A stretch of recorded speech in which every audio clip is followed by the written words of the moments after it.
Chapter 1, Let Us Marry. 3 years of marriage, yet the first night remains untouched. Tell me, is it not laughable? In the presidential suite, Qingyu, with her eyes glazed from intoxication, tugged at the tie of the man opposite her, straddling his lap. She was adorned in a vintage black velvet gown, her chestnut curls cascading down her back like seaweed, reminiscent of a glamorous heroine from a Hong Kong film. Her makeup slightly smudged, yet she remained captivatingly beautiful, oscillating between laughter and tears. The man pinned against the sofa maintained an icy demeanor, neither rejecting nor indulging her advances, merely observing her drunken antics with cold detachment. Standing nearby, Li Huaidong's assistant, Gao Yang, felt a shiver of apprehension. Pray tell, does this stoic magnate's lap serve as a mere perch for anyone? Gao Yang instinctively considered intervening, yet a single glance from his boss, Li Huaidong, quelled his impulse. The atmosphere in the presidential suite shifted to one of palpable tension.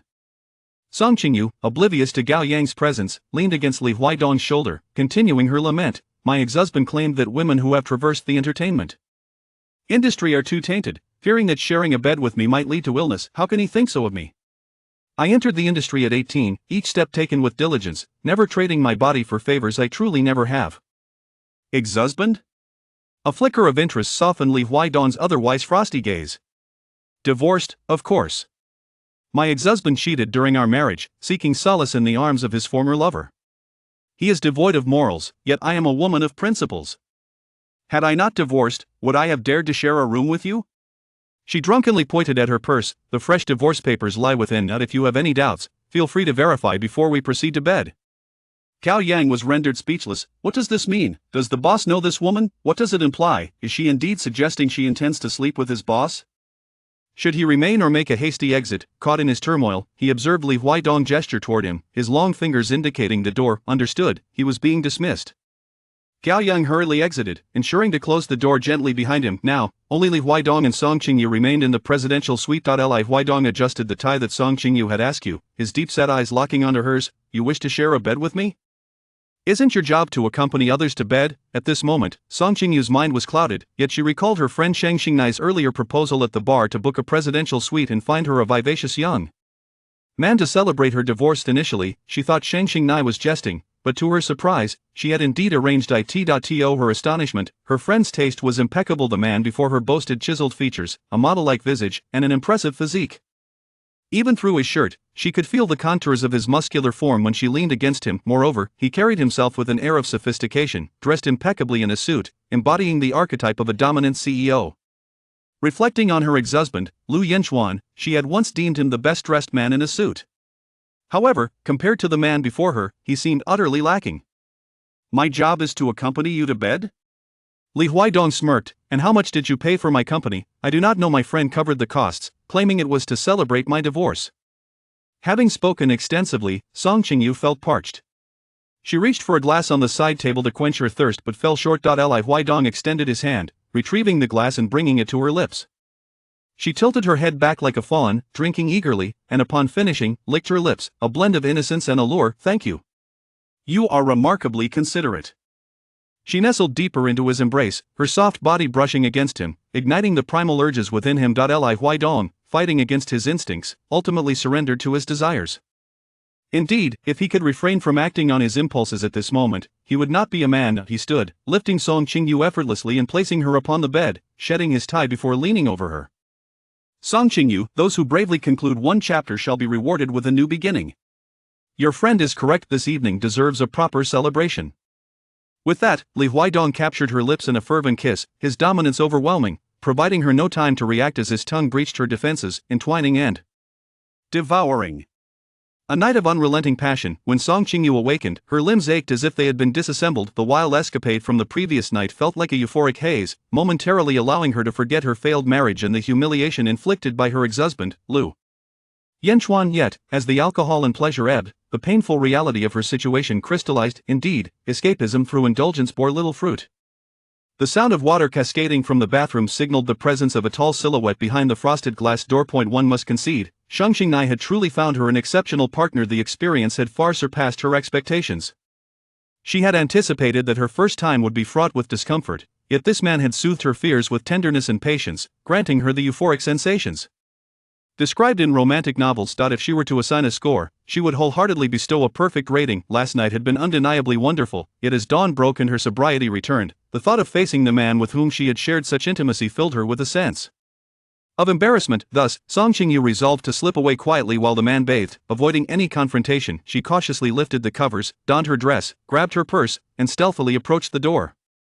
Just as she grasped the doorknob, a deep male voice resonated from behind her. After sleeping with me, you intend to leave without a word? Is that polite? Song Qingyu froze in place. What an unfortunate turn of events. She had been caught red-handed. I have matters to attend to. I must take my leave. Last night was quite an experience, thank you. She turned her back to him, acknowledging his efforts from the previous night, and grasped the doorknob once more. Await. He called out, will you not turn around and see who I am?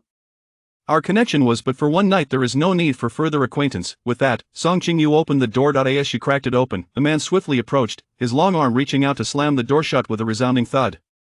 One night? He grasped her chin, forcing her to face him, his tone coolly assertive. Perhaps it is more than that. Hindered from departing, Song Qingyu's annoyance began to simmer. What is this? Are you attempting to entangle me? As she spoke, her gaze met the man leaning against the door, and her heart nearly halted in shock. Whatever happened to the young man who had just graduated and was struggling financially? Why was it Li Huaidong? This is a disaster. The man she had shared her bed with last night was none other than Li Huaidong, who was Lu Yanchuan's uncle. She had just divorced Lu Yanchuan, and now she had slept with his uncle. What an absurd twist of fate. Most importantly, Li Huaidong was no ordinary man. In Jin City, the name Li Huaidong was synonymous with power, and undeniably, it also represented danger. The Li family regarded him as a formidable figure, and the Lu family held him in deep reverence. On the day of her wedding, Song Qingyu had only referred to Li Huaidong as little uncle once, prompted by Lu Yanchuan, after which she was repeatedly warned to keep her distance from him and to avoid provoking him at all costs. Now, not only had she provoked him, but she had also spent the night with him. What was she to do, Mr. Li?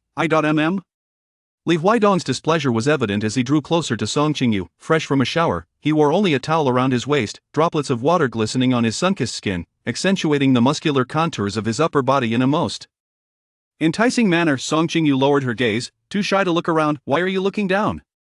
What happened to that boldness from last night, Mr. Li? I apologize.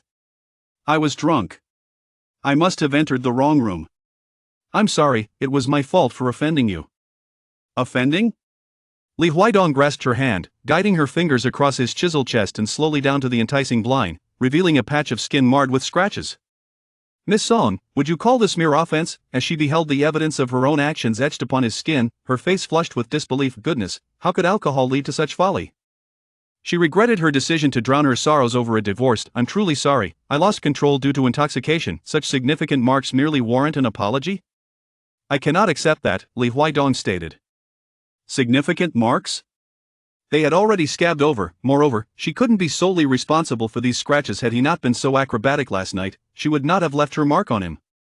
Mr. Li, this hardly constitutes injury, does it? Are you suggesting you wish to evade responsibility? No, that's not my intention. Song Qingyu, overwhelmed by the gravity of the situation, stammered, then perhaps you could clarify how you wish to resolve this? If I state my terms, will you comply? As long as it is within my means, I will certainly agree. Very well, let us marry. What? At that moment, Song Qingyu could not contain her astonishment, raising her voice. Make sure you comprehend my words. Marriage? Have you lost your mind, to think that a single night could lead to marriage? Was Li Huaidong truly this traditional? I have not lost my mind. I speak with sincerity, he replied, dazed. Song Qingyu initially thought that with Li Huaidong's wealth and power, he would not seek to exploit her. Though she had mistakenly entered the wrong room, the ensuing events had been mutual. A man of his stature could hardly have suffered, and she never anticipated he would propose such an outlandish solution. Mr. Li, marriage is no trivial matter, she implored. Last night was merely a misunderstanding. Did you not sleep with me? Do you not bear some responsibility? I acknowledge my mistake in entering the wrong room, but passion can ignite under certain circumstances. Surely, it was not solely my enjoyment. Did you not derive any pleasure from it? Summoning her courage, she countered. Indeed, I did not, Li Huaidong replied earnestly. Last night, my sole focus was on your pleasure. While it was her first time, he had been attentive to her feelings, and on several occasions, she had pushed him away, crying and resisting. Though they had engaged multiple times, her comfort had taken precedence, leaving him yearning for more, restrained by his own desires. Song Qingyu's cheeks burned with embarrassment. Even so, to hastily marry over a one-night stand, does that truly reflect responsibility? And let us not forget, I am Lu Yanchuan's ex-wife, but I do not mind a woman with a past. This is not merely a matter of history. You are Lu Yanchuan's little uncle. I wish to sever all ties with anyone connected to him. I do not want to marry again. After 3 years, Song Qingyu had grown thoroughly disillusioned with marriage. She could not escape one grave situation only to plunge into another. I am not like Lu Yanchuan. Li Huaidong leaned closer, whispering in her ear, "You may try marrying me, I am quite agreeable." The intoxicating scent of his masculinity enveloped her. After a brief moment of being ensnared by his allure, she pushed him away. "I am sorry, Mr. Li, but I cannot acquiesce to that request. Perhaps you could propose an alternative solution." "Do not be so hasty to dismiss my offer. I will allow you time to consider," he said with a calm demeanor, yet an unmistakable air of determination. "There is no need for consideration. Marriage is truly out of the question." Li Huaidong appeared not to heed her words, pressing a card in traditional style into her hand, pointing to the phone number inscribed upon it. "Should you come to a decision, feel free to call me. I will be waiting." Chapter 2, He Cheated. Song Qingyu fled the hotel in a panic. As soon as she settled into a taxi, her phone rang. It was Sheng Xingnai. "Did you really book me a presidential suite? Did that pretty boy also join you?" She glanced at the driver and lowered her voice. "What pretty boy? Are you still intoxicated?" "I was merely jesting." Song Qingyu rubbed her throbbing temple. She had indeed overindulged the previous night, blurring the lines between jest and reality, and now she found herself entangled with Li Huaidong. "A true calamity, darling. If you truly need it, I can arrange it for you another day." "Not necessary, thank you." After this dismal experience, she resolved never to let herself indulge in such recklessness again. She slept until evening, waking to find the dusk had settled. Several missed calls from the police department flashed on her phone. Startled, Song Qingyu wondered what trouble she had landed herself in. "Hello, is this Miss Song Qingyu?" "Yes, it is. Your mother, Zhou Yuxian, is currently suspected of selling toxic food products and has been detained at the Jincheng police station. Please come at your earliest convenience." Her heart dropped to her throat.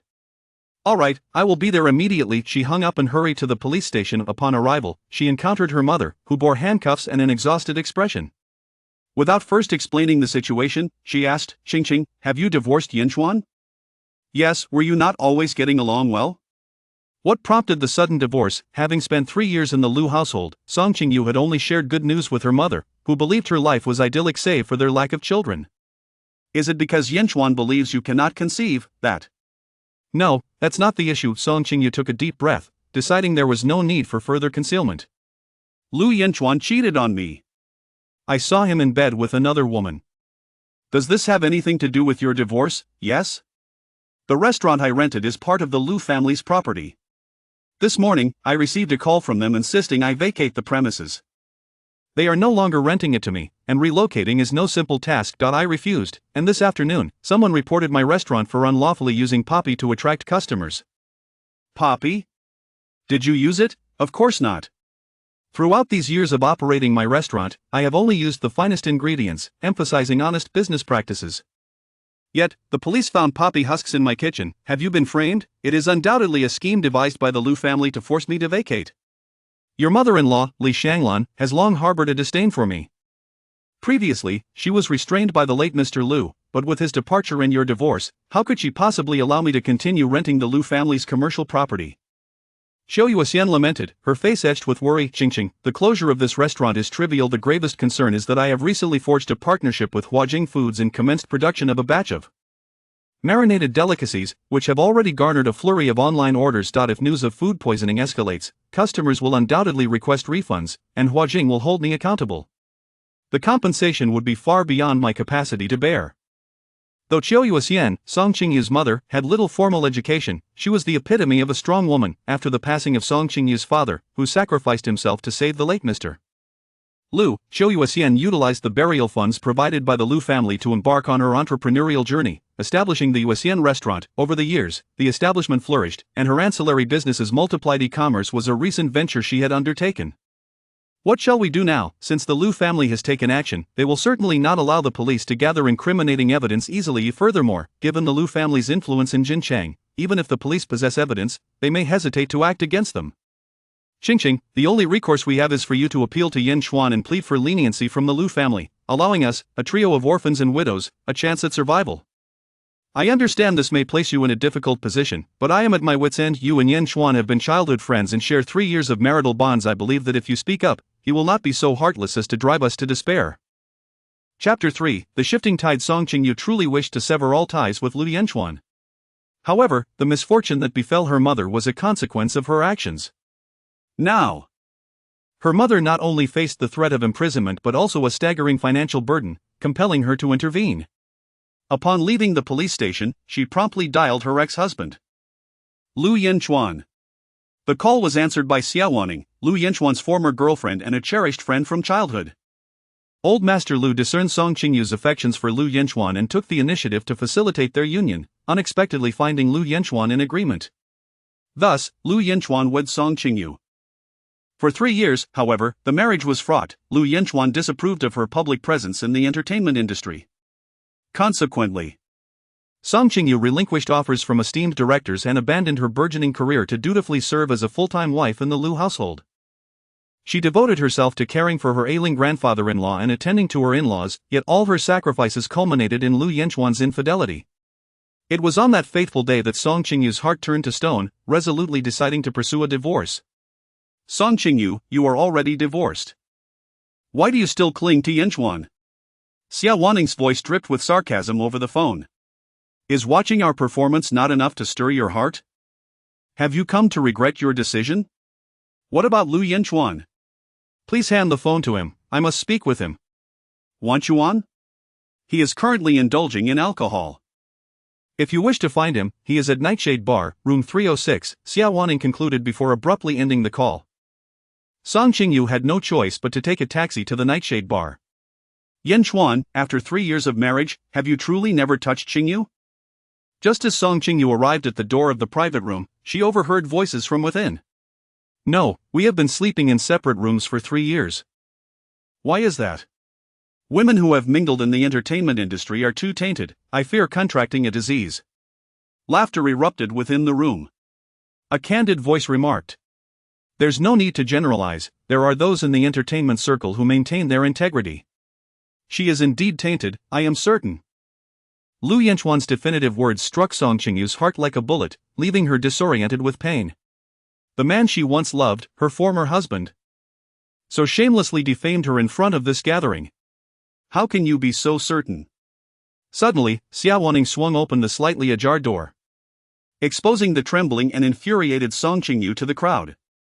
The private room was filled with Lu Yanchuan's childhood friends, who exchanged awkward glances upon her unexpected arrival. A flicker of discomfort crossed Lu Yanchuan's face, but he quickly masked it. Qingyu, what brings you here? Qingyu truly wished to turn and leave. Yet her mother awaited her at the police station, needing her assistance. Lu Yanchuan, I have matters to discuss with you, may we speak? She suppressed her grievances and indignation, her voice steady.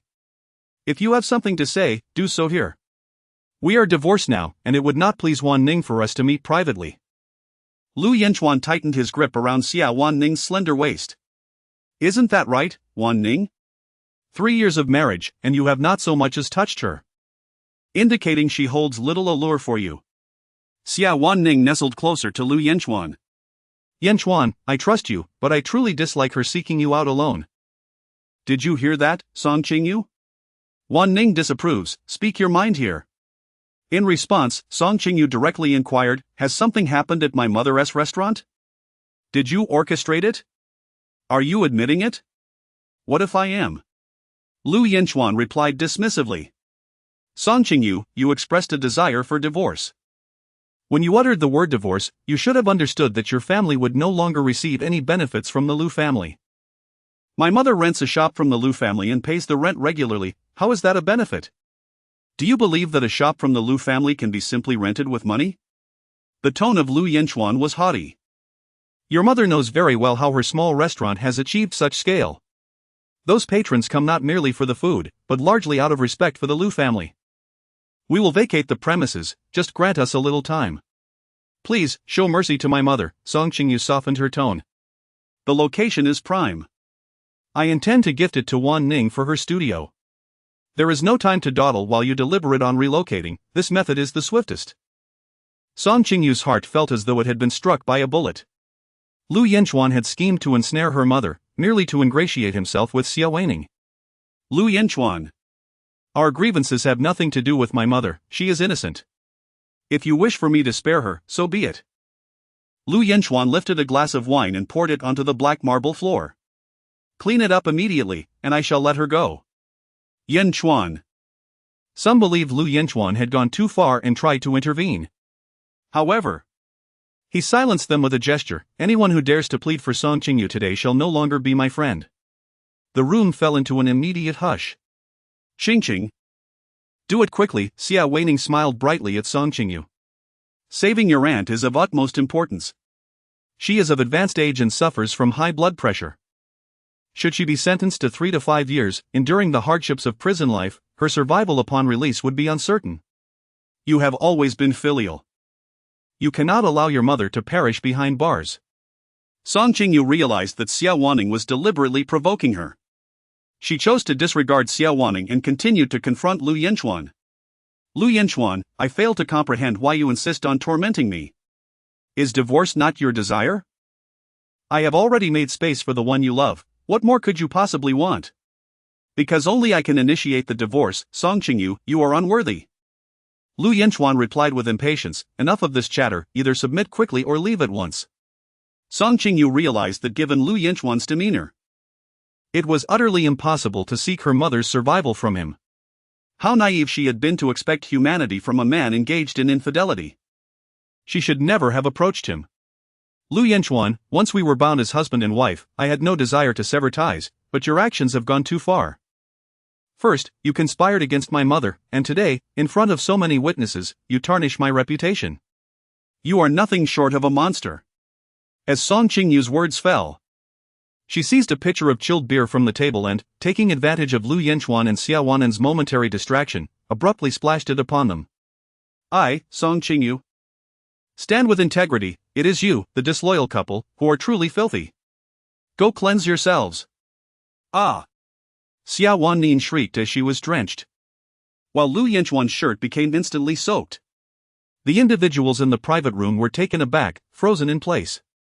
As Song Qingyu seized the opportunity to swiftly flee the confines of the room. Outside, the sky had turned to an inky black. Although Song Qingyu momentarily derived satisfaction from chastising Lu Yanchuan and Xia Weining, she still felt a deep sense of grievance within her heart. Tears, which she had struggled to contain, eventually cascaded down her cheeks. She could not comprehend how the sunny and righteous boy she had cherished during her first stirrings of affection could, in her time of punishment, break a ruler with his bare hands and climb through a window to deliver medicine to her, yet suddenly transform into someone so dark and unreasonable. Childhood companions. 10 years of unrequited love, and 3 years of marriage. Lu Yanchuan had inscribed the most unsightly period at the conclusion of their relationship. At present, the strategy of seeking leniency from the Lu family was evidently futile. As long as the Lu family remained obstinate, her mother's situation would be perilous. Upon contemplating the possibility of her mother enduring the trials of imprisonment at such an advanced age, Song Qingyu found herself engulfed in turmoil. How could she possibly rescue her mother? Suddenly, a name flickered through her mind: Li Huaidong. Perhaps she could seek Li Huaidong's assistance. Yet, would he be willing to offend the Lu family on her behalf? After all, Lu Yanchuan was his nephew. Song Qingyu rummaged through her bag and found Li Huaidong's business card. After a moment of hesitation, she decided to take a leap of faith. She dialed Li Huaidong's number. After a few rings, his cool voice resonated through the receiver. Miss Song, have you come to a decision so soon? Song Qingyu was taken aback. How did you know it was me? Because this number I have only provided to you. Song Qingyu glanced at the business card in her hand, questioning whether it was solely intended for her. What is it that you need? Li Huaidong inquired. I was wondering if I could ask you for a favor? Go ahead, I'm listening. Song Qingyu confided in Li Huaidong about her mother being wronged. Instead of providing her with an immediate response, Li Huaidong inquired, Can you drive? Yes, she replied. Come pick me up. Li Huaidong then ended the call and sent her an address, which turned out to be that of an entertainment venue. Song Qingyu, in desperate need of assistance, hurriedly took a taxi to the club. Today marks the birthday of the young master of the Hua family, Huasiki, who relishes in lively celebrations. He had orchestrated the gathering a week in advance, meticulously coordinating the schedules of several influential figures, ensuring that none could decline. Li Huaidong, a man of considerable repute and busyness, was seldom persuaded to attend such events, yet today he made an exception, indulging in quite a bit of alcohol. In the private room, several young stars had been summoned by Huasiki to keep him company. One, noticing Li Huaidong reclining on the sofa with his tie askew, evidently inebriated, seized the opportunity to pour him a glass of water and settle beside him. "Mr. Li, if the alcohol is too much, perhaps a sip of warm water would ease your discomfort." Huasiki, observing the scene, chuckled, "Sheer, you are quite considerate. This evening, none of the ladies have taken it upon themselves to properly attend to our Mr. Li." The young stars exchanged glances, not out of ignorance but rather out of apprehension. After all, Li Huaidong was a figure at the pinnacle of the social hierarchy in Jinchang, accustomed to looking down upon the masses. It was clear to them that, in their aspirations to ascend, they needed to weigh their own worthiness. However, Ying Sheer was different, as a beauty pageant winner from the harbor city. Her stunning looks afforded her a certain leeway, as men often exhibit greater leniency towards attractive women. Indeed, Li Huaidong accepted the glass of water Ying Sheer offered. Just as she began to revel in her small victory, he suddenly grasped her face, unceremoniously pouring the contents of the glass into her mouth, causing her to choke and tumble from the sofa. "Dare to drug me? Have you lost your mind?" he thundered, tossing the glass aside, where it shattered against her leg. "Mr. Li, I was wrong. I was wrong, please spare me," Ying Sheer pleaded repeatedly. Earlier, she had taken advantage of the moment when no one was watching to discreetly drop a drug concealed in her manicure into the glass, hoping to elevate her status by ensnaring Li Huaidong. However, her ploy had not escaped his keen eyes. "Get out. I never wish to see you again." His words were tantamount to a total banishment. Crying, Ying Sheer scrambled out of the room, colliding with Qingyu, who had just arrived to fetch her. Qingyu witnessed the unfolding scene within the private room of the club, her heart growing increasingly anxious. She felt an overwhelming urge to retreat. Yet it was too late to escape. Li Huaidong had already noticed her. Chapter 4. Her scratches. Li Huaidong emerged from the private chamber, clad in a sleek black suit. A cashmere overcoat draped over his arm, and his tie slightly askew, exuding a less meticulous elegance than usual, but a more carefree and sophisticated demeanor. "Mr. Li." Qingyu approached him willingly. "Shall we?" "Indeed." Qingyu followed Li Huaidong down the stairs. His Bentley stood grandly at the entrance of the clubhouse. Li Huaidong handed her the car keys and took his seat in the passenger side. Though Qingyu had been the lady of the Lu family for 3 years, the family had never gifted her a vehicle, and Lu Yanchuan's luxury cars were off limits to her. During these 3 years, whenever she needed to venture out, she always rode in a business vehicle meant for grocery shopping. This was her first experience behind the wheel of such an opulent car, and a wave of nervousness washed over her. "Am I truly expected to drive?" Taking her place in the driver's seat, she felt a palpable unease. "You did say you could drive, didn't you?" Knowing how to drive and executing it with finesse are two distinct matters. The primary concern was the exorbitant value of Li Huaidong's car. Should anything happen, she could not afford the repercussions. Most importantly, seated beside her was a man of considerable wealth, amplifying her anxiety. Li Huaidong seemed to read her apprehension. "If you're truly hesitant, I can summon a chauffeur. However, having an additional person in the car would complicate their discussion. If Mr. Li is bold enough to ride with me, then I shall summon the courage to drive," Qingyu asserted. "I harbor no fears." "Very well." A sheen of perspiration broke out on her skin as she turned her head, finding Li Huaidong with his eyes closed, arms crossed over his chest, appearing to be in slumber. Under the dim light of the car, the collar of his shirt was slightly unbuttoned, revealing a pronounced Adam's apple, both alluring and relaxed. "Is he placing an undue amount of trust in me, Mr. Li?" Qingyu, in her desperation to save her mother, gently called him awake. Li Huaidong opened his eyes. "Have we arrived?" "Yes, we have. Indeed, the ride has been quite stable." As he spoke, Li Huaidong prepared to push the door open and alight from the vehicle. Qingyu instinctively grasped his arm. "Mr. Li, concerning my mother." Li Huidong paused in his motion of opening the door, his gaze settling on Song Qingyu's hand. Her fingers were fair and slender, with beautifully trimmed nails, exuding a playful yet fierce charm akin to that of a little wildcat. Last night, his back bore the marks she had left behind. I am a businessman. I pursue interests above all else. I am willing to assist, but what will you offer in exchange? His eyes remained calm, resembling a hunter fixated on its prey. Take me as your offering. If what you mentioned about marriage still holds true, I consent. Song Qingyu's heart raced with a tumultuous rhythm. In this moment, her emotions were a labyrinth of complexity. She feared his acquiescence as much as his dissent. The two locked eyes, the atmosphere within the carriage thick with unspoken tension. Time seemed to stretch indefinitely until, just as Song Qingyu began to believe he might retract his words, Li Huidong finally made his decision. Very well. It is settled then. Tomorrow we shall obtain the marriage certificate. Prior to that, your mother's situation will be resolved satisfactorily. As for the Lu family, that is not a concern for you to bear. Song Qingyu let out a faint sigh of relief. Thank you.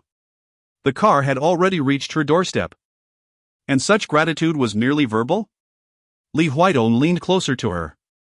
With a swift motion, he encircled Song Qingyu's slender waist, their bodies pressed closely together. Though separated by fabric, the heat radiating between them was as intense and fervent as the previous night. Song Qingyu detected the scent emanating from Li Huidong. Reminiscent of cool cedar intertwined with the rich aroma of sandalwood, exuding a serene and composed fragrance. Her throat tightened, a flutter of anxiety coursing through her. Although they had previously shared intimate moments, the alcohol she consumed the night before had bolstered her courage. However, in this moment of clarity, her apprehension intensified. Fortunately, Li Huidong did not close the distance to kiss her. His lips hovered just beside hers. His warm breath caressing her lips. It is not as though we have not engaged in such acts before, so why this nervousness?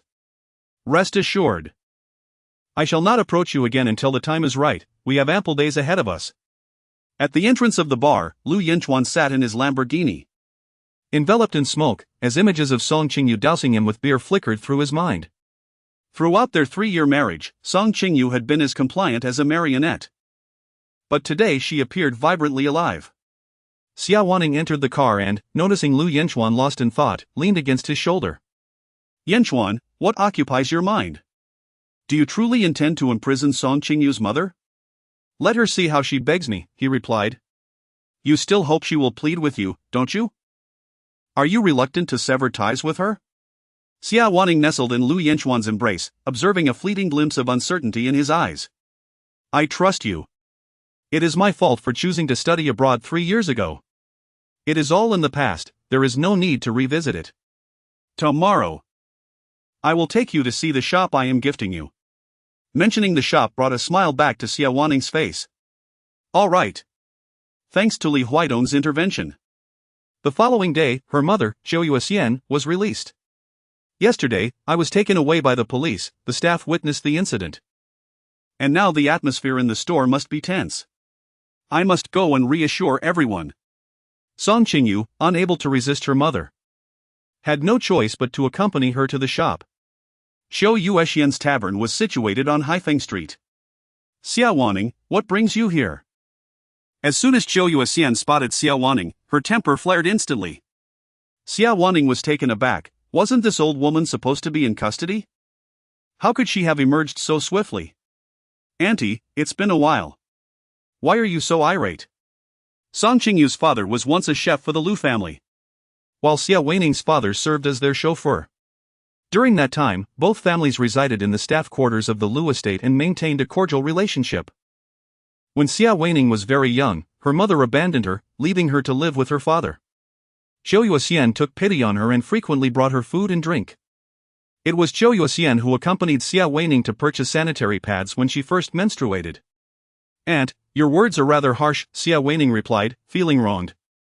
I was the one who was with Yanchuan first. After I left for overseas, Qingyu married him. Who really encroached upon whom's territory? As the two were embroiled in their argument, Lu Yanchuan entered the room. He was taken aback to see that Zhou Yuxian had been released from the police station. Aunt, please don't be agitated. My relationship with Yanchuan is not as disgraceful as you suggest. There must be some misunderstanding, let us converse calmly and avoid distressing your health. Upon seeing Lu Yanchuan, Xia Weining feigned concern and attempted to assist Xiao Yuxian. Do not touch me. Xiao Yuxian retorted, forcefully shaking off Xia Weining's hand. Though she had not exerted much strength, Xia Weining stumbled backward and fell to the ground. Weining! Lu Yanchuan rushed over to help her up. Are you all right? With tears in her eyes, Xia Weining shook her head, I'm fine. Seeing her suffer in silence made Lu Yanchuan's heart ache. He turned his gaze to Song Qingyu. Song Qingyu, I have yet to settle the tab from yesterday's bar visit, and now you are stirring up trouble before your mother again? Before Song Qingyu could utter a word, her mother, Xiao Yuxian, had already rushed in front of her to shield her. Lu Yanchuan. Why do you take out your anger on my daughter? You are truly a thankless wretch. 4 years ago, when Xia Wanqing abandoned you to go abroad. Who was it that set aside her work to care for you every single day? It was my daughter. Xiao Yuxian's heart ached as she exclaimed. It was my daughter who pulled you from the depths of despair. She had painstakingly endeavored to win your favor, all for the purpose of marrying into the Lu family. Wasn't it? Each of Lu Yanchuan's words struck like daggers. What benefits has she gained after marrying into the Lu family for 3 years? In the end, all she got was 3 years of youth, a futile effort. A futile effort? Did Song Qingyu not inform you that she received half of Lan Yuan in the divorce? A property in Lan Yuan is worth at least several million. Has Song Qingyu contributed anything during her 3 years in my family? Is a fortune of millions not enough for you? You and your mother are truly insatiable. Lu Yanchuan suddenly found himself at a loss for words. Throughout these 3 years, Song Qingyu had indeed been an impeccable Mrs. Lu, she had always excelled in everything she undertook since childhood. Having said this, she feigned an intention to leave. Yanchuan. Do not cry. Lu Yanchuan reached out to wipe away Xia Wanqing's tears and turned to glare fiercely at Song Qingyu and her mother. You two should pack your things and leave immediately. I have already given this shop to Wanqing, this place will henceforth belong to her. And neither of you is permitted to set foot here, lest you disturb her or provoke her displeasure. Standing beside Lu Yanchuan, Xia Wanqing's tear-filled eyes glinted with a trace of triumph as they fell upon Song Qingyu. Such a grand proclamation, Master Lu. Suddenly, a woman strode in through the doorway. Clad in a Dior suit and sporting sharp stilettos, she exuded both allure and an air of cold elegance. It was Shang Xingnai. Xingnai, what brings you here? Song Qingyu approached her. I came to handle some work, Shang Xingnai replied, casting a calming glance at Song Qingyu before striding directly to Lu Yanchuan. Master Lu. I have come to inform you that someone purchased this entire commercial street from your father at a high price last night, including the shop you currently occupy. Consequently, this shop no longer belongs to you, you have no authority to evict anyone, nor to bestow this establishment upon anyone else. My father sold this place? Lu Yanchuan could hardly believe it, it was inconceivable. How could he possibly sell this street? Who wouldn't he want to profit? Shang Xingnai raised the folder in her hand. The contract is right here. If you doubt it, feel free to take a look. Yanchuan, how could this happen? Xia Wanqing was the first to lose her composure. For this shop was exceedingly valuable. Wanqing, please remain calm, let me review the contract. Lu Yanchuan snatched the folder from Shang Xingnai's grasp. Flipping through the pages until he found, in black and white, the clear statement that the Lu family had sold the entire ownership of this commercial street. I apologize. But this is the buyer's private information, I cannot disclose it. Shang Xingnai's smile swept over Lu Yanchuan and Xia Wanqing.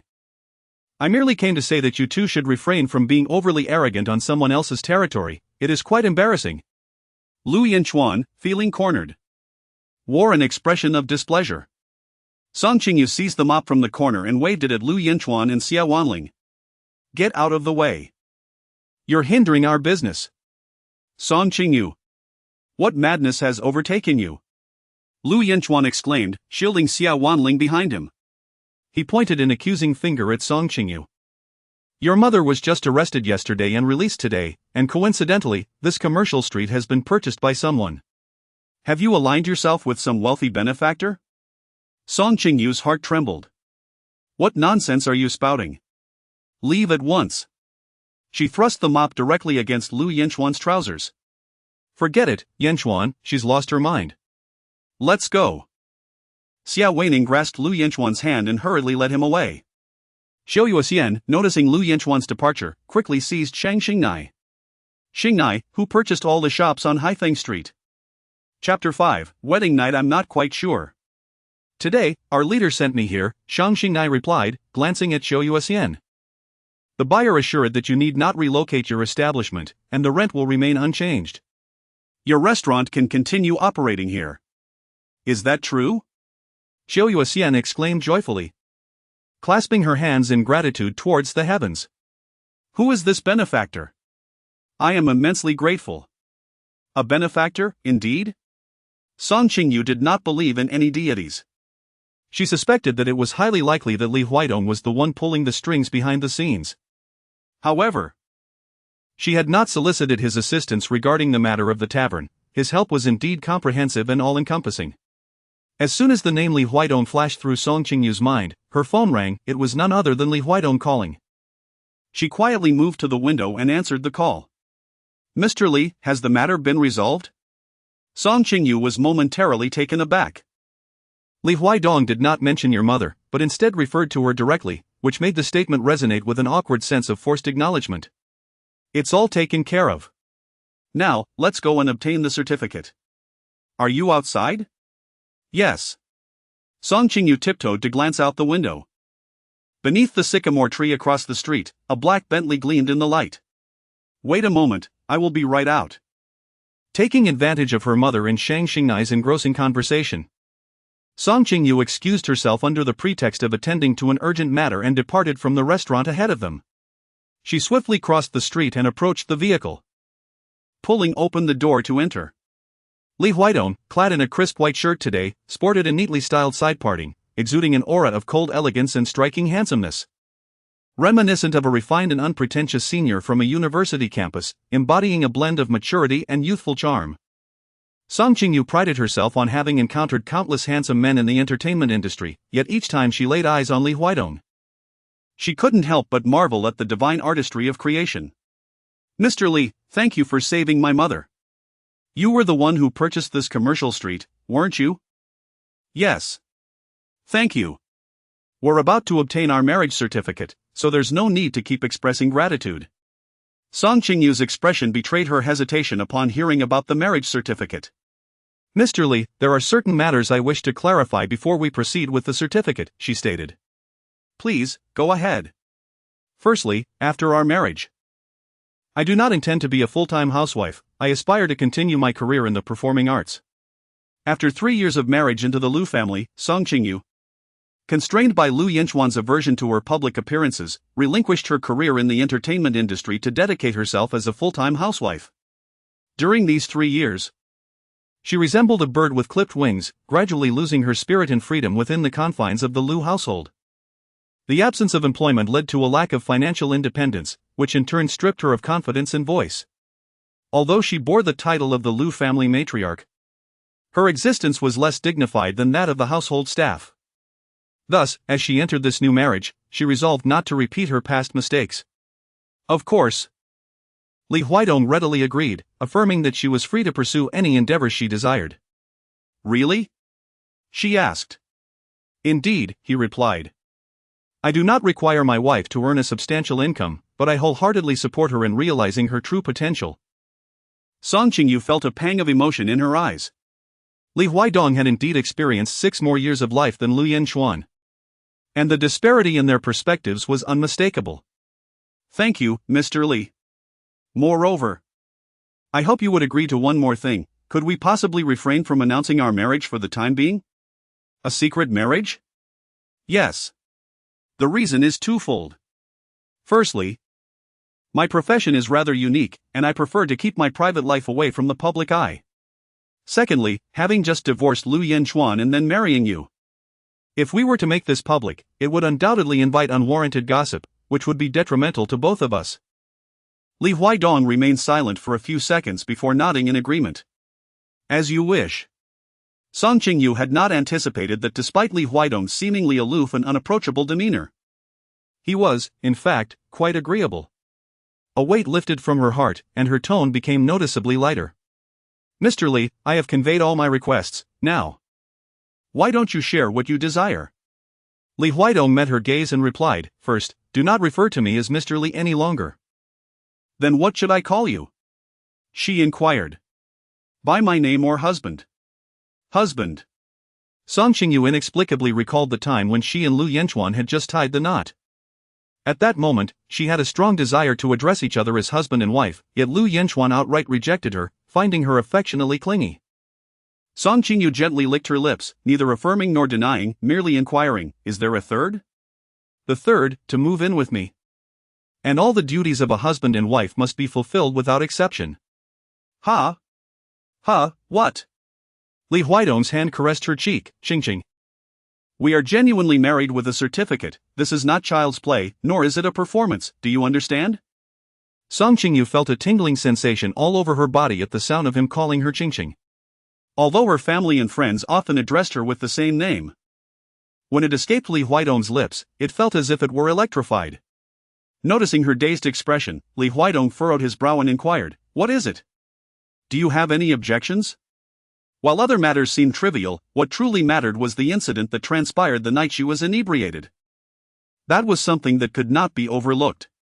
The events of that night, when she was intoxicated, could only be interpreted as an intimate encounter between them. Song Qingyu's cheeks flushed instantaneously, and she stammered, attempting to divert the conversation, Is there a fourth one?"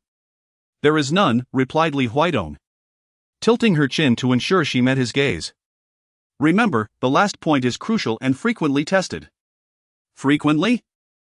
Li Huidong parked the car at the entrance of the Civil Affairs Bureau. As Song Qingyu was about to step inside, he suddenly halted her. "I've prepared a white shirt for you, it's in the trunk. Please fetch it yourself." "All right." As Song Qingyu approached the trunk, she found herself puzzled about how to open the Bentley's rear compartment. Suddenly, the trunk lid gracefully lifted before her eyes, revealing a splendid array of flowers that filled the space. The blossoms were vibrant, each one concealing a hint of romance. Leaning against the car door, clad in a crisp white shirt and dark trousers, he gazed at her with a subtle expression. "What is this?" Song Qingyu pondered. Having been married for 3 years without ever receiving flowers, all the surprises for various anniversaries had been meticulously arranged by her for Lu Yanchuan, who had always scoffed at them. After a brief moment of preparation, Li Huidong approached, took Song Qingyu's hand, and from a luxurious box surrounded by flowers, he produced an exquisite diamond ring, sliding it onto her ring finger. What others possess, Mrs. Li must have as well. Song Qingyu felt a weight on her ring finger. Initially, she marveled at the sheer size of the diamond, then she was astonished that the ring fit her perfectly, as if it had been custom-made just for her. Song Qingyu had yet to fully comprehend the situation when Li Huidong produced a property deed. "This is a wedding gift, open it and see if you like it." Song Qingyu perused the property certificate and discovered that it contained the ownership details of all the shops on Haifeng Street. "You refuse to accept it. Are you asking me to return that commercial street to the Lu family?" Returning that street to the Lu family would merely provide Lu Yanchuan another opportunity to complicate matters for her mother. And Song Qingyu was certainly not foolish enough to allow that. I will take it. She quickly clutched the property certificate tightly. Li Huidong took her hand and led her into the Civil Affairs Bureau. As Song Qingyu walked, she discreetly cast glances at Li Huidong's striking profile. Although it was not a traditional proposal of kneeling on one knee, the fact that this influential and powerful man had gone to such lengths to prepare everything for her deeply moved her.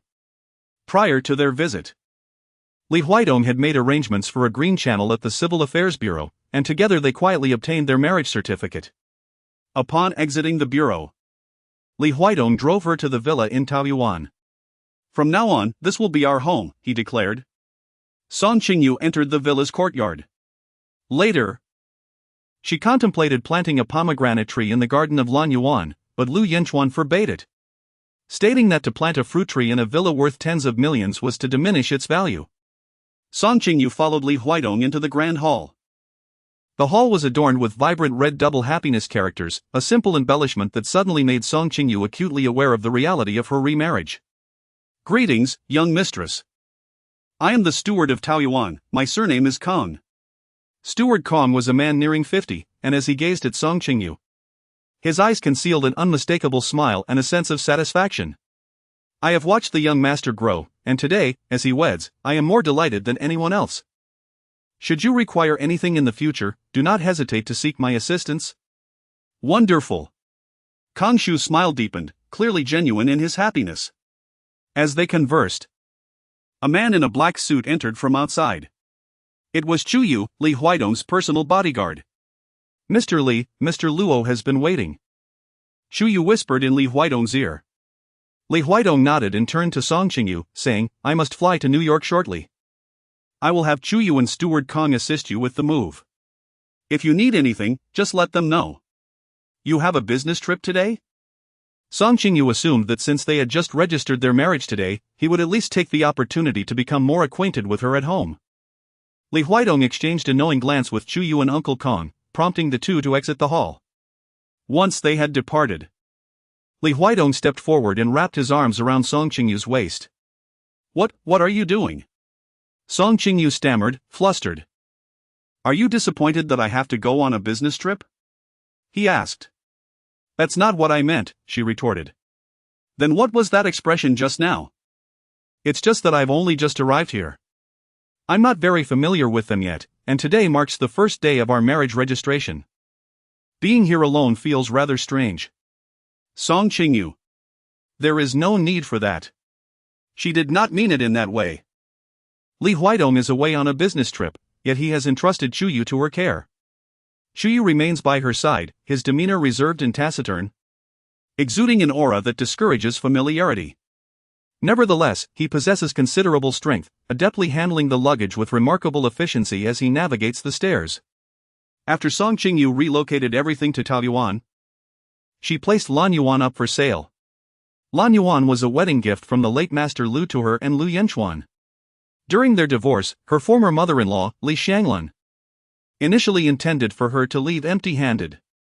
However, due to Lu Yanchuan's infidelity, which made him the culpable party, Song Qingyu managed to secure the property. She had a deep fondness for Lan Yuan, yet the thought of Lu Yanchuan and Xia Wanning engaging in an illicit affair within those walls repulsed her. Furthermore, now that she was married to Li Huaidong, retaining her previous marital home seemed rather inappropriate. After packing her belongings, Song Qingyu was drenched in perspiration. She entered her bedroom to take a refreshing shower. Upon emerging, she descended the stairs, intending to have a bite to eat, when she overheard two maids conversing in the kitchen. Do you not think that the young mistress resembles someone? One maid inquired. Who do you mean? The actress Shin Mangli, who starred in White Love Song. Now that you mention it, she does bear a striking resemblance. Wasn't Shin Mangli previously in a relationship with our young master? Goodness. No wonder the young master was so eager to marry. It appears he is captivated by a reflection of his first love. Shu, keep your voice down. We mustn't let her hear us. Song Qingyu's footsteps came to a halt. She was aware of Shin Mangli. When Song Qingyu first embarked on her career, Shin Mangli had already garnered a modest reputation within the industry. Due to their striking resemblance, the two were frequently compared.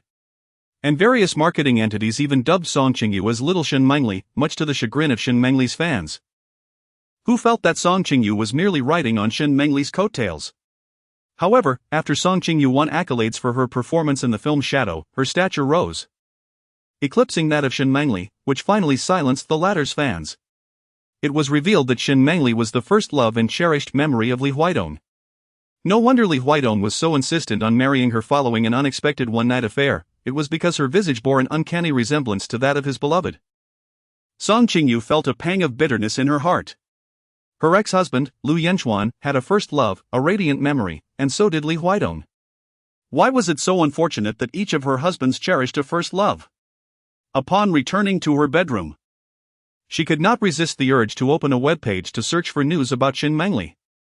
After Song Qingyu retired from the entertainment industry to marry, Shin Mangli continued to star in numerous films. However, due to a lack of fortune, her works have yet to achieve notable success. The peak of Shin Mengli's popularity occurred when she was photographed vacationing in Hong Kong with Li Huidong, sparking widespread rumors about their relationship. Yet, just last week, Shin Mengli announced her impending engagement to her foreign boyfriend.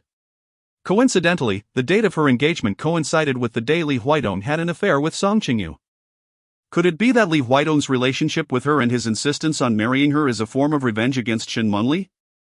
This seems to be the only plausible explanation for Li Huidong's determination to wed her. Nevertheless, whether it is a matter of revenge or not, she ought to relinquish any illusions about marriage. It is far more important for a woman to focus on her career. Song Qingyu removed the diamond ring that Li Huidong had gifted her and picked up her phone to call Guan Xinye. Guan Xinye was Song Qingyu's manager when she first embarked on her career. At that time, they both joined Liu Entertainment. One as an inexperienced actress and the other as a novice manager, devoid of any substantial experience. Yet, fueled by their unwavering passion, they secured the role of the second female lead in the renowned director Qin Zhao's film, Shadow. For her performance in this film, Song Qingyu was honored with the Best Newcomer Award at the Golden Jade Awards. After 2 or 3 rings, Guan Xinye answered the call. Qing? It's me, Sister Guan. It's been a while since we last spoke. What prompted you to suddenly reach out? Are you planning a comeback? Yes, Sister Guan. Is there a chance we could meet? Are you truly making a comeback? Guan Xinye exclaimed with excitement. I'm available. How about we meet tomorrow morning? Sounds good. Chapter 6, Protecting her. Not long after Song Qingyu left Liu to marry, Guan Xinye also departed from Liu and joined Fengyang Entertainment. Over the past 3 years, Guan Xinye single-handedly propelled the top-tier movie star Mo Yanbai to fame. However, she recently left Fengyang to pursue a solo career. Sister Guan, why did you leave Fengyang? Song Qingyu inquired with curiosity. Logically, after nurturing Mo Yanbai's success, Guan Xinye should have firmly established herself as Fengyang Entertainment's premier agent. What could have prompted her to abandon such a lucrative opportunity? Philosophical differences, Guan Xinye replied tersely, then she countered, what about you? Why forsake the life of a wealthy wife to seek a comeback? I got divorced, Song Qingyu admitted candidly. Why did you divorce?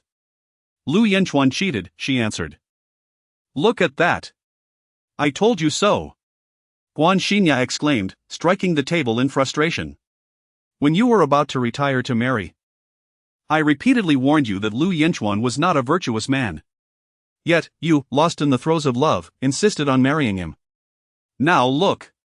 You've wasted 3 precious years for a scoundrel. Don't you think that's a pity? Song Qingyu pressed her lips tightly together, quietly listening to Guan Xinye's admonitions. However, it could be considered fortunate that she married early, at the tender age of 22, and returned from her divorce at merely 25. Guan Xinye gently patted Song Qingyu's arm, advising her to temper her romantic notions. Heed my counsel, she said, marriage can be the grave for female stars, do not foolishly rush into it. Song Qingyu pondered for a moment. If she were to inform Guan Xinye that she had remarried, the latter would likely be rendered speechless in shock. After a brief internal struggle, Song Qingyu resolved to keep her marriage to Li Huidong a secret for the time being, as it was discreetly concealed from the public eye. Coincidentally, she had recently established her own studio and invited Guan Xinye to join her. With her beauty and talent, Song Qingyu was confident that with some refinement and the right opportunity, she would surely rise to fame. Very well, I shall cling to Sister Guan's coattails from now on, she mused. Over the years, Guan Xinye had cultivated a wealth of connections within the entertainment industry. Just 3 days later, she arranged a dinner gathering for Song Qingyu, indicating that she would introduce her to a head of funding. Qingqing, this Sunday at 6 o'clock, at Jinghao Hotel. The head of funding has organized a dinner. You should accompany me. Although the leading role has already been decided, there are still numerous supporting roles available. Let us see if you can seize an opportunity. Guan Xinye conveyed over the phone. All right, thank you, Sister Guan, Song Qingyu replied. On Sunday, Song Qingyu arrived at Jinghao Hotel 15 minutes early. Guan Xinye had arrived even earlier and ushered her into the private room. Qingqing, come here, let me introduce you. This is Teacher Jiang from Huaxin Film and Television. And this is teacher Ma from Fuwei Entertainment. As Song Qingyu glanced at the gathered professionals, she wondered if they remembered her at all. 3 years prior, she had won the Best Newcomer Award at the Golden Jade Awards for her role as the second female lead in director Chen's film Shadow. Second female lead in Shadow? I don't recall, came the responses from the crowd. Song Qingyu was not surprised. After all, the entertainment industry was known for its rapid turnover. And she had been completely absent from it for the past 3 years. It's all right, Guan Xinya whispered reassuringly in her ear. The early arrivals are merely small fry. Their recognition is inconsequential. Mr. Wei is the most important financier here today. Make sure to engage him in conversation to leave a lasting impression. No sooner had she spoken than the door swung open, and in walked Wei Lin, the head of Weishan Entertainment, accompanied by the young lady of the Lu family. Lu Yuan. Song Qingyu recognized Wei Lin. During her time at the Drama Academy, Wei Lin was a screenwriter who had come to her school to give a lecture. He fell head over heels for her at first sight and persistently pursued her, despite her repeated rejections. It was ultimately their homeroom teacher who intervened to sever this unwanted attachment. As for Lu Yuan, Song Qingyu was even more acquainted with her. Lu Yuan was the younger sister of Lu Yanchuan, spoiled and capricious, a natural playgirl. While staying at the Lu family, this young sister often created obstacles for her. Little did she expect that the financial backer and the lead actress they were interested in today were both familiar faces. Oh, isn't that my former sister-in-law? Upon seeing Song Qingyu, Lu Yuan approached her, lowering her voice to engage in mockery. Eager to make a comeback and accept roles so soon? Is it because you can't afford to eat after leaving the Lu family?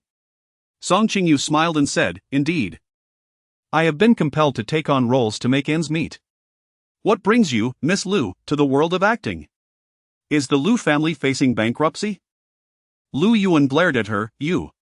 Were it not for the crowd present, Lu Yuan's temperament would likely have led her to take immediate action. However, as she was preparing to debut and her company had crafted a pure and innocent persona for her, she had to swallow her indignation for the time being. Guan Xinya pulled Song Qingyu before Wei Lin. Mr. Wei, it has been a while. Allow me to introduce a promising newcomer, Song Qingyu. Wei Lin's gaze roamed over Song Qingyu, and an undeniable sense of masculine allure made her feel quite uneasy. She is rather beautiful, with a distinctive face, Wei Lin remarked. Unbeknownst to Guan Xinya, who thought there was a genuine opportunity, she cheerfully said, Thank you, Mr. Wei, for your recognition. Please remember to contact me if there are suitable roles. Very well.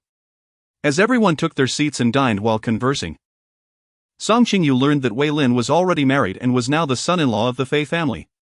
To support his career, the elder Mr. Fei had allocated funds for him to establish an entertainment company. Wei Lin had made commendable progress, successfully producing a hit drama last year and promoting several newcomers. In the entertainment industry, those who possess a blockbuster can command respect and influence. The individuals attending the dinner were all seeking collaboration with Wei Lin. Yet, Wei Lin appeared disinterested in their flattery. His sole focus was on the enchanting Song Qingyu seated across from him. Several times, Song Qingyu raised her head only to collide with Wei Lin's lingering gaze, feeling increasingly uncomfortable. I need to use the restroom, Song Qingyu said to Guan Xinya. All right. As Song Qingyu stepped out of the private room, Wei Lin followed closely behind her. Qingyu, are you considering a comeback to acting? He inquired. Indeed, she replied. The small studio you are with lacks prospects. Have you thought about joining my company? We are currently in the process of preparing a film and a drama. If you are willing to come aboard, you may choose the script first, and the leading female role will be yours. Thank you, Mr. Wei.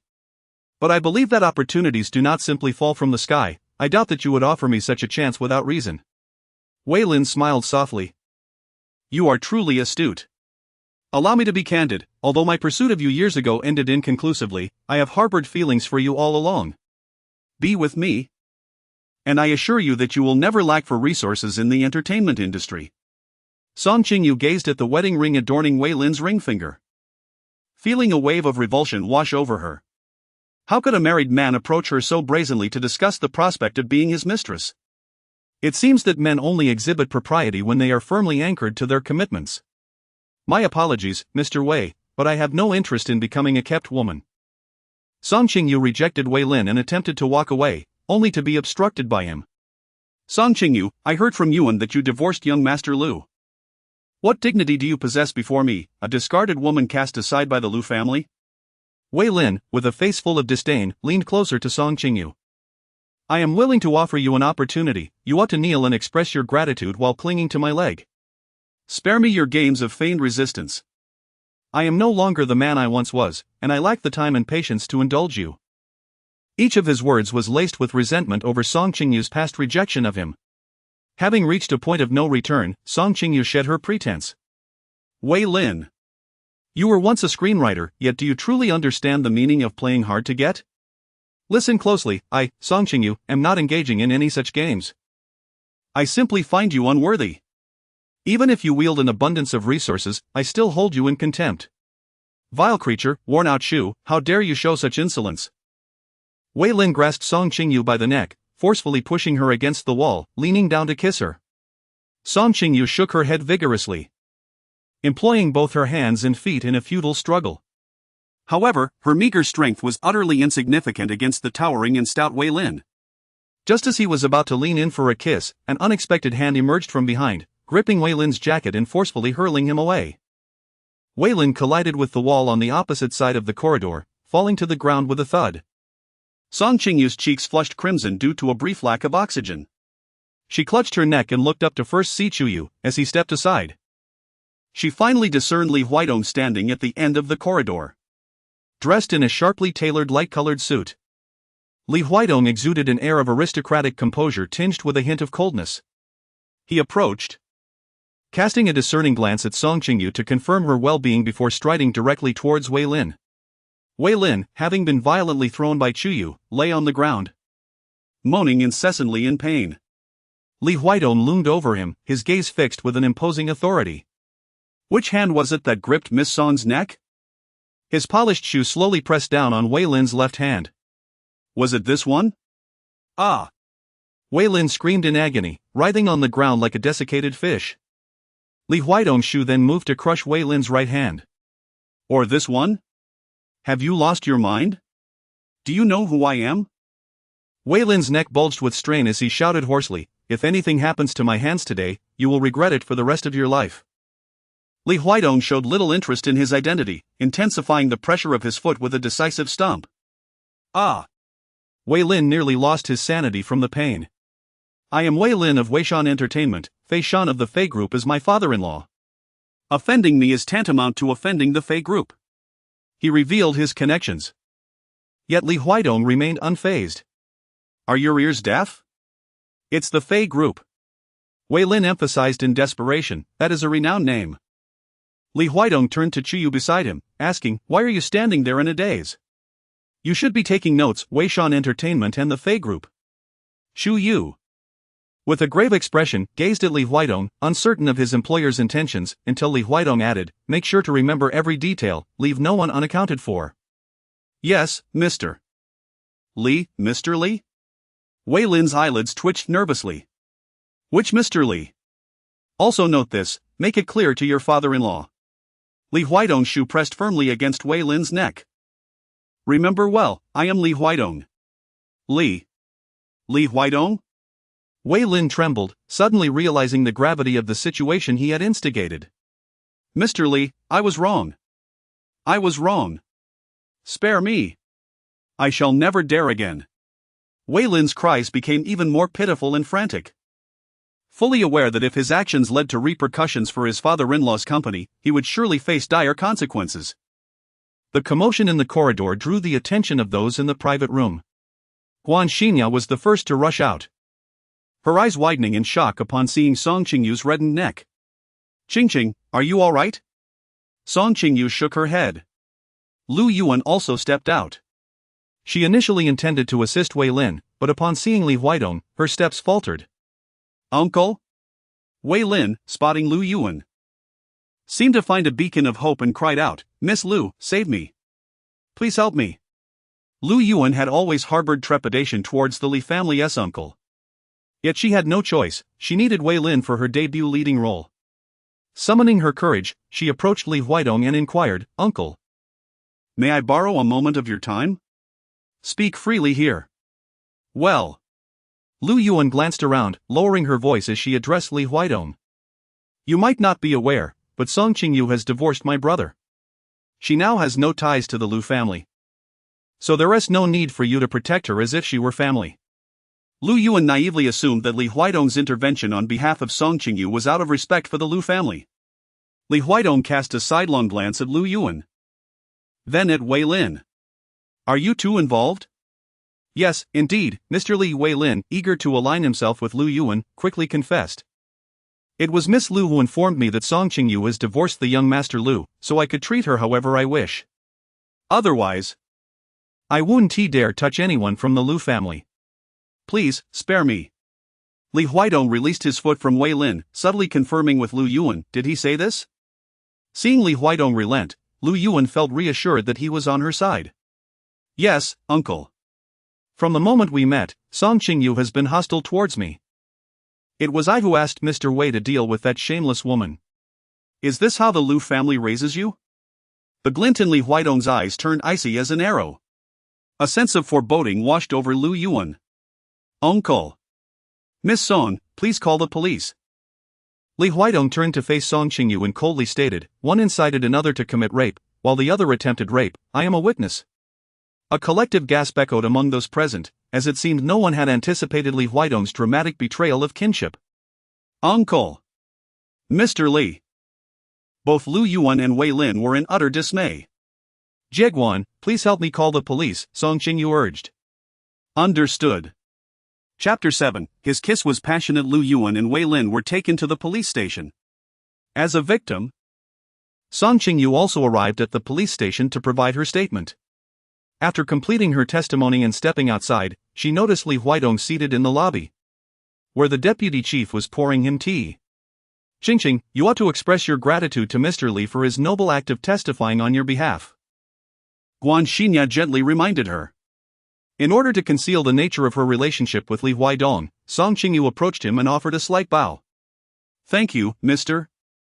Li, for your assistance in providing testimony.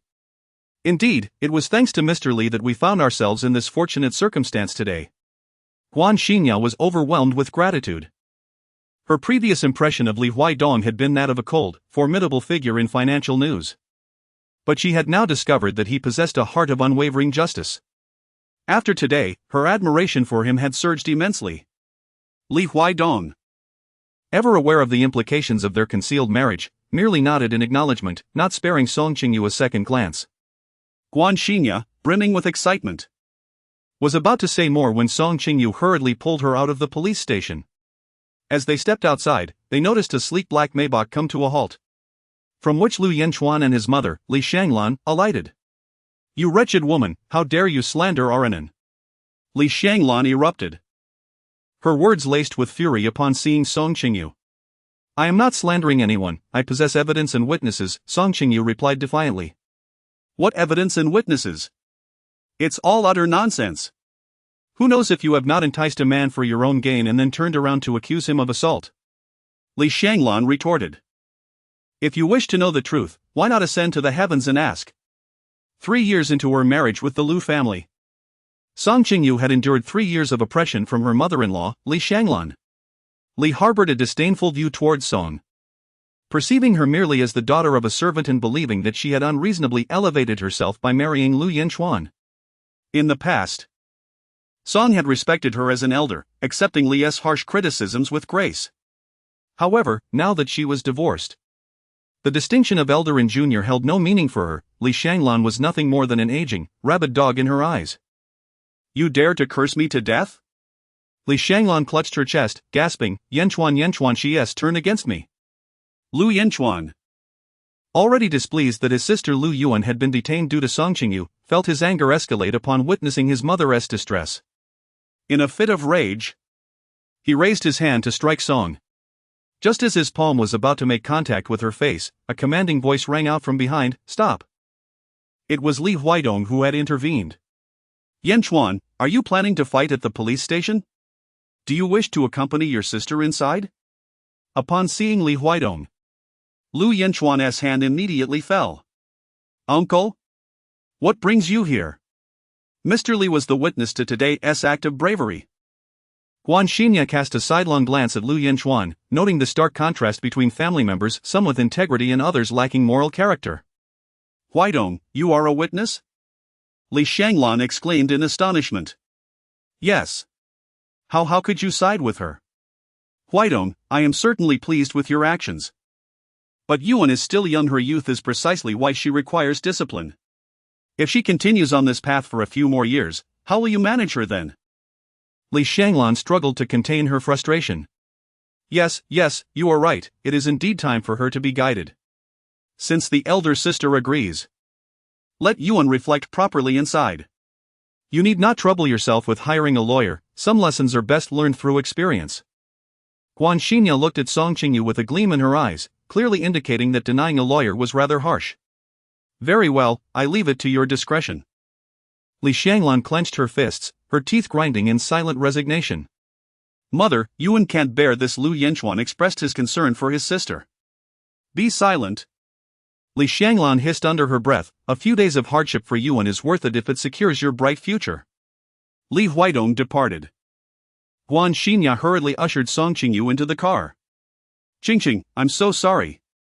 I had no idea that Wei Lin harbored ill intentions towards you. Guan Xingya felt guilty for everything that had transpired. It was my failure to protect you. Guan Jia, Wei Lin came for me, and so did Lu Yuan. This is a personal vendetta of mine and does not concern you. Besides, haven't they both faced their due consequences? Before Guan Xingya could respond, Song Qingyu's phone began to ring. It was a call from Li Huaidong. Song Qingyu, fearing that Guan Xingya would glimpse the name displayed on her phone screen, quickly turned to shield her device and answered the call. Hello? What? Didn't he leave? I am waiting for you at the intersection. Li Huaidong stated before abruptly ending the call. Song Qingyu glanced at Guan Xingya and said, Sister Guan, please drop me off at the intersection ahead. I have some matters to attend to. What is it? Let me drive you, Guan Xingya offered. There's no need, it's just a personal matter. Guan Xingya, with her straightforward nature, replied, all right, then take care of yourself. Song Qingyu alighted from the vehicle at the intersection, glancing around in puzzlement as she failed to spot Li Huaidong's car. Just as she wondered about his whereabouts, a sleek black Bentley emerged from a side road and came to a halt beside her. Get in, Li Huaidong commanded as he lowered the window. Song Qingyu swiftly opened the door and entered the car. Your hiding spot is so discreet, I hardly noticed you just now. Since my wife wishes to keep our marriage a secret, I naturally must conceal myself more carefully. Li Huaidong spoke with a hint of a Beijing accent, his voice resonating with a deep, magnetic quality, rendering it exceptionally pleasant to the ear. Particularly when he uttered the word wife. It seemed to carry an electric charge as it passed his lips. Song Qingyu's face flushed instantly. How is your neck? Li Huaidong leaned over, drawing closer to examine her injury. It's fine. Very red. Her neck was delicate, the inch of skin caught by Wei Lin turning a deep purple, as if blood were about to seep forth any moment. I shall take you to the hospital for a checkup. No need, it's nothing serious. Nevertheless, Li Huaidong insisted on escorting Song Qingyu to the hospital. After the doctor's examination, it was determined that she had a ruptured capillary, requiring localized ice treatment, coupled with oral vitamin E. The two proceeded to the pharmacy to procure the vitamin E, and as they left the hospital, Li Huaidong stopped by a small convenience store downstairs to buy an ice pack. As soon as they got into the car, he leaned in closer. Look up. Song Qingyu observed the ice pack in his hand and realized his intention to apply it to her neck. How could she allow this esteemed figure to attend to her? Promptly, she replied, Mr. Li, thank you, but I can manage it myself. As she reached out to grasp the ice pack, Li Huaidong withdrew his hand, preventing her from obtaining it. What do you call me? Song Qingyu was momentarily taken aback. I apologize, I spoke without thinking and forgot, she said, lifting her head. I truly can manage on my own. However, Li Huaidong, seeing her stubbornness, decisively reclined the passenger seat. Song Qingyu unexpectedly reclined before him. Li Huaidong gently lifted her chin and slowly placed an ice pack against her neck. The visibility within the car was poor, yet her neck radiated a luminous whiteness. The redness of the mark had faded somewhat, rendering it less alarming and even accentuating a hint of alluring restraint in her demeanor. Her skin was truly delicate. It was no wonder that on that fateful night, a mere press of his lips could leave imprints upon her. The memory of their time together stirred a tightening in his lower abdomen, awakening a sense of heat within him. Upon being gazed at by him, Song Qingyu felt her entire body stiffen and flush with warmth. "Why you drive? I can manage on my own," she stammered, snatching the ice pack and diverting her gaze to the window. Li Huidong said nothing, adjusting himself in the seat before starting the car. After their meal, Li Huidong retreated to his study to attend to work. "You should rest, I will take a shower," he announced. Song Qingyu nodded. The bed in the bedroom was spacious. A few days ago, she tossed and turned freely, but today, upon lying down, she only dared to sleep at the edge.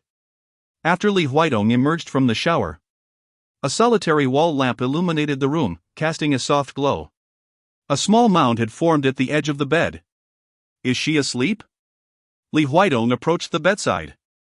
Song Qingyu was enveloped in her quilt, her figure swathed snugly. Her eyes remained firmly shut, and her long, lustrous black hair cascaded over the pristine white pillow, suffusing the air with the fragrance of her shampoo, reminiscent of sweet citrus in the summer. She remained silent, refusing to open her eyes, feigning slumber. Observing her lack of response, Li Huidong dimmed the bedside lamp and settled on the opposite side of the bed. In the darkness, the mattress yielded slightly, and the quilt was gently lifted. Song Qingyu held her breath, subtly contracting her body as she shifted further to the side. "Do you intend to sleep on the floor tonight?" Li Huidong inquired once more. Song Qingyu had yet to fully comprehend the situation when Li Huidong reached out and effortlessly pulled her into the center of the grand bed, enveloping her in his embrace. Their bodies pressed closely together beneath the covers, one firm, the other yielding. The scent of him surrounded her, akin to tumultuous waves engulfing her. "Miss Song, after a 3-year hiatus, your acting skills have regressed. Your attempt to feign sleep is utterly unconvincing," he teased, his voice laced with playful mockery. Song Qingyu opened her eyes and questioned, "What seems amiss? Who could possibly sleep with their eyes so tightly shut?" Song Qingyu pressed her lips together in silence. When Li Huidong approached moments ago, she felt an overwhelming sense of anxiety. In such moments, one is prone to revealing too much. "Please, let me go." Song Qingyu reached out to push him away, but was caught by Li Huidong, who guided her hand to his waist. His waist was remarkably strong. And just a little lower, she could distinctly feel the outline of his V-shaped torso. "Do you still remember what I said on the day I left for my business trip?" Li Huidong whispered in her ear. Of course, she remembered. "Double." "I don't recall," Song Qingyu hurriedly replied, feigning ignorance. "You're not acting convincingly." Before she could finish, Li Huidong captured her lips with his kiss fervent, igniting her reason like a blazing fire. Song Qingyu instantly tensed up. She understood that, regardless of what transpired next, it was a duty owed between spouses. Li Huidong had assisted her mother, and she was obliged to fulfill her promise. However, the mere thought of his heart belonging to his first love, the ethereal Bai Yue Guang, instinctively made her recoil from his closeness. His fervent kisses felt as though he regarded her as Shen Mengli. "What is the matter?" Li Huidong sensed her distraction and halted to gaze at her. Song Qingyu pressed her hand against the area just below her heart, murmuring, "I am experiencing a bit of stomach pain." Chapter 8, Intimate Relationships. This time, it is not merely an act. Song Qingyu was indeed experiencing a slight stomachache. She had hardly consumed anything throughout the day, and when faced with a table laden with delectable dishes in the evening, she dared not indulge excessively. Her stomach, empty and coupled with the tension of the moment, suddenly ached. Li Huidong released her, assisting her to rise from the bed. "I will summon a doctor," he began. "No need," Song Qingyu quickly interjected, "I shall simply sip some warm water to ease it." "Is it hunger?" he inquired. "Not at all," she replied. As soon as Song Qingyu denied it, her stomach betrayed her with an audible growl. Hastily, she clasped her abdomen, and in the next moment, she tossed her hair, lifted her garment, and averted her gaze, vividly embodying the way one pretends to be preoccupied in moments of awkwardness. Li Huidong donned his sleepwear and descended from the bed. I'll have the kitchen prepare a bowl of noodles for you. No need, it's too late to trouble them. Song Qingyu, whose father had been a chef, understood the arduousness of being summoned to cook in the middle of the night. The kitchen operated on a shift system, with someone on duty around the clock. Very well. Truly, Li Huidong was commendable. The kitchen's facilities surpassed those of an ordinary affluent household. The chef swiftly prepared a bowl of noodles for Song Qingyu, perhaps at Li Huidong's special request. This bowl was considerate for her weight loss endeavors, light, delectable, and perfectly portioned, neither too much nor too little. As Song Qingyu indulged in her noodles, Li Huidong stood in the courtyard, smoking. Clad in a grey robe, he appeared as a solitary silhouette against the profound darkness of the night. She could not discern his expression, only the glowing tip of his cigarette, shining like a star. This evening had been utterly disrupted by her, leaving nothing accomplished. He must be feeling quite disheartened. Song Qingyu set down her chopsticks, wiped her mouth, and walked into the courtyard. Have you finished eating? He asked as he extinguished his cigarette. Yes, she replied. Does your stomach still hurt? Just a little, she answered. You should go rest. Song Qingyu, uncertain whether he wished to continue their previous conversation, stood still and gazed at him. What about you? She inquired. I am going to the study to attend to a few emails. Song Qingyu let out a silent sigh of relief. Afraid of me? She had always harbored a fear of him. This trepidation lay hidden within her subconscious. When intoxicated, she could act without restraint, yet in her sober moments, she found it difficult to let go. Ultimately, the most insurmountable barrier within her was herself.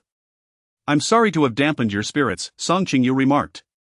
You need not feel apologetic, Li Huidong replied, meeting her gaze. Though it is a marital obligation, I shall not compel you. Rest now.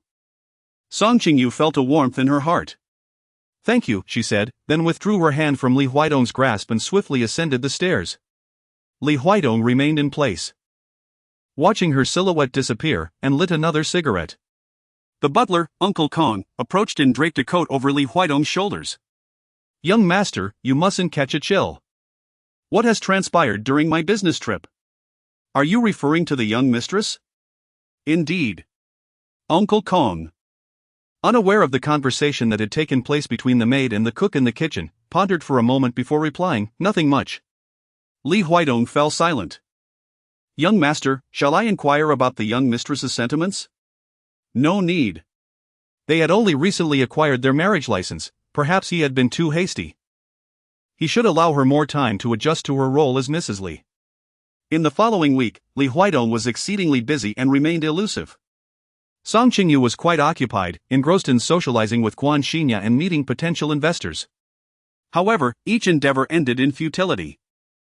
Guan Xingya found it perplexing and soon learned that the Lu family had issued a directive against employing Song Qingyu. They had prevented her from making public appearances during her marriage, and now, even after the divorce, they continued to obstruct her progress.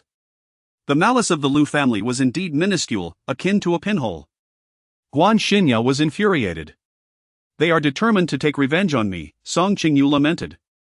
Lu Yuan had been imprisoned due to her, and the Lu family, stifled by pent-up frustration, certainly would not permit her to thrive. I apologize, Wang Jie, for the inconvenience I've caused you these past few days. No worries, Guan Xingya replied. As the Lu family throws obstacles in our path, we shall only grow more resilient. I refuse to believe that the Lu family can dominate everything. She retrieved a script from her drawer.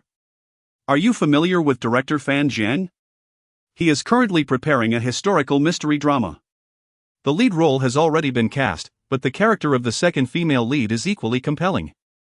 After much effort, I managed to obtain the scripts for the first 5 episodes. Take a look, and tomorrow, I will introduce you to director Fan. He is renowned in the industry for his steadfastness. His casting decisions are never swayed by any investors. If he takes a liking to you, the Lu family's interference will be rendered meaningless.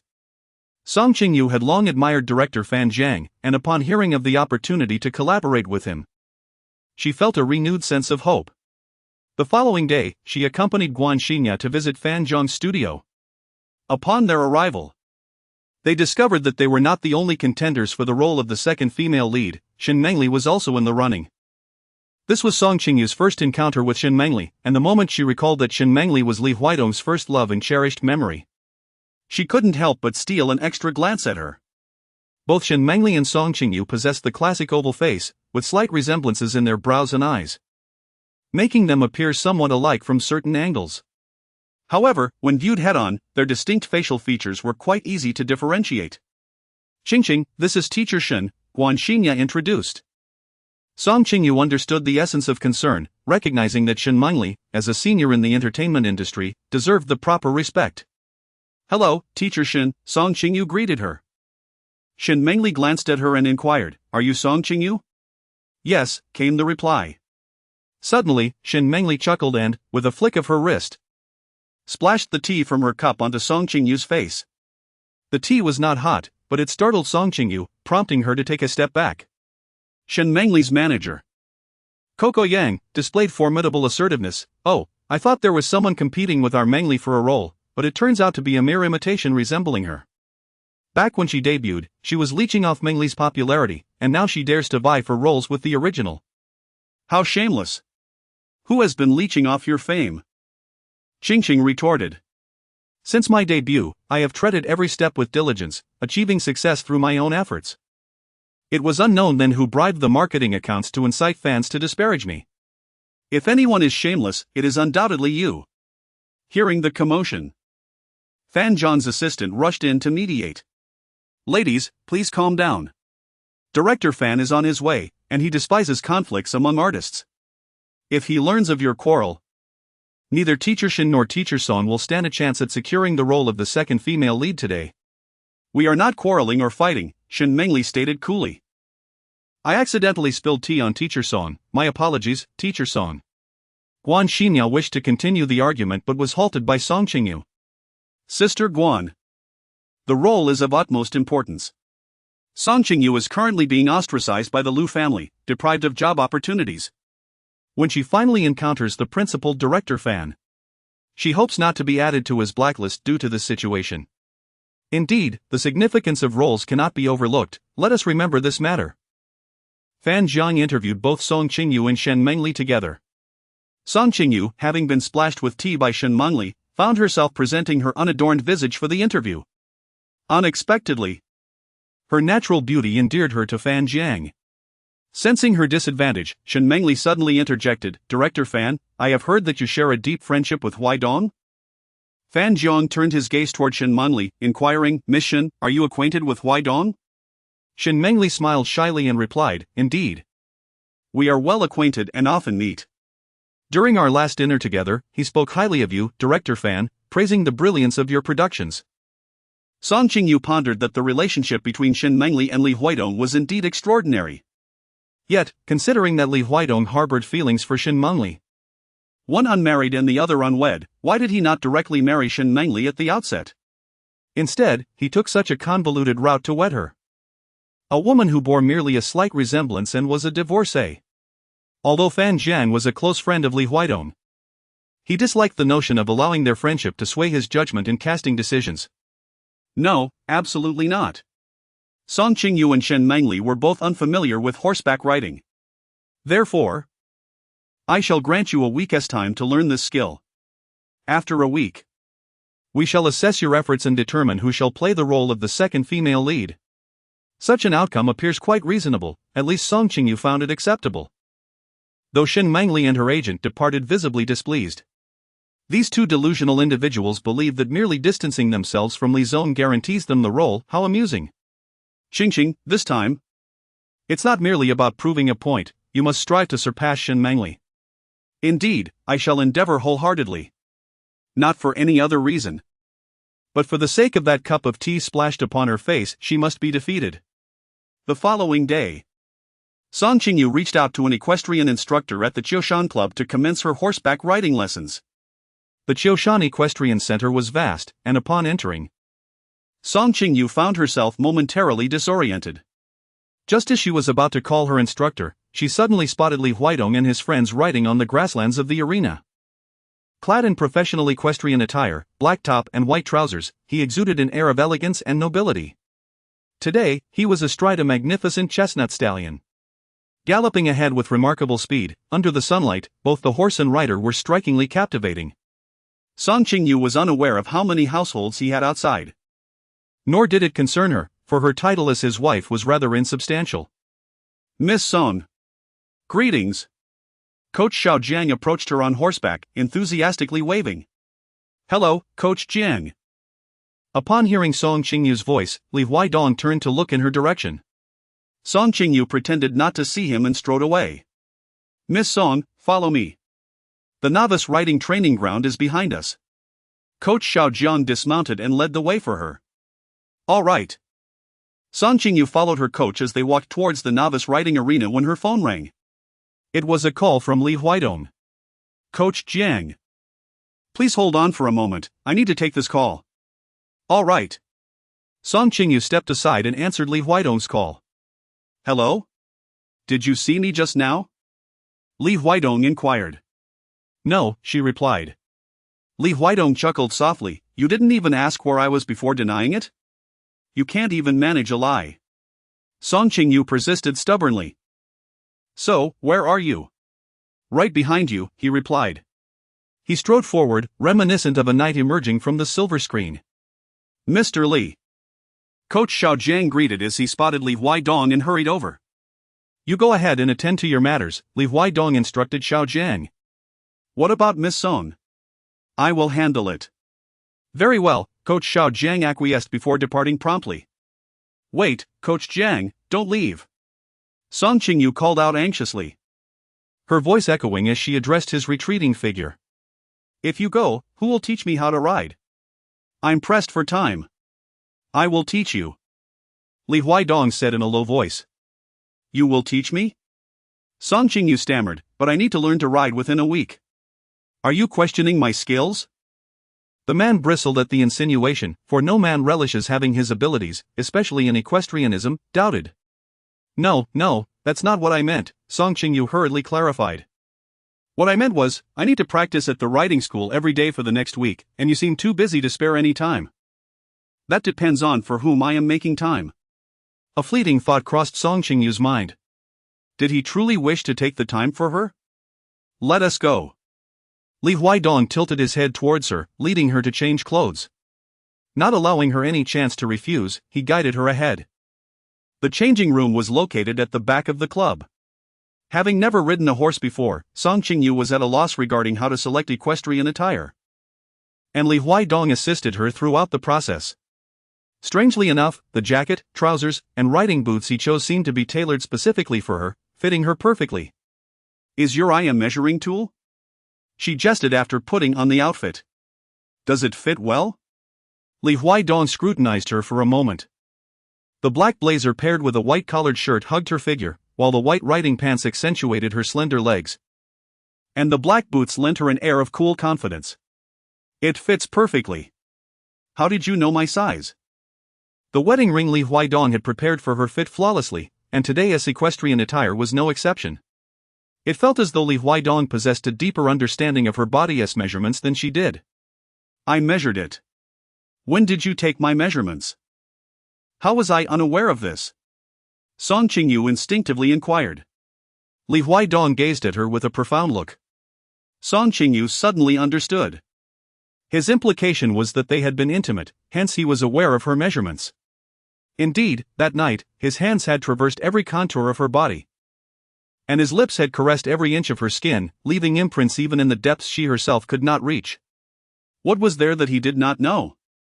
Which horse shall I ride? Song Qingyu hastily changed the subject. Li Huaidong gestured towards a chestnut steed beside him, saying, You shall ride this one. The horse, named Wind Chaser, was a prized purchase, renowned for its speed and spirit. Mount up, and I will take you for a spin to feel it out.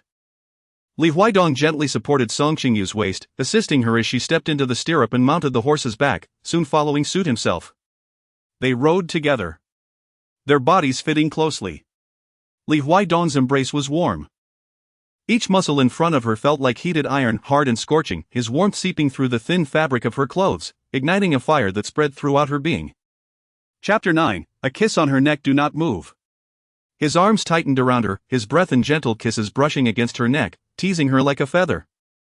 It's hot. Song Qingyu murmured in protest. Where is it hot?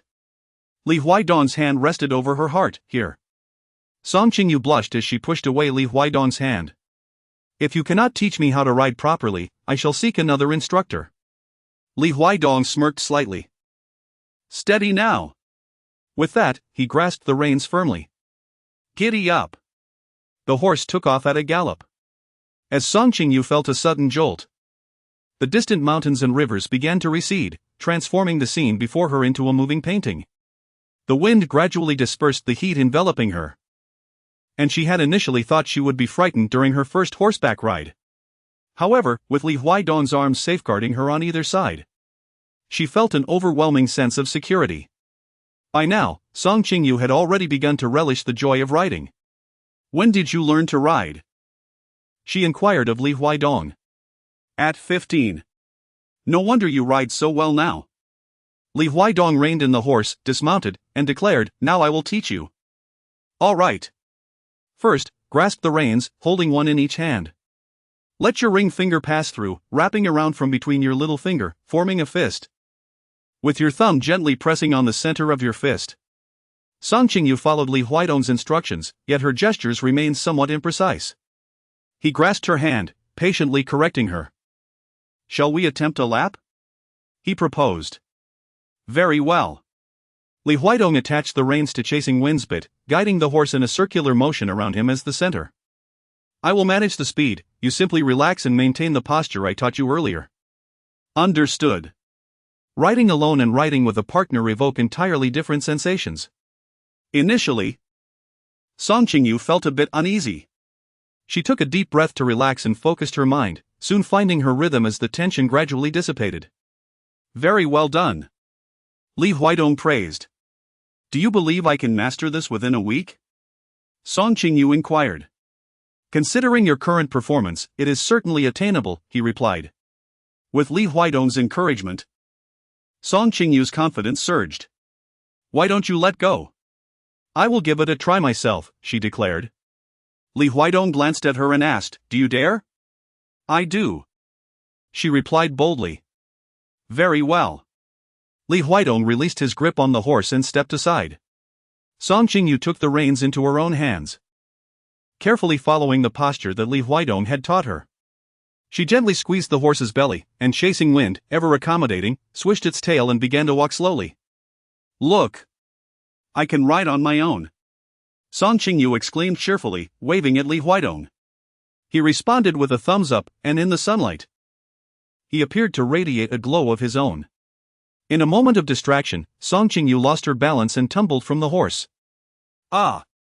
She exclaimed in surprise.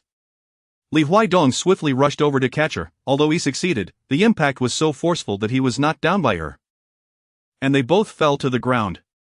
Are you all right? Li Huaidong inquired.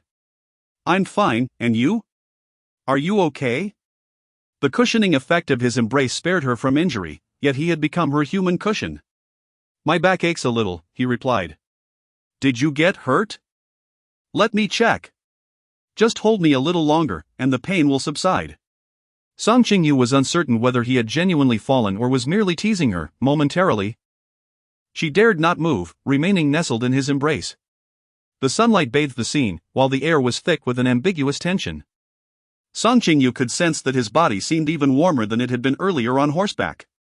On the other side of the equestrian grounds, Shen Mengli observed the two figures entwined on the lawn, her fists clenched in frustration. Mingli, do not be upset, even if she has caught Mr. Li's attention. She is merely a substitute, a voice echoed in her mind. Upon hearing the term substitute, Shen Mengli's expression shifted dramatically. Her manager, Coco, realized her misstep and quickly covered her mouth. I apologize, I spoke out of turn.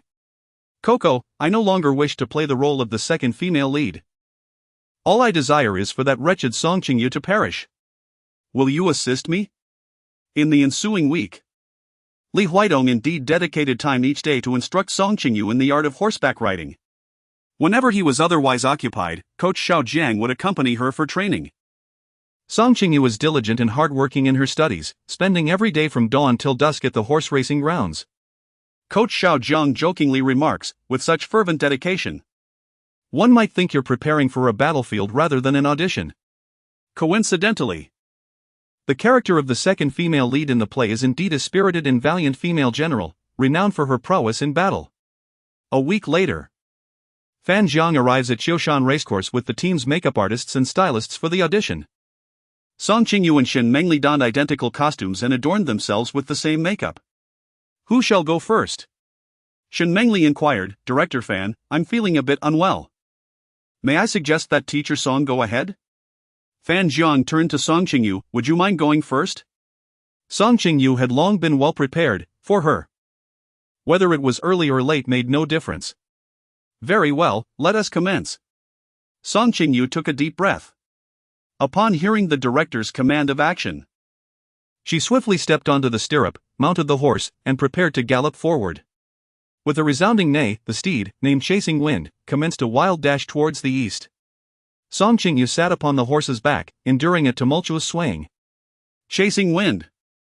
Tighten the reins, Chasing Wind, halt! Yet at that moment, Chasing Wind had completely lost control. Leaping high, tossing its head, and galloping wildly, as if under the influence of some intoxicating substance. Although Song Qingyu had mastered the art of horseback riding, her skills were still quite rudimentary, and she found herself unable to maintain control in such a situation. Guan Xinya and the on-site staff were taken aback. Help! Someone! Please help! Guan Xinya cried out in desperation. Director Fan Jiang and two male staff members attempted to chase after the galloping horse, but they were utterly unable to keep pace with the swift steed. Song Qingyu felt dizzy and nauseous from the jostling, her hands gradually losing strength, and she struggled to maintain her grip on the reins. In her panic, she was overwhelmed by the illusion that she was about to fall from her horse and meet her demise. Just then, a whistle pierced the air from behind. It was Li Huaidong. Hearing the sound, Chasing Wind seemed to slow its pace slightly, yet did not come to a halt. Li Huaidong swiftly mounted another horse nearby, raising his whip to pursue her. Giddy up! Li Huaidong's steed quickly matched pace with Chasing Wind. Song Qingyu was utterly at a loss when she spotted Li Huaidong. Her emotions surging forth. Mr. Li, save me.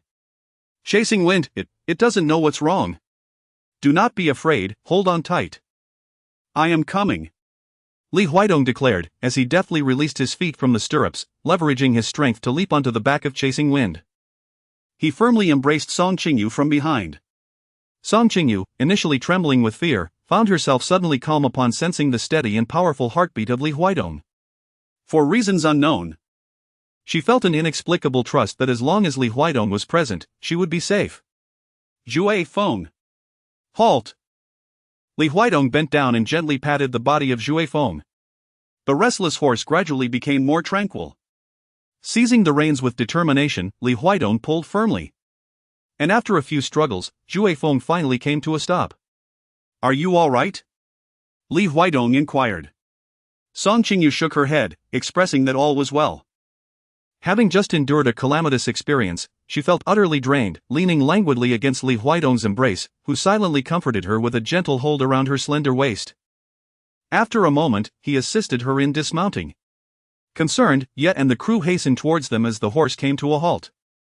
Qingyu, are you all right?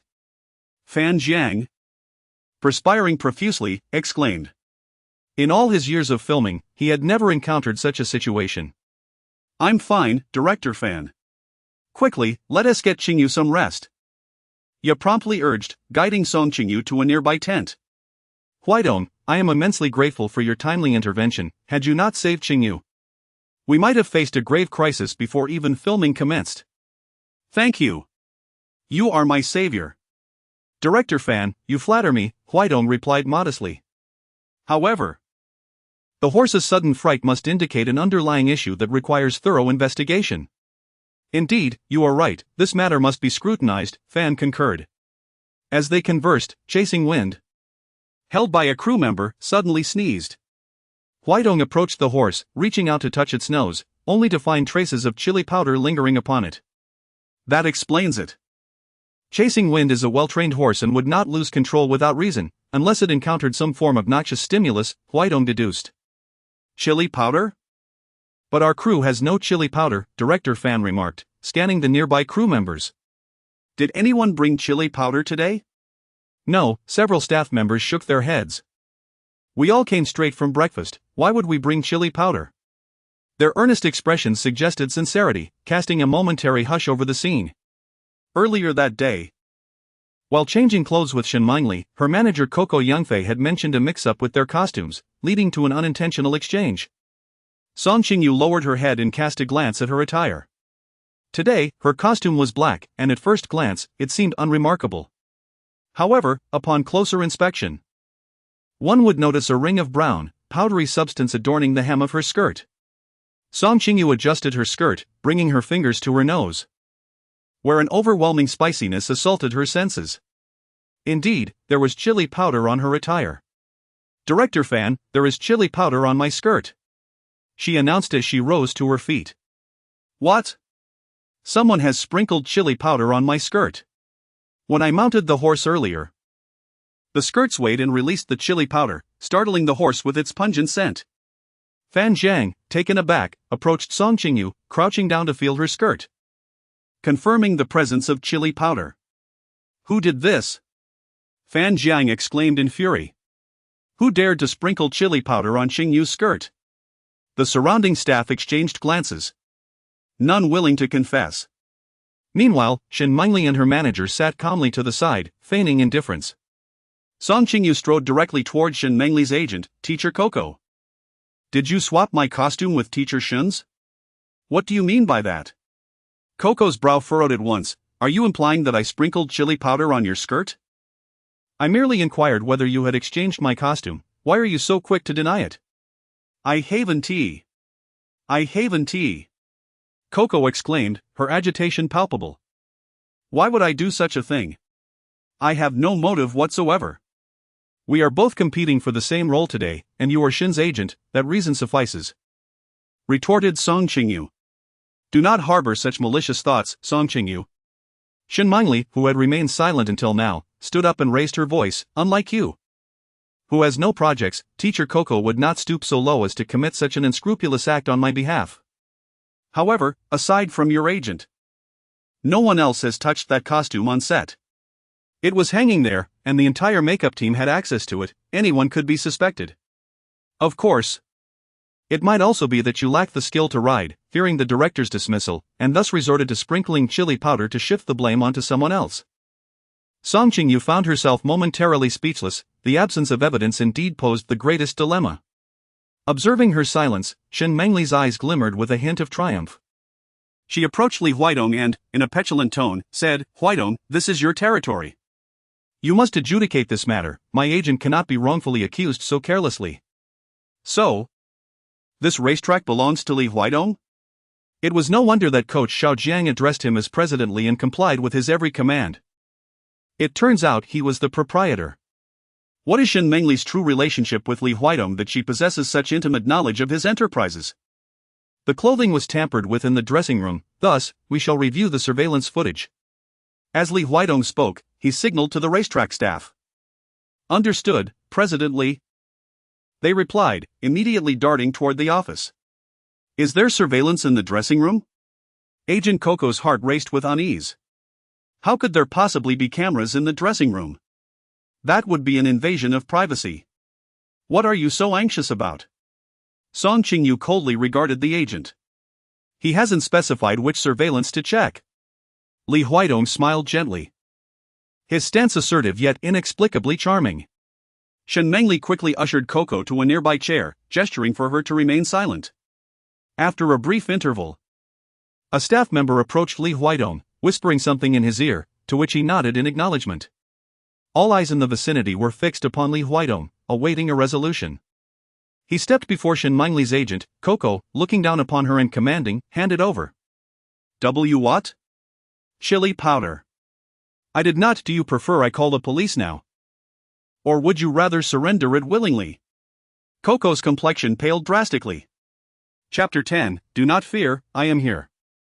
Could it be that the racetrack's cameras indeed captured her sprinkling chili powder on Song Qingyu's dress? She instinctively tightened her grip on her canvas bag. Noticing this, Li Huidong decisively yanked it from her grasp. The bag hit the ground with a thud, its contents spilling out, revealing not only some cosmetics but also half a bag of chili powder nestled among various bottles. A collective gasp arose from the crowd. "It truly is you!" Guan Xinya exclaimed, her anger palpable. "Isn't it common for artists to compete for roles? Why must you resort to such malice, aiming to ruin Qingqing?" Upon realizing her scheme had been exposed, Shen Mengli leapt to her feet, feigning confusion. "Coco, why would you do this? We hardly need this one role." I was wrong, I was momentarily blinded by ambition." Coco clutched Shen Mengli's arm, pleading softly, "Mengli, please help me." After a moment's contemplation, Shen Mengli approached Li Huidong. "Huidong, Coco has indeed erred, but fortunately, Teacher Song has suffered no harm. I shall relinquish this role, let it go to Teacher Song. I implore you to spare Coco." "Excuse me, but please clarify your statement. What do you mean by giving up this role for Qingqing?" Guan Xinya interjected, dissatisfied. "Qingqing has diligently practiced her equestrian skills for a week for this role. She is more than capable of securing it on her own merit without your concession." "Indeed. I am confident in my ability to earn this role." Song Qingyu stepped forward, asserting, moreover, as the victim in this matter, "It is ultimately my decision on how to proceed. Why is Miss Shen interceding with President Li on my behalf?" Li Huidong turned his gaze toward Song Qingyu. Song Qingyu's expression was one of indifference, as she contemplated that he would not be able to safeguard his beloved ex-girlfriend. "How does Miss Song intend to handle this?" Li Huidong inquired. "Naturally, she planned to return the favor in kind." "Pray tell." Song Qingyu addressed the staff at the horse ranch, instructing, "Bring over Chasing Wind." The staff hesitated to take initiative, for this was Li Huidong's horse. However, with a mere glance from Li Huidong, the staff understood and complied with Song Qingyu's request. They led Chasing Wind before her. Song Qingyu gently caressed the head of the wild stallion, Chasing Wind, before turning to Shen Mengli's manager, Coco, and said, "Mount the horse." "Why should I mount the horse?" Coco retorted.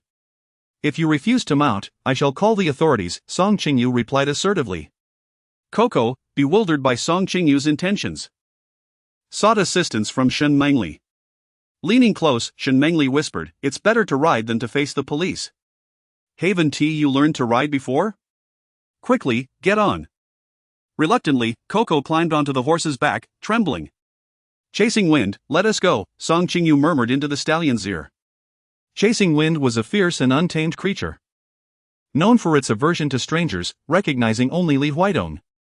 The reason Song Qingyu could command Chasing Wind was that her first encounter with the stallion was under Li Huidong's guidance, which led Chasing Wind to accept her as one of its own. However, Coco had never interacted with the horse, and to Chasing Wind, she was merely an unfamiliar presence. Furthermore, having recently been startled by a sprinkling of chili powder, the horse was in a foul mood. As soon as Coco mounted, it erupted in fury and bolted away. "Ah!" Coco screamed as Chasing Wind galloped several meters ahead, entering a state akin to a wild revelry, bouncing and bucking in an attempt to dislodge the unfamiliar rider. Those present watched in horror. "Huidong, please make the horse stop. At this rate, Coco will fall." Shen Mengli pleaded desperately. "You might want to call an ambulance in advance," Li Huidong suggested nonchalantly. Shen Mengli could only stare in disbelief. Initially, Coco clung tightly to the reins. But after a series of jolts, she lost her strength and fell with a thud. "Coco!" Shen Mengli rushed over. Coco lay on the ground, clutching her face, blood streaming down as she wept in pain, prompting Shen Mengli to join her in tears. Song Qingyu gazed at the scene before her, feeling an overwhelming sense of vindication. After all, had Li Huidong not arrived in time today, it would have been her who tumbled from the horse. Half an hour later, an ambulance arrived with a wail. Coco was lifted onto a stretcher by the medical personnel. She not only suffered facial injuries but also fractured 2 ribs. As Shen Mengli accompanied the stretcher, she cast a fierce glare at Song Qingyu. "Song Qingyu, just wait, this is far from over." In the wake of this farce, Fan Jiang was thoroughly disillusioned with Shen Mengli, yet whether Song Qingyu would assume the role of the second female lead depended on her equestrian training. Initially, Song Qingyu had learned enough over the past week to meet expectations, but after narrowly escaping a fall, she was now filled with trepidation and hesitant to mount again. Are you afraid? Li Huidong asked as he approached her from behind while she stood motionless beside Chasing Wind. A little, Song Qingyu admitted candidly. Do not fear. I am here. Song Qingyu understood that his words implied that if there were any circumstances concerning Chasing Wind, he would be able to ride swiftly to her aid. However, those two words, upon reaching her ears, evoked a different hue of meaning. It was as if he would protect her at any moment, in any place. Thank you. Song Qingyu, encouraged by the support she received, mounted her horse once more. Her week of equestrian training had not been in vain. Director Fan Jiang was exceedingly pleased with her performance and promptly decided to cast her in the role of the second female lead. Song Qingyu finally received her first role after her return, and she instinctively sought out Li Huidong in the crowd, only to discover that he had already departed. Are you looking for Mr. Li? Guan Xingya inquired while handing her a glass of water. He received a phone call and left right after you safely dismounted. I am not looking for him. What would I want with him? Song Qingyu replied, lowering her head to conceal her expression from Guan Xingya. Of course. She wished to express her gratitude. Had it not been for Mr. Li's sudden appearance today, she would have been in dire straits. That fall could have resulted in serious injury, and beyond the physical pain, her path to a comeback would have been indefinitely postponed. Song Qingyu nodded, acknowledging that today was indeed largely thanks to Li Huidong. Moreover, just now, when President Li held you in his arms on horseback, my heart raced uncontrollably. I felt as if even idle dramas paled in comparison. To be honest, if President Li were not Lu Yanchuan's uncle, I might have actually shipped the two of you as a couple. Song Qingyu was sipping water when she heard Guan Xingya's concerned words, nearly choking on her drink.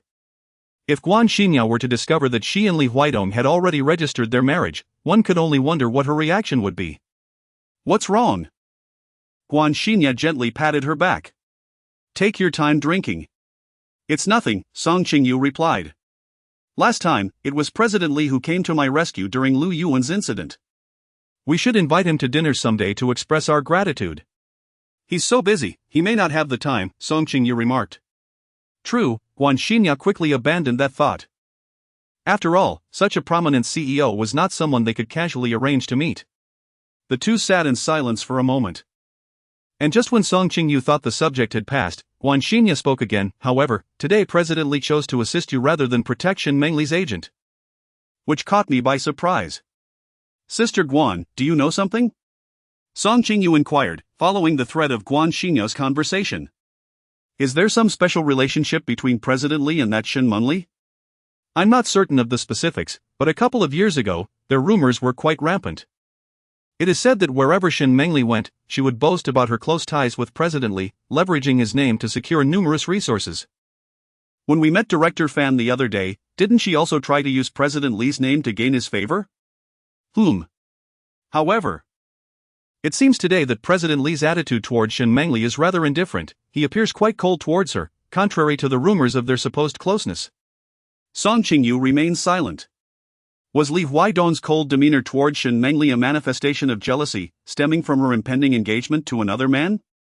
For men, the women they cannot possess and their first loves are often the most unforgettable and unique. In the subsequent fortnight, Song Qingyu commenced filming. After a 3-year hiatus, she returned to the industry with the mindset of a novice. Aside from diligently focusing on her own performance each day, she spent her free time observing the acting of her fellow cast members. After 2 weeks, she was granted a brief respite. Young lady, while you were away, we received an invitation at Lan Yuan, and I had it brought to you, Uncle Kong remarked. What invitation? It is an invitation to the matriarch of the Lu family's 80th birthday celebration. Song Qingyu took the invitation and opened it. Indeed, it was addressed to her. The characters of her name were inscribed in running script, clearly penned by the elderly matriarch herself.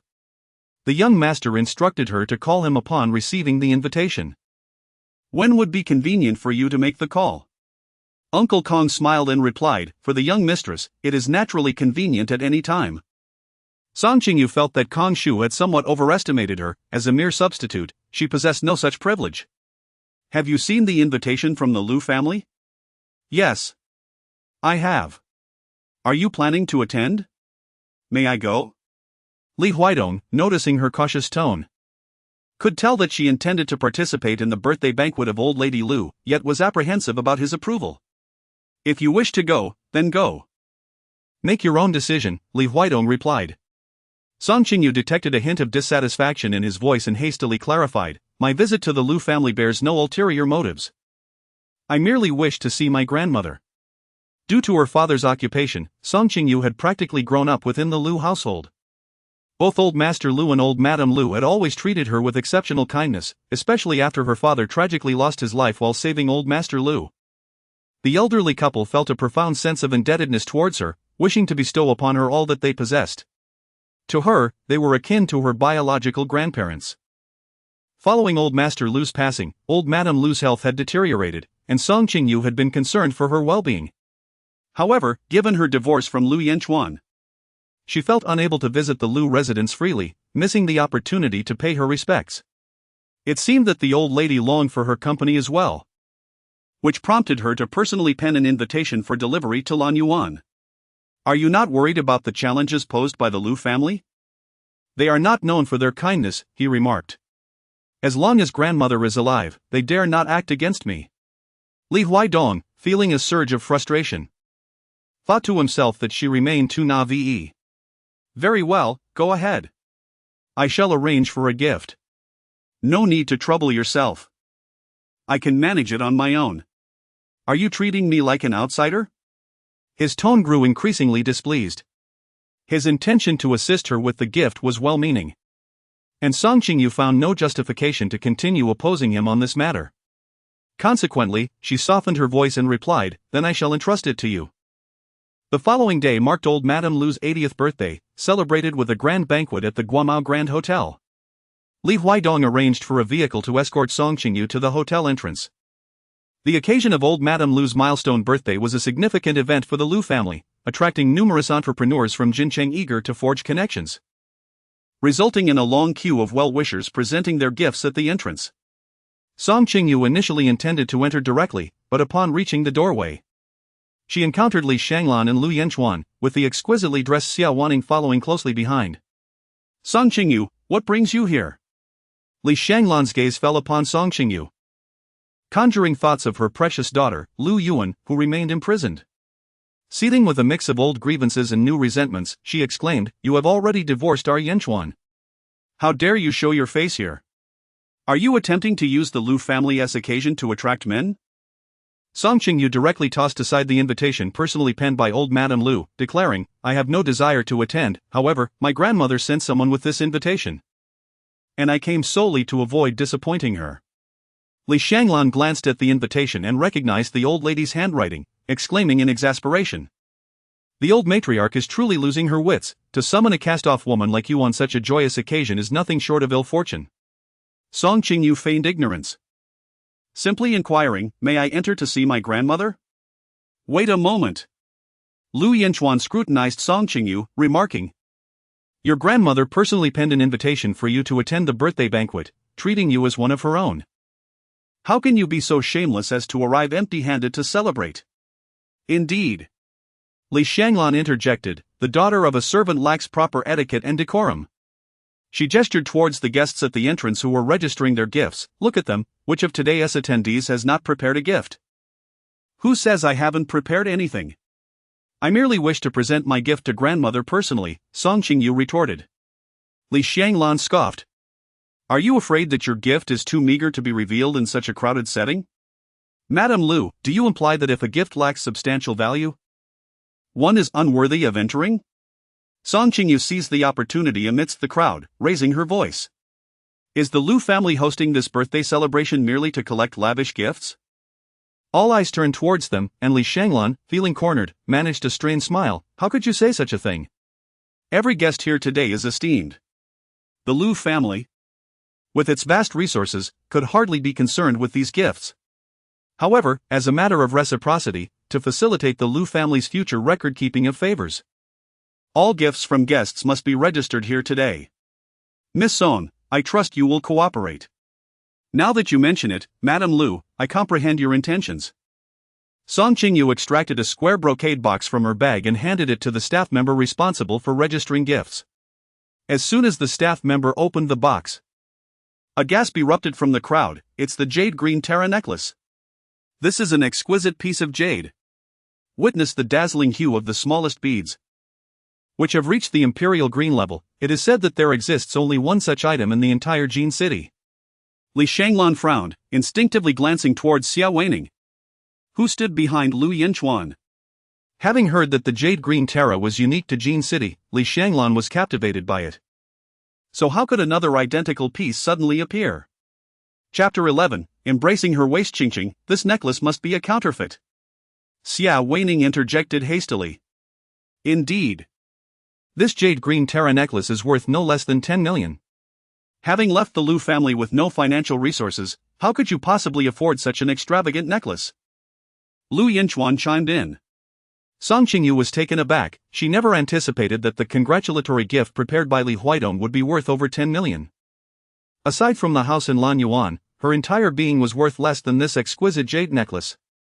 She observed that he did not seem like someone capable of such extravagant generosity, which explained why others suspected her gift was a counterfeit. However, this was meticulously prepared by Li Huidong, and without a doubt, he would never resort to deception. After all, several million was but a trifle to him. And there was no necessity for him to purchase a fake. On what grounds do you claim my gift is counterfeit? Song Qingyu inquired. The jade green Mother of Buddha necklace is unique in Jinchang, and the only one currently in my possession. Li Shanglan proudly opened her coat. Indeed. She wore a jade necklace identical to the one in Song Qingyu's ornate box. The guests murmured among themselves, deliberating on the authenticity of each necklace. Without a doubt, the one in Song Qingyu's hands is a forgery. Xia Weining asserted firmly. My aunt's necklace was purchased from the Jade Pavilion, a century-old establishment. How could it possibly be counterfeit? Since it was acquired from the Jade Pavilion, it must be authentic. An informed guest remarked. The Jade Pavilion has a strict policy. Counterfeit items incur a tenfold penalty. Their treasures are all valued in the millions, and should any counterfeit emerge, they would be liable for hundreds of millions. With such a stringent rule, the Jade Pavilion has never been implicated in forgery throughout its century-long history. Encouraged by the support, Xia Weining confidently turned to Song Qingyu, with a sarcastic tone, asking, Qingqing, where did you purchase your jade necklace? The necklace was a gift from Li Huidong. And Song Qingyu genuinely did not know its source. Why the silence? You don't even know where the gift you received came from? Li Shanglan pressed aggressively. This Miss Song cannot even articulate the origin of her jade. It is highly likely that it is a counterfeit. Indeed, who receives a gift without knowing its provenance? There must be some hidden agenda, others chimed in. If one cannot afford such an extravagant gift, it is better not to give anything at all than to present a counterfeit. It is simply self-degrading. As Mrs. Lu, Li Shanglan, exhibited hostility towards Song Qingyu, the guests adeptly took sides, converging to assail Song Qingyu. Song Qingyu felt somewhat embarrassed. Stop making a fool of yourself here, hurry and leave. Lu Yanchuan stepped forward and forcefully shoved Song Qingyu. Song Qingyu was caught off guard, stumbling several steps backward, on the verge of losing her balance and falling to the ground. Suddenly, a large hand firmly supported her lower back. Oh, it was Mr. Li. Mr. Li had arrived. It was Li Huidong who steadied her, preventing her from toppling over. Mr. Li, it has been a while. Numerous guests gathered around to greet Li Huidong, who nonchalantly released Song Qingyu, though his gaze lingered upon her. Today, he wore a pair of gold-rimmed glasses, his eyes concealed behind the lenses, rendering them even more profound. Yesterday, Song Qingyu specifically inquired about Li Huidong's itinerary from Uncle Kong. According to Uncle Kong, he should still be on a business trip out of the province today. So how could he possibly appear here? Uncle! Lu Yanchuan exclaimed with excitement upon seeing Li Huidong, didn't you say you were too busy to come today? I changed my schedule. Wonderful! Please, do come in. Lu Yanchuan parted the crowd to clear a path for Li Huidong. Mother, Uncle has arrived. When the invitation for the 80th birthday celebration of Old Lady Lu was sent out, Li Shanglan promptly had her son Lu Yanchuan deliver it to the Li family. After all, if Li Huidong could attend old lady Lu's birthday banquet, it would certainly enhance their reputation, and her husband Lu Jianpain would regard them with greater esteem. Unfortunately, the date of the birthday celebration coincided with Li Huidong's business trip, much to Li Shanglan's disappointment. Little did she expect that Li Huidong would change his plans and come today. Huidong, you specifically altered your schedule to come here, it truly honors my sister. Li Shanglan was overjoyed. Li Huidong did not respond but inquired, what are you all doing gathered at the entrance? Isn't it our dear Miss Song, Yanchuan's ex-wife? Even after their divorce, she still comes to the Lu family to make a fool of herself. She claims to have come to pay her respects to the old lady. Yet look at this, she bought a counterfeit necklace pretending it to be jade as a gift, and now it has been exposed. Li Shanglan remarked disdainfully. Counterfeit? Li Huidong glanced at the jade necklace in the ornate box. The color did not appear to suggest it was fake. Uncle, this is indeed counterfeit. There is only one authentic jade guanyin necklace in the entire Jinchang. My girlfriend specifically bought it from the Jade Pavilion for my mother. And she wears it around her neck. So, this necklace from Song Qingyu must certainly be a fake. Lu Yanchuan once again stepped forward to defend Xia Weining. Song Qingyu, in the past, would always feel a pang of heartache whenever she witnessed Lu Yanchuan's affection for Xia Weining, but now she is left with only numbness. The Jade Pavilion? The young man beside Li Huidong spoke. The Jade Pavilion has never sold the jade green Terra necklace, its ownership has always belonged to the Su Fuan auction house. Who are you, and how do you know that the Jade Pavilion has never sold this necklace? Lu Yanchuan inquired. Allow me to introduce, this is Yin Shuo. The young master of the Jade Pavilion, Li Huidong replied. Yin Shuo then stepped forward to greet Li Shanglan, nodding respectfully, hello, Mrs. Lu. I am Yin Shuo. My father was supposed to come to celebrate Grandma Lu's 80th birthday today, but he had to fly abroad on urgent business. He asked me to represent him and convey his congratulations to the Lu family. Thank you, young Master Yin, for honoring the Lu family with your presence. Li Shanglan said graciously. Yin Shuo, as an expert, could you please help me verify whether the jade necklace around my sister's neck is genuine or not? We wouldn't want her to be deceived by malicious individuals, Li Huidong added. Of course, Yin Shuo responded, addressing Li Shanglan, Mrs. Lu, to avoid any offense. May I trouble you to remove the necklace for me to examine? Li Shanglan was reluctant, fearing public humiliation, but with all eyes upon her. She had no choice but to remove the jade necklace and hand it to Yin Shuo. Yin Shuo meticulously inspected the entire necklace before returning it to Li Shanglan. What do you think? It must be genuine, right? Lu Yanchuan asked anxiously. Young Master Lu, Mrs. Lu, I regret to inform you, this necklace is counterfeit. Not a single bead is genuine jadeite, they are merely green agate with an unwholesome hue, Yin Shuo stated, causing an uproar among the guests. Li Shanglan glanced at Xia Weining, unable to conceal the disdain in her eyes. Impossible. I spent over 10 million on this necklace, how could it be fake? Xia Weining exclaimed, her face flushed. Young Master Yin, you must be mistaken, please take another look. Yin Shuo smiled gently, I have dealt with jade since childhood. I can vouch for my reputation and that of the Jade Pavilion that this necklace is unequivocally fake. I truly bought it from the Jade Pavilion, I have the receipt. Where is the receipt? Quickly, show it to young Master Yin, Xia Weining stammered as she fumbled through her bag to retrieve the receipt and handed it to Yin Shuo. Xia Weining was left in shock, tears welling in her eyes as disbelief washed over her. Yanchuan, I've been deceived. I've been duped. And that over 10 million has been stolen. Lu Yanchuan fell silent, feeling the weight of the guest's gaze and the implications for his mother, Li Shanglan's dignity.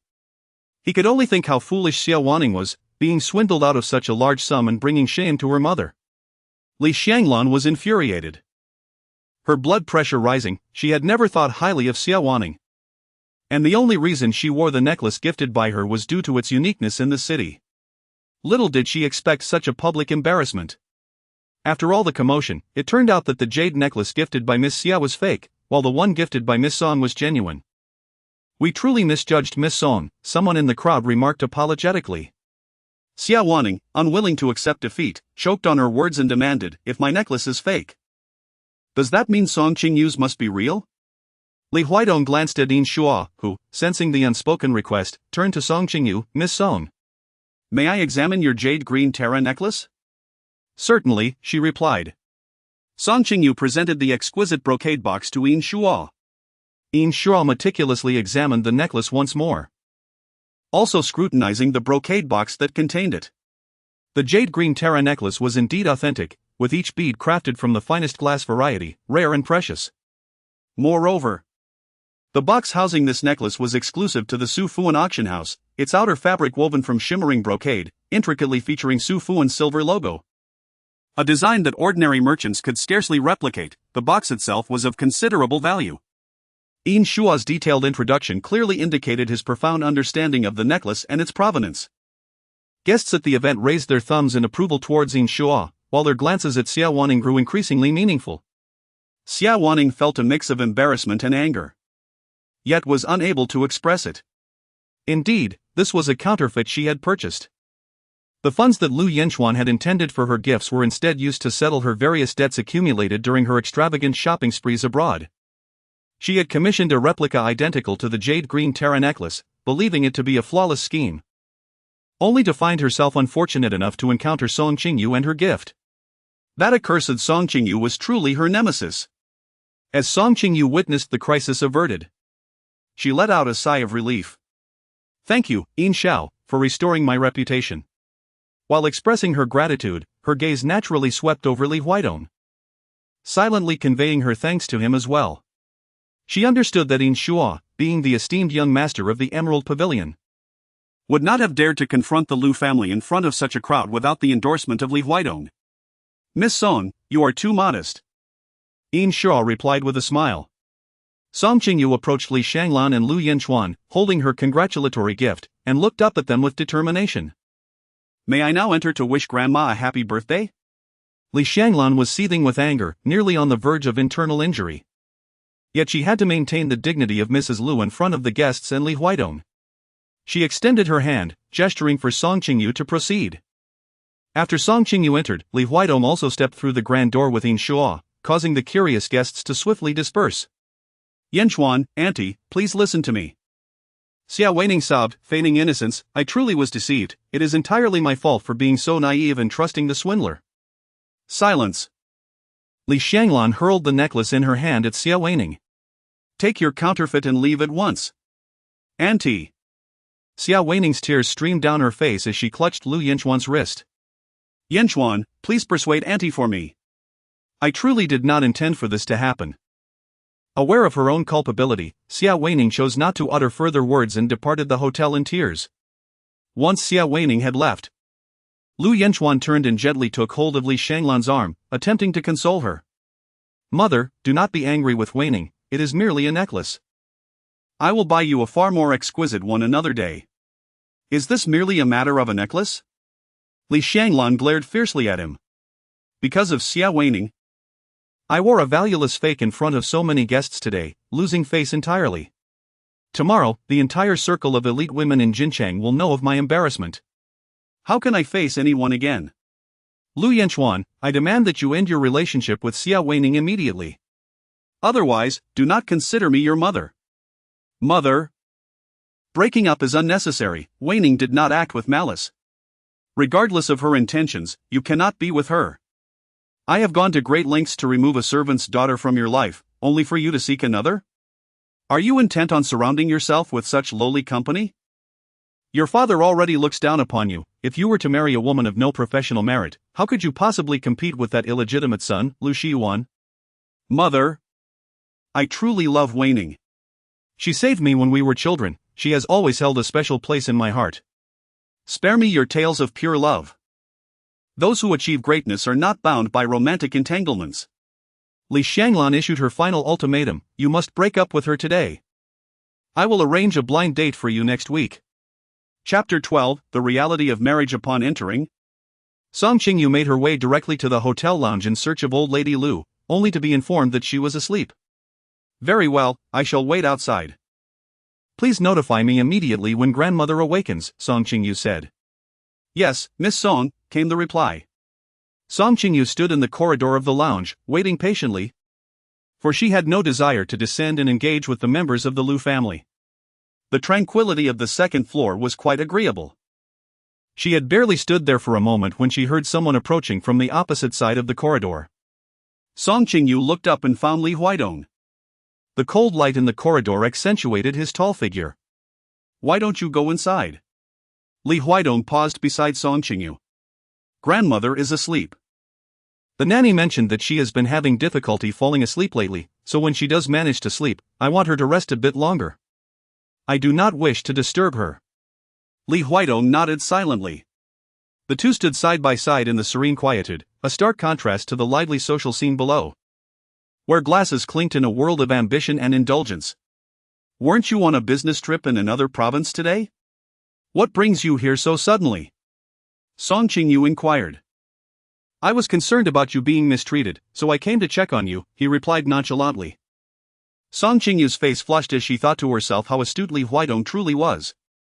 If he hadn't come today, she would have been at a loss for how to authenticate this gift.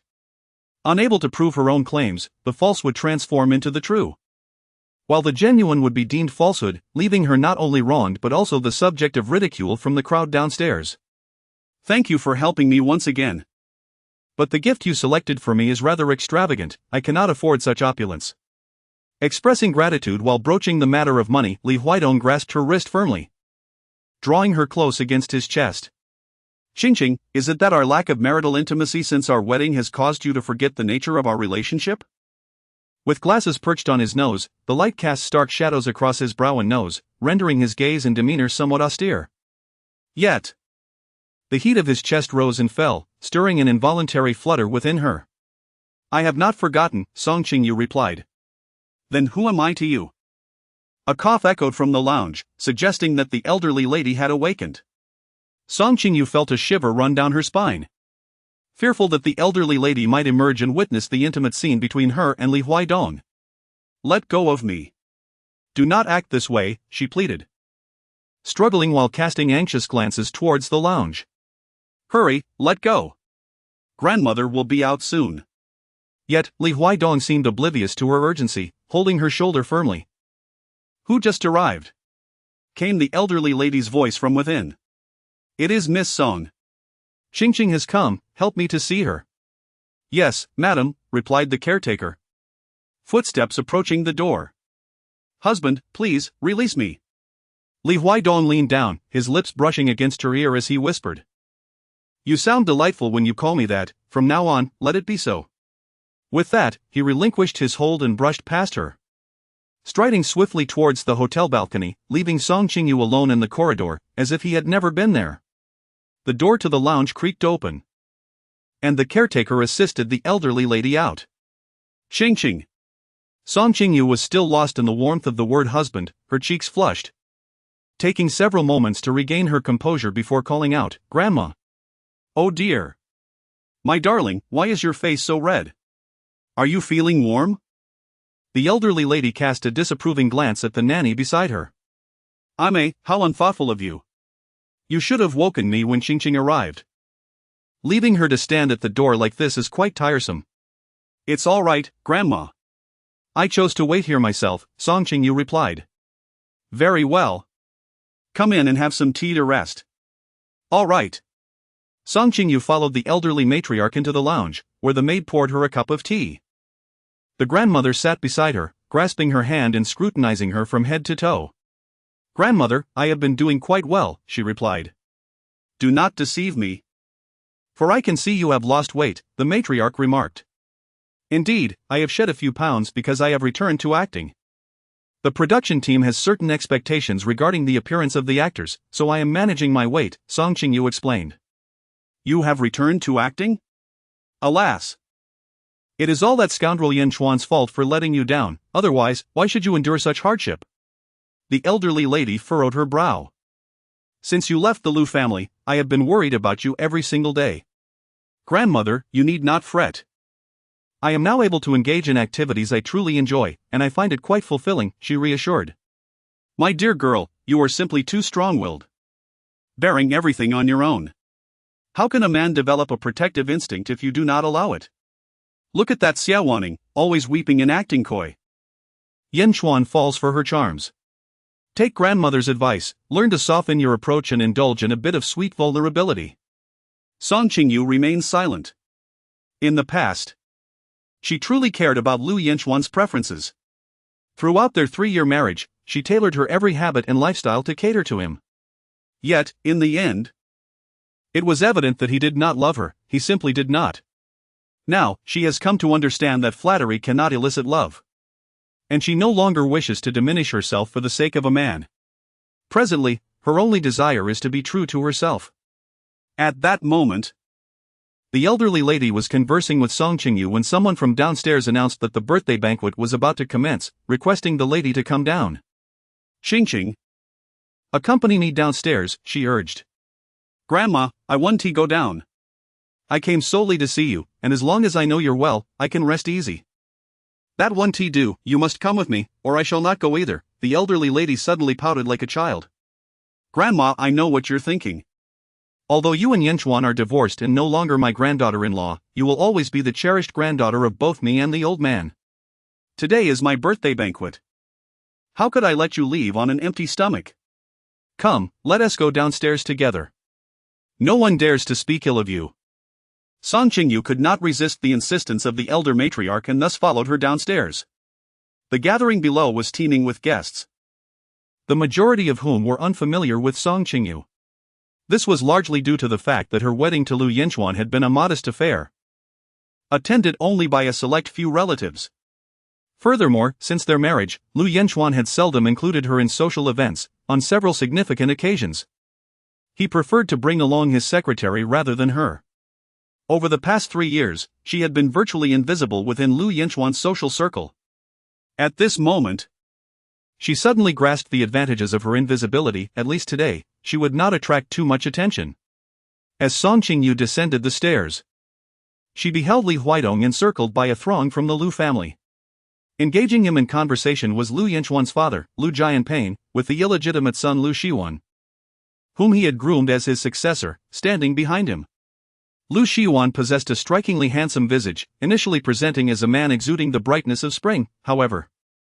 Upon closer inspection, one would discern the chilling coldness lurking in his eyes. Displeased with her husband's decision to introduce Lu Shiwan to Li Huidong, Li Shanglan hastily took her son, Lu Yanchuan, and approached the scene. As the two factions converged, the atmosphere grew palpably tense, yet Li Huidong remained unfazed amidst the fray, embodying an air of relaxed dominance as if he were the true arbiter of the ongoing strife. Song Qingyu's gaze rested upon Li Huidong, who sensed her attention and turned to meet her eyes.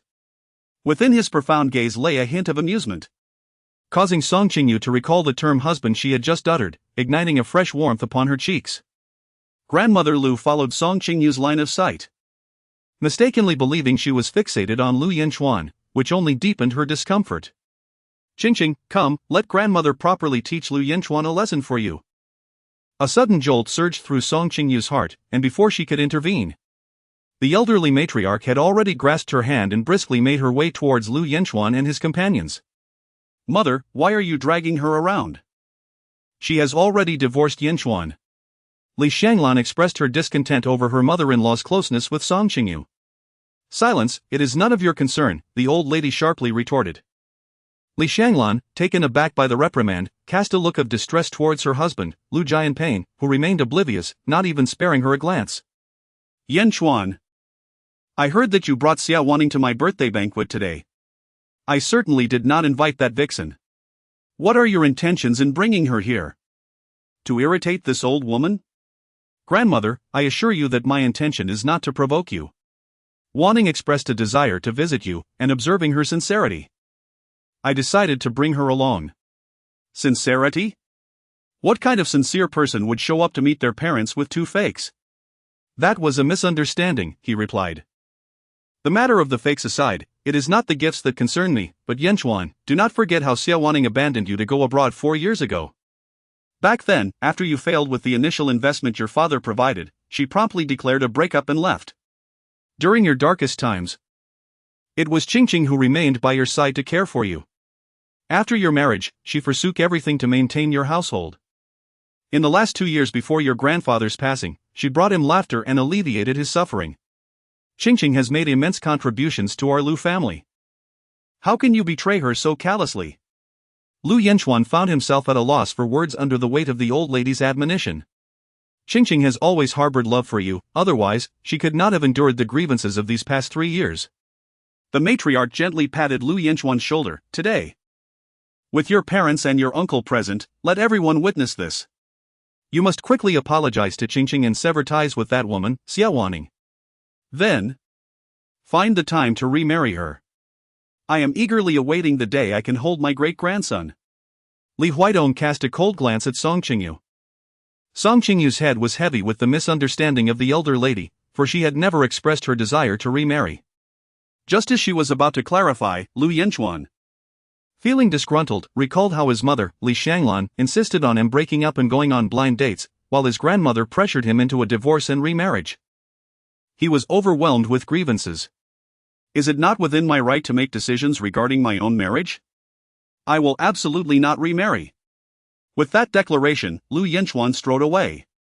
Lu Yanchuan. The elder lady clutched her chest in exasperation. Grandmother, are you all right? Song Qingyu hurriedly supported the elderly lady, while Li Huaidong stood on her other side, lending his assistance as well. Huaidong, I apologize for making you witness this farce, the elderly lady remarked, casting a glance at Lu Yanchuan's departing figure, her disappointment palpable. Young people possess their own perspectives on love and relationships. There is no need for you to intervene, dear lady. It is far more important for you to take care of your own health, Li Huaidong advised. A flicker of sorrow crossed the elderly lady's eyes as she replied, Indeed. I have aged and can no longer exert control. My descendants will find their own fortune, I can only leave it to fate. During the subsequent birthday banquet, Lu Yanchuan did not make another appearance, presumably having sought out Xiaowaning.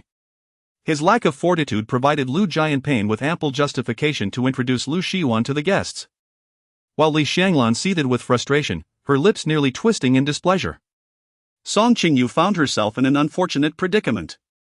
After the banquet commenced, Li Huaidong's expression remained perpetually grim, exuding an oppressive sense of impending storm beneath his calm facade.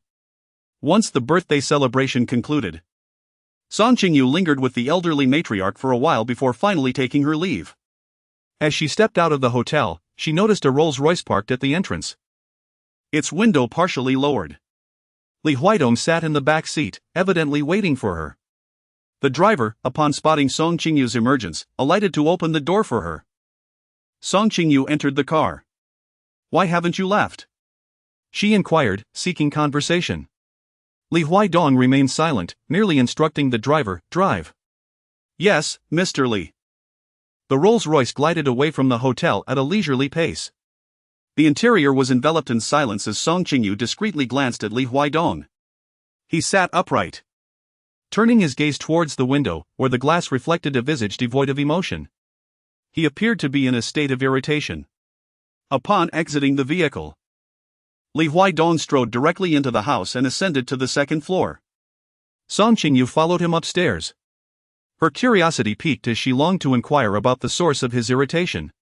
Yet, before she could utter a word, Li Huaidong swiftly turned, pressing her against the door of the bedroom and capturing her lips with an intense kiss. Chapter 13, A Kiss Until Breathless. This kiss bore the force of obliteration. Song Qingyu felt a tingling sensation on her scalp. She reached out to grasp Li Huaidong's chin, using her palm to separate their lips. Li Huaidong, what are you doing? Li Huaidong chuckled softly, emboldened. Did you not say that I could call you by your name? I also mentioned that you could call me husband. Why do you not comply? I cannot utter it. You seemed quite adept during the day. Call it out once more, let me hear. During the day. Her exclamation had been a reflexive response born of urgency. Now, however, Song Qingyu found herself incapable of voicing such an intimate term to someone she barely knew. Seeing her silence, Li Huaidong bent down to press his lips against hers. She attempted to break free, but his towering presence loomed like a mountain before her, rendering her efforts futile. Time seemed to stretch as they kissed, and soon she began to feel lightheaded, her breathing becoming labored. With the last vestiges of her willpower, she bit him gently. What on earth is wrong with you? The bedroom remained shrouded in darkness, illuminated only by the faint moonlight filtering through the window. Their gazes locked, each panting as they faced one another. Do you still wish to remarry Lu Yanchuan? Do you long to bear his child?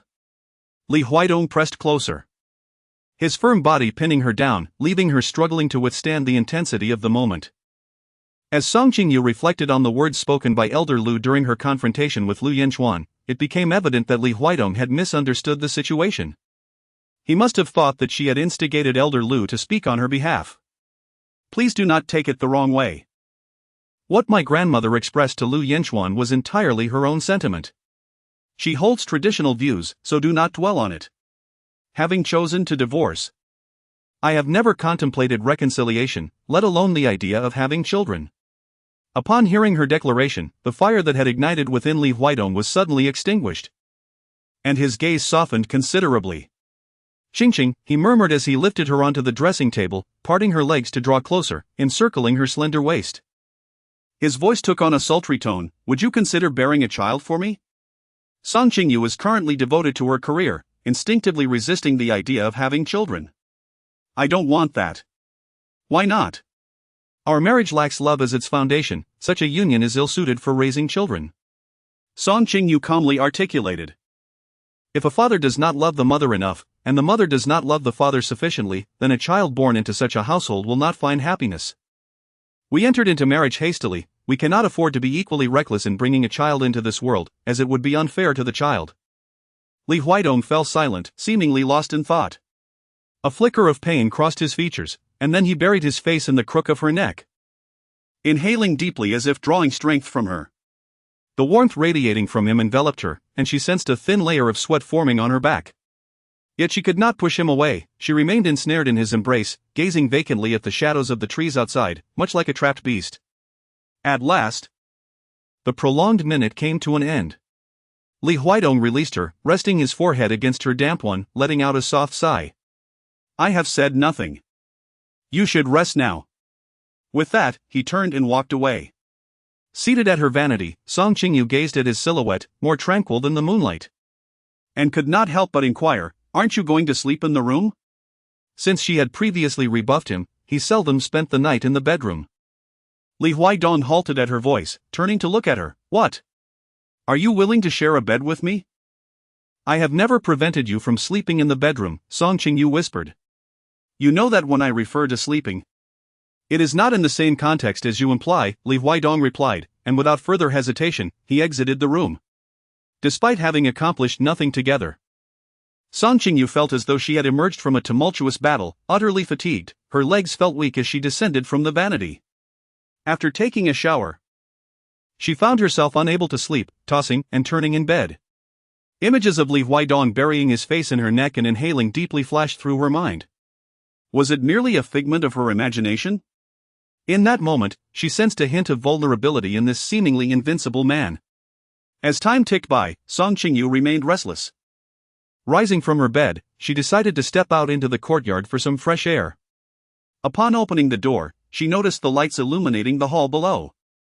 Li Huaidong was there, still unbathed, having discarded his suit jacket and loosened his tie, the collar of his white shirt slightly open. His Adam's apple moving with an air of restraint and desolation. Uncle Kong stood nearby. Young master, have you taken your medication? Li Huaidong remained silent. Young master, perhaps you should refrain from drinking too much.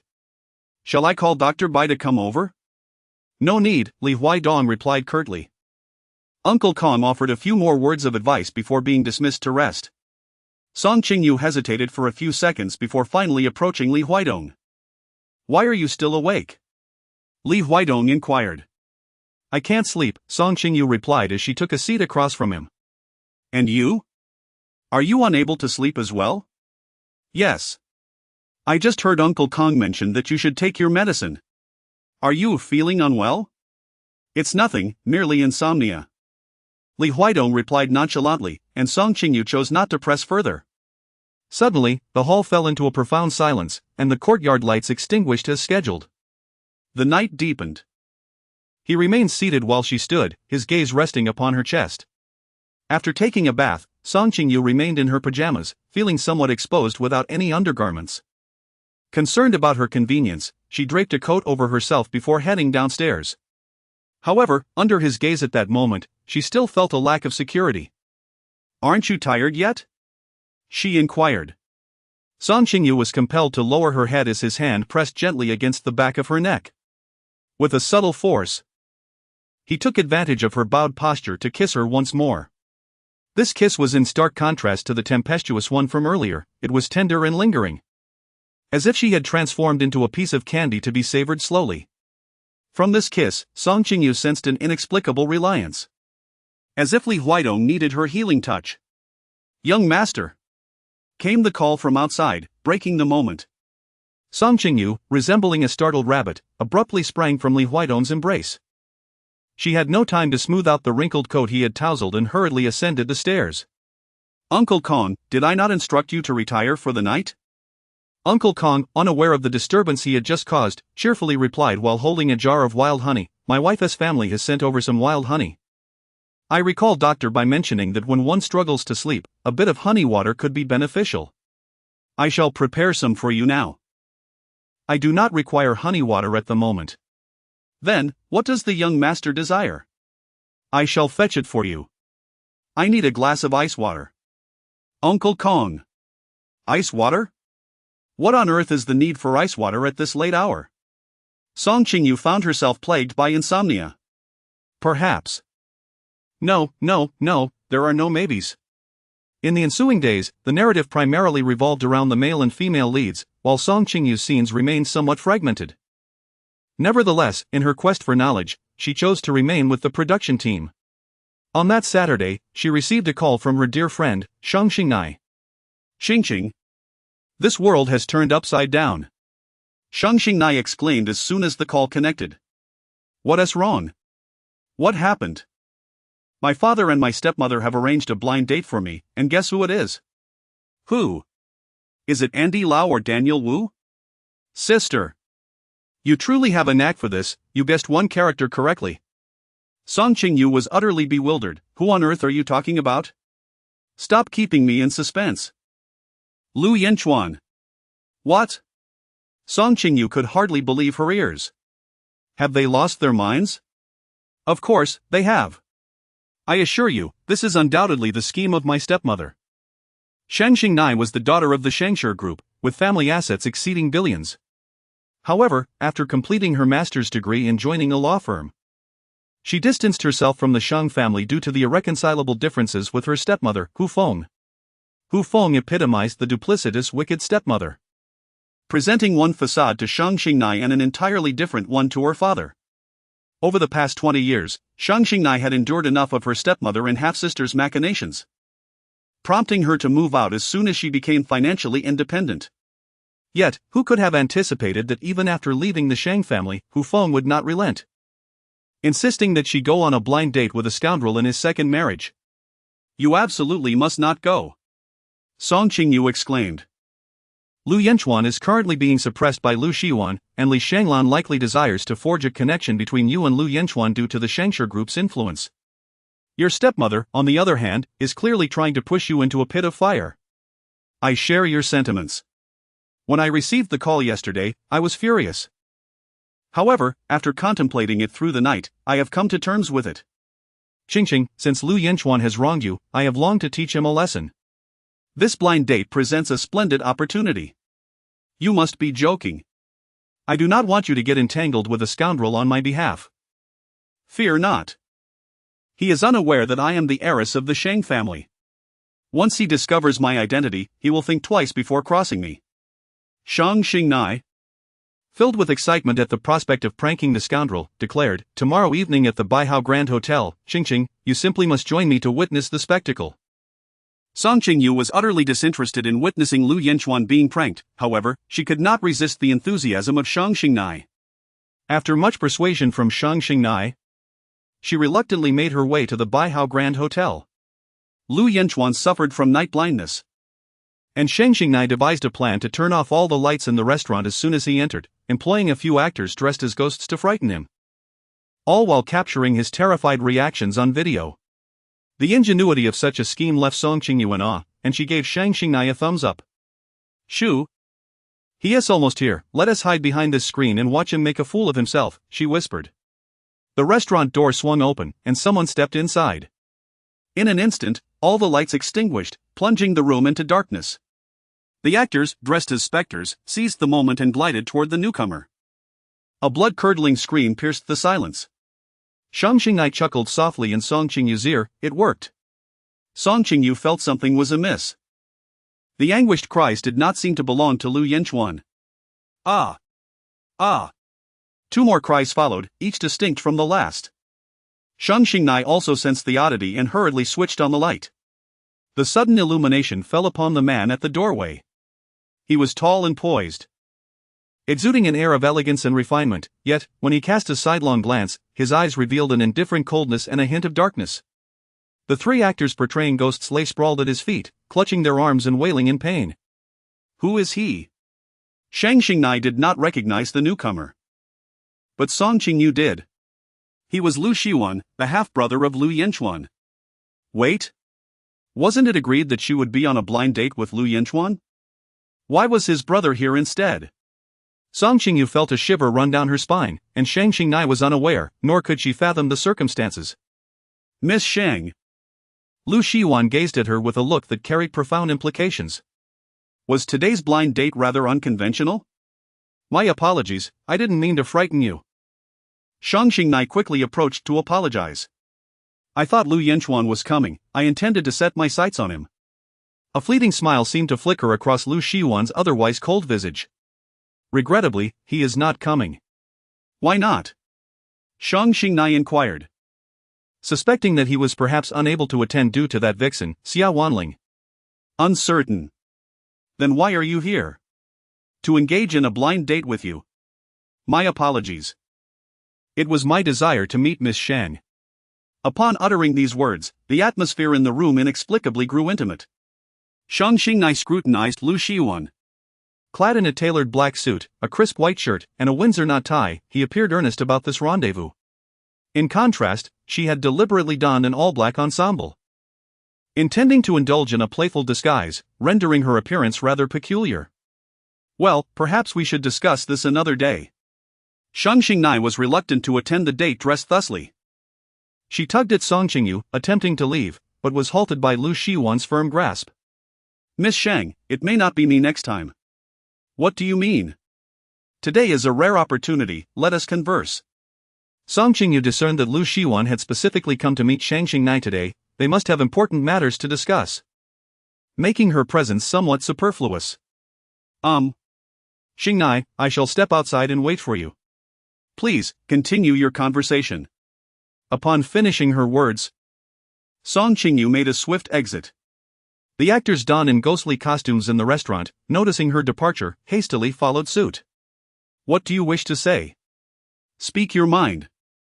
Lu Shiwan offered graciously as he pulled out a chair for Shang Qingnai. She took a seat. Confronted by a tableau of artificial hands and a skull perched atop a vase, the ambience reminiscent of a haunted house. In such an eerie setting, conversation felt awkward. Yet Lu Shiwan remained composed and unflappable. If you have something to say, please do so. Miss Shang, I wish to propose marriage to you. Shang Qingnai's eyes widened in disbelief. Have you forgotten your medication? You must be out of your mind. Rising to depart, she was abruptly halted as Lu Shiwan grasped her wrist with a firm yet heated grip. His palm was warm, but his gaze bore a chilling intensity. A union between the Shang and Lu families is inevitable. If you do not marry me, you shall wed Lu Yanchuan. This is a question you must answer. Chapter 14, He wishes to marry me. After Song Qingyu exited the restaurant, she made her way to the garden in front of the hotel to await Shang Qingnai. Just as she emerged from the garden, a black Maybach pulled up in front of the hotel lobby. It was Li Huaidong's vehicle. Qingyu was the first to alight from the passenger seat, opening the door for Li Huaidong in the back. With a decisive stride, Li Huaidong descended and entered the hotel lobby. He bypassed the front desk and ascended directly to the upper floors via the elevator. No sooner had Li Huaidong arrived than a black business vehicle followed suit, stopping at the entrance. A fully armed woman disembarked from the car. Although she wore a hat and mask, Song Qingyu recognized her instantly. It was Shen Mengli. Shen Mengli, with unwavering focus, entered the lobby and proceeded straight to the elevator. What a coincidence! Li Huaidong had come to the Baihao Hotel, and Shen Mengli had appeared as well. Their timing was too close to be mere happenstance. Who would believe there was nothing suspicious about it? Yet, wasn't Tishan Mengli supposed to be getting engaged to her foreign boyfriend? Why was Li Huidong still entangled with her, sneaking into a hotel for a clandestine meeting at such a late hour, unafraid of being photographed? Song Qingyu felt an inexplicable discomfort in her heart. Shang Xingnai hurried over from the direction of the restaurant, grasping Song Qingyu's hand and urging her to move quickly. Come on, let's go. What happened? You and Lu Yanchuan. Don't mention that person, he is utterly deranged. What on earth is going on? Let us talk in the car. Shang Xingnai's Mini was parked in the hotel's outdoor parking lot. Once inside, she pressed the accelerator. And the little Mini darted out of the hotel. Xingnai, what exactly did Lu Yanchuan say to you? You ran as if being pursued. He wants to marry me. What? You heard me correctly, he wants to marry me. Today was our first meeting. And I didn't even know how to write Lu Yanchuan, and yet he declares his intention to marry me. The Lu brothers are all so absurd. Shang Xingnai's expression was one of displeasure. Does he think he is so handsome that every woman would want to marry him? Although Song Qingyu herself had a whirlwind marriage, she was still taken aback upon hearing Lu Yanchuan's intention to marry Shang Xingnai. It seemed that the Lu brothers were eager to compete for a piece of the Shangshi group pie. After all, his desire to marry me was merely a reflection of his interest in my surname, Shang. I firmly told him that anyone who truly cherished a woman should refrain from involving themselves with men. Song Qingyu. Shang Xingnai truly lives up to her reputation as a formidable woman. You have eaten, Uncle Kong, please take a rest. All right. Just as Uncle Kong was about to leave, he suddenly looked at her and said, Young mistress, why is your face so flushed? Are you feeling unwell? Aside from feeling slightly dizzy and experiencing a bit of warmth in her ears, Song Qingyu was otherwise well. I am fine, really. But you appear to have a fever.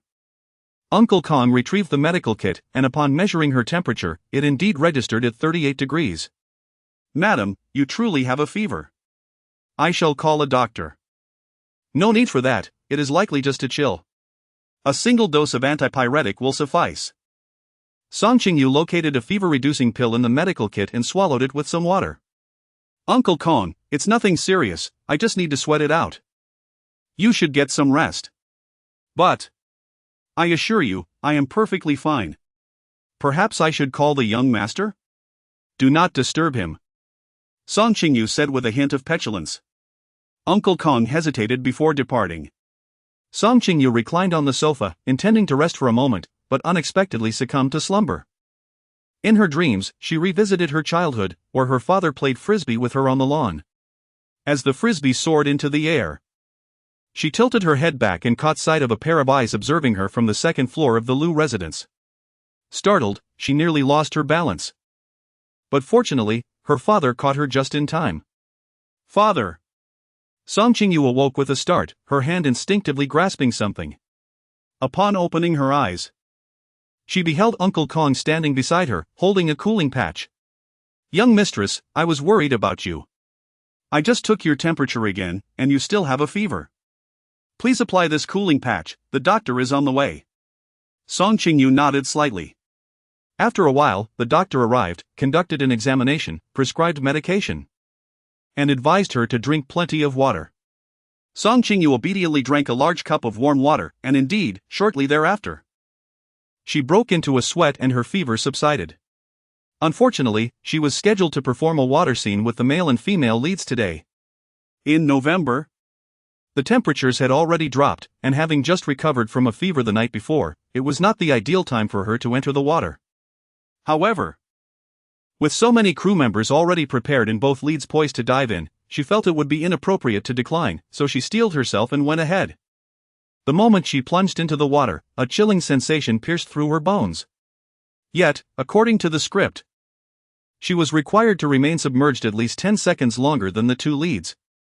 Those 10 seconds felt interminable, akin to an hour on land. When she finally emerged from the water, the icy gaze of the man on the shore sent a shiver down her spine. It was Li Huidong. She was unsure when he had arrived. Clad in a black coat, he stood amidst the faint mist, his presence emanating an overwhelming aura even from a distance. In the moment of Song Qingyu's daze, the staff pulled her ashore. The assistant director handed her a towel and said, "Qingyu, go to the lounge and take a warm shower, you mustn't catch a chill." "What brings Mr. Li here?" she inquired. "He is here to visit Director Fan," came the reply. Song Qingyu disregarded Li Huidong and swiftly entered her exclusive lounge. "What are you doing here? Someone might see us." She firmly pulled him inside and locked the door once more. Seizing the opportunity, Li Huidong pressed her against the door, his body firmly against hers. "What are you doing?"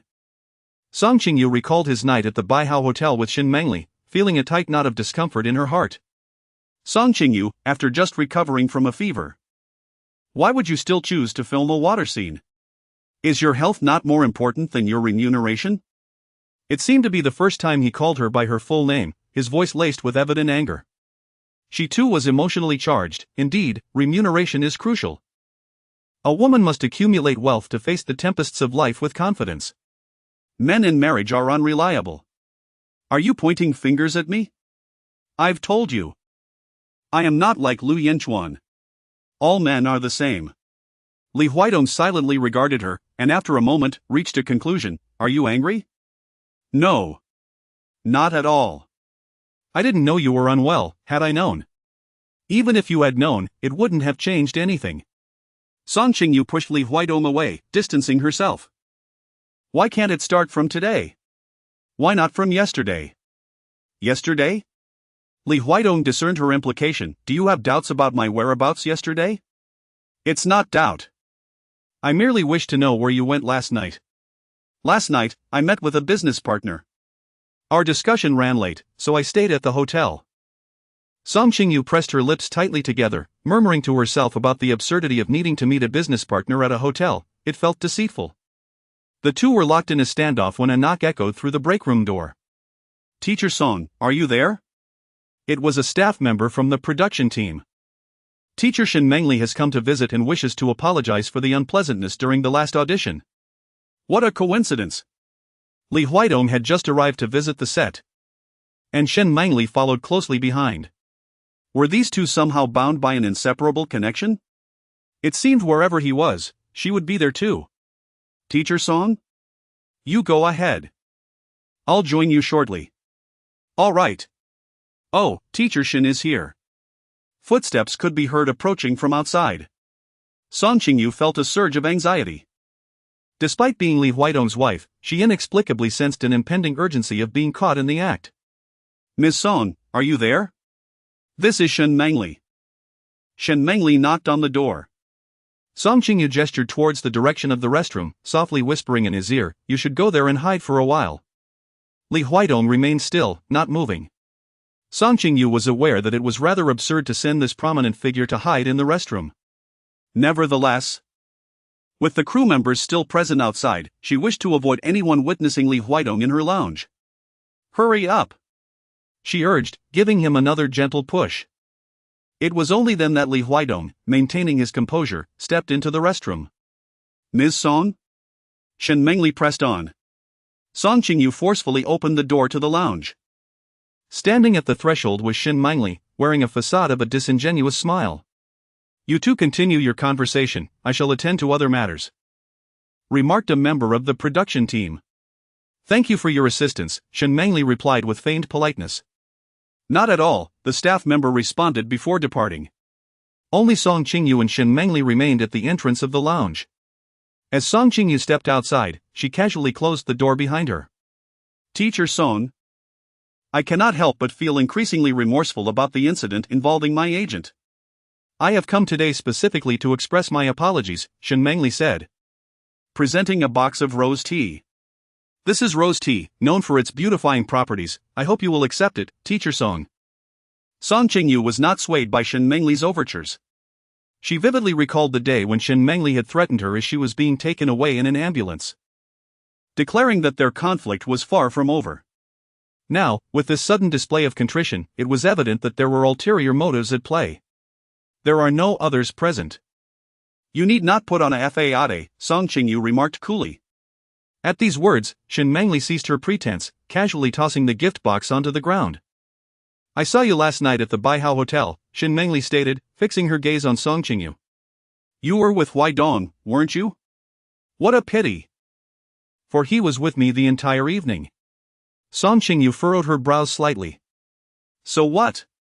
Therefore, you should refrain from enticing him. Who says I am trying to entice him? Do not feign innocence. At Qiushan Equestrian Club, I witnessed you two entwined in an embrace. Song Qingyu, look. Shen Mengli gently swept down her silk robe, revealing a kiss mark on her shoulder. Do you see it? This is the mark he left on me last night.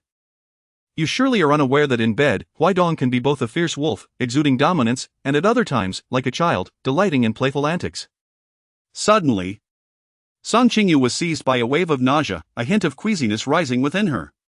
She recalled the day she caught Lu Yanchuan and Xia Weining in the act. Xia Weining had boasted before her, displaying the large hickeys on her chest, taunting her with the claim that after 3 years of living as a widow, she could not possibly comprehend Lu Yanchuan's prowess in bed. Just like that, another woman had appeared before her, flaunting a similar demeanor. Aren't you about to get engaged to your foreign boyfriend? Song Qingyu inquired. It's a ruse, Shen Mengli replied with a smirk. I'm merely stirring up a little jealousy to provoke him. And look, he is already feeling envious. Song Qingyu's heart sank inch by inch. Indeed, she had surmised correctly. Li Huaidong's association with her was solely to exact vengeance on Shen Mengli. Song Qingyu, I warn you, keep your distance from Huaidong, or else. Or else what? Suddenly, the door to the lounge swung open, and Li Huaidong emerged, his expression grave. Song Qingyu was momentarily taken aback, while Shen Mengli was in a state of utter panic. Huaidong, what are you doing here? Miss Shen. May I inquire under what pretext you are warning Miss Song? Li Huaidong's gaze was cast downward, an aura of ominous danger emanating from his furrowed brow.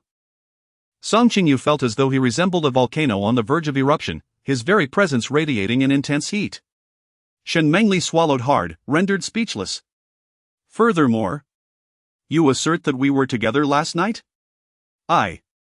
Last night, Shen Mengli had been tailing Li Huaidong to the Baihao Hotel, originally intending to find an opportunity to access his room. However, Li Huaidong appeared to be engaged in a discussion with someone, and the security at the door was formidable. His assistant, Qingyu, stood guard outside the room throughout the night, making it impossible for her to approach. She concocted lies before Song Qingyu merely to provoke her, seeking retribution for the previous incident at the racetrack. Yet who could have anticipated that, by such coincidence, Li Huaidong himself would be present in Song Qingyu's lounge? Huaidong. Miss Shen, you have called my name several times, are we so familiar?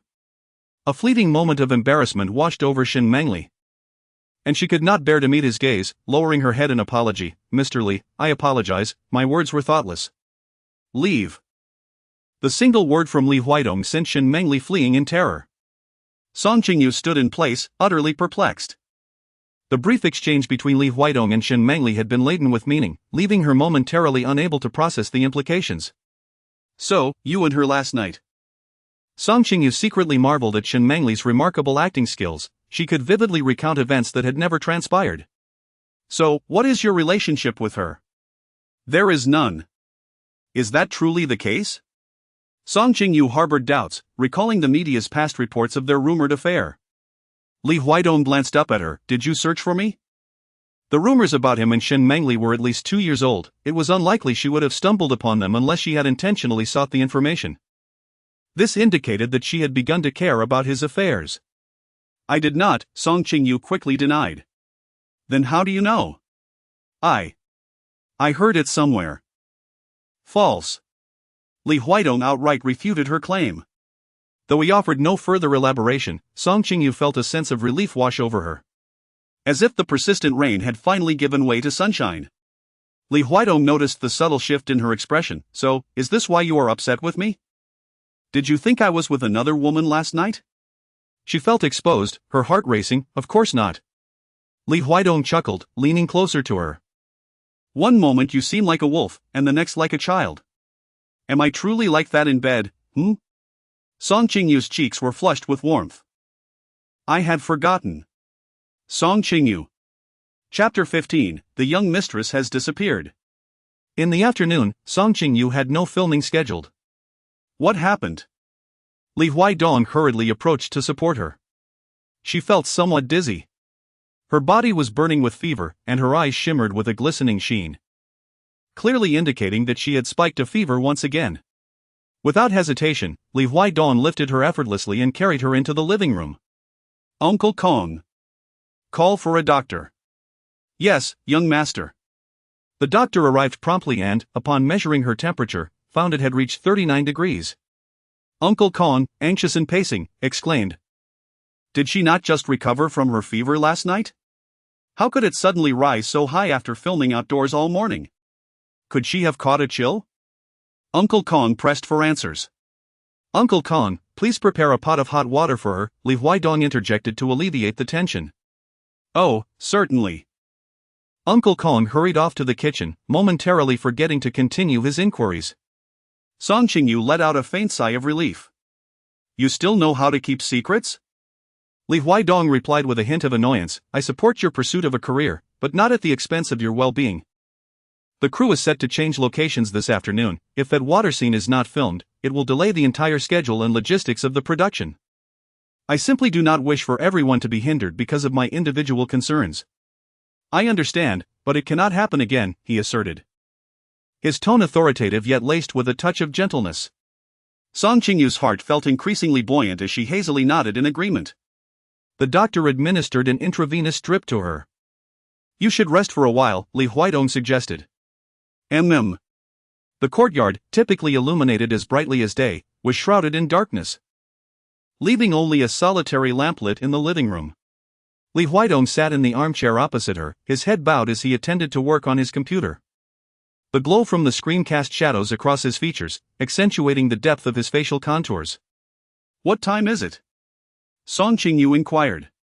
Upon hearing her voice, Li Huaidong set aside his laptop and approached her. It's 2 a.m. Have I been asleep for so long? How do you feel?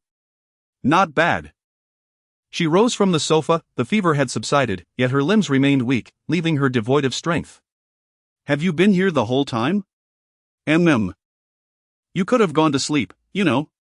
I wouldn't be able to sleep anyway. Song Qingyu glanced at him. Is your insomnia quite severe? It's nothing. Li Huaidong seemed reluctant to elaborate on his sleeplessness.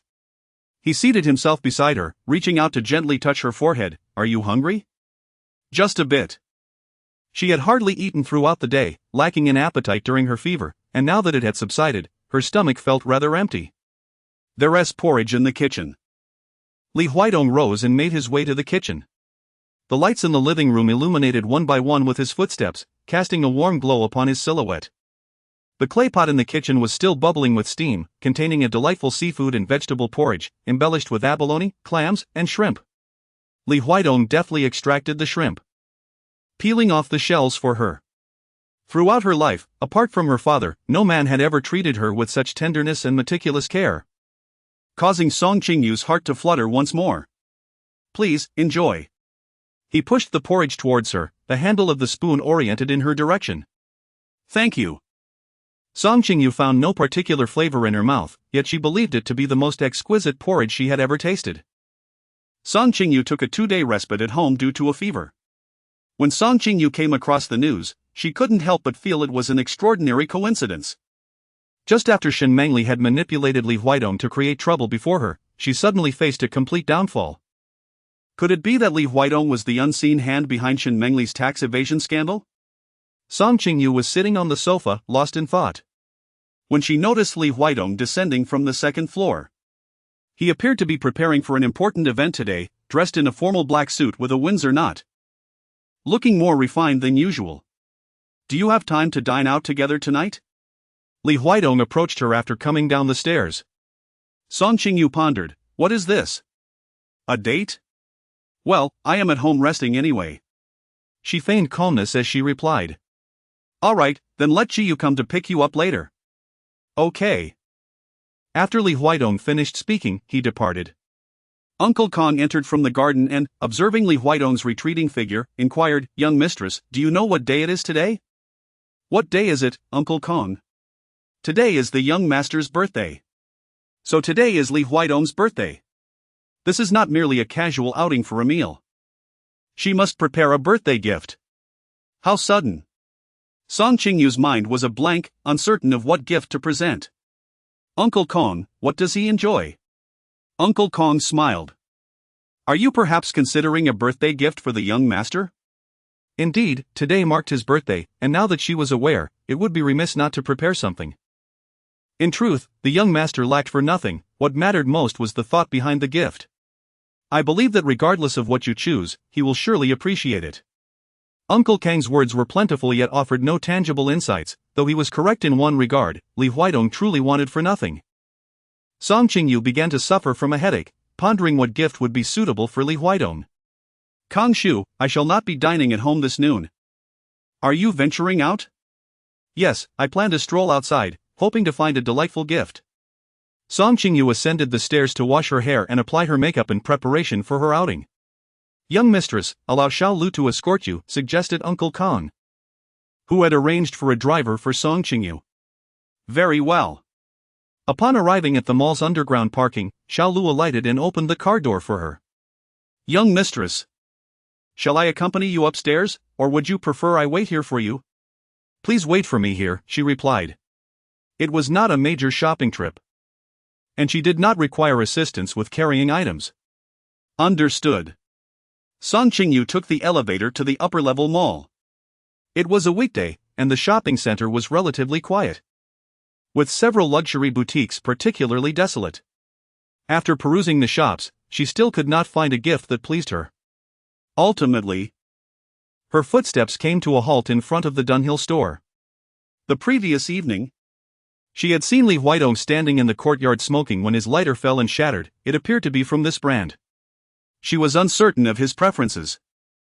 Yet she understood that when something is broken, it must be replaced, and this gift would undoubtedly be something he truly needed. Song Qingyu browsed through the store for quite a while before finally selecting a black lighter adorned with gilded accents.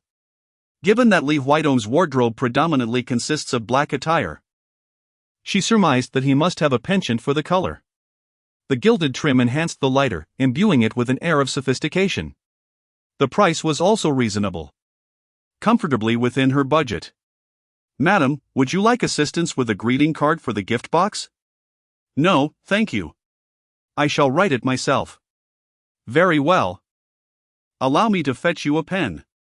The staff member handed her the card, and after a moment's reflection, Song Qingyu penned a simple message: Mr. Li, wishing you joy. Not just on your birthday. Song Qingyu, with a gift in hand, prepared to descend the staircase. While waiting for the elevator, a woman clad in a mall uniform approached her and said, Madam, I apologize, but the elevator is out of order and requires maintenance. Please use the stairs. All right, she replied. Song Qingyu contemplated that since it was merely the third floor, ascending the stairs would not be arduous. She grasped the gift bag and proceeded towards the corridor. Just as she entered, before the motion sensor lights illuminated, a pair of large hands emerged from behind the door, seizing her. Ah! Song Qingyu instinctively wanted to cry for help. But the individual pressed a white towel against her mouth and nose, causing her to struggle briefly before losing consciousness. Today marks the Bida summit of the Li Corporation. Li Huaidong had been presiding over the meeting throughout the afternoon. As the meeting approached its conclusion, Qingyu unexpectedly knocked and entered the conference room. Known for his sense of propriety, such an interruption was unprecedented. Li Huaidong glanced at him. Qingyu walked directly to Li Huaidong's side, leaned in close, and whispered in a voice audible only to Li Huaidong, "The young mistress is missing." Li Huaidong furrowed his brow and exchanged a knowing glance with his assistant, Gao Yang. You take over the remainder of the meeting. Yes, Mr. Li. Li Huaidong rose swiftly and exited the conference room, with Qingyu closely following. They descended the stairs to the underground parking garage. It was Xiao Lu who called earlier. He mentioned that he took the young mistress to the mall this afternoon to buy you a birthday gift. However, after she entered the mall, she did not come out for a long time. When Xiao Lu called her, her phone was turned off. Concerned, he contacted the mall management for assistance, only to find that surveillance footage showed she had entered the mall corridor and had not exited since. Li Huaidong paused upon hearing that Song Qingyu had gone to purchase a birthday gift for him. Qingyu retrieved a gift box from the car. Mr. Li. This is the birthday gift the young mistress bought for you. It was found in the corridor by Xiaolu. Li Huidong opened the gift box. And a card slipped out. Mr. Li, wishing you happiness, not just on your birthday. Song Qingyu's handwriting is both elegant and powerful, truly reflecting her character. Li Huidong's fingers traced the characters, and his gaze gradually shifted from gentle to fierce. Contact the python. No matter what forces are required. I must see him as soon as possible. Understood, Mr. Li. When Song Qingyu opened her eyes, she discovered herself confined within the trunk of a van. Her hands and feet were bound, and her mouth was sealed with tape. The van jolted along the road, leaving her uncertain of her destination. She emitted muffled sounds, using her feet to kick against the front seat. The man in the driver's seat cursed under his breath, rolled down the window, and warned her in a gruff, hoarse voice, "Behave yourself, or I will end you right now." His tone was menacing and unmistakably threatening. Song Qingyu was engulfed in fear, her mind racing with uncertainty about the identity of the man who had taken her and the reasons behind her abduction. The vehicle continued its journey for what felt like an eternity before finally halting in front of a dilapidated warehouse. As the trunk was opened, Song Qingyu realized, to her dismay, that night had fallen, accompanied by a gentle drizzle. Two men emerged from the shadows of the warehouse, lifting her from the trunk and carrying her inside. Song Qingyu detected a musty odor that made her feel utterly nauseated and uncomfortable. She struggled, but two men exchanged glances, relinquished their grip, and callously cast her to the ground. As she landed on her back, a wave of dull pain surged through her body. "So, we meet again, Song Qingyu," came the voice of Shen Mengli, who emerged from behind a heap of tattered sponges, her high heels clicking ominously against the floor. It was she. Shen Mengli was the one who had abducted her. Song Qingyu glared furiously at Shen Mengli, who crouched down and forcefully tore the tape off Song Qingyu's mouth. "What do you think you're doing, Shen Mengli?" Song Qingyu demanded. "What do you think? I am here to teach you a proper lesson. It is all your fault for snatching Li Huidong away from me. You have left me with nothing," Shen Mengli retorted, raising her hand to deliver a sharp slap to Song Qingyu's face. "How did you and Li Huidong even get together? Why should I disclose the details of our relationship to you?" "You?" Shen Mengli laughed mockingly. "Do you genuinely believe that Li Huidong harbors any affection for you?" She crouched down again, gripping Song Qingyu's chin. "You are merely fortunate to possess a visage reminiscent of his cherished one." Song Qingyu was taken aback. Previously, the servants at home had mentioned that Shen Mengli was Li Huidong's cherished one, yet he had denied any rumors regarding their relationship. Thus, she assumed that the beloved figure did not exist. However, now Shen Mengli claimed that she resembled Li Huidong's beloved. Who, then, was this beloved figure of Li Huidong? "I once held the same naivety as you, believing that if he gazed at me a moment longer, it signified his affection. In truth, it was merely because I bore a resemblance to the woman who occupied his heart." As Shen Mengli spoke, her eyes glistened with unshed tears.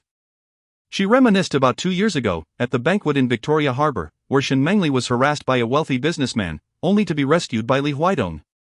That night, he appeared as a benevolent deity, taking her for a drive to witness the nightscape of the harbor city. Shen Mengli would forever remember the fireworks, the moonlight, and the captivating silhouette of Li Huidong that evening. She had fallen madly in love with him. The following day, their rumored affair soared to the trending lists. And everyone believed Shen Mengli had climbed the social ladder. Even she thought that his willingness to take her for a drive indicated his fondness for her. Little did she know, her connection with Li Huidong was confined to that one night.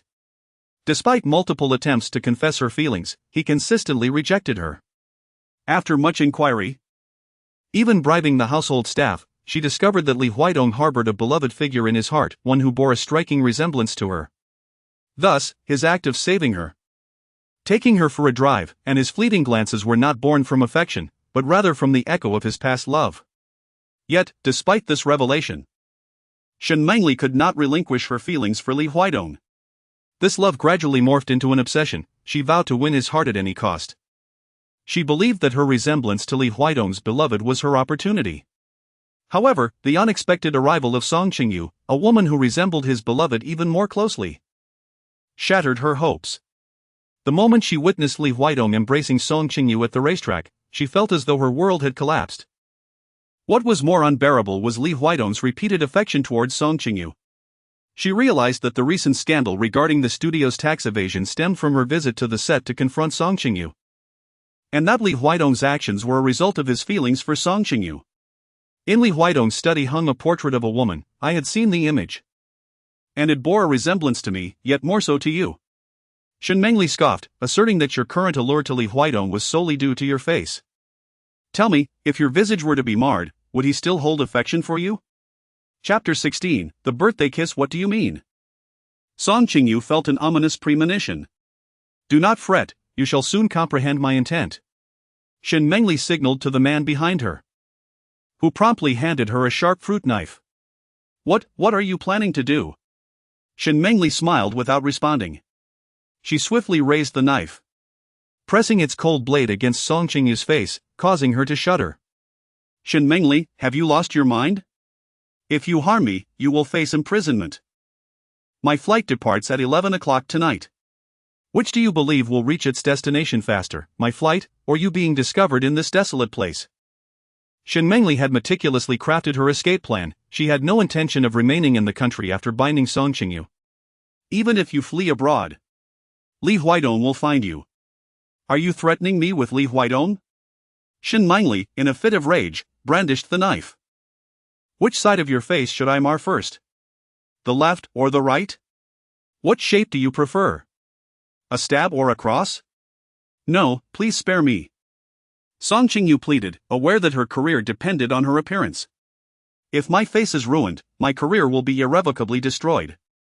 If you let me go now, I will not report this. I will act as though nothing has occurred. Please, release me. Afraid, are you? Ha ha ha. Do not fear, I shall indeed let you go. But your face is a nuisance to me and cannot remain. With that, Shen Mengli drew the blade closer to Song Qingyu's face. Song Qingyu struggled on the ground, rolling chaotically as she endeavored to evade the blade. She narrowly escaped the first two strikes, but as Shen Mengli, fueled by fury, aimed for her face with a third slash, the warehouse door was abruptly kicked open. A swarm of men clad in black surged inside. Shen Mengli and her accomplices were taken aback. One sharp-eyed man swiftly seized the knife from Shen Mengli's grasp, yanked Song Qingyu up, and pressed the blade against her carotid artery. No one moves while she is in my grasp, the man bellowed. The group of black-clad men outside instantly came to a halt, none daring to advance. Just as Shen Mengli felt a surge of relief at the reliability of her hired help, a gunshot rang out from behind, and a bullet struck the armed man's arm. Ah! He cried out in pain, collapsing to the ground and clutching his arm, the knife clattering away. Realizing her position was compromised, Shen Mengli prepared to retrieve the weapon. But a few special police officers rushed in from behind, pinning her to the ground, while her three accomplices were swiftly subdued. The entire scene unfolded with a velocity reminiscent of a film playing at double speed. As Song Qingyu remained in a state of shock, she saw Li Huaidong hurriedly enter through the main door. Ching. He rushed towards her, swiftly untying the ropes binding her hands and feet. Are you all right? I'm fine, Song Qingyu replied. Li Huaidong enveloped her in a tight embrace, his presence imbued with the mingled scents of rain and tobacco. The intensity of the tobacco aroma was unlike anything she had ever experienced from him before. She could almost envision the number of cigarettes he had smoked during those brief 2 to 3 hours. Huaidong. I was wrong. Forgive me. Shen Mengli, realizing her fate was sealed, pleaded on the ground. I did all this because I love you, my affection has blinded me. Please forgive me, spare me. Silence. Li Huaidong shot her a piercing glare, his eyes filled with contempt. Prepare to rot in prison. Why are you so cruel to me? Why? Shen Mengli struggled desperately on the ground. If you didn't like me, why were you so gentle with me 2 years ago in Port City? You treated me as a mere substitute, and you've caused me great suffering. You've made me suffer terribly. Shen Mengli shouted, her voice filled with madness.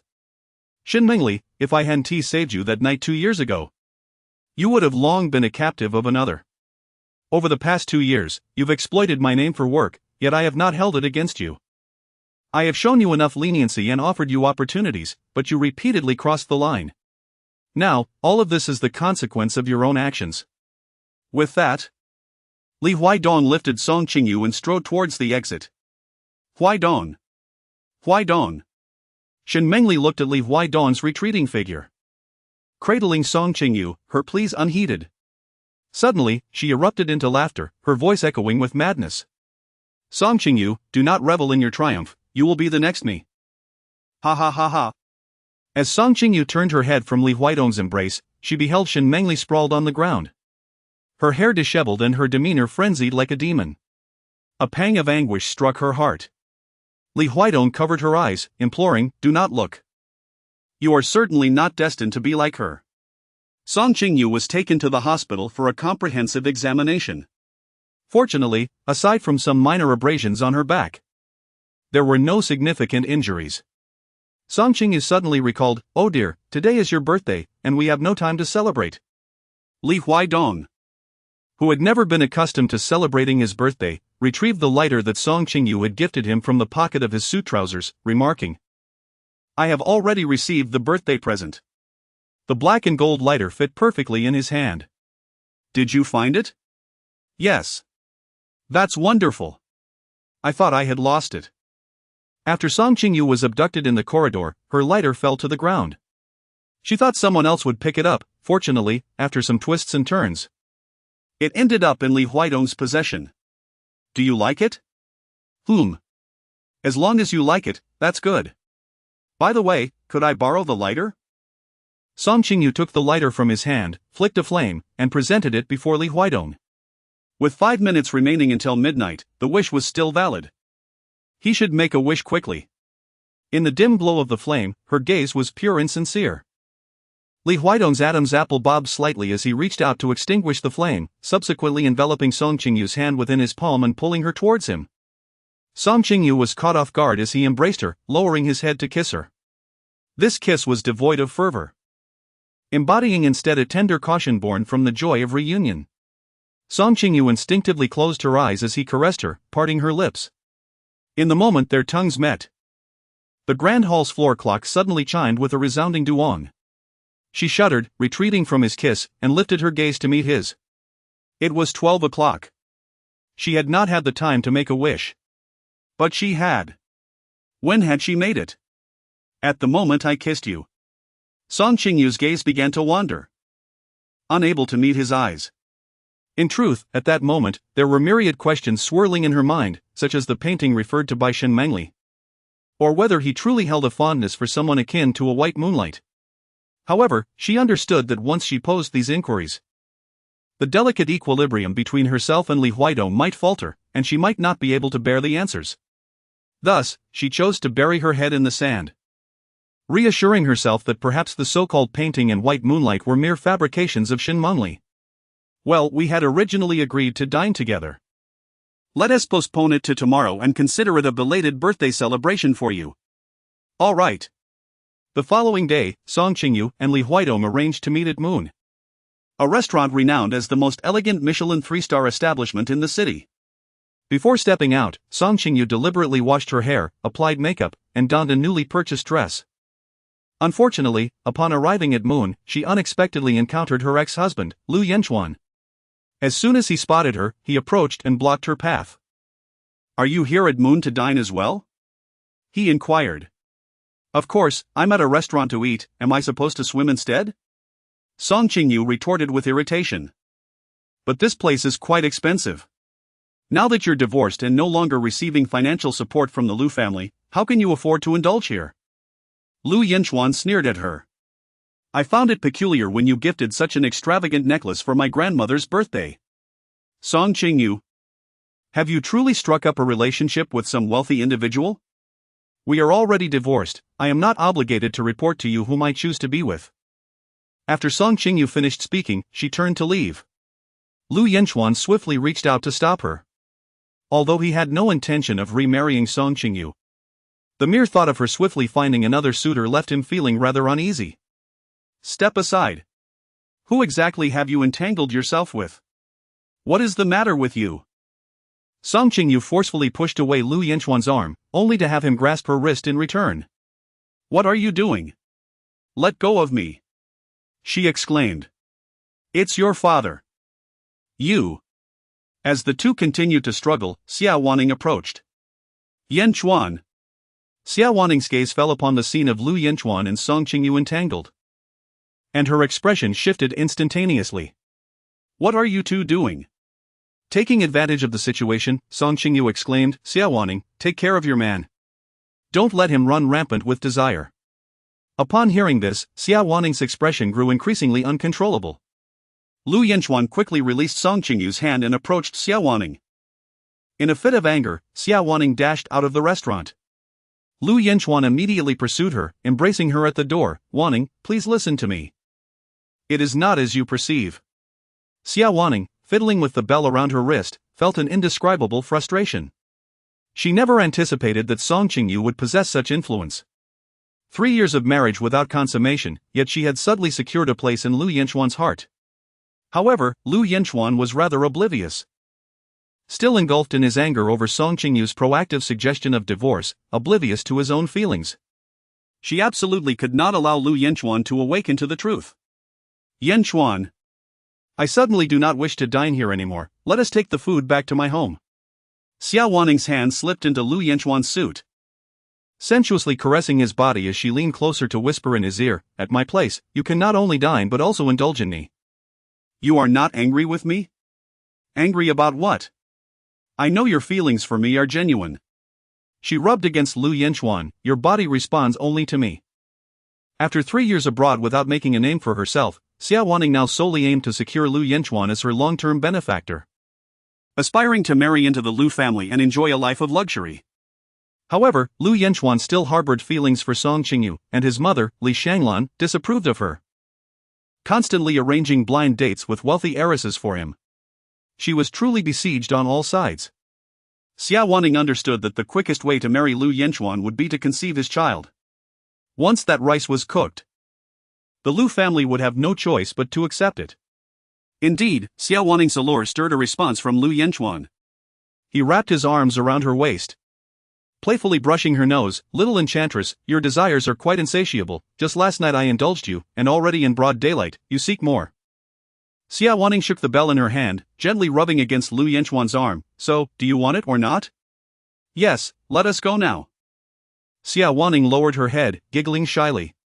She knew Lu Yanchuan would easily succumb to her charms. The incident regarding the gift for the elder Mrs.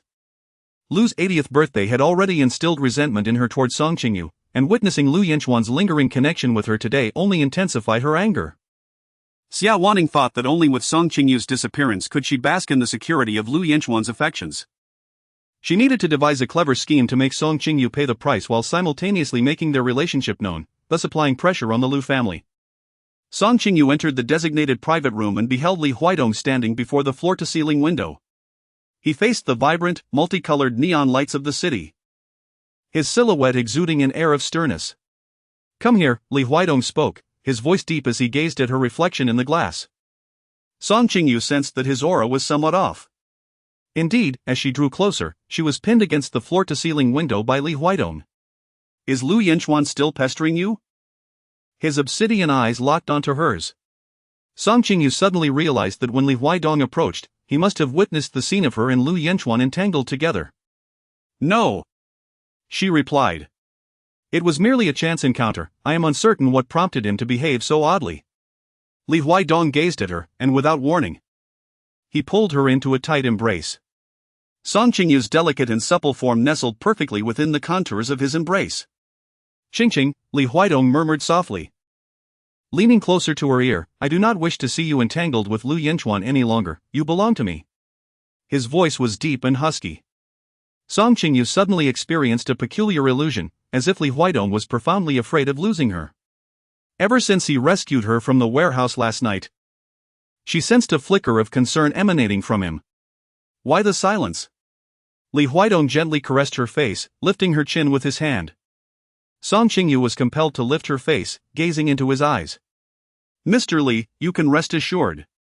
Although marrying you was not my intention, I promise I shall remain utterly faithful during our union. I am not that kind of person." Thinking of him is also unacceptable, Li Huidong declared dominantly. Lu Yanchuan was originally of little consequence to Li Huidong, yet he was acutely aware that Song Qingyu had once genuinely loved Lu Yanchuan. Her past affection had become a source of his concern. With the fever and the late-night shoots, you truly are passionate about your work. Of course, Song Qingyu replied, her eyes sparkling. Becoming a great actress has always been my dream. Li Huidong recalled the little girl who once donned a bedsheet to play a princess. A smile graced his lips. Yes, she had indeed loved acting since childhood. Very well, after dinner, I shall escort you to the set.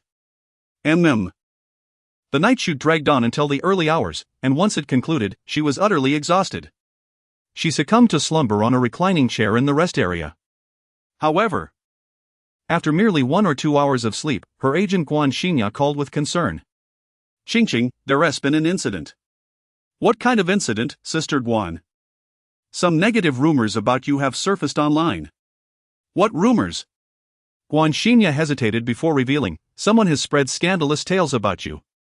After Song Qingyu hung up the phone, she opened her mobile browser and searched for her name. An account named Informed Source revealed that there was a female celebrity in the entertainment industry, known by the initials, infamous for her promiscuity. It was said that she traded sexual favors for resources upon her debut. Subsequently, this actress starred in a renowned film and even received accolades. However, her insatiable greed led her to seek a wealthy marriage through familial connections, only to have her husband receive her medical examination report on their wedding day, discovering that she was afflicted with a sexually transmitted disease. Consequently, the husband cast her aside, and for 3 years, he never engaged with her. Unable to endure her life as a neglected spouse, the actress filed for divorce and has recently begun her return to acting. The tags of trading favors for resources, being a cast-off of the elite, and suffering from an illness, each carry explosive implications, especially when intertwined. As this scandal broke, the internet erupted in speculation about the identity of this actress. Married actresses in the entertainment circle with names starting with as were scrutinized, yet initially, no one suspected Song Qingyu, as she had been absent from the industry for 3 years. Her recent role in Director Fan's film had garnered little promotion, with only a few scattered stills released, directing public attention towards the male and female leads, while the online community played detective. A paparazzi account fortuitously unveiled a series of photographs of Lu Yanchuan and Xia Wanning strolling hand in hand. The accompanying caption suggested Lu was fortunate to find love again post-divorce, with a beautiful companion by his side. The mention of divorce piqued the interest of discerning netizens, who swiftly connected the two narratives. Thus, Song Qingyu's name surged across social media platforms. It was no wonder that Song Qingyu had starred in major productions upon her debut. It seemed her rise was the result of compromising her integrity. Contracted with such a disease at a young age, it was a tragic waste of her beauty. A woman's lack of self-respect is akin to that of a wilting cabbage. As waves of scorn were directed towards Song Qingyu, amidst the torrent of comments, she fixated on the words wedding day and medical report. What did this imply? Was it true that on the day of her marriage to Lu Yanchuan, he had indeed received a medical report bearing her name, which explained his aversion towards her and the reason for their 3 years of estrangement? Song Qingyu was enveloped in confusion. Although she had already divorced and let go of Lu Yanchuan, the grievances and coldness she endured over the past 3 years compelled her to seek an answer. Song Qingyu directly dialed Lu Yanchuan's phone, but he did not answer. Consequently, she made her way to the golf course at the Lu family's estate in Pingxing Mountain. Given her familiarity with Lu Yanchuan, she was aware that he had a long-standing habit of playing golf there every Sunday. As anticipated, she found him at the golf course, just as he had changed his attire and was preparing to board the shuttle to the course. Lu Yanchuan, what brings you here? He questioned. A look of disdain etched across his face. I didn't come here to see you either, replied Song Qingyu, her gaze unwavering. I am here to ask you a question. Once I have my answer, I shall leave. Lu Yanchuan, displaying evident impatience, urged her to speak. What is it? Just say it. With a tremor in her voice, Song Qingyu inquired, on the day 3 years ago when we married, did you receive my medical report? Yes, I did.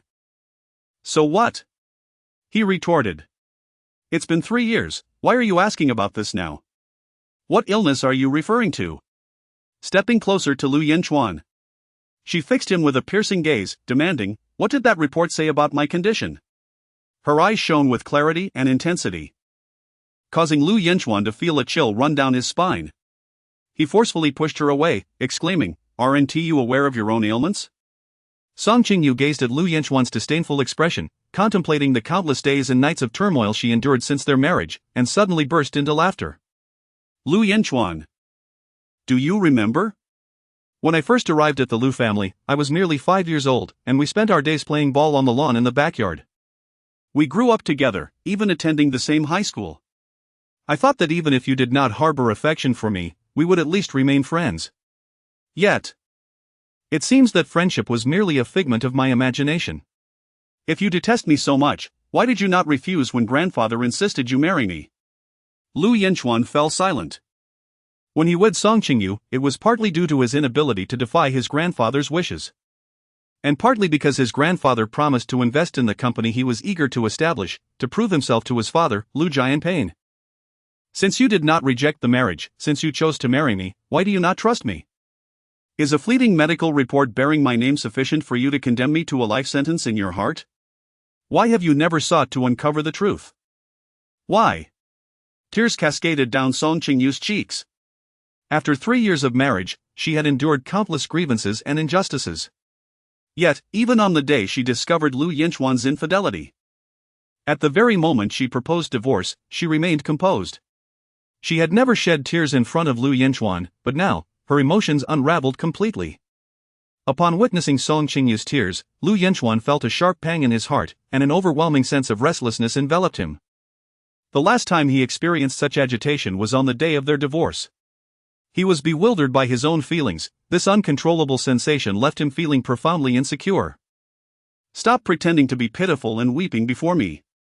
Could it be that the medical report was fabricated? Is someone attempting to slander you? Yes. The medical report was indeed false, and someone was indeed trying to frame her, but none of that mattered now. She ought to be grateful for that report, which led to their 3 years of a marriage devoid of genuine affection, preventing her from conceiving his child. Otherwise, she would feel even more repulsed now. Wiping away her tears, Song Qingyu declared, Lu Yanchuan, remember this, I am not tainted in the slightest, it is your thoughts that are sordid. Your ingratitude and lack of conscience will inevitably bring you retribution. As Song Qingyu turned away, Lu Yanchuan felt a momentary sensation of being stripped bare, instinctively wanting to stop her. However, his phone rang, an incoming call from Xia Wanning.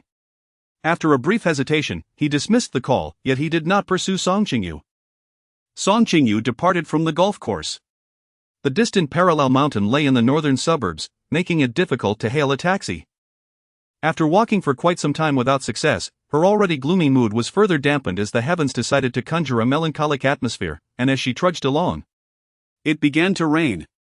Song Qingyu was drenched to the bone and no longer glanced at the ride-hailing app, solely focused on her path ahead.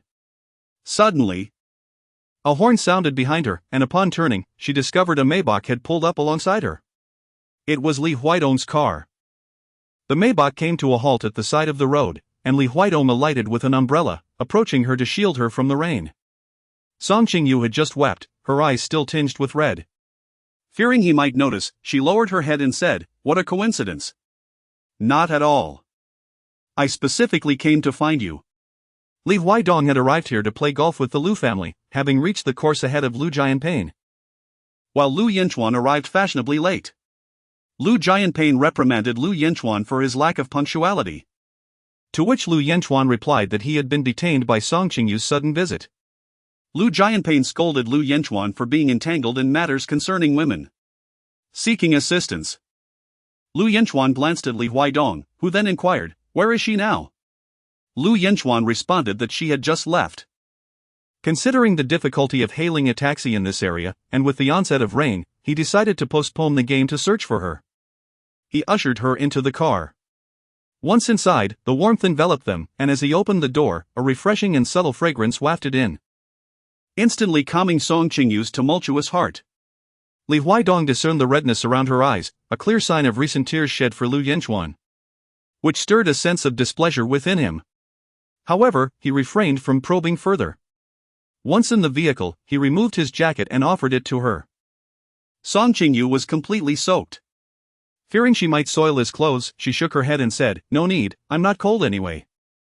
Li Huaidong said nothing further and simply draped his garment over her shoulders. "I truly am not cold," Song Qingyu insisted. Song Qingyu paused for a few seconds, then looked down to discover that her shirt had become nearly transparent from the rain, revealing the outline of her white undergarment. In a flurry of embarrassment, she quickly wrapped herself tighter in Li Huaidong's coat and turned her head to gaze out the window. Upon returning to Taoyuan, Song Qingyu hurried upstairs to take a hot shower. By the time she finished bathing and changed her clothes to come downstairs, Li Huaidong had already instructed the servant to prepare a warming ginger tea for her. He approached, lightly tapping his fingers on the table, and began to sip the ginger tea. Song Qingyu was not particularly fond of ginger. "I don't wish to drink ginger tea. It seems you haven't finished the wine you opened last time, may I have a little?" Li Huaidong glanced at her. "What happened?" "Nothing, I just feel like drinking." "Very well, just yesterday you vowed not to think of others during our marriage, yet today you weep and seek solace in alcohol for Lu Yanchuan." "You are driving me to distraction," he thought, but considering that perhaps a drink might alleviate her distress, he relented. "Do you want me to keep you company?" Li Huaidong inquired. "No need," Song Qingyu replied, not wishing to squander his time. "I just want to be alone for a while." Li Huaidong was once again exasperated. He rummaged through the cabinet and set a tall glass in front of her with a thud before ascending the stairs. Yet, he remained concerned for her. Upon reaching his study, the first thing he did was call Qingyu. Find out what has transpired with her. Qingyu was exceptionally efficient. In under 10 minutes, he had gathered the information circulating online and reported back to Li Huaidong. Upon learning that Song Qingyu was the subject of malicious rumors, his heart sank. It became clear why she was so upset today, crying and seeking wine. Qingyu. Identify the mastermind behind this and assist her studio in resolving the issue. Understood, Mr. Li. When Li Huaidong descended the stairs again, he found that Song Qingyu had consumed nearly half of the bottle. She was clearly intoxicated, her eyes sparkling as if the entire galaxy's starlight had settled within them. The memory of her previous drunken state filled him with a foreboding sense. Indeed, as he approached her, she rose and reached out to embrace him, enveloping him in a fragrant aura. It was strange, despite her inebriation, there was no trace of alcohol on her, only that familiar scent reminiscent of sweet summer oranges. Li Huaidong tugged at the slender arms encircling his waist but to no avail. "What do you intend to do?" he asked, gazing down at her. Song Qingyu remained silent, her hands ascending to encircle his neck as she rose on her toes, tilting her head to bestow a kiss upon him. Chapter 18, The Drunken Revelry. Li Huaidong furrowed his brow. She was remarkably assertive when intoxicated. The last time at the hotel, she had perched herself on his lap, and this occasion was marked by her audacious kiss. Song Qingyu was not particularly skilled at kissing. Each time, it was Li Huaidong who guided her. At this moment, with Li Huaidong remaining still, her tongue flitted about aimlessly, which left her somewhat vexed. She raised her hand and playfully struck him. In truth, Li Huaidong was on the verge of losing his composure, having been thoroughly enchanted by her soft lips, yet he managed to restrain himself. The last time they had been together, it had been a muddled affair. Only the next day, once she had sobered up, did she realize who he was. He himself was unaware of whose name he had been laboring under that entire night. This time, he did not wish to act in such a befuddled manner. He reached out, cradling her face in his hands, and asked, "Song Qingyu, who am I?" "Li Huaidong, you are Li Huaidong." Thankfully, she did not mistake him for someone else. Before Li Huaidong could utter another word, she kissed him again, her warm breath alternating between shallow and deep, stirring his resolve. The light in the living room illuminated her face, revealing a glimmer of tears beneath her fluttering lashes. Li Huaidong gently restrained her restless hands. "What is wrong? Is it about the things online?" he inquired. "You know about the online matters too?" Song Qingyu opened her eyes to gaze at him, a smile gracing her lips that was more sorrowful than a cry. "So, you hesitate to touch me because you fear I might have some disease? Don't be ridiculous. Then why do you refuse me?" She gazed at him with intoxicated eyes, her hands gliding over his body like little fish. Did you not always want to after we got our certificate? Come on. Look at you, you dare not. You fear that I might truly be infectious, don't you? Song Qingyu laughed, but her laughter soon turned to tears. Why do you doubt me too? Shouldn't you know best? This is our first time together. I have never sold myself for a knight's company, truly never. I do not doubt you, nor do I fear, Li Huaidong replied, looking into her eyes. He knew she was intoxicated, yet he patiently explained, I simply do not wish to be with you while you are drunk. I do not want our encounters to always occur in a state of inebriation. No. I see you are just afraid. Ha ha ha, coward. Ching ching. Li Huaidong kissed her eyelids softly. I know I am your only man, I believe in you more than anyone else. Upon hearing his words, Song Qingyu's tears flowed uncontrollably. Li Huaidong swiftly lifted her in his arms and carried her to the bedroom on the second floor. Rest now, he said as he placed her gently onto the bed. Song Qingyu, exhausted from tears, succumbed to a wave of intoxication and sleepiness, curling up in her blanket and drifting into a deep slumber. The following morning, as she opened her eyes, a piercing headache assaulted her senses. After refreshing herself in the bathroom and sipping a glass of warm water downstairs, she felt a semblance of relief. The aftermath of her hangover left Song Qingyu with fragmented memories. Yet the profound gaze from Li Huaidong led her to surmise that she must have engaged in some outrageous antics the previous night. I apologize for my drunken state last night. Indeed. Please refrain from drinking carelessly in the future. Did I lose control again? Indeed, it was quite severe. Would you like me to demonstrate it for you? Song Qingyu hesitated for a few seconds before shaking her head, saying, never mind. I won't put you in a difficult position. Li Huaidong leaned closer to her, responding, it's not truly a hardship. After speaking, he discarded the wireless earbuds in his hand and leaned in to kiss her. Song Qingyu swiftly retreated, evading his kiss. Yet Li Huaidong's leaning gesture was sufficient to enlighten her about the extent of her drunken revelry from the previous night. She pondered the inexplicable tendency that compelled her to provoke him whenever intoxicated. I am sorry, Song Qingyu uttered in apology. There is no need for apologies. Li Huaidong replied as he approached the bar and poured himself a glass of water. Your exuberance while inebriated is far more charming than the coy demeanor you exhibit now. Exuberant?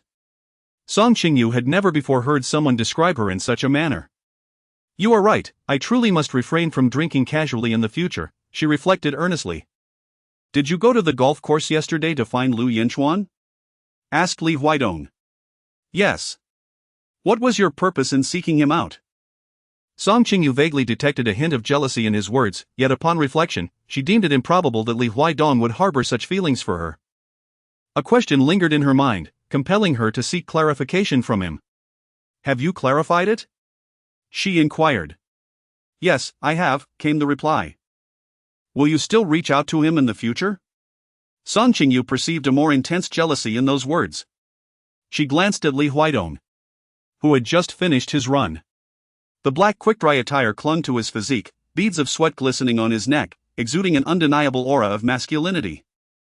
His gaze was fervent and perilous, as if the slightest misstep in her response would provoke him to pounce upon her. I will no longer seek him out, Song Qingyu declared. This was not a mere pretense aimed at Li Huaidong but a reflection of her true sentiments. She had entirely relinquished her feelings for Lu Yanchuan. This man had shown her nothing but indifference and betrayal, he was utterly unworthy of her love, let alone her nostalgia. Very well, remember your words, Li Huaidong approached her, gently tucking a strand of hair behind her ear. From now on, you shall not shed a single tear for him. Your tears are to be reserved for those who truly cherish you. Understood. Li Huaidong ascended the stairs, took a shower, and changed into fresh attire before descending to partake in breakfast. Song Qingyu lacked appetite and was in the living room making a phone call to Guan Xinya. Sister Guan, how is the situation online being handled? We have already identified those who are maligning you from behind the scenes. I am currently discussing countermeasures with the public relations team. I have also taken screenshots of those vile comments online and am preparing to send out legal notices one by one. Who is defaming me? It is your ex-husband's current girlfriend, Xia Waning. Lu Yanchuan truly divulges everything to Xia Waning. Song Qingyu was instantly filled with even more hatred for Lu Yanchuan. Sister Guan. How did you uncover this? I was just about to discuss this matter with you. It's quite peculiar, I have no idea who was secretly assisting in the investigation. When I arrived today, my inbox was overflowing with evidence. Upon hearing Guan Xinya's words of concern, Song Qingyu's immediate reaction was to glance towards the dining area. Li Huidong was seated there, engrossed in his salad. Sensing her gaze upon him, he turned his head to meet her eyes, a questioning look evident in his expression. Song Qingyu speculated that it must be Li Huidong who assisted her, as he alone would quietly undertake such deeds for her. Moreover, that enigmatic individual not only uncovered the mastermind behind the scenes but also forwarded evidence of Lu Yanchuan's infidelity with Xia Waning during their marriage to my inbox. Guan Shanya, filled with excitement, exclaimed, "Qingqing, this time we shall retaliate fiercely, catching those scoundrels off guard and ensuring they pay dearly for their transgressions." After Song Qingyu finished her phone call with Guan Xinya, Li Huidong also completed his breakfast. "I am off to work," he informed her, adding, "if you still feel unwell, have Wang Sa prepare a hangover soup for you." However, Song Qingyu stopped him, inquiring, "What is this? Are you the one who had someone investigate the matter online?" "Yes." Li Huidong replied nonchalantly, seemingly oblivious to the fact that this was something worthy of commendation. Had she not asked, he might not have mentioned it at all. A warmth surged within Song Qingyu's heart. "Thank you." He remained silent, gently tousled her hair, and turned to leave. The driver awaited him in the courtyard. While Song Qingyu stood in a daze, only realizing she had absent-mindedly touched her head when she heard the sound of the engine starting. When she finally awoke, the online landscape had drastically shifted. The statement revealed that, first and foremost, Ms. Song Qingyu had indeed divorced, however. The reason was her ex-husband Lu Yanchuan's infidelity during their marriage. Secondly, it asserted that Song Qingyu had maintained her integrity throughout her years in the industry. And the notion of exchanging her body for resources was entirely unfounded. The claim that she contracted an illness from being a companion was a blatant smear campaign. And the studio had already reported the matter to the authorities. The internet is not a lawless realm, and should netizens persist in their baseless defamation of Song Qingyu, the studio would gather evidence and pursue legal action. Following the studio's announcement, 2 additional posts were made on Weibo. Surveillance footage clearly indicated the time of the recordings.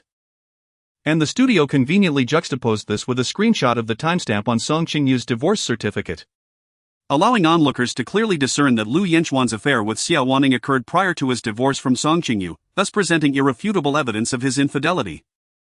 The second post displayed an image revealing that the studio had traced the original informant's post ID, which was registered to Xia Waning's mobile number. The revelation of Lu Yanchuan's betrayal, followed by the audacity of the mistress to slander the original wife, shocked the public. Once, Song Qingyu was regarded as one of the most promising newcomers in the entertainment industry. I recall an interview she gave upon her retirement, expressing her desire to marry the man she had cherished for many years. At that time, I believed she would find happiness. Little did I know, her husband was, in fact, a true scoundrel.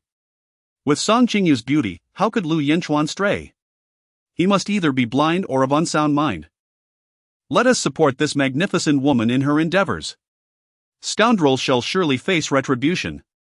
Last night, Lu Yanchuan endured a night of entanglement with Xia Waning, and this morning, he arrived at a meeting stifling yawns, devoid of spirit. Once the meeting concluded, he intended to rest in his car, but his father Lu Jianping's assistant intercepted him.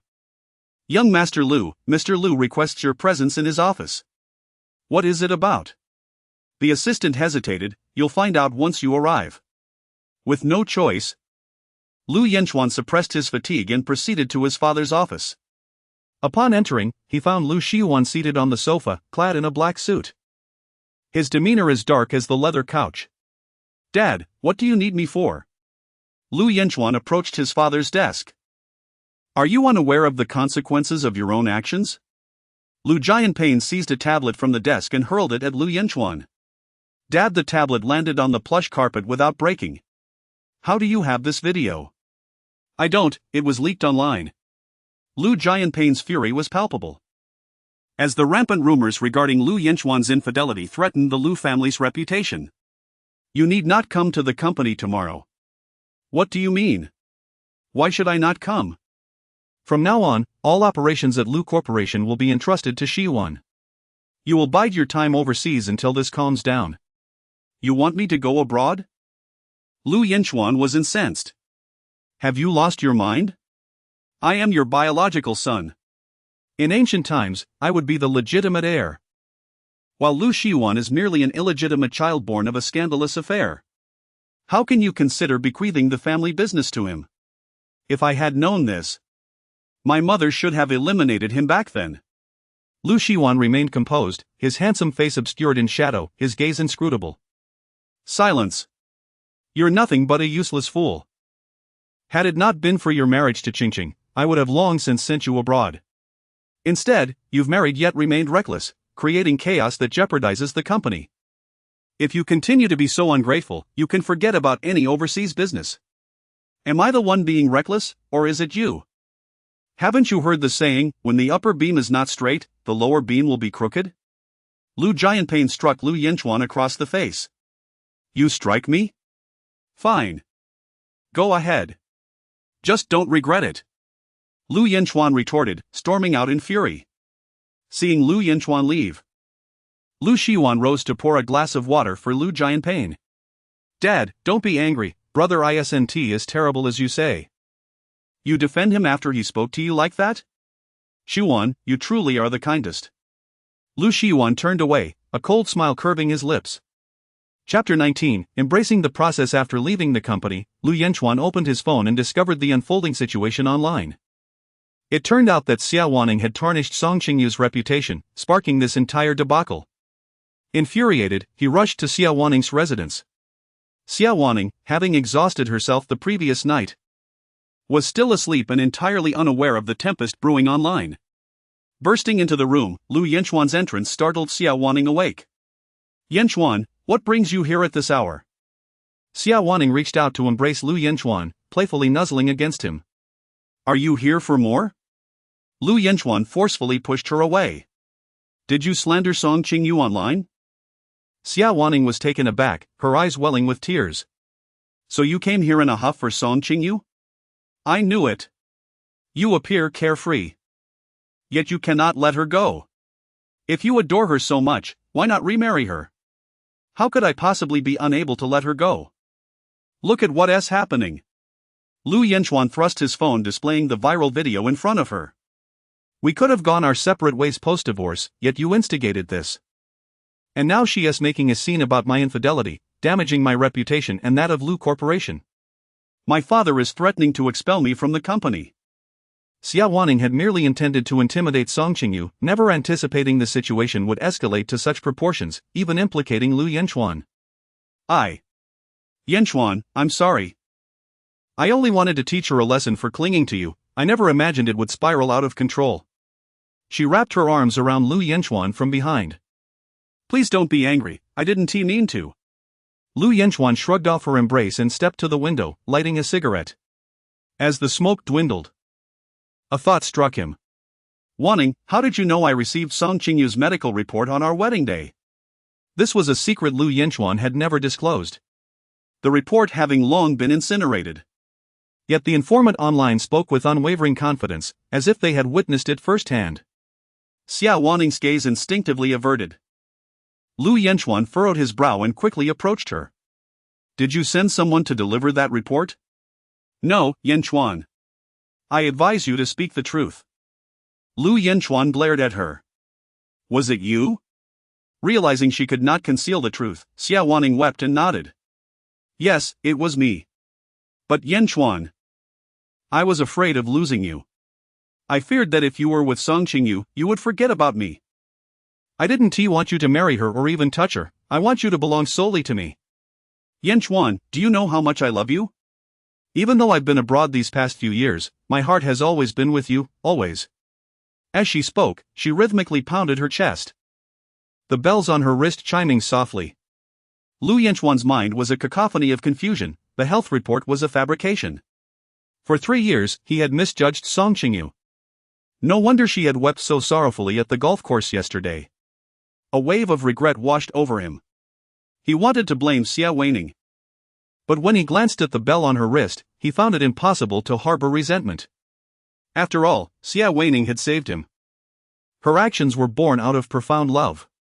Yanchuan, have you developed a sense of pity for Song Qingyu? Don't be foolish. She seeks to garner public sympathy after the divorce to pave her way back into the entertainment industry. Her online revelations of our video were a calculated move to incite public outrage against you. She does not love you, the one who truly loves you is me. Do not let a rift grow between us, I genuinely wish to build a home with you. Seeing Lu Yanchuan unresponsive, Xia Weining, in a moment of desperation, took his hand and placed it on her abdomen. Yanchuan, I am carrying your child. Lu Yanchuan's heart leapt with joy. You're pregnant? Xia Weining shyly nodded. Yes. This morning after you left, I ordered breakfast from Fu Man Lu, and the smell made me nauseous. Luckily, I had a pregnancy test at home. And it showed 2 lines. Where is the test? Let me see it. Lu Yanchuan exclaimed excitedly. I accidentally dropped it in the toilet, Xia Weining replied, her eyes darting. But I took a picture, it's on my phone. I'll show you. Alright, hurry. Xia Weining quickly retrieved a photo of the pregnancy test from her album and handed it to Lu Yanchuan. Upon seeing the 2 lines, he tossed his phone aside and embraced her. Weining, we are having a baby. We are having a baby. In that moment of euphoria, Lu Yanchuan, newly initiated into fatherhood, felt as if the external turmoil, his father's anger, and Song Qingyu's grievances all faded into insignificance. Nestled in Lu Yanchuan's arms, Xia Weining cautiously inquired. Will you still blame me for sending you the fake health report? Of course not, Weining. No one is more important than you. Yet, Xia Weining remained troubled. What about the situation online? Is your father truly considering expelling you from the company over this? I'm sorry, Yanchuan. It's all my fault for complicating matters. Enough, my dear. Let us not dwell on this. Focus on the baby. Once we resolve this issue, I will marry you. Xia Weining's eyes sparkled with joy. Really? Indeed. With renewed vigor, Lu Yanchuan left. As Xia Weining watched him drive away, she picked up her phone and dialed a number. There's been a problem. The smear campaign online not only failed but also exposed the fake health report I created for Song Qingyu back then. In a moment of desperation, I falsely claimed to be pregnant to escape the crisis. You must find me a reliable man with good health quickly, Lu Yanchuan is too naive for this. I need to conceive soon. Understood. Li Shanglan was in high spirits today, having finally secured the release of her daughter, Lu Yuan. However, her joy was short-lived as her son, Lu Yanchuan, found himself in trouble once again. Li Shanglan and Lu Yanchuan rushed to the Li Corporation. Li Huaidong had just concluded a video conference and was preparing to discuss tomorrow's agenda when Li Shanglan and Lu Yanchuan barged in. Huaidong, you must advocate for Yanchuan. Li Shanglan lamented upon entering. Your brother-in-law has lost his senses. Because of Yanchuan's divorce, he intends to expel him from the company. Is it merely about the divorce? Li Huaidong glanced at Lu Yanchuan. Do you believe that your father's fury is solely due to your divorce? A flicker of embarrassment crossed Lu Yanchuan's face. And he was at a loss for words. Infidelity during marriage reflects a man's moral character. To slander an ex-wife in such a disgraceful manner post-divorce transcends morality. It is akin to the behavior of a beast. Li Huaidong, typically calm and composed, rarely lashed out directly in front of others. Lu Yanchuan felt an unfamiliarity with his uncle's sudden aggression, questioning if his visit had been ill-timed. Uncle, I understand my mistakes. I do not wish to leave the Lu Corporation and hand the family business over to that illegitimate son, Lu Shiwan. Please show me a way forward. Is the person in the online video you? It is me. Is infidelity during marriage a fact? Uncle. Li Huaidong's imposing aura left Lu Yanchuan with no choice but to nod. Yes. Then acknowledge your wrongs and publicly apologize to Song Qingyu. I refuse to publicly apologize to Song Qingyu. Though Lu Yanchuan felt guilt towards Song Qingyu, his pride would not allow such an act. Huaidong, I find this unacceptable. Li Shanglan interjected. There are countless men in this circle who marry yet engage in affairs. Which of them has stepped forward to apologize publicly? If Yanchuan admits his faults, it would only be a source of ridicule. His father would certainly look down upon him more. And the position of heir to the Lu Corporation would be out of reach for him. What does your sister propose? Li Huaidong asked, his tone measured. Public sentiment has already erupted. If we do not apologize promptly to quell the uproar, the situation may escalate, jeopardizing the company's reputation and stock prices. At that point, your brother-in-law would indeed have grounds to expel Yanchuan from the Lu Corporation. Rather than that, it would be wiser to apologize publicly now. Perhaps even hire some online support to create a narrative of accountability, which may provide a glimmer of hope. The mother and son exchanged glances, both suppressing their indignation at the thought of publicly apologizing to Qingyu. Yet, they had to concede that Li Huaidong's suggestion was the most prudent course of action. Very well, I will go and apologize. As Qingyu perused the internet, she stumbled upon Lu Yanchuan's public apology directed at her on Weibo. Her immediate reaction was akin to witnessing the sun rise from the west. Even in the face of being caught in an affair, he would brazenly assert, "My heart has always belonged to Wan Ning, you should be grateful to have been Mrs. Lu for 3 years." Such was the nature of this man, who had always looked down upon her, yet here he was, unexpectedly offering her a public apology. Qingyu was momentarily overwhelmed with emotions. Perhaps she should apologize to her former self. She could have been her own queen, yet for love, she willingly remained a humble prisoner for 3 years. The moment Li Huaidong entered, he recognized the joy reflected in her radiant smile. "Are you satisfied?" he inquired. "Indeed, I am," she replied. Qingyu blurted out her thoughts, only to realize how remarkably in sync their conversation had become. He had said nothing, yet she instinctively understood his unspoken words. Soon, another realization dawned upon her: Lu Yanchuan must have lowered his pride to publicly apologize, a feat undoubtedly orchestrated by Li Huaidong.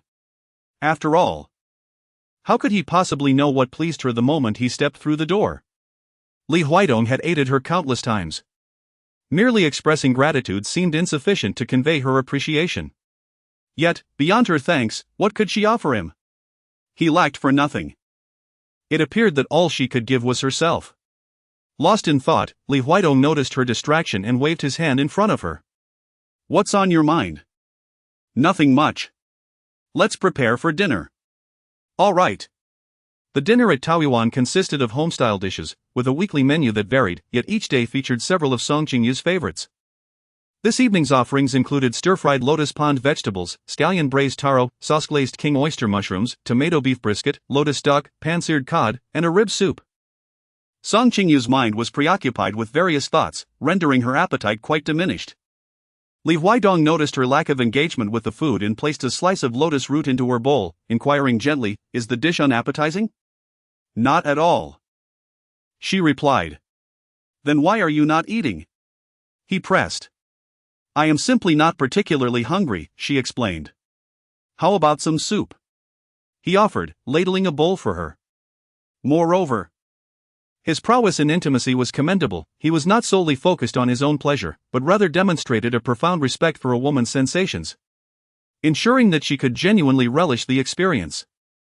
Of course, the most significant factor was his striking appearance, complemented by a physique that was the epitome of male fitness. "Why do you seem so lost in thought today?" Li Huaidong asked, waving his hand in front of her face. "It's nothing," she replied, knowing she could not divulge that her mind was wandering as she attempted to persuade herself to share a bed with him. "If you truly cannot eat, you need not force yourself," he suggested, still under the impression that the food was the issue. "Feel free to order whatever you desire from the kitchen in advance. There is no need to feel constrained or worry about inconveniencing others. Their salaries ensure they are more than willing to provide you with any service you require." After their meal, Li Huaidong retreated upstairs to his study. Qingyu wandered around the courtyard, engulfed in a tumult of emotions. For the only thing she could truly offer Li Huaidong was her own body, which he happened to desire. Should she succumb to this temptation? Should she? Shouldn't she? Qingyu plucked a delicate flower, intending to seek answers by removing its petals. However, before she could finish, a sudden resolution took hold of her. Why not sleep with him? They are legally married, without any deceit or theft involved, and besides, Li Huaidong is quite handsome, I have nothing to lose. Chapter 20, The Nightgown. During her move, she brought several sets of nightwear from Lu Yanchuan, including 2 particularly alluring camisole nightgowns, one white and one black. After much contemplation in front of the mirror, she ultimately chose the white silk nightgown. The garment featured a perfectly defined waistline, accentuating her slender figure, while a delicate lace trim at the neckline exuded an air of refined innocence. Go on, don't hesitate. After motivating herself, Song Qingyu turned around and knocked on the door of Li Huaidong's study. Li Huaidong was engaged in a video conference and, mistaking her for Uncle Kong delivering coffee, instructed her to enter. To his surprise, it was Song Qingyu who walked in. She resembled a pure white rabbit. This was the initial impression Li Huaidong had of her. However, as he adjusted his gold-rimmed glasses and focused, he realized how utterly mistaken he was. How could there possibly exist such an enchanting little white rabbit in this world? On the other end of the video call, the overseas partners were anxiously calling his English name. No one knew why he suddenly became distracted amidst the heated debate. Li Huaidong gestured for Song Qingyu to wait a moment and hastily concluded the meeting. Once he closed his laptop, he turned his attention back to her. Is there something you need? Li Huaidong inquired. Song Qingyu nodded slightly, choosing not to utter a word, and directly approached Li Huaidong. The short nightgown she wore accentuated her long, fair legs, captivating anyone who cast even a fleeting glance. As she drew nearer, the air became infused with a sweet, creamy fragrance. A shadow flickered in Li Huaidong's eyes. Being adults, there was no need for further inquiries. Her entrance into his study clad in such an alluring nightwear left no room for misinterpretation of her intentions. Have you been drinking? Li Huaidong inquired. Song Qingyu initially felt a twinge of anxiety, but upon hearing his question, she couldn't help but smile. Perhaps he had developed a form of PTSD from their previous drinking experience. I haven't had any, she replied. Haven't you always desired it? Do you think I would simply grant you what you wish for? Song Qingyu contemplated for a moment before deciding to confide in him. You have assisted me countless times, and I truly do not know how to express my gratitude. Li Huaidong leaned back against the chair, retorting, So, you intend to offer yourself as a token of appreciation? You may perceive it that way, she replied. Song Qingyu then positioned herself upon his lap, their bodies intimately close. She took his large hand and placed it upon the lace covering her chest, leaning in to whisper softly in his ear, Thus, Mr. Li, if you so desire, you may now unwrap your gift. A sweet, intoxicating fragrance enveloped Li Huaidong, drawing him closer to her gaze. Song Qingyu resembled a delicate jasmine bud, awaiting the moment of plucking.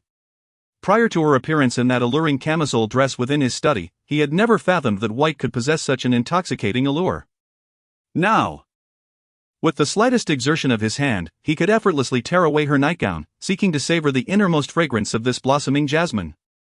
Yet, Li Huaidong remained still. Do you wish to share a bed with me solely as an expression of gratitude? His gaze was indifferent, his emotions meticulously concealed.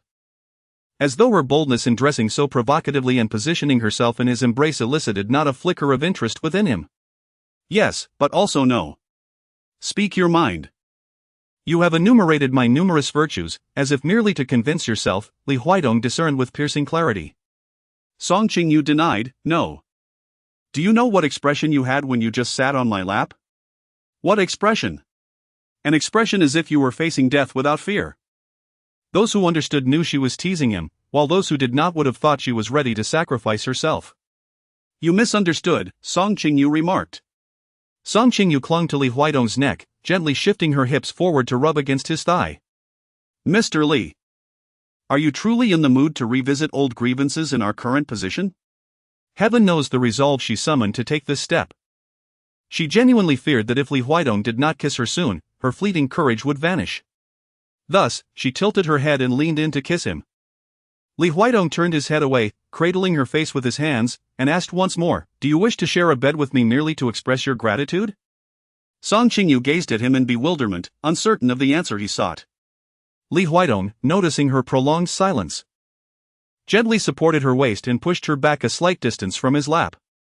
Go to sleep, I have work to attend to, he declined her. Song Qingyu found herself at a loss, unsure whether to breathe a sigh of relief or feel the weight of disappointment. A vague sense of disillusionment lingered within her, overshadowed by a greater perplexity.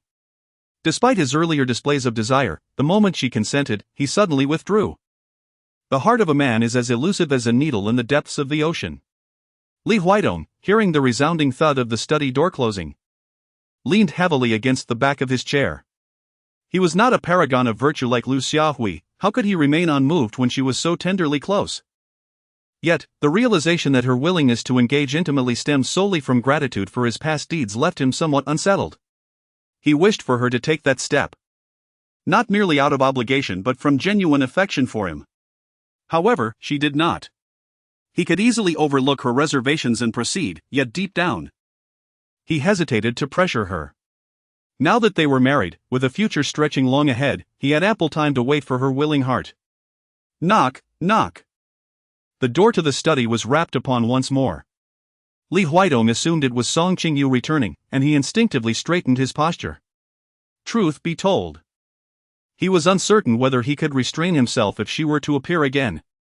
Young master, I have brought you coffee. It was Uncle Kong. Li Huidong exhaled in relief. Come in. Uncle Kong entered, carrying a cup of freshly brewed coffee. Younger master, I encountered young mistress on my way up. She asked for a car key, mentioning she needed to step out. Where to? Young mistress did not specify. Li Huidong moved to the window and glimpsed Song Qingyu hastily making her way to the garage. She wore an oversized trench coat that hung loosely, almost reaching her ankles, enveloping her like a light-colored mist. She seemed to be in a great hurry. Which car key did she take? The white Mercedes. You should rest, I will step out for a moment. Li Huidong seized his car key and quickly descended the stairs. What was she thinking, trying to seduce Li Huidong? Now, with dawn approaching, how would she face him? She felt a mix of shame, remorse, and embarrassment. The study should have opened a chasm for her to vanish into at that moment. Lost in her frustration, her phone suddenly rang. It was her mother, Qiu Yuxian. Hello? Mom. Qingqing, there has been another incident at the restaurant. What happened?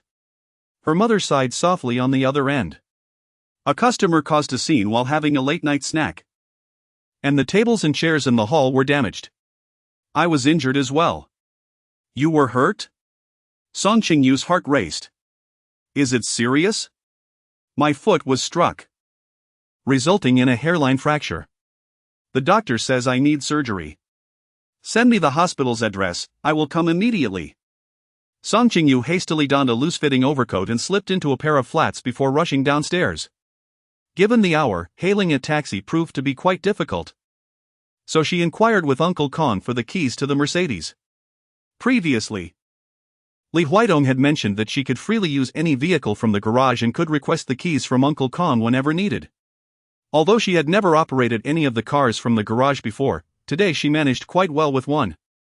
Upon arriving at the hospital, Song Qingyu made her way directly to the inpatient department. Her mother, Qiu Yuxian, was suffering from a fractured bone in her foot and was currently in considerable pain while receiving an intravenous drip. Mom, are you all right? Song Qingyu approached her mother's bedside, noticing the redness around her eyes. A nurse stood nearby and said, You must be the patient's daughter, correct? This case requires immediate surgery. Can the surgery be arranged for today? Unfortunately, it's too late for today, and tomorrow is also fully booked. Why is that? The patient's injury is quite severe, and the surgery will be complex. A general physician may not be capable of handling such a procedure. It requires either our chief surgeon or the deputy dean. However, the chief has a full schedule for tomorrow, and the deputy dean is currently on leave. What should we do then? There are no other options, we can only suggest transferring to another hospital. Song Qingyu was momentarily taken aback. Where could one possibly transfer to at such a late hour? As she pondered whether to inquire with Shang Xingnai about the acquaintance of a skilled physician, her phone vibrated in her pocket. It was a call from Li Huidong. What could he possibly want at this hour? Song Qingyu recalled the earlier scene that unfolded in the study, feeling reluctant to answer the call. Qingqing, whose phone is it? Why aren't you picking up? Her mother? Zhou Yuxian inquired. I was just about to, Song Qingyu replied as she moved to the window and answered Li Huaidong's call.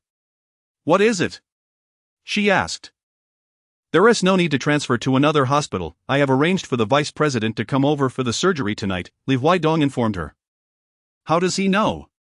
She was startled. How did Li Huaidong arrive at the hospital? Please wait a moment, she said.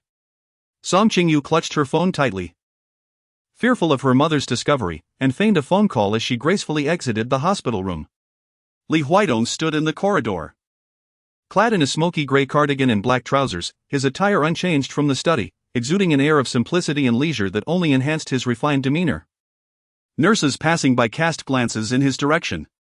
What brings you here? Song Qingyu inquired. I saw you rushing out and was concerned for your safety, he replied. Did you follow me here? She asked. Indeed, he affirmed. Song Qingyu drove the Mercedes for the first time, exercising utmost caution as she attentively monitored the oncoming traffic, completely oblivious to the fact that Li Huaidong had been following her all along. You mentioned that there was a way to invite the deputy director to perform surgery on my mother? Whom? You go in and keep her company. I will make the arrangements. Keeping her company. Song Qingyu recalled the incident at her mother's restaurant, when Li Huaidong called her, addressing her as mother, indicating he truly did not regard himself as an outsider. The nurse mentioned that the deputy director was on vacation. Could you invite him to come tonight? The deputy director is the uncle of Huosiki, and often joins us for a round of golf. If I call him, he should not refuse. Song Qingyu nodded, acknowledging the truth in her thoughts. Indeed, Li Huaidong's connections were beyond her scrutiny. Gratitude swelled within her, yet the debts she owed him multiplied. And he demanded no repayment in kind, leaving her at a loss as to how to reciprocate. Li Huaidong regarded her, seemingly aware of her musings, and gently ruffled her hair, saying, "We are husband and wife, do not let your mind wander aimlessly." Her mother, Zhou Yuxian, cast a glance toward the door and inquired, "Who were you just chatting with?" "No one, I was on the phone," Song Qingyu replied with a smile. "Mom, I found a friend to assist, if all goes well. Your foot will be operated on tonight." "Which friend is so capable?" "You don't know them." "I am aware of your divorce. Is there still some unresolved animosity lingering?" Zhou Yuxian, not well versed in the online world, remained oblivious to the scandal surrounding Lu Yanchuan's infidelity, which had become common knowledge. "Why do you ask?" "The individuals causing a ruckus today appeared to be merely inebriated, yet they were clearly targeting you and me. Before the police arrived, a man with yellow hair warned me to tell my daughter to cease her sensationalism regarding Lu Yanchuan. Otherwise, today it would be a broken foot. But tomorrow it could escalate to something far worse. So it was a retaliatory strike from the Lu family." Song Qingyu trembled with anger. "Did you speak to the police?" "When the officers came to the hospital to take my statement, I did, yet it proved futile. That yellow-haired man obstinately denied ever uttering those words, claiming my hearing has deteriorated with age. The Lu family must have provided ample compensation to ensure their anonymity in this matter." "I'm sorry, mother, for dragging you into this because of my troubles." Song Qingyu was overwhelmed with guilt. Her misguided romantic choices had led her to marry the wrong man, wasting 3 years of her life and dragging her mother into the turmoil. Despite their reassurances that it wouldn't affect her mother, she was still concerned that her mother would suffer the consequences if she divorced and faced the Lu family's grievances. "You need not worry about me. I am doing well now. I will report the Lu family to the police again, but your recovery is what matters most." "All right." A phone call from Li Huaidong prompted the vice president to rush over that very night to perform surgery on Zhou Yuxian. The operation was quite intricate, and 2 hours passed without any sign of her emergence from the operating room. "Do not fret, take a seat and rest," Li Huaidong urged, guiding Song Qingyu to a nearby bench and compelling her to sit down. Song Qingyu was indeed quite fatigued, her legs heavy with exhaustion. Yet she found herself unable to remain seated. Observing her impending rise, Li Huaidong reached out, encircling her shoulders and drawing her into his embrace.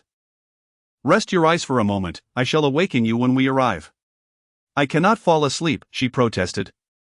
"Then do not move," he replied, shifting his shoulder closer. inviting her to rest her head upon it. Song Qingyu inhaled the crisp, refreshing fragrance emanating from him, and her heart gradually found tranquility. She had never imagined that she would share such a moment with Li Huaidong, nestled together in the hospital corridor, awaiting the surgical outcome of a loved one. It felt strikingly reminiscent of a genuine marital bond. Song Qingyu once recklessly entered into marriage, harboring the hope of mutually supporting each other alongside Lu Yanchuan as they navigated life's tempests. Little did she anticipate that the storms would be brought forth by Lu Yanchuan himself, while it was Li Huaidong who sheltered her beneath the umbrella amid the tumult. Thank you. How many times must I express my gratitude? No number could adequately convey my appreciation. Leaning against Li Huaidong's shoulder, she gazed at him and inquired, "Are you truly not considering sharing a bed with me?"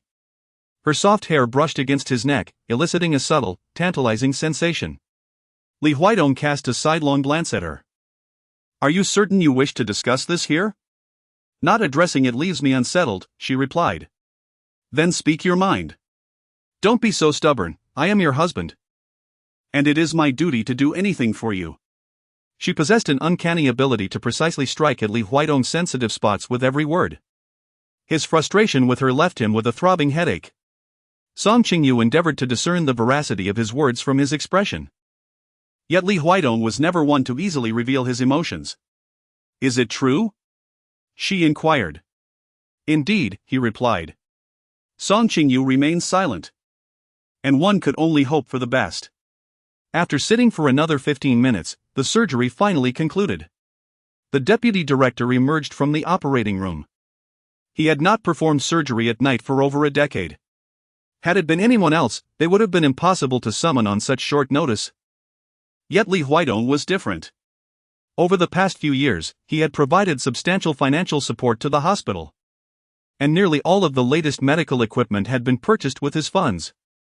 Although he might be seen as a junior in terms of seniority, beyond that, he was indeed a benefactor.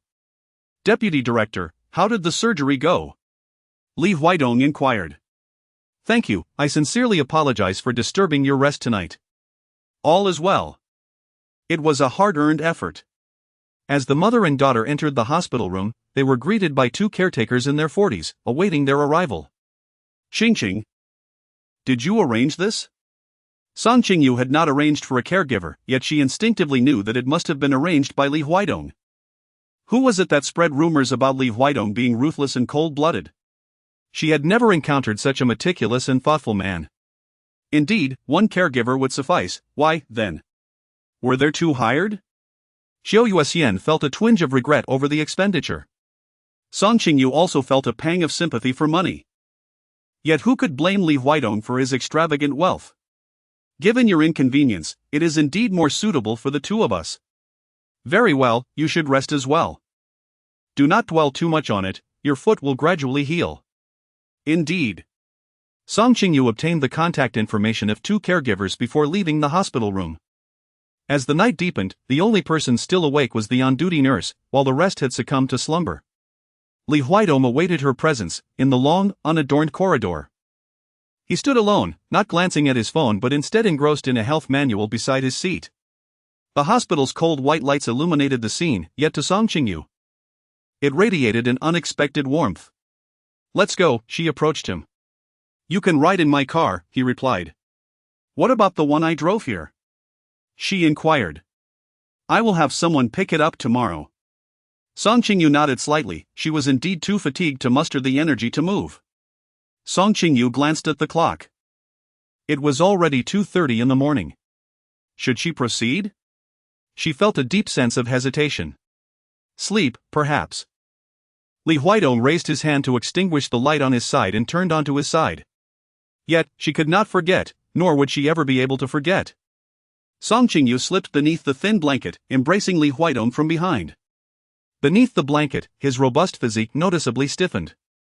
Song Qingyu's arms encircled his waist, her hands stealthily sliding into his sleep pants. Unfortunately, before she could touch anything, he seized her hand. "Aren't you tired?" Li Huaidong inquired. "Not tired," she replied. Li Huaidong turned over to face her. The room was illuminated only by a solitary wall lamp, its dim light casting a gentle glow in Song Qingyu's eyes. rendering her gaze far softer than it had been in the study. Are you certain you want to proceed now? Song Qingyu nodded solemnly. Very well. Li Huaidong ceased to resist. He took her hand and followed her original path downward, a kiss soon descending as well. The thin blanket gradually slipped to the floor. Within the room, the essence of spring spread through the darkness. In a moment of emotional turmoil, Song Qingyu pressed her hand against Li Huaidong's body, halting his advance. I do not wish to become pregnant. She surrendered herself out of gratitude, having contemplated her choice carefully and ready to take responsibility for it. However, a child was different. She could not provide a stable family for a child. And she could not bear that responsibility. After they obtained their marriage certificate, he had already prepared condoms in the room, yet after so long, the box remained unopened. This passionate encounter lasted for over an hour, and afterward, neither wished to linger. Song Qingyu appeared to have completed her task, shedding any pretense and simply turning over to sleep. After giving her a brief cleanup with a wet wipe, Li Huaidong gathered her into his arms, holding her tightly. Ching. She responded drowsily. The mutual needs you spoke of have been fulfilled. Should you encounter any difficulties in the future, feel free to trouble me without hesitation. Let us sleep. It seemed he uttered something else, but Song Qingyu, utterly exhausted, drifted into a deep slumber. The following morning, she awoke around 9 o'clock. As she opened her eyes, she found that Li Huaidong was no longer in bed. Everything appeared as it usually did, save for the crumpled sheets that bore witness to their passionate encounter the previous night. Song Qingyu entered the bathroom for a refreshing shower and, having changed into her attire, descended the stairs. Young mistress, I have kept your breakfast warm. What would you like to eat? Uncle Kong was watering the garden and, upon seeing her, set down the watering can and entered the house. As for the young master, he left for the airport around 6 o'clock. He is flying to Singapore today for a meeting, and he asked me to convey this message to you. 6 o'clock? Song Qingyu reflected on the chaotic night that had transpired, feeling a deep sense of sympathy for him. Song Qingyu felt a twinge of guilt, hoping that everything that transpired last night would not adversely affect his work today. No, the young lady can inquire for herself, Uncle Kong chuckled, adding that the young master had previously traveled extensively, but since marrying the young lady, his business trips had noticeably diminished. After finishing breakfast, Song Qingyu headed to the hospital. Her mother's condition appeared stable. The caregiver reported that she had consumed 2 buns, a bowl of congee, and a cup of soy milk that morning. Ching, are you hiding something from me? Her mother asked as soon as she saw her. What do you mean? This morning, when the nurse came to administer my four, she asked if the man who brought you to the hospital last night was my son-in-law, saying he was exceptionally handsome and even called the deputy director directly to arrange my surgery. He must be someone of significance. Xiao Yuxian gazed at Song Qingyu, inquiring, who is that man? Your boyfriend?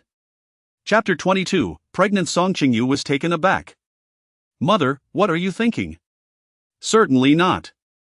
She dared not meet her mother's gaze. Yet she reassured herself that she had not lied. Li Huaidong was indeed not her boyfriend, but her husband. I surmise it is improbable, you have only recently divorced. And given your temperament, it is unlikely you would find someone else so swiftly, Xiao Yuxian asserted with conviction. Song Qingyu concealed her embarrassment with a smile. If her mother were to discover that she remarried the day after her divorce, her blood pressure would likely soar. And if she were to learn that her new husband was Lu Yanchuan's uncle, the consequences would be utterly unimaginable. Mother does not oppose you finding a partner swiftly. She merely hopes you will exercise caution. Having endured one failed marriage, you should understand that a man's good looks are inconsequential. What truly matters is his sense of responsibility. You must avoid repeating past mistakes. Mother, I understand. Just as her mother was about to say more, Shang Xingnai arrived.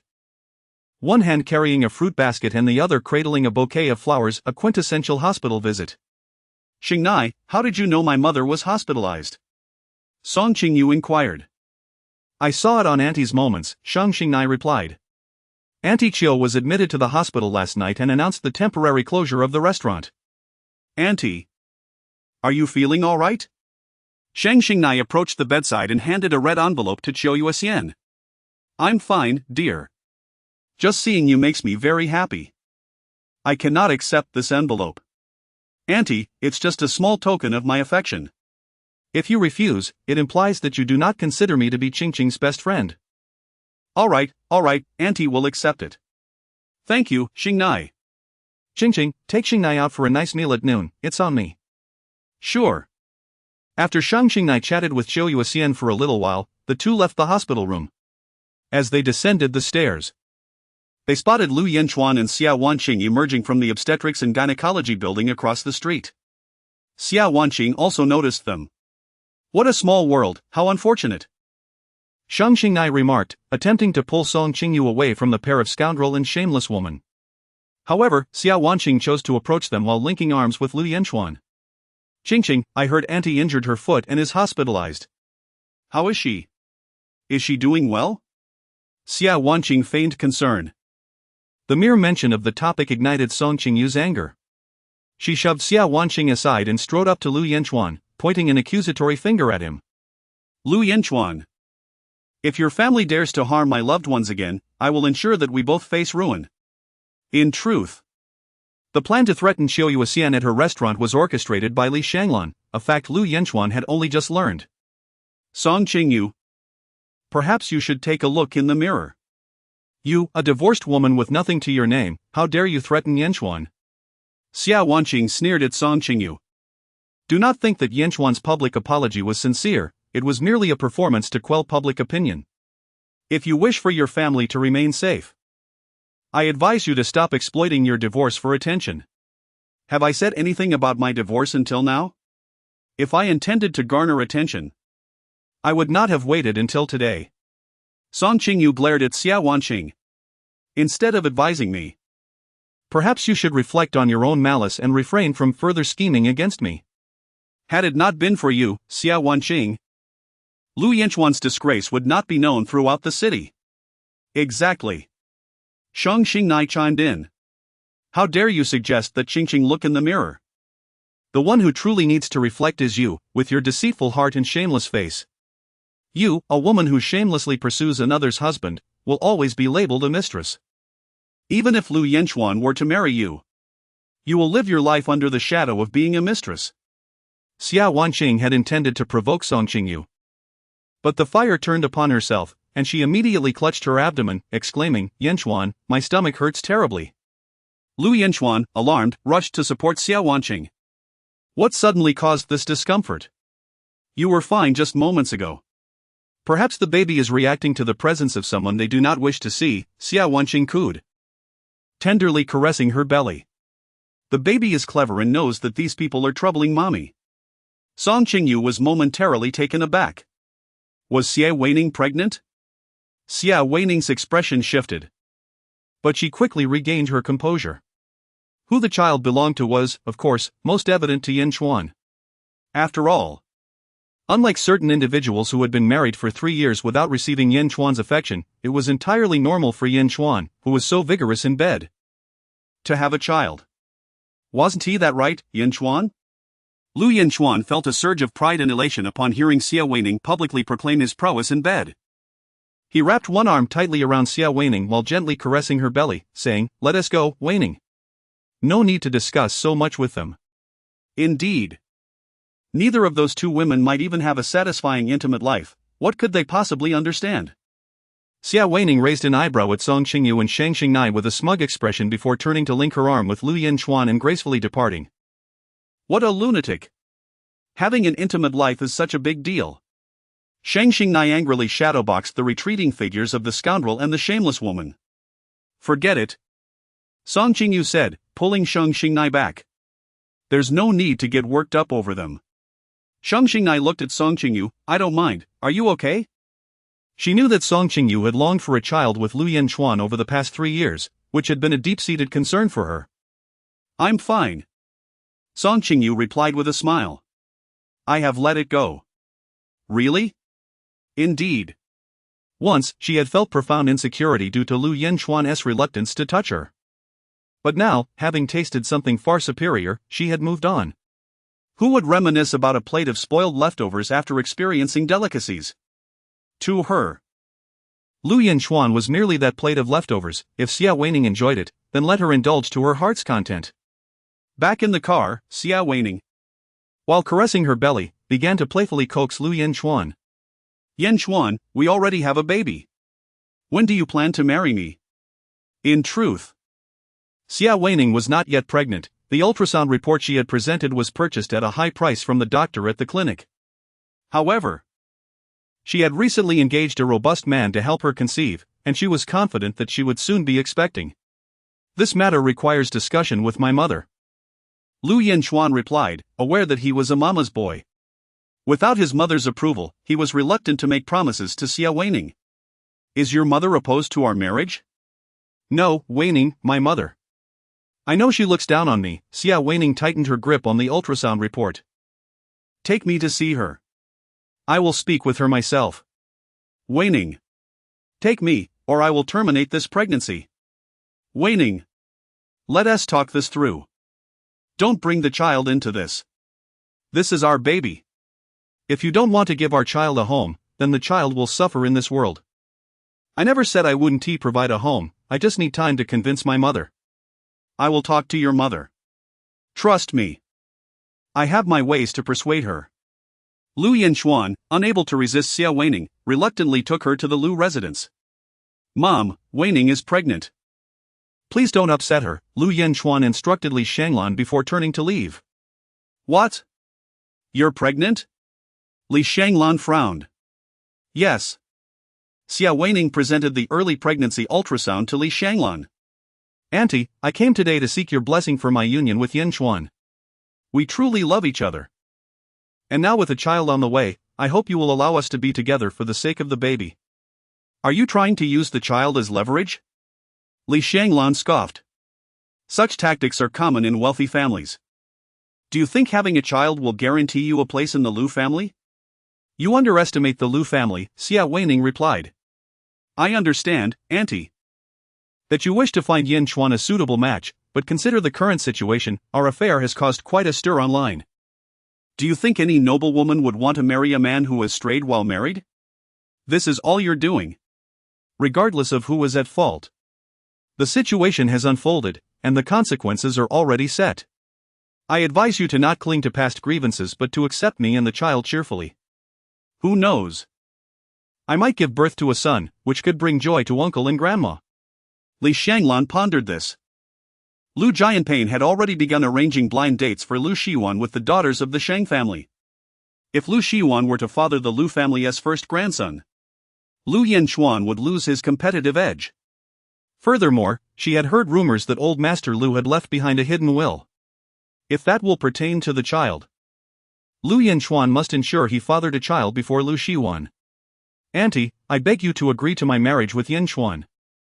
Li Shanglan appeared to waver but maintained her facade. What if I refuse?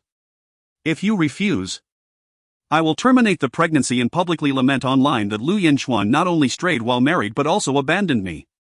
At that point, both Lu Yanchuan and the Lu family will be ridiculed throughout the city. Li Shanglan regarded Xia Weining, remaining silent for a few seconds before suddenly laughing. Xia Weining's tenacity and cleverness were palpable. It would indeed be challenging for Lu Yanchuan to marry a lady of equal status. If he could not marry someone who could support him materially, then marrying a resolute character like Xia Weining to bolster his standing could be a prudent choice. Once children grow up, they are no longer under their parents' control. Yanchuan's marriage is his own decision. Seeing that Li Shanglan had genuinely been swayed, Xia Weining's expression flickered with triumph. Thank you, Auntie. Oh, no, thank you, Mom. Once this production wrapped, the ensuing lengthy post-production phase began. And the timeline for the show's release remained uncertain. As for her next job, that was even less certain, leaving her with a hint of anxiety.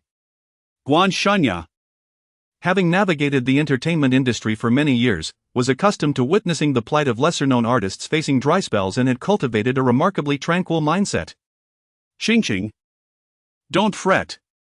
It's entirely normal for unknown actors to experience gaps in work. You've been quite fortunate to be chosen by director Fan right from the start. Once this drama airs and you gain popularity, work will naturally follow. By the way, tonight I'll take you to the Fiore Jewelry Gala to make some connections. The Fiore Jewelry Gala? Have we been invited? Song Qingyu was somewhat incredulous. Fiore was a pinnacle of luxury, and many stars longed for such an invitation. It seemed improbable that it would extend to her. Guanxinya beamed, "They invited me, but I'll take you along." Isn't that inappropriate? Not at all. I know the Chinese regional president of Fiore. I have enough clout for this. I prepared 2 outfits for you, choose whichever you prefer. Alright, thank you, Sister Guan. Song Qingyu was attending such a prestigious banquet for the first time and felt an inexplicable sense of anxiety. Fortunately, Guanxinya was quite experienced and meticulously oversaw her makeup and attire throughout the process. This exquisite jewelry banquet was held at a resort hotel in Jiulong Bay. As their vehicle traversed the asphalt road leading into the resort, Song Qingyu caught sight of a palace adorned with pink blossoms by the wishing pond. What could that be? She wondered curiously. The young master of the Lu family is proposing today. This is a surprise he arranged, the driver informed her. The young master of the Lu family? Guanxinya felt an unsettling premonition. Which Lu family young master? Lu Yanchuan, the driver replied. A heavy silence enveloped the car. Had she known Lu Yanchuan would be proposing here, she would never have brought Song Qingyu along. It's all right, Song Qingyu said with a calm demeanor. They are the ones who are unfaithful in their marriage, why should I hide? Well, if you can think that way, it's for the best. As the car entered the hotel, the interior was ablaze with light. The concierge welcomed them into the main hall, which was spacious and bright. Upon entering, Song Qingyu immediately recognized several prominent figures from the film industry, including the esteemed actor Mo Yanbai. As soon as Mo Yanbai spotted Guanxinya, he approached her with a champagne flute in hand. May we have a conversation? His gaze was intently fixed on Guanxinya. This is the first time Song Qingyu has met the esteemed Mo Yanbai in person. His features are even more pronounced than on television, and his gaze is profound. It is said that his eyes convey deep emotion even towards dogs. Today's encounter serves to confirm this. Guanxinya cast a glance at Song Qingyu and said, "You two continue your conversation, I shall take a stroll." Song Qingyu gracefully withdrew. She wandered around the banquet hall, observing groups of guests engaged in lively conversation. Yet she recognized not a single soul. Just as she contemplated taking a seat on the terrace, Xia Waning and Lu Yanchuan approached, flanking Li Shanglan. Ah! The threshold for this year's gala has significantly lowered, even the most unremarkable individuals can attend, Li Shanglan remarked, her eyes landing on Song Qingyu with a sneer. Come now. Don't say that. Qingqing is, after all, a star, Xia Waning chuckled. A star? What does that even mean? With so many beautiful and radiant stars present, aren't they merely decorative tools invited by the hosts? Even top-tier celebrities are treated as such, let alone someone of her caliber, who barely qualifies as an extra. Xia Waning continued, her tone dripping with sarcasm.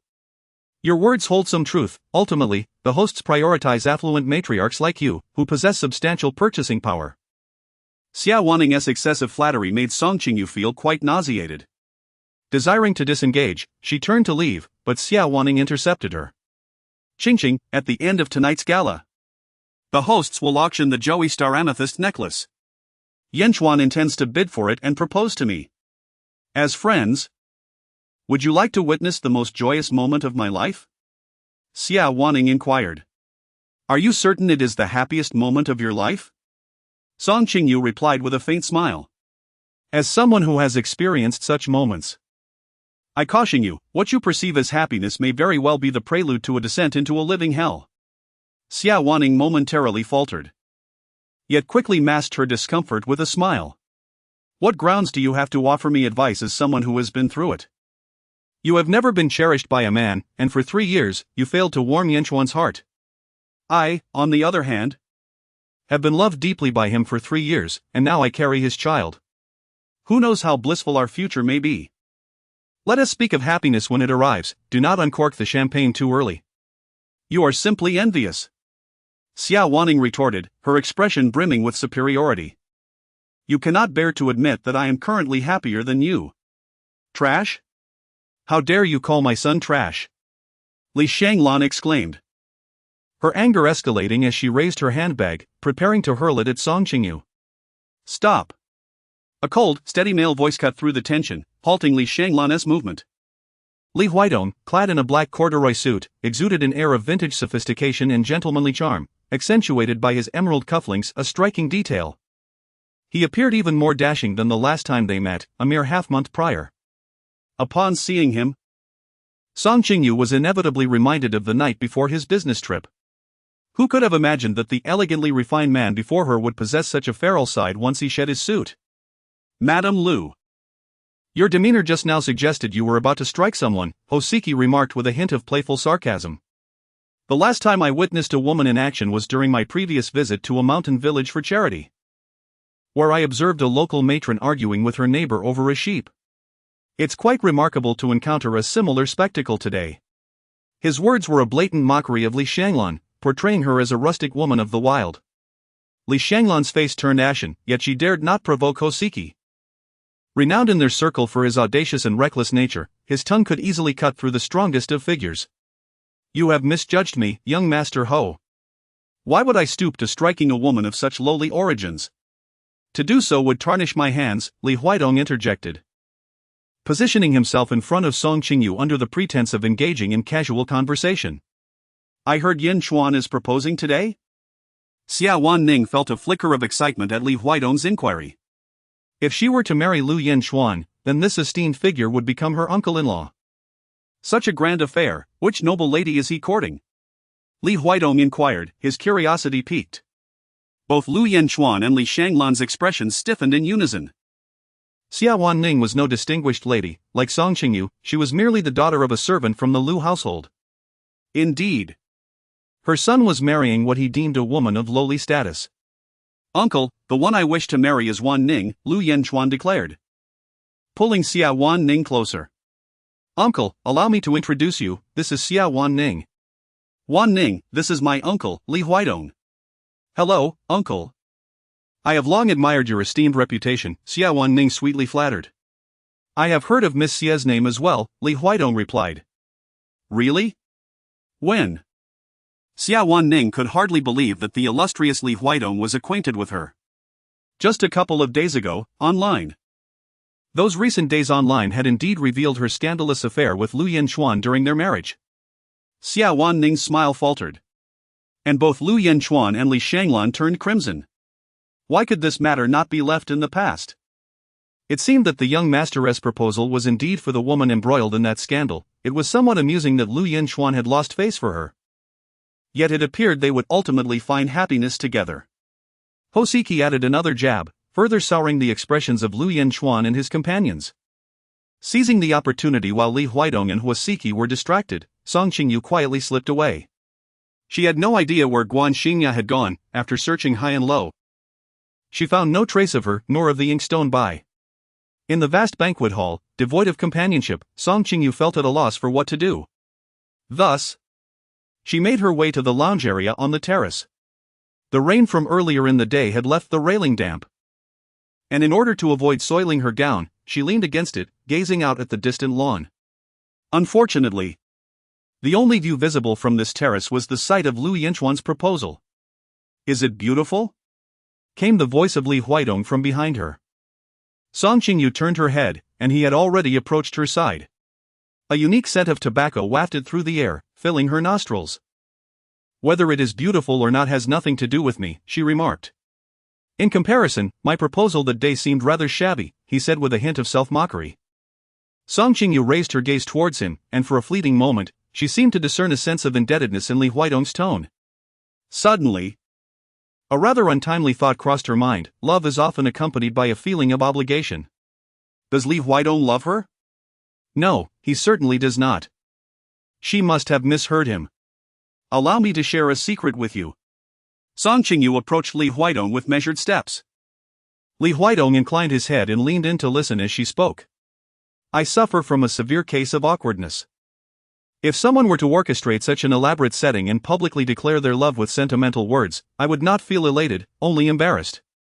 Thus, on that day at the entrance of the Civil Affairs Bureau, with the flowers in the trunk and just the two of us present, I felt it was perfectly suited Her tone and expression were imbued with sincerity, to the point of endearing charm.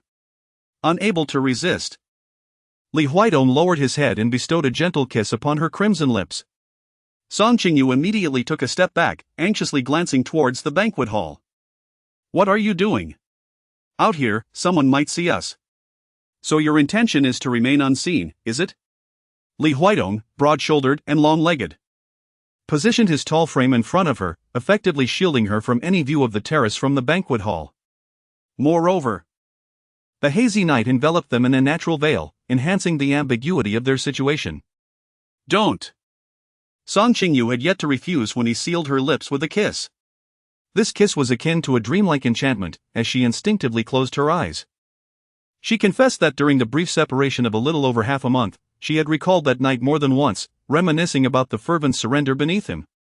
Indulging in the exquisite pleasure, never feeling satiated. The kiss progressed from fiery to lingering. When it finally ceased, Song Qingyu's arms remained wrapped around Li Huidong's waist. Her lipstick smudged, her breath now erratic, and her body's reactions served as a reminder that she could not continue. She excused herself to retouch her makeup, gently pushing Li Huidong away.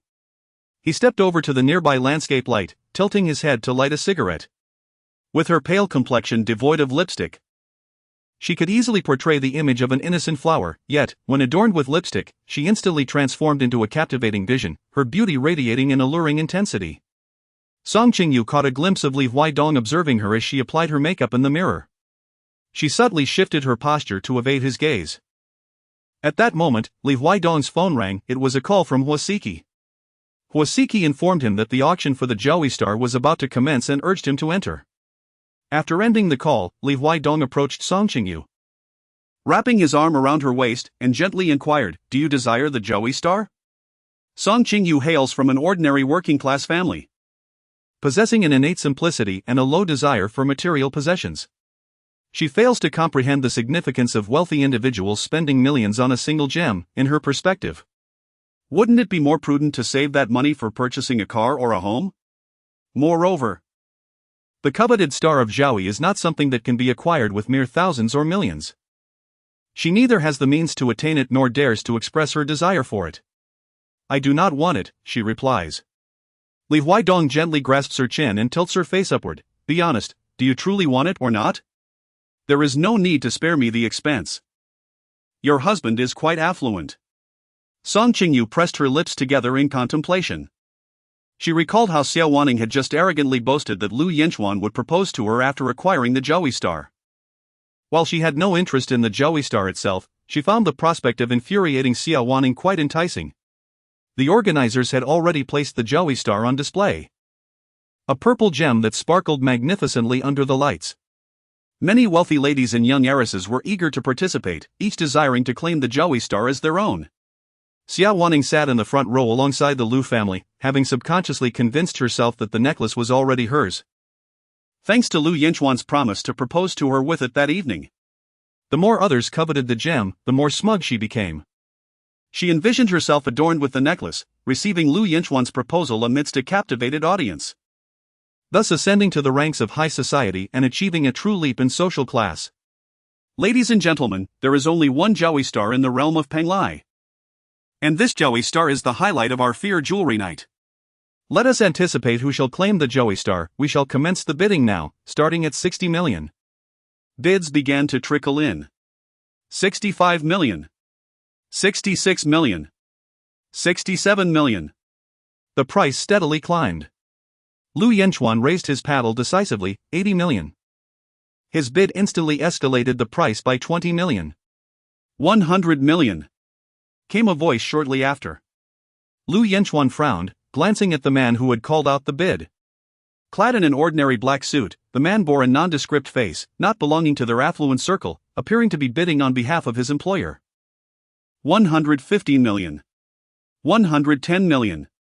115 million. 120 million.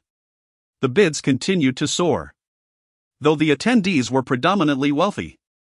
Many felt it unnecessary to spend such exorbitant sums on a gemstone necklace, leading to a halt in further bids.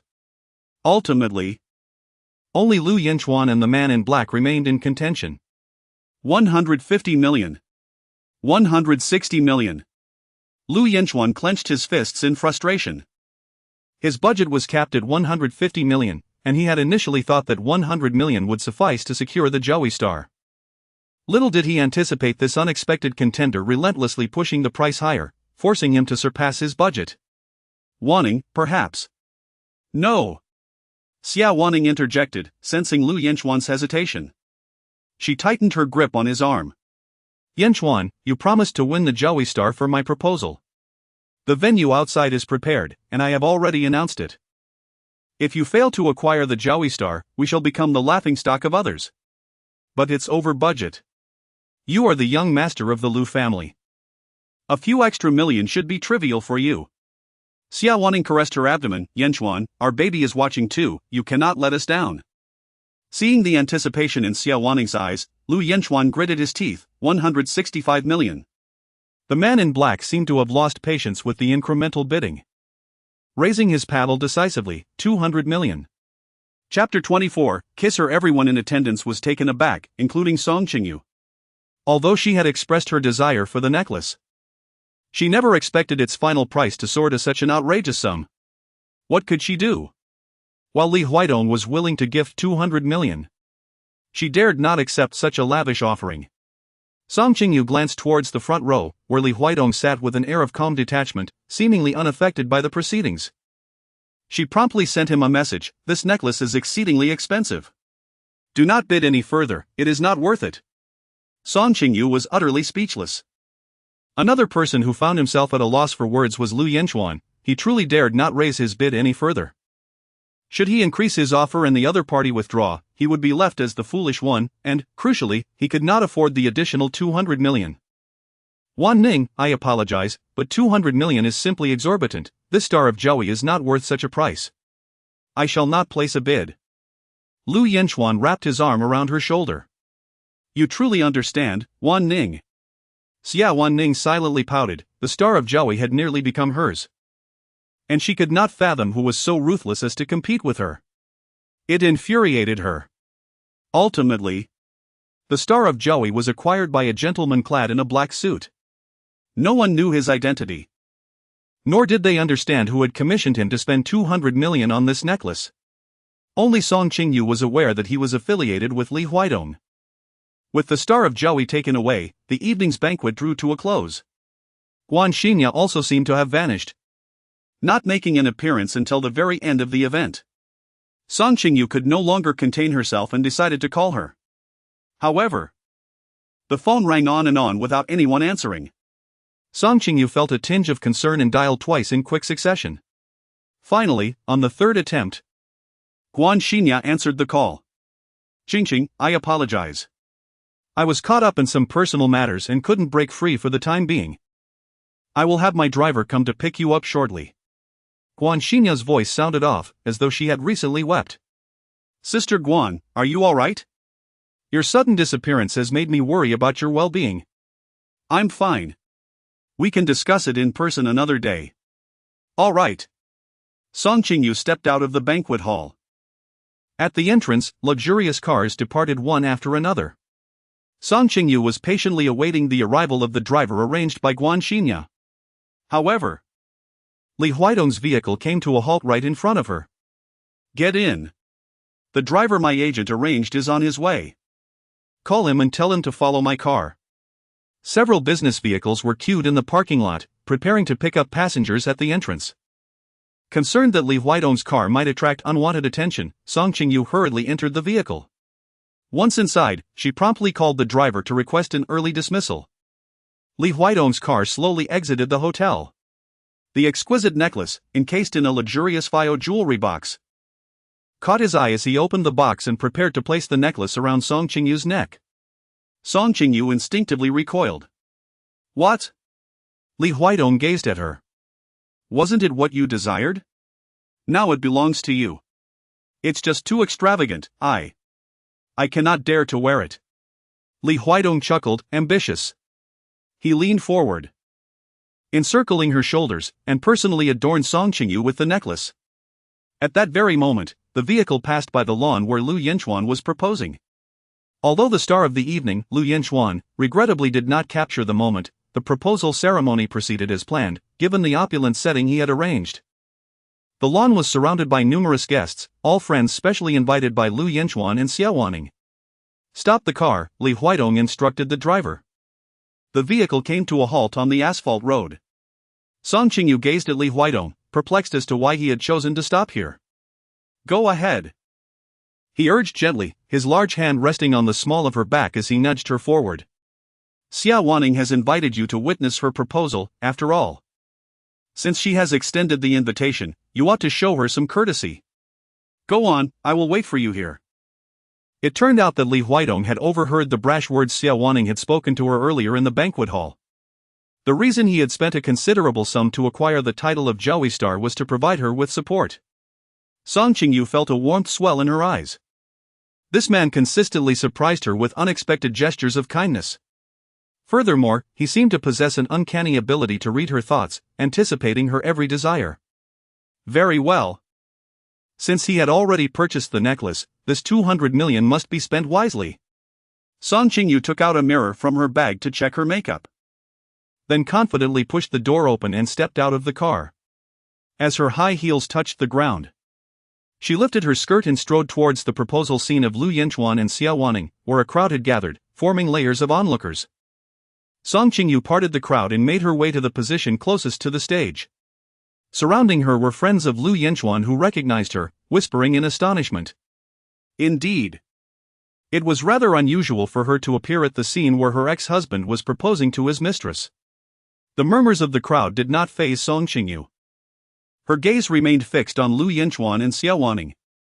Although this was Lu Yanchuan's second marriage, it was his first proposal. Song Qingyu could perceive his slight nervousness on stage. Xiaowaning, on the verge of tears from emotion, was suddenly startled by Song Qingyu's voice resonating through the crowd. Wonderful! Absolutely wonderful! Today, she donned a striking black off-the-shoulder gown, her figure exquisitely graceful, with luscious red lips that exuded an irresistible allure. She embodied the essence of a vengeful goddess, yet the most captivating aspect of her appearance was the Joey star adorning her neck. The purple gemstone accentuated her slender, fair neck, resembling a beautiful and elegant swan. In an instant, Song Qingyu became the focal point of the gathering. Wow! It's the Joey star. Isn't it breathtaking? Who's more beautiful, Song Qingyu or the necklace? Both are stunning. Xiaowaning stared at Song Qingyu, unable to fathom how the $200 million Joey star could grace her neck. This was a gift that should have belonged to her from Lu Yanchuan. This moment of envy and admiration should have been hers. Consumed by jealousy, Xiaowaning felt a surge of madness. Why? Why could Song Qingyu always possess what she yearned for? Yanchuan. Xiaowaning whimpered, grasping Lu Yanchuan's wrist, urging him to swiftly dismiss Song Qingyu. Lu Yanchuan descended the stage, furiously striding towards Song Qingyu. Song Qingyu, what are you doing here? Have you forgotten? Xiaowaning claimed that we were once friends and wished for me to witness her happiest moment. Well, here I am. With a radiant smile, Song Qingyu called out to Xiaowaning on stage, "Waning, I wish you happiness." In an instant, Xiaowaning's expression turned more repugnant than if she had just swallowed a fly. After Song Qingyu finished speaking, she did not linger, turning to leave. The onlookers gazed at her retreating figure, filled with a sense of lamentation. Xiaowaning stood on the stage, so furious that she felt she might shatter her own teeth. Her proposal ceremony, already lacking the brilliance of the Joey star, was further disrupted by Song Qingyu's interference. Now, her most joyous moment had transformed into her darkest hour. She truly despised Song Qingyu. As Song Qingyu turned away from the proposal scene, each step she took was filled with exuberance. She had never felt such exhilaration in her life. Li Huidong's car awaited her, and in her moment of joy, she momentarily lost her composure as she opened the door to enter. In the process, her high heel twisted, causing her to tumble directly into Li Huidong's embrace. How did she end up like this? Was it a defeat? With a regal demeanor, she gazed at him and declared, "Of course not, it is a triumphant return." "Congratulations to you then," he replied, gently steadying her as she settled into her seat. "I owe you my gratitude today, the pent-up frustration within me has finally been released." "Thank you. She looked at him, a smile radiating from her eyes. Song Qingyu seldom smiled, particularly not with such genuine warmth. This smile, strikingly beautiful, seemed almost to defy convention. His simple 3 words transformed the atmosphere within the car into something palpably intimate. Song Qingyu was suddenly struck by an inexplicable tremor in her heart. Indeed, any fortune obtained without effort comes with an unseen price. As they disembarked, Li Huidong walked ahead, and Song Qingyu followed, lifting her skirt. Upon reaching the 2nd floor, he abruptly halted, prompting Song Qingyu to instinctively take a step back. Her hand instinctively covering her chest as she spoke rapidly, "I need to take a shower first." Li Huidong chuckled, "What are you so anxious about?" "I stopped to inform you that I have a few urgent matters to attend to." His dignified and imposing demeanor only served to amplify her flustered thoughts. Song Qingyu, her cheeks flushed, hastily entered the bedroom, paying no further attention to Li Huidong. After taking a shower, she lay on the bed, gazing at the star of Zhaoyi. She noticed how the violet gemstone shimmered with varying brilliance from different angles, becoming increasingly captivating with each glance. When Li Huidong stepped into the bedroom, the first sight that met his eyes was that of her, clad in a white nightgown, sprawled across the bed. Her long, slender legs were raised, and her delicate feet swayed gently, evoking a sense of enchantment within him. "Why are you still looking?" "Because you are truly beautiful." Unbeknownst to her, in Li Huidong's eyes, she outshone the gemstone by far. "I'm going to take a shower." "All right." She handed him a box. "This necklace, worth 200 million, lacks a secure place for storage. It would be best if you took care of it. Tomorrow, let Uncle Kong take you to open the villa's safe. As the lady of the house, you ought to know the password." Song Qingyu was momentarily taken aback. She had no intention of indirectly requesting the safe's password for the villa. "No need, I do not wish to know the code." She promptly shoved the box into Li Huidong's arms. "Give it to Uncle Kong." Upon receiving the jewelry box, Li Huidong opened it once more and retrieved the Zhaoyi star. "Come here." "What for?" "Put it on." "Why wear it when we are about to sleep?" Song Qingyu was taken aback. Did he mean to wear it? This was not an excessive quirk. She approached him, leaning her neck forward. Li Huidong bent down and once again placed the star of Zhaoyi around her neck. The ethereal purple hue accentuated her fair complexion, and her beautiful collarbone seemed the perfect setting for this gem. His elegant fingers traced the gemstone's contours, gliding over her shoulder before drawing her into his embrace and kissing her. The star of Zhaoyi shimmered with an array of purple glimmers upon her. Until today, she had never dared to imagine that someone so exalted would willingly bow to her in intimacy. Throughout this night, she lost count of how many times this occurred. In contrast, Song Qingyu finally understood that half a month prior, he had not merely indulged her whims. He had restrained himself for the sake of an early flight the next morning. "I am tired," she softly murmured as she nestled into his arms. Her voice delicate and tender, reminiscent of a playful pout. "Sleep now," Li Huidong replied, holding her tighter. Chapter 25, The Love Bite. The following morning, Song Qingyu once again awoke well after the sun had risen. She had assumed that Li Huidong, the diligent workaholic, would follow his usual routine of leaving for work at the crack of dawn. However, when she opened her eyes, she found him still in bed, his eyes tightly shut, seemingly still lost in slumber. Song Qingyu remained utterly still, for his arm was draped across her neck. She rested her head upon his chest, gazing upward at the chiseled contours of his brow and the elegant slope of his nose. Silently, she mused on the undeniable allure of handsome individuals, whose charm is indeed flawless from every conceivable angle, even in the most unfavorable light. A mark of affection, a kiss, adorned the prominent Adam's apple of Li Huidong. When Song Qingyu saw it, she was taken aback. Last night, overwhelmed by his flirtation, she had inadvertently left such a conspicuous mark on his neck, a spot so evident that even his shirt collar could not conceal it. What a predicament! What should she do? Just as she was at a loss, Li Huidong suddenly opened his eyes. "What time is it?" he inquired. "I don't know," Song Qingyu admitted, having not yet checked her phone. However, she surmised it must be past 9. Li Huidong reached for his phone on the bedside table and glanced at the time. It was 9:30. For the past few years, he had been plagued by insomnia. Unable to recall the last time he had fallen asleep without the aid of sleeping pills and slept so soundly. Yet, after last night, he had held her in his arms and drifted into slumber, sleeping until 9:30, a full 6 hours. What's wrong? Song Qingyu noticed Li Huaidong staring intently at the time on his phone. She gently nudged him, "Are you late?" Upon asking, she realized how foolish her question was.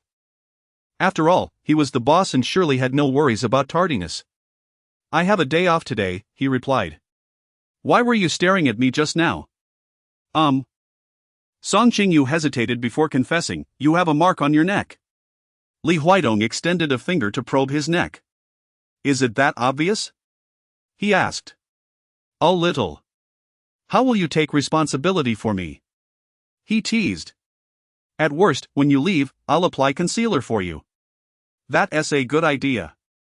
He tightened his embrace and whispered in her ear, "Then I'll check you too, to see if there's anywhere that needs concealing." As he spoke, he leaned down and kissed her neck. Beneath the thin blanket, they lay bare, and this contact ignited sparks between them. The entire morning slipped away in such indulgence. In the afternoon, Song Qingyu visited the studio. Although she wasn't supposed to go, she had sensed something amiss in Guanya's voice during their phone call the day before. Unsettled, she decided to check on her. When Song Qingyu arrived at the studio, Guan Xinya had just extricated herself from a banquet. The producer from Xinguang Entertainment was unwell, yet insisted on dragging me into a drinking spree during the day. In the end, not only did we fail to finalize the project, but I was also left reeking of alcohol. Guan Xinya grumbled as she made her way into the office. Song Qingyu followed her and casually closed the office door. "Qingqing, aren't you supposed to be resting?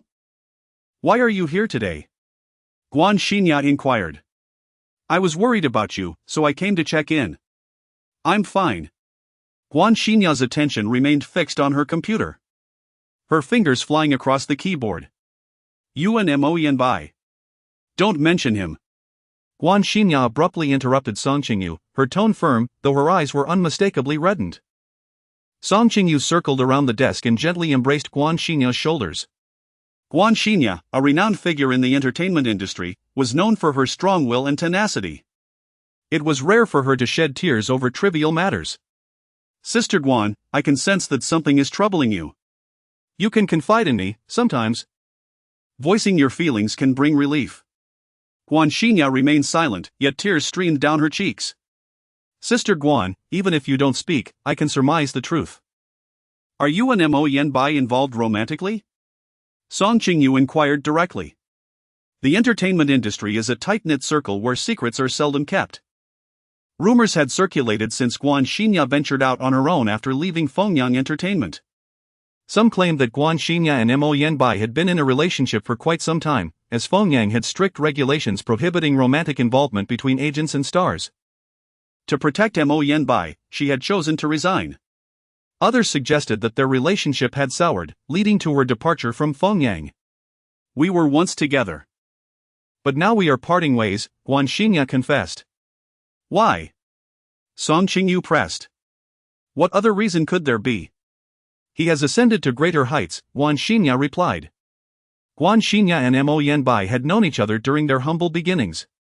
At the time of their relationship, they were both relatively unknown in the industry, often struggling to make ends meet.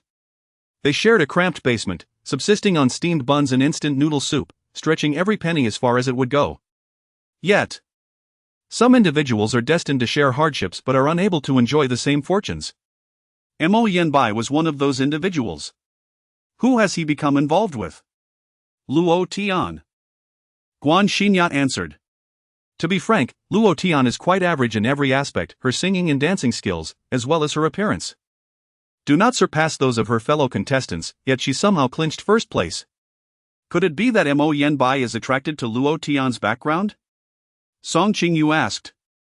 Indeed. Luo Tian is the daughter of a tech giant. Her father is a billionaire in the internet industry. Although Mo Yanbai had secured the title of Best Actor early in his career, he had struggled to produce noteworthy work in recent years, and after Guan Xinya left Fengyang, his opportunities had dwindled further. The emergence of Luo Tian presented him with a new avenue for success. He confided in me that he wishes to gradually transition into business. And Luo Tian could provide the perfect springboard for his ambitions. Upon hearing this, Song Qingyu felt a profound melancholy. She could comprehend why Guan Xingya was so sorrowful. After all, Guan Xingya and Mo Yanbai had truly loved each other. Unfortunately, after enduring the most arduous years of their clandestine relationship, they could not escape the temptations of fame and fortune. Sister Guan. Song Qingyu wished to console her. Yet Guan Xingya had already turned away to dry her tears. It's all right. In fact, I had a good cry last night and have managed to persuade myself to let go. The rain will fall, and mothers will remarry, love may fade away. This world is replete with occurrences that do not bend to individual will. Perhaps it is for the best that we part ways. From now on, I can dedicate myself, along with the newcomers in our studio, to advancing my career. Guan Xingya swiftly switched to work mode. By the way, since you've finished filming, you currently have no other engagements. Have you considered performing in a play? Do you have connections? Indeed, my university roommate is now a theater director. She is currently staging a Republic-era play titled Rouge Snow. Just the other day, she mentioned it. If you're interested, I could recommend you for an audition. I do want to go. Song Qingyu harbors a considerable interest in drama, believing that performing in plays serves as a profound refinement of an actor's craft. Very well. I shall make the arrangements. Guan Xingya, a person of action, swiftly secured a role for Song Qingyu in the play Rouge Snow the very next day. Although it is not a leading role, Song Qingyu finds it to be quite a challenge. Allow me to introduce you to the director. Guan Xingya escorted Song Qingyu to the backstage of the theater, where they met the director, Fu Xuanxi. Dressed in a charming little white dress, with her long hair styled into a high bun, her round face gives her the appearance of a college student, despite being a year older than Guan Xingya. Xuanxi. This is the Song Qingyu I mentioned, said Guan Xingya. I know her, I have seen Teacher Song's films, Fu Xuanxi replied, extending her hand towards Song Qingyu. Teacher Song? It is truly an honor to have you join my play. I hope we can collaborate harmoniously. Thank you, Director, for granting me this opportunity. I look forward to your guidance, Song Qingyu responded graciously. As the conversation unfolded, another woman entered from outside. It was Lu Yuan, attired in the troupe's costume. Evidently another actress in Rouge Snow. Song Qingyu was entirely unprepared to encounter Lu Yuan in this place. She had presumed that after the ordeal of her previous imprisonment, Lu Yuan would have relinquished her aspirations of acting. To her astonishment, Lu Yuan had come to perform in a play. Yuan, allow me to introduce you. This is Teacher Song Qingyu. Fu Xuanxi, unaware of the animosity between the two, enthusiastically introduced them. Teacher Song, this is Lu Yuan, she plays your sister in Rouge Snow. Song Qingyu felt overwhelmed upon hearing the introduction, realizing that she would have to share the stage with Lu Yuan as a rival in their scenes. Greetings. Although Song Qingyu harbored no affection for Lu Yuan, she believed it inappropriate to let personal grievances interfere with their new professional environment. Thus, she took the initiative to greet Lu Yuan. However, Lu Yuan remained indifferent, not even casting a glance in Song Qingyu's direction, and instead turned to Xuanxi, stating, Director. The fitting photos are done, and my boyfriend has come to pick me up. I shall take my leave. With that, she entered the dressing room to change. Your troupe's actors certainly have quite the demeanor, Guan Xingya remarked, unreservedly critiquing the situation. Fu Xuanxi placed a finger to her lips, signaling for silence. Her boyfriend, Zhang Chang, is the son of the troupe's owner.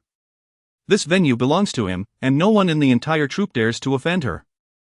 Reflecting on the incident where Lu Yuan had instigated Wei Lin's misconduct, Guan Xingya pulled Song Qingyu aside. Qingqing, if this troubles you, we need not proceed with the performance. I do mind, yet I still wish to perform, Song Qingyu replied. She cherished every hard-earned opportunity and was unwilling to relinquish her role due to Lu Yuan's presence. In the following days, Song Qingyu diligently participated in rehearsals at the troupe. Lu Yuan maintained a relatively low profile, displaying her usual haughty demeanor or flaunting her affection with Zhang Chang, without causing further disturbances. After approximately a week of rehearsals, Xia Wanning made her appearance. She brought afternoon tea for everyone in the troupe, ostensibly to visit the set, but in reality, she sought information about the Joey star since the day of the proposal ceremony. Xia Wanning had been haunted by dreams of Song Qingyu adorned with the Jiaoyi star. She was driven to the brink of madness. Unable to fathom who could have bestowed such an extravagant necklace upon Song Qingyu. Seizing the moment while everyone in the troupe was enjoying their afternoon tea, Xia Wanning intercepted Song Qingyu in the corridor. On the day of my engagement to Yanchuan, you wore the Jiaoyi star, did you not? Upon hearing that Xia Wanning still harbored lingering feelings regarding the matter, Song Qingyu couldn't help but chuckle inwardly. It seemed that her momentary appearance adorned with the star of Jiaoyi had thoroughly disturbed the tranquility of Xia Wanning's heart. Indeed. Did you not witness it with your own eyes? Surely, you must have worn a counterfeit, did you not? Of course, it was authentic. The star of Jiaoyi made its debut that evening. No matter how capable I am, it is inconceivable that I could replicate an identical counterfeit within the span of an hour. You are overestimating my abilities. Who presented it to you? That is not something I am obliged to report to you. Suppressing her jealousy, Xia Wanning let out a cold scoff. Song Qingyu. It is entirely normal to date someone new after a divorce. Your secrecy is rather suspicious. Could it be that you are entangled with a married man or perhaps an elderly gentleman? Think as you will. If such thoughts bring you solace, then so be it. After Song Qingyu finished speaking, she smiled at her and turned to leave. Xia Wanning wanted to pursue her with questions, but Lu Yuan emerged from the lounge. Sister-in-law. What could you possibly discuss with that wretched woman? Lu Yuan remarked disapprovingly, glancing at Song Qingyu's retreating figure. Xia Wanning's mind shifted. And a clever idea took shape. Yuan, I had no desire to converse with her, it was she who insisted on prying into Jiang Cheng's affairs. She inquired about Jiang Cheng? Xia Wanning's voice rose in disbelief. What does Song Qingyu want with my boyfriend? I'm uncertain of her intentions. But I suspect she has noticed how Jiang Cheng lavishes you with generosity and is perhaps seeking to ensnare him for his wealth. After all, since her divorce from your brother, she has lacked financial support and must be eager to find a new source of income. Lu Yuan was instantly incensed. She had yet to settle the score with Song Qingyu for causing her to serve time in prison. And now the audacity of this woman to covet her boyfriend was intolerable. She swore to take down that wretched creature. After the theater staff finished their afternoon tea, they resumed rehearsals. Song Qingyu distinctly sensed that after Xia Wanning's visit, Lu Yuan's gaze towards her had transformed. Previously, it had merely been tinged with arrogance, but now it bore a hint of menace. Next, we are to rehearse the university student parade scene, which involves a considerable number of people. So we shall first practice our positions on stage. Fu Xuanxi, holding a megaphone, called out to the actors present. Song Qingyu and Lu Yuan ascended the stage, portraying a pair of sisters. As they took their positions, Lu Yuan stood closely beside her. When I say start, you shall raise your flags and march from left to right, chanting your slogans as you proceed, aiming for a synchronized movement, instructed Fu Xuanxi. The audience nodded in agreement. All right, commence. The performers on stage followed Fu Xuanxi's directives, raising their flags and marching from left to right. Song Qingyu walked at the fringe of the crowd, precisely at the edge of the stage. Her entire focus consumed by her lines, oblivious to Lu Yuan, who was poised to strike beside her. As she approached the pillar of the stage, Lu Yuan suddenly reached out and forcefully shoved Song Qingyu. In an unforeseen turn of events, Song Qingyu unexpectedly tumbled from the edge of the stage. However, in the chaotic moments as she retreated, she grasped Lu Yuan's arm, causing both to plummet together. A piercing scream echoed, and the two fell to the ground simultaneously. Song Qingyu felt a sharp pain in her left arm, while Lu Yuan, more dramatically, whimpered a few times before losing consciousness. The audience was taken aback by the incident. Fu Xuanxi was the first to rush over, her expression filled with horror as she looked at the unconscious Lu Yuan and exclaimed, "Quick, call for an ambulance." The ambulance arrived promptly, transporting both Lu Yuan and Song Qingyu to the hospital. Noticing that Lu Yuan's condition appeared more critical than Song Qingyu's, Fu Xuanxi instructed the staff to contact the Lu family immediately. Shortly after their arrival at the hospital, Li Shanglan and Lu Yanchuan hurried in, accompanied by Li Huidong. The Li family had a gathering that day, and both Li Huidong and Li Shanglan had been at the old Li residence, dining with the patriarch. In the afternoon, the elder had kept them behind for a private conversation, and it was while they were enjoying tea that Li Shanglan received the distressing call. The theater staff explained that Lu Yuan had fallen from the stage during rehearsals. Consumed by anxiety, Li Shanglan directly questioned how such an accident could occur.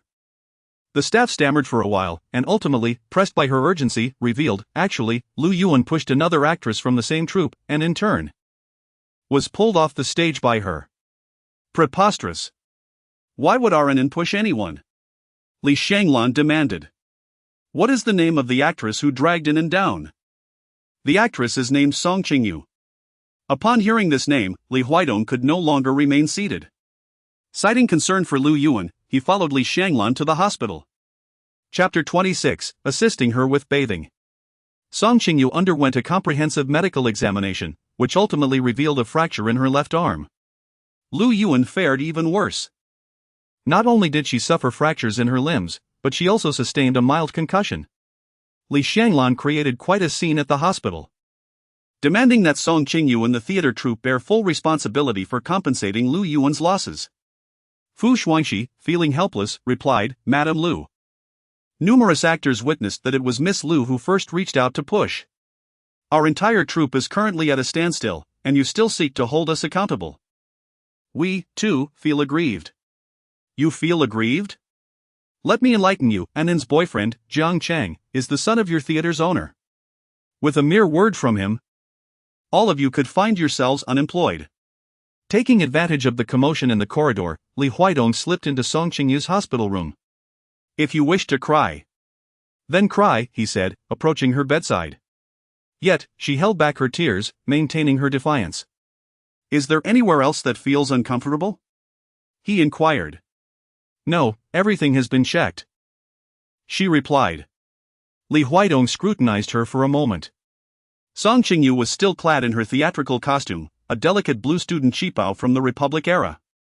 With two slender braids framing her face, exuding an air of youthful brilliance amidst her scholarly demeanor.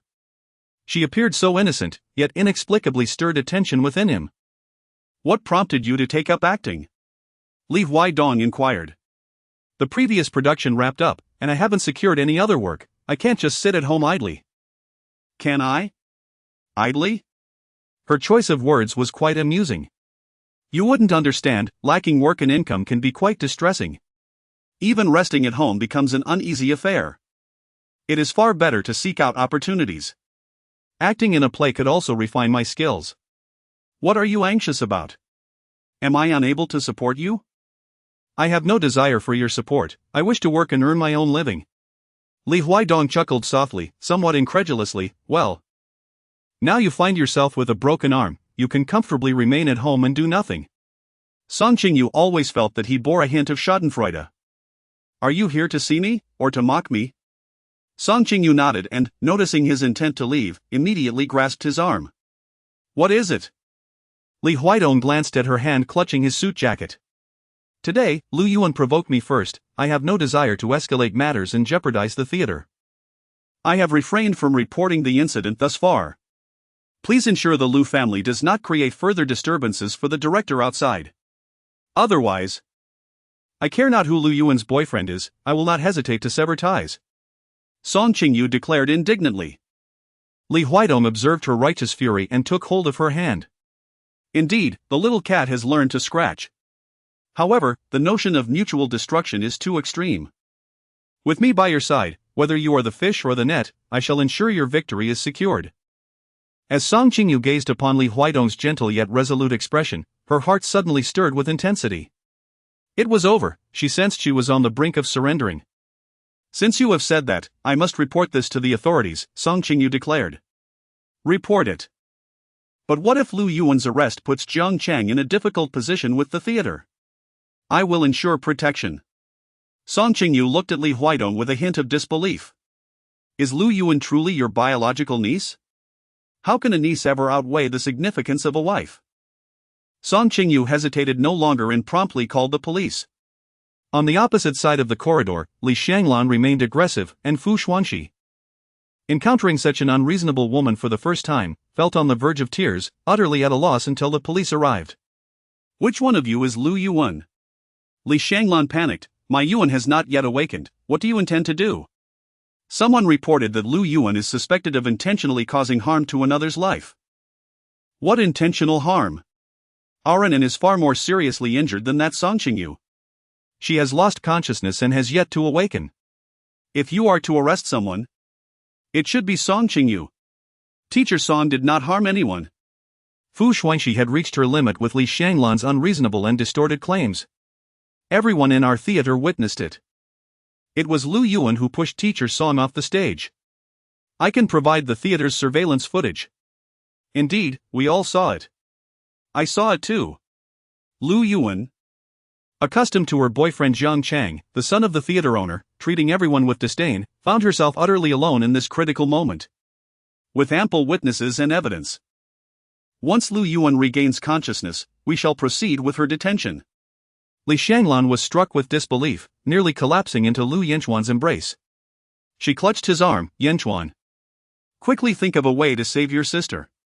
If your father discovers she has caused trouble again and is facing imprisonment, he will surely punish her severely. Lu Yanchuan, lacking connections at the police station, immediately thought of Li Huaidong. Where is uncle? Where has he gone? Seeking me is futile. Li Huaidong approached from the other side of the corridor, his demeanor indifferent. Now that we have both witnesses and evidence, there is little I can do to influence the judicial process. Upon hearing Li Huaidong's words, Li Shanglan's last glimmer of hope extinguished, and she slumped onto the corridor bench. Lamenting, heavens, what calamity has befallen my daughter that she frequently encounters the law? After this, I must visit the temple to pray earnestly and make generous donations. Uncle Kong had prepared bone soup and awaited her return. Young madam, please drink more soup. The young master instructed that you should eat what nourishes you. Thank you, Uncle Kong. It is the young master's instructions. Uncle Kong repeated those words, and as I gazed at the young master, I had never seen him so meticulous with anyone else. The young madam was truly one of a kind. Song Qingyu could sense that every time Kong Shu spoke to her, he was deliberately or inadvertently instilling in her the notion that she held a uniquely special place in Li Huaidong's heart. Yet, did she truly possess the significance that Kong Shu suggested in Li Huaidong's mind? This was undoubtedly an ominous sign. Song Qingyu had injured her left arm, which did not hinder her ability to eat, yet made undressing and bathing a considerable challenge. Upon ascending the stairs, she found herself contemplating her reflection in the bathroom mirror. To bathe? He stood at the doorway, watching her. Song Qingyu nodded slightly. I shall assist you. Li Huaidong effortlessly removed his suit jacket, rolled up the sleeves of his white shirt to his elbows, and took off the watch from his wrist. He approached Song Qingyu, his hand reaching towards the intricate fastenings of her qipao. Song Qingyu instinctively took a step back. Perhaps it would be better to let Zhang Ma assist me. However, Zhang Ma is off today. Song Qingyu couldn't help but cast a glare at Li Huaidong. You are talking nonsense. I saw her washing dishes downstairs just half an hour ago. I shall send her to rest now. The last 3 words she uttered were barely above a whisper. Li Huaidong heard her but pretended not to, calmly reaching for the buttons of her qipao, unfastening them with an air of nonchalance. Song Qingyu cast a glance at his hand. She had a penchant for hands, and Li Huaidong's hands were nothing short of a revelation for hand enthusiasts' elegantly long fingers. Impeccably clean nails, and even the prominent veins on the back of his hand were perfectly accentuated. The qipao cascaded to the ground. Song Qingyu's porcelain-like skin was exposed to the air. She had just shivered lightly when Li Huaidong swept her up in his arms. What are you doing? Song Qingyu exclaimed, startled by the sudden shift in balance. I'm taking you to bathe. Song Qingyu felt a deep sense of embarrassment. Her hand was injured, not her foot. The bathtub was fully automated, filled with water at a perfect temperature of 37 degrees Celsius, the most suitable for bathing. Li Huaidong gently placed her into the tub, while he sat at the edge, facing her. This intimate positioning left Song Qingyu at a loss as to where to direct her gaze. Li Huaidong squeezed fig-scented bath essence into his palm, gradually gliding his hand along her delicate curves, igniting a slow burn with each tender caress. Song Qingyu could not suppress the tremors coursing through her. In an attempt to evade the awkwardness of meeting his gaze, she shut her eyes.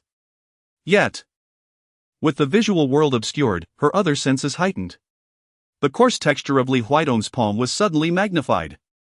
Within the bathroom, an unturned faucet dripped incessantly. the sound rendering her parched. She felt akin to an ice cream cone hastily removed from the refrigerator and thrust into the sun, melting away rapidly. I still. As soon as she began to speak, Li Huidong leaned in, capturing her lips with his tongue invading her mouth.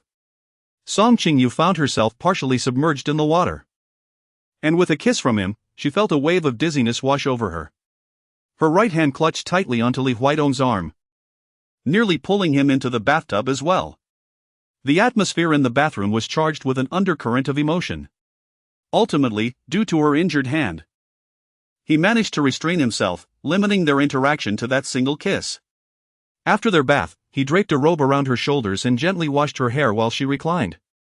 "Have you ever washed someone else's hair?" she asked, her mood lightened and casual. "No, I cannot say that I have," he replied. "Then I must consider myself fortunate. This is also my first time bathing someone, Miss Song. You have indeed given me many firsts." Song Qingyu. Who asked? "Is it comfortable?" Li Huidong's fingers caressed her hair tenderly. "A little more pressure would feel better, you're not applying enough strength." "Afraid of hurting you." Song Qingyu. Why does this conversation become increasingly ambiguous? Never mind, let us not discuss it further. After finishing her shower, Li Huidong carried her to the bedside to dry her hair. He was exceptionally considerate. Each time the warm breeze enveloped her, he would shield her stray locks with his hand, preventing them from drifting into her eyes. Song Qingyu, with her eyes gently closed, quietly sensed the fluttering of her heart amidst the stirring winds. It turned out that someone as formidable as Li Huidong could exhibit such tenderness. Alas, it seemed she was truly beginning to harbor desires for him. Song Qingyu injured her hand and was unable to continue rehearsing for the play. Thus she had to pause her work and rest at home. This period of rest extended for half a month, during which she felt she was on the verge of stagnation, enveloped daily by an invisible anxiety. Upon hearing of her injury, Shang Xingnai wished to visit her. But Song Qingyu, fearing that Shang Xingnai would discover her cohabitation with Li Huidong, declined the request for a home visit. Instead, they arranged to dine together outside. "Qingqing, I am about to get engaged to Lu Yanchuan," Shang Xingnai announced as soon as they met. "What? Didn't you slap him last time and declare your preference for women?" "I have no choice, my father and that stepmother of mine are relentless, incessantly arranging unsuitable blind dates for me. Just last week, they set me up with the youngest son of the Feng family, Feng Wei. You know, the one who was involved in organized crime a few years back and whom I personally sent to prison. They expect me to marry someone like that with their eyes closed." Shang Xingnai contemplated that since marriage was inevitable, she might as well choose someone appealing. Although Lu Yanchuan had a cold demeanor and didn't exude much warmth, he was undeniably handsome and well-built. Thus, she reached out to Lu Yanchuan, and they quickly reached an understanding to enter into a contractual marriage. Lu Yanchuan was attracted to the Shang family's background, while she sought someone to shield her from blind dates. They agreed to maintain a facade of a relationship post-engagement while remaining uninvolved in each other's lives. While this arrangement may sound absurd, it was the best solution she could conceive. Absurd, indeed? Song Qingyu did not feel particularly concerned, for her own marriage had also begun in a rather peculiar manner. "By the way, Qingqing, Lu Yanchuan was once considered your little uncle. What kind of person is he?" "Really? I am not well acquainted with him."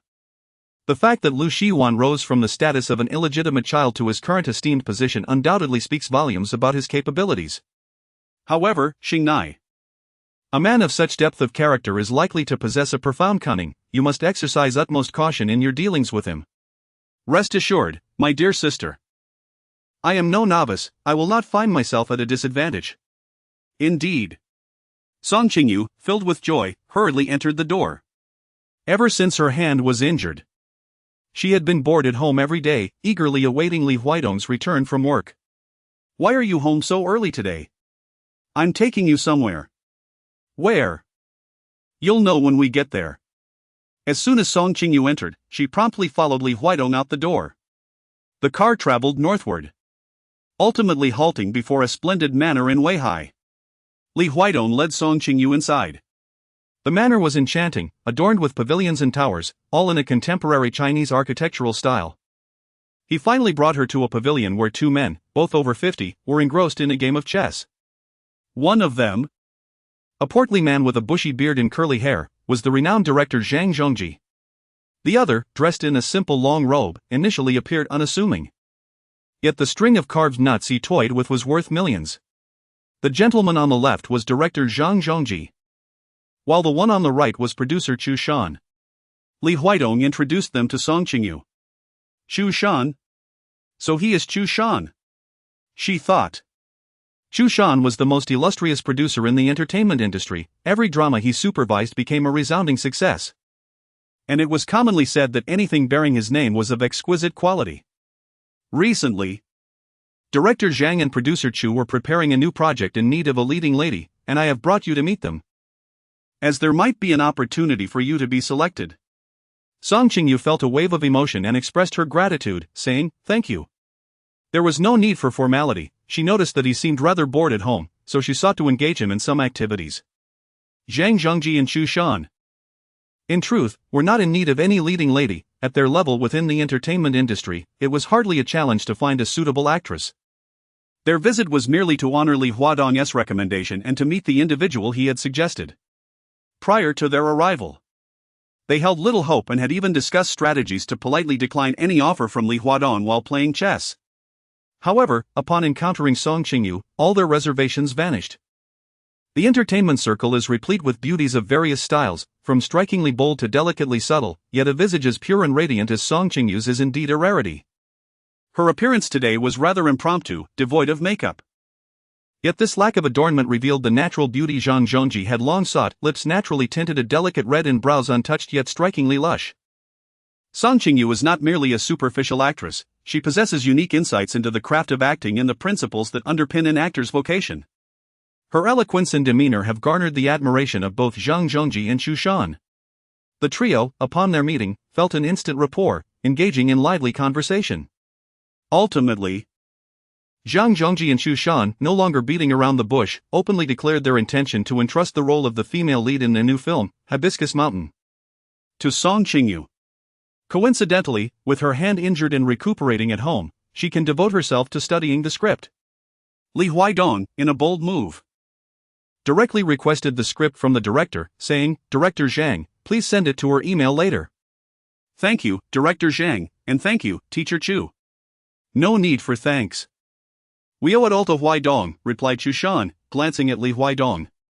"Were it not for Huaidong's persistent recommendation and his efforts to gather us here today, we might not have had the fortune to select Miss Song." "Indeed. Huaidong has been quite diligent."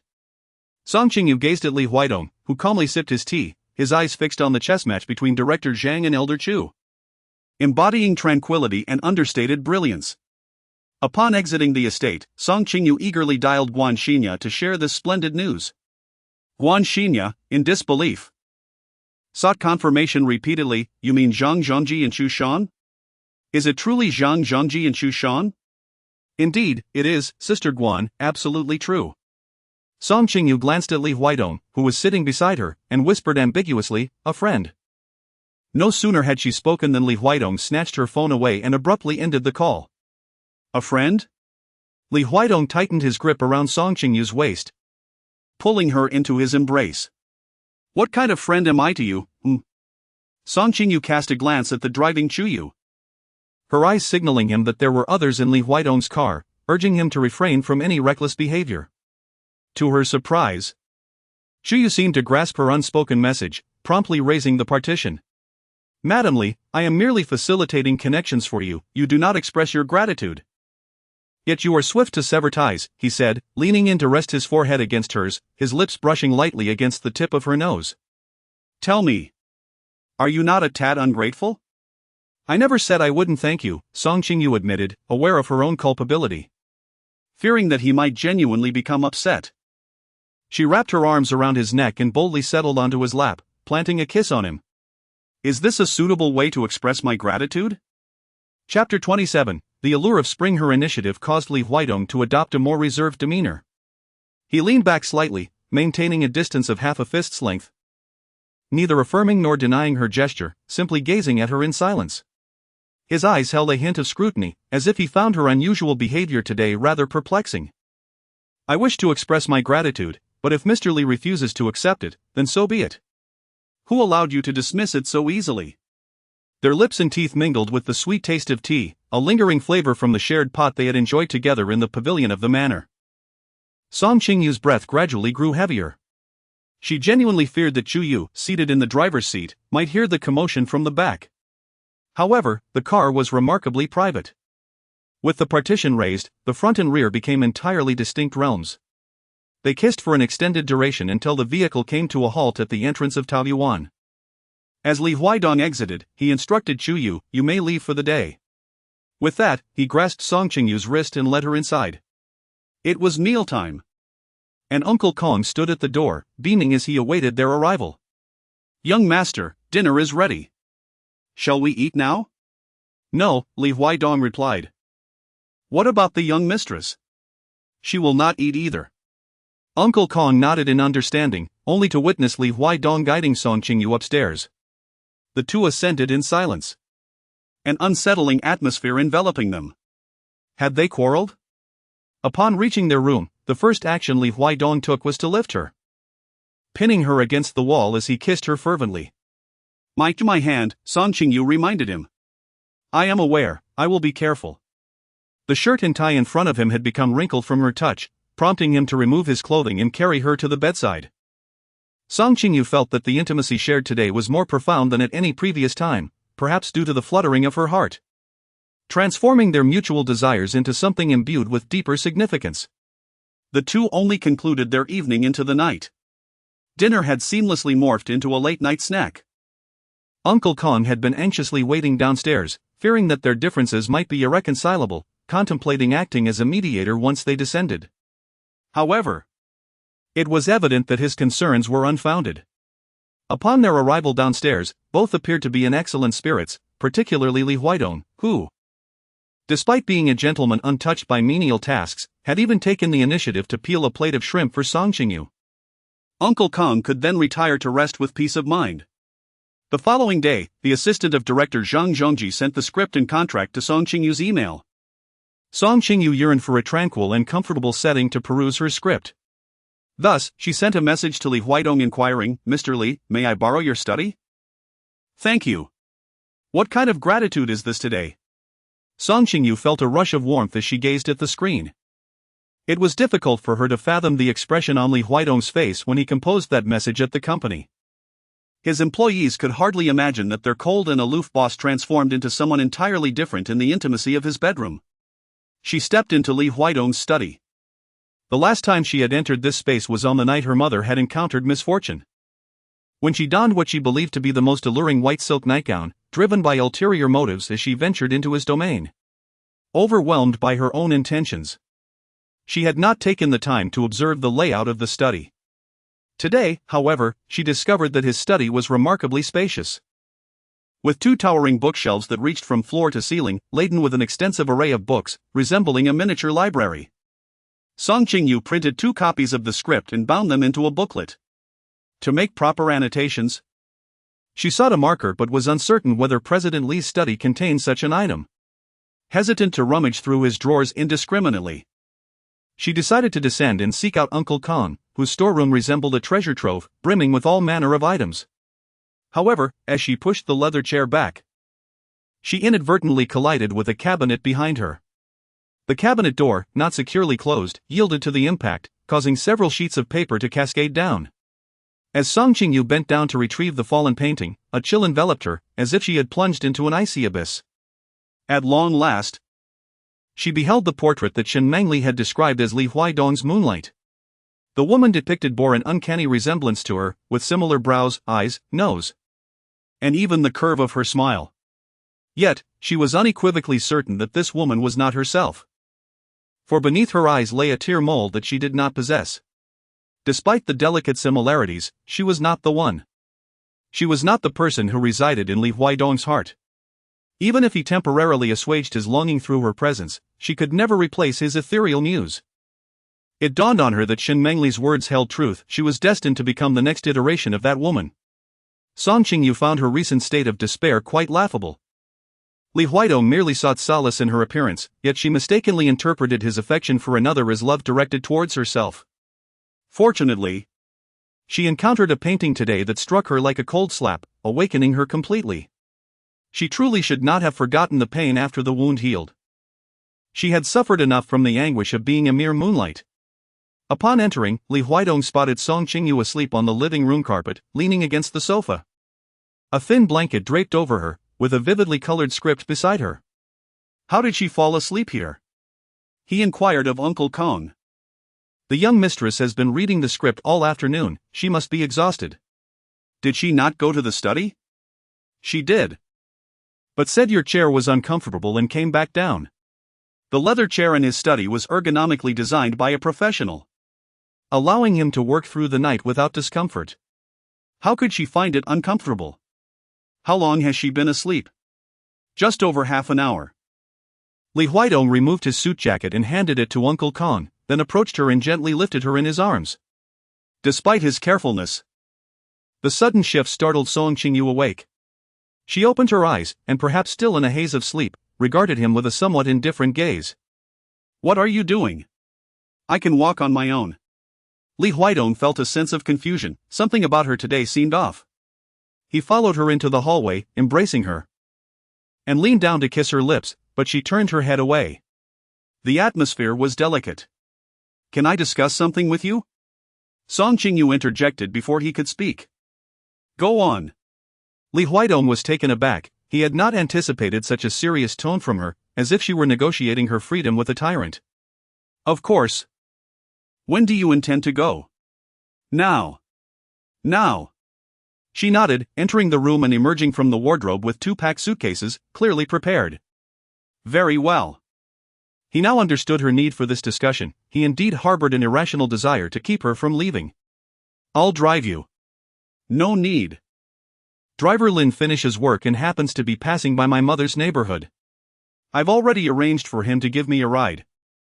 Her meticulous arrangements seemed intentionally crafted to avoid his involvement. Li Huidong felt a tinge of displeasure. But Song Qingyu paid him no mind and proceeded to carry her suitcase downstairs. Unable to bear it any longer, he walked over and seized her suitcase from her grasp. Mrs. Li, I am uncertain where I have displeased you, but I believe I still have the right to carry your suitcase. Li Huidong brought her suitcase down the stairs. Thank you. Song Qingyu followed him, and as he turned, she quickly added, just a verbal thank you, do not read too much into it. Uncle Kong. Please call driver Lin and have him pick up a document for me at the company, Li Huidong instructed. Yes, young master. Song Qingyu furrowed her brows. What do you mean by that? Yes, it is precisely the meaning you comprehend. Master Lin has official duties and cannot give you a ride, thus I shall escort you. This individual truly possesses an audacious talent for brazenly being unreasonable. Song Qingyu was most reluctant, yet Li Huidong had taken her suitcase hostage, leaving her with no choice but to enter his Maybach. Throughout the journey, she turned her head towards the window, hardly acknowledging his presence. As they approached her mother's apartment complex, Song Qingyu abruptly called for the car to stop, declaring, I shall disembark here. I will accompany you inside, he insisted. No need. She replied, what if the neighbors see us? How would I explain your presence? It would be even more troublesome if my mother were to spot you. Just say I am your rideshare driver. Song Qingyu was at a loss for words. Which ride-hailing app could possibly summon a Maybach? And which platform could arrange for the esteemed president of the Li Group to serve as a driver? Truly unnecessary, I shall alight right here. Li Huidong, unable to resist her insistence, could only pull the car over to the side. Song Qingyu unfastened her seatbelt and was about to open the door to exit the vehicle when Li Huidong grasped her shoulder firmly. What have I done to provoke your anger? He brushed aside her wispy hair, gazing intently into her eyes. Qingqing, there must be a charge to justify a sentence. Wouldn't you agree? His gaze was gentle yet laced with a hint of persuasion, causing Song Qingyu to shy away from meeting his eyes. Qingqing, speak to me. Song Qingyu found herself at a loss for words. Should she question him about the identity of the person in that painting? Or confront him about treating her as a mere substitute? She felt utterly unqualified for either. The path that led them to marriage had begun when she in a drunken state, had provoked him, and later, due to her mother's circumstances, had sought his assistance. Li Huidong had never claimed that he married her out of love. Since it was evident from the very beginning that love was absent, what right did she have to feel sorrow over the presence of another in his heart? You have not wronged me, it is merely that my menstrual cycle is approaching, causing hormonal imbalances and unreasonable irritability, she expressed. This explanation surpassed Li Huidong's comprehension. He could not discern its truth and was left with no choice but to let her out of the car. Song Qingyu grabbed her suitcase and left. He sighed heavily. He had only heard that women were difficult to deal with during their menstrual periods. But he was unaware that the days leading up to it could be just as challenging. The phone buzzed on the center console. Li Huidong assumed it was Song Qingyu. But upon checking, he saw it was Huasiki. Disappointment was palpable. "What's up?" Li Huidong answered. "Buddy, I'm feeling down. Come out and drink with me." Huasiki shouted from the other end of the line. Li Huidong thought it was just what he needed. "Where?" "At my winery." Huasiki owned a private vineyard in the south of the city. Li Huidong made a U-turn at the intersection and headed straight to Huasiki's winery. By the time he arrived, Huasiki had already finished a bottle of rum and was languidly slumped at the bar, half drunk. Li Huidong could guess why Huasiki sought solace in alcohol. Rumors had been swirling in their circle that the Hua family had arranged a marriage for Huasiki with the daughter of the Chao family, Chao Jingjing. It was said that she had harbored feelings for Huasiki since middle school and had transformed herself from a 200-pound girl into a slender beauty, a truly inspirational metamorphosis. "Chao Jingjing has committed herself to changing for you, what more could you possibly want?" Li Huidong teased. "You have no idea. That Chao Jingjing is a lunatic. She likes me, and her weight loss is her own affair, right? Yet now she is using it as a moral weapon against me. Claiming that because she has done so much for me, I should love her, marry her, and belong to her. I can't believe this. I'm a person. Not her trophy for weight loss. And she's truly insane, we aren't even engaged yet, and when I went out for drinks with a female friend, she sent someone to strip my friend in public. Do you think she's lost her mind from all that dieting?" Li Huidong was taken aback by the extent of Chao Jingjing's madness. "If that's the case, why not just call off the engagement?" "I would like to. But my father disagrees. The Hua family is currently facing a transformation, and the Chao family is willing to assist. Huasiki's father sees this as a fortuitous match. The best arrangement. What are your plans then? What options do I have? If they really force me to marry that Chao girl, my only choice is to flee the country and leave my father without a son." Having already considered the worst-case scenario, he felt no need to drown his sorrows in alcohol. "My worries aren't solely about the engagement." Huasiki opened a bottle of red wine and poured himself another glass. "What truly torments me is that lunatic from the Chao family stripping people in public. My female friends have all run away, and now even a fly would avoid me, fearing she might clip its wings. You see how lonely and isolated I am, otherwise, I wouldn't be seeking you out for a drink." Li Huidong retorted. "So I'm your backup?" Huasiki chuckled lightly. "By the way, you seem to be in a bad mood as well. Mind your own business. Share it with me. Perhaps I can offer some guidance." Li Huidong took a sip of his drink, pondered for a moment, then asked, "What does it mean when a woman is hot and cold towards you?" Chapter 28, I am her husband. Huasiki clicked his tongue. "My goodness. You're in a relationship? Who is she? Which affluent family does she belong to? Do I know her? Is she beautiful?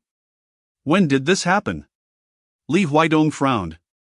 He had indeed grasped at straws, hoping to find the answers he sought from Huasiki. "Shut up, don't give me any terrible advice," Li Huidong added. "And she is not my girlfriend, she is my wife." Huasiki stood frozen in disbelief. Did his family not have internet access? When did Li Huidong get married? Li Huidong finished his drink, and Qingyu came to pick him up. "Mr. Li, where to?" Li Huidong mentioned the residential community where Song Qingyu's mother lived. Qingyu drove him there, but Li Huidong did not get out of the car. He lowered the window, gazing at the myriad lights in the residential buildings, silently lighting a cigarette. In the following days, Song Qingyu stayed with her mother, Xiao Yuashan. In the mornings, she accompanied her mother to bask in the sun. And in the afternoons, she studied scripts at a library near the community. She deliberately avoided thinking about Li Huidong and did not contact him. Wednesday marked the anniversary of her father Song Ming's passing. Every year, she and her mother would visit a temple to pay their respects. A tradition that continued this year despite her mother's foot injury. To help take care of her mother, the caregiver, Sister Feng, accompanied them to the temple. After the morning rites, Song Qingyu and her mother donated incense money at the front hall. As they were about to leave, Sister Feng turned too quickly and accidentally bumped into someone approaching from behind. "Oh, I'm so sorry." Sister Feng quickly apologized. Upon hearing the commotion, Song Qingyu turned her head and beheld Lu Yanchuan, Li Shanglan, and Xia Wannin. It was indeed unfortunate that the Lu family had come to the temple to offer their prayers. Even more regrettably, Zhou Yuexian's wheelchair inadvertently collided with Xia Wannin. Sister Feng, standing nearby, was rendered speechless with fright. "Li Shanglan, what nonsense are you spouting? My wheelchair merely brushed against Xia Wannin's leg, it did not touch her abdomen at all." Zhou Yuexian exclaimed, soothing Sister Feng with one hand while confronting Li Shanglan with the other. "I distinctly saw you intentionally ram into my daughter-in-law's belly." Li Shanglan turned her gaze towards Xia Wannin, asking, "Wannin, does your stomach hurt terribly now?" Xia Wannin, quick-witted and perceptive to Li Shanglan's intentions, immediately played along, exclaiming, "Oh dear, my stomach aches so much." The temple was bustling with patrons lighting incense, and none could have anticipated that a quarrel would erupt in such a sacred place. Drawing everyone's attention towards them, Song Qingyu was well aware that Li Shanglan and Xia Wanning were deliberately seeking trouble. She stepped forward, placing herself protectively in front of Sister Feng. "Miss Xia, my caregiver inadvertently brushed against you with her wheelchair. It was indeed a mistake on her part, and we apologize. However, we merely made contact with your leg, and yet you claim to be experiencing abdominal pain. Is this not rather exaggerated? You are here in a temple, presumably out of reverence for the divine. Before the Buddha, do you truly believe it auspicious to fabricate lies concerning the unborn child within you? Bringing the deity into this matter serves no purpose. You have collided with my daughter-in-law's abdomen, and you shall not evade responsibility." "Very well, if that is the case, let us involve the authorities. When the police arrive, I will request Miss Xia to go to the hospital for an examination. If it is found that the collision today has caused any harm to the child she carries, we are prepared to take responsibility." Lu Yanchuan, who was particularly concerned about the child, reached out to gently squeeze Li Shanglan's arm, signaling her to refrain from escalating the situation. Li Shanglan, unable to contain her indignation, attempted to persist in the confrontation, but was promptly pulled away by Lu Yanchuan. Song Qingyu subtly signaled to Sister Feng, gently guiding her mother, Zhou Yuexian, away from the scene. Throughout their descent, Zhou Yuexian's expression remained grave, and upon reaching the foot of the mountain, she could no longer contain herself. "Qingqing, is it true that Xia Wanning is with child?" Song Qingyu nodded, "Indeed.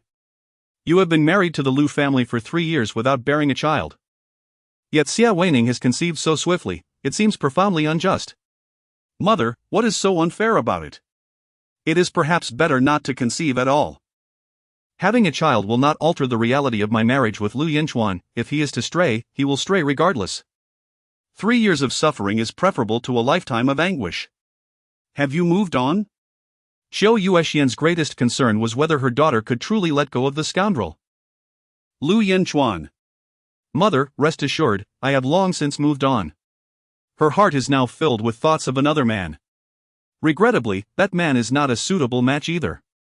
Li Shanglan knelt before the Buddha statue, praying for the fortune of siblings Lu Yanchuan and Lu Yuan.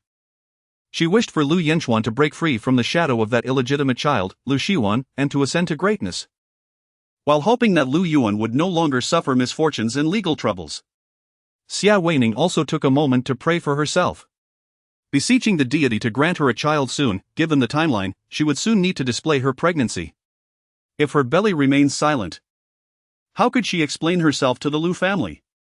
Unbeknownst to Lu Yanchuan, Xia Wanning was not actually pregnant. He worried that her kneeling posture might affect the child she was presumed to carry, so he stood protectively by her side. Observing her son's tender care for Xia Wanning stirred feelings of jealousy in Li Shanglan, as it reminded her of her husband's indifference towards her. Waning. Had you not mentioned the child, I would have relished the opportunity to teach Song Qingyu and her mother a lesson in defense of Anan, Li Shanglan thought, seeking a reason to provoke conflict. Mother, my desire to prevent you from clashing with Song Qingyu is also for your sake. Did you not hear Jiang Chang mention that after Anan faced legal troubles, he sought vengeance against the troop? Only for his father to encounter a calamity that cost them ownership of the troop? Li Shanglan frowned, is that so? Indeed, this indicates that Song Qingyu has powerful allies. Xia Weining remarked with a teasing tone, pondering which man she had aligned herself with since her divorce. Given the current circumstances, that man seemed quite influential, possessing both wealth and authority. Lu Yanchuan scoffed, who could she possibly be with? Is it not just the notorious playboy, Wasiki? How do you know? Xia Weining inquired. Previously, during Song Qingyu's mother's hospitalization, it was Wasiki's uncle who performed the surgery overnight. Xia Weining chuckled, if it truly is Wasiki, then it will be easy to settle the score for Anan. How so? By using another's hand to exact vengeance. Whose hand? The hand of that young lady from the Chao family. The scandal of Chao Jingjing publicly humiliating Wasiki's lover had become the talk of the town. If they were to inform Chao Jingjing of the rumored affair between Song Qingyu and Wasiki, she would undoubtedly not let Song Qingyu off the hook. Today marked the premiere of Rouge Snow, and Fu Xuanxi had provided her with a ticket to show her support. Song Qingyu had not witnessed such a stunning play in a long time. At the conclusion, as the male and female leads sacrificed their love for the greater good of their nation in parted ways, the theater was filled with weeping. After the curtain fell, the applause resounded endlessly. Song Qingyu made her way backstage to congratulate director Fu Xuanxi on the resounding success of the performance. Director Fu, you are truly remarkable. The actors of the troupe delivered such profound and moving performances. After watching today's show, I genuinely feel that I have much to learn. Teacher Song, you were exceptional as well. The smooth execution of today's play was largely thanks to you. Thanks to me? Indeed. After Lu Yuan's incident, Jiang Chang has been intent on seeking revenge against our troupe. I heard it was your friend who intervened to help us resolve this significant trouble with the Jiang father and son. Which friend could possibly be that formidable? It must be Li Huaidong. After all, he promised while in the hospital that if Jiang Chang attempted to undermine the troupe, he would safeguard it. Now, he has fulfilled that promise. With the success of Rouge Snow, Fu Xuanxi planned to take the troupe staff out to celebrate and invited Song Qingyu to join. However, she declined. Very well, then I shall treat Teacher Song to a meal next time. Alright, let's arrange for that next time. When Song Qingyu departed from the theater troupe, darkness had already enveloped the sky. This was the first time Song Qingyu encountered such a situation, leaving her utterly terrified and her scalp tingling with fear. During her struggle, the shoes on Song Qingyu's feet slipped off. Song Qingyu was utterly bewildered by the intentions of these two men. Terror gripped her as she yearned to cry out. Yet her mouth and nose were firmly covered, rendering her utterly voiceless. Seated on a park bench was a woman clad in a trench coat and dark sunglasses. Her hair dyed a striking shade of gold, and her makeup strikingly bold, casting an almost mesmerizing aura under the lights. This was none other than the source of Hosiki's incessant headaches, the esteemed Miss Chao Jingjing of the Chao family. Are you Song Qingyu? Chao Jingjing inquired, her gaze appraising Song Qingyu as she spoke. Simultaneously, she signaled to the man who was restraining Song Qingyu's mouth and nose. The man understood the cue and leaned closer to Song Qingyu, menacingly whispering, "There is no one here, even if you scream, help will not arrive swiftly. It would be wise for you to cooperate, otherwise, do not blame us for being unkind." With that, he released his grip on her mouth and nose. Despite her arms still being restrained, Song Qingyu finally breathed in the fresh air. Who are you? She strained to recognize the woman before her, unable to recall when they had ever met. I do not know you, nor have I any grievances against you. Why have you bound me? Are you acquainted with Wasiki? Asked Chao Jingjing. I have seen him, but we are not familiar. Not familiar? Chao Jingjing chuckled, as if she had just heard a delightful jest. Having shared a bed does not count as familiarity? What then would qualify as familiarity? Song Qingyu was utterly bewildered. Had she truly slept with Wasiki? Was this person suffering from delusions? Miss, I am unaware of how you have misconstrued my relationship with Mr. Hua. But I assure you, my acquaintanceship with Wasiki is limited to just a few encounters. We have barely exchanged a handful of words, let alone anything more intimate. You must be an actress, for your performance is commendable, surpassing that of the women I have previously dealt with. Chao Jingjing rose, gripping Song Qingyu's chin and tossing her head aside with force. Alas, no matter how skilled you are in your craft, I shall not be swayed by your words. Xiaofang and Huzi, strip her of her garments, let her truly comprehend the consequences of coveting my man. Have you lost your mind? Coveting your man? I am not at all familiar with Wasiki. Song Qingyu exclaimed, beginning to grasp the reason behind this woman's hostility towards her. Yet, it only felt more unjust. She swore she had no such familiarity with him. Still lying, Chao Jingjing's patience had worn thin. You two, proceed with the task. Once stripped, we shall record it. Is she not a star? I shall ensure she gains notoriety in the entertainment industry. Please, do not act recklessly. There has been a grave misunderstanding. I truly have no connection with Wasiki. I am married, I have a husband. Song Qingyu shouted. Chao Jingjing remained deaf to her pleas, perpetually arrogant and domineering. Willing to unjustly punish thousands rather than spare one. The two men, referred to as Xiaofang and Huzi, advanced towards Song Qingyu. Just as one of them began to remove her knitted jacket, a beam of headlight suddenly illuminated them. Stop! A man leaped from the vehicle, it was Li Huidong. The individual Song Qingyu had not seen for several days. As Song Qingyu caught sight of Li Huidong, her eyes brimmed with warmth. In the dim light, Chao Jingjing felt an uncanny familiarity with the man approaching her, yet she could not immediately recall his identity. Who are you? She inquired.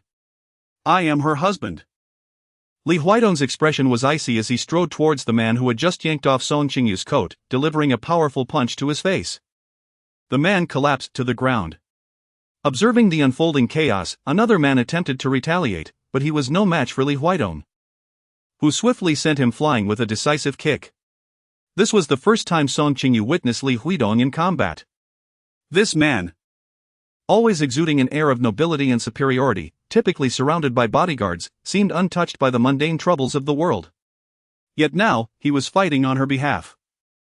As she observed Li Huidong's formidable prowess, Chao Jingjing began to feel a surge of fear. Miss Chao, he said, casting a disdainful glance at her. You believe you can escape after touching my people? Chao Jingjing's sunglasses fell from her face, and as she looked up, recognition struck her. This was none other than the Li Huidong her family had long aspired to associate with but had never managed to reach. Li.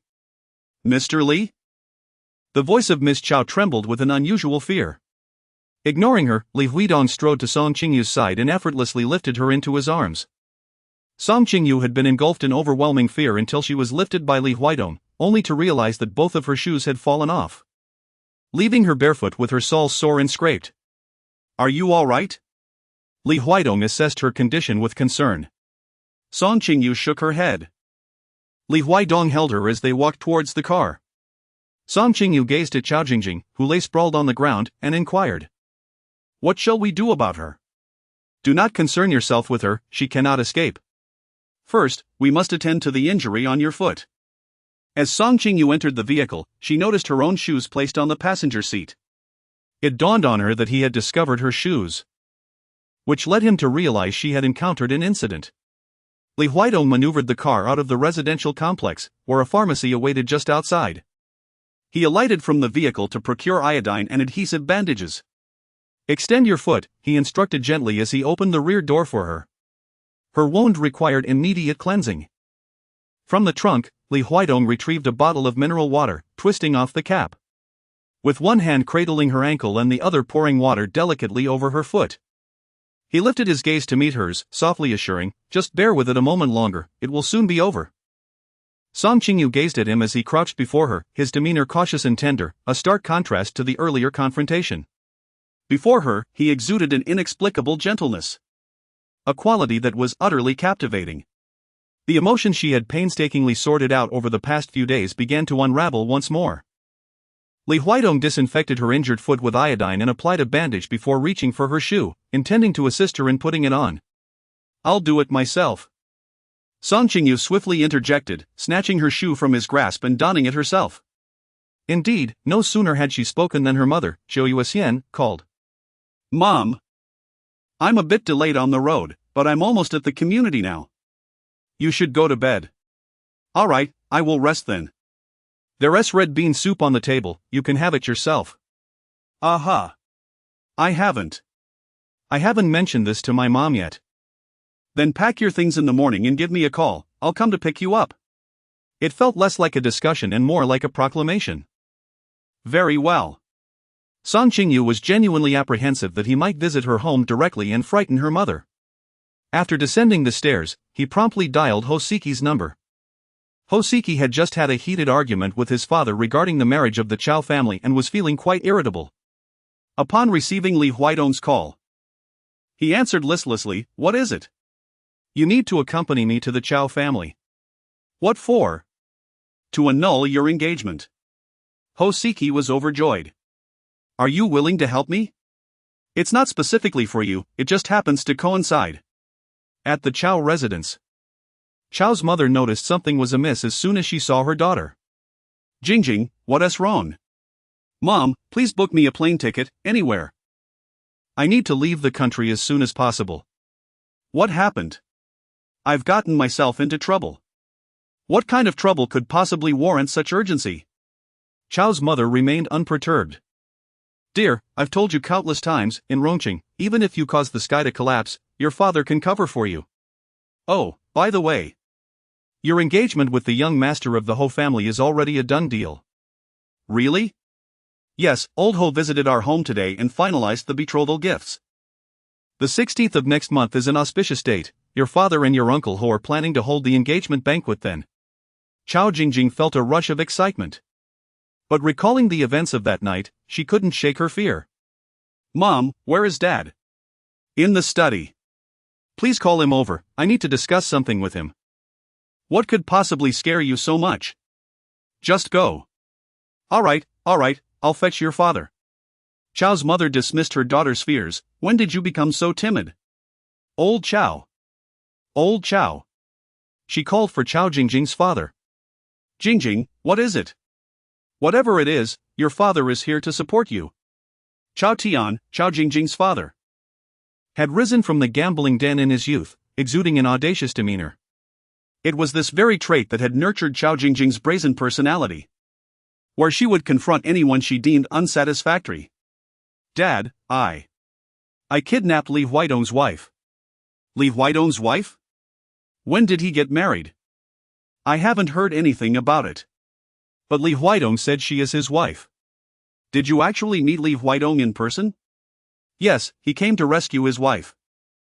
Chao Tian furrowed his brow. "Li Huidong is someone even your father dares not offend. You've truly landed yourself in deep trouble this time." "What should we do?"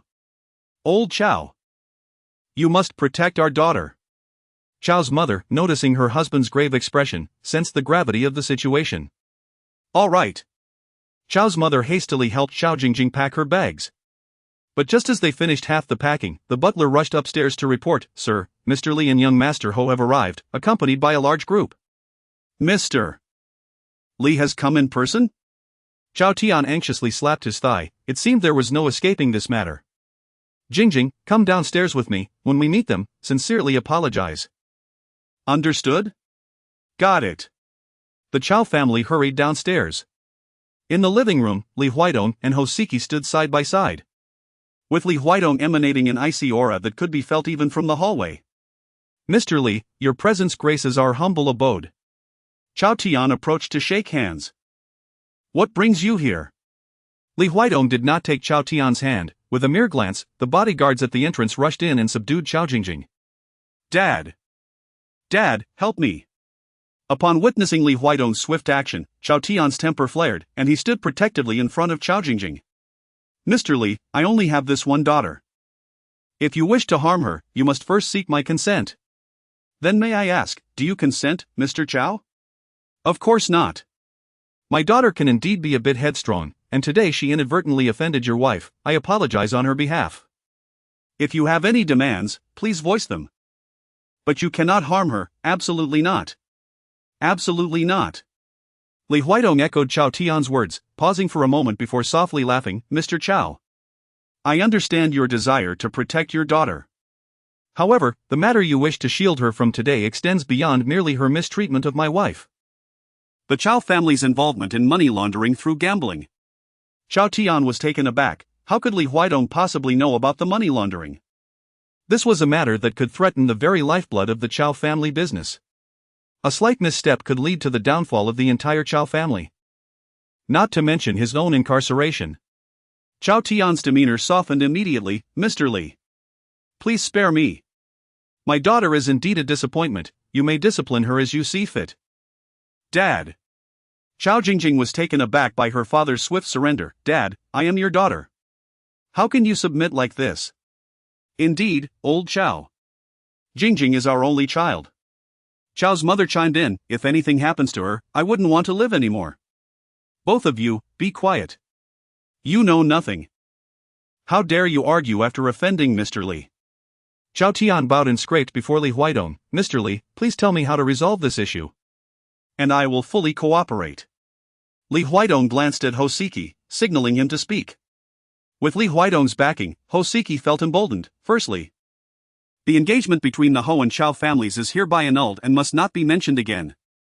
Secondly, Chao Jingjing must apologize to all the female friends I've been wronged by. Why should I? Chao Jingjing shouted in fury. Oh? Hosiki looked to Li Huidong. Li Huidong turned his gaze back to Chao Tian.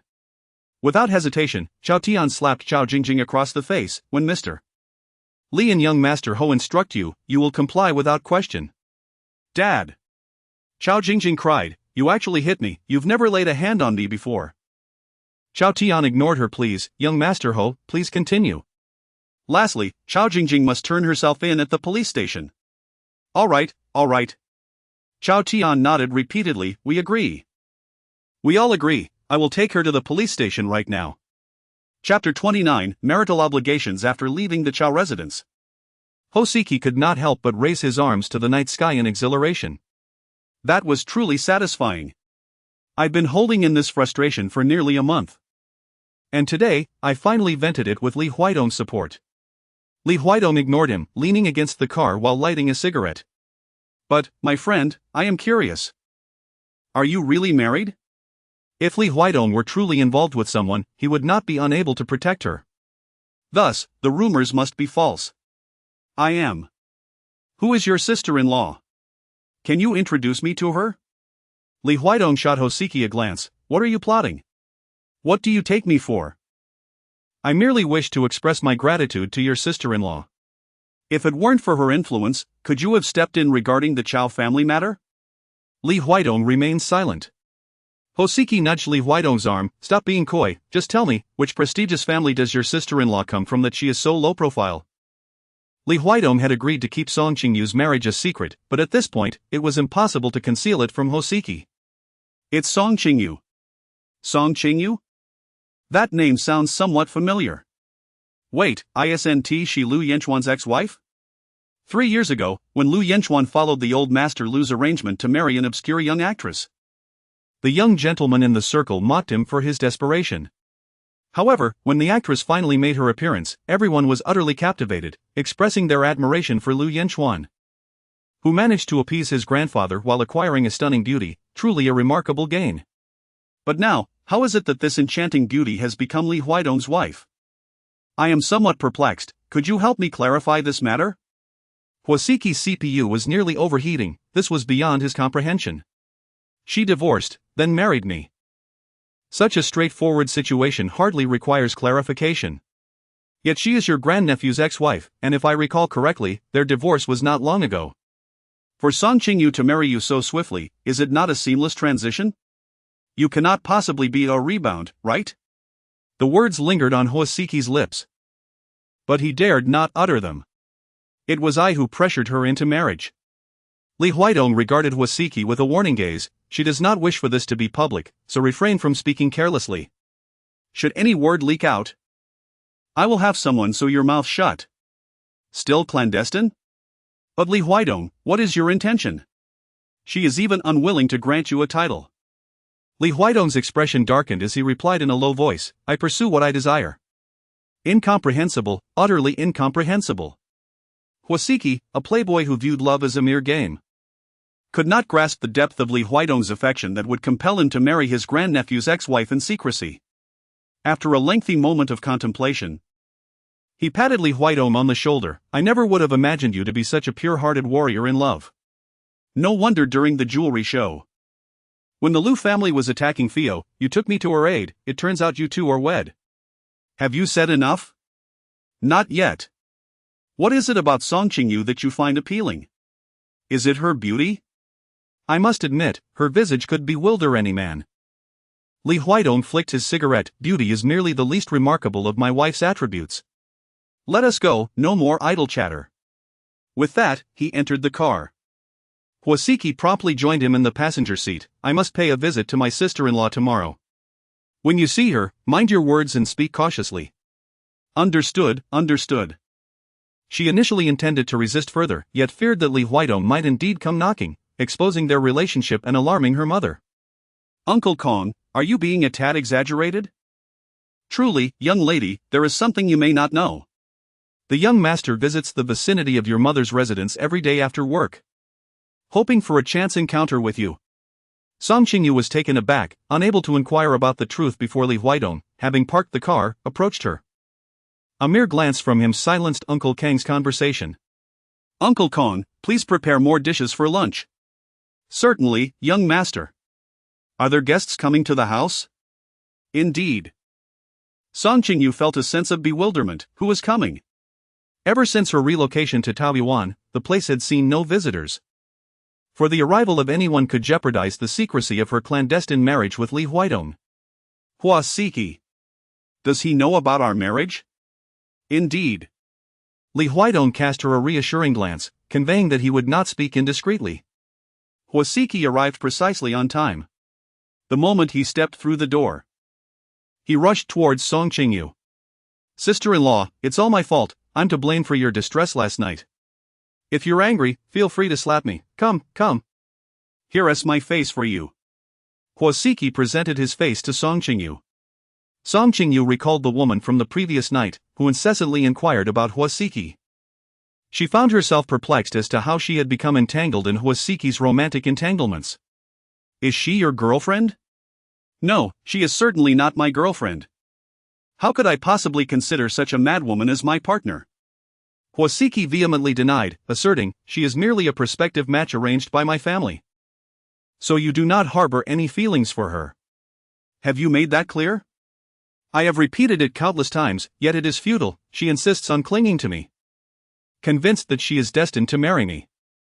Huasiki sighed, this is partly my fault, my charm is simply overwhelming. Song Qingyu held a mouthful of water, nearly spitting it out. Huasiki was indeed handsome, fitting the mold of high attractiveness. However, a man's allure is often heightened by his unawareness of his own charm. Once a man becomes conscious of his own good looks and charisma, he inevitably loses some of his appeal.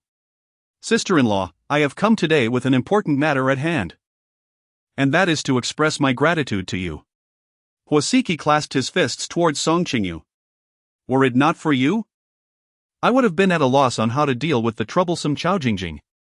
Thanks to your intervention last night, Huaidong swiftly resolved the issues with the Chao family. That Chao Jingjing was so frightened that she rushed to the police station to confess, admitting to her previous acts of stripping others and taking compromising photographs, as well as the incident of last night when she kidnapped you. These charges are enough to keep her in trouble for quite some time. Song Qingyu was unaware of the pressure Li Huaidong had exerted on the Chao family. However, it was truly unnecessary for Huasiki to come and express his gratitude. After all, her being kidnapped last night was not her intention, and it could hardly be considered her assistance. You need not thank me, Song Qingyu remarked, gesturing towards Li Huaidong, indicating that gratitude should be directed towards him. Huasiki shook his head, saying, I shall not thank him. Although he was the one who resolved this matter, his intentions were not for my sake, but rather for yours. Therefore, ultimately, I must extend my thanks to you. Song Qingyu cast a glance at Li Huaidong. who sat on the sofa engrossed in the emails on his iPad, utterly indifferent to whom Huasiki expressed his gratitude.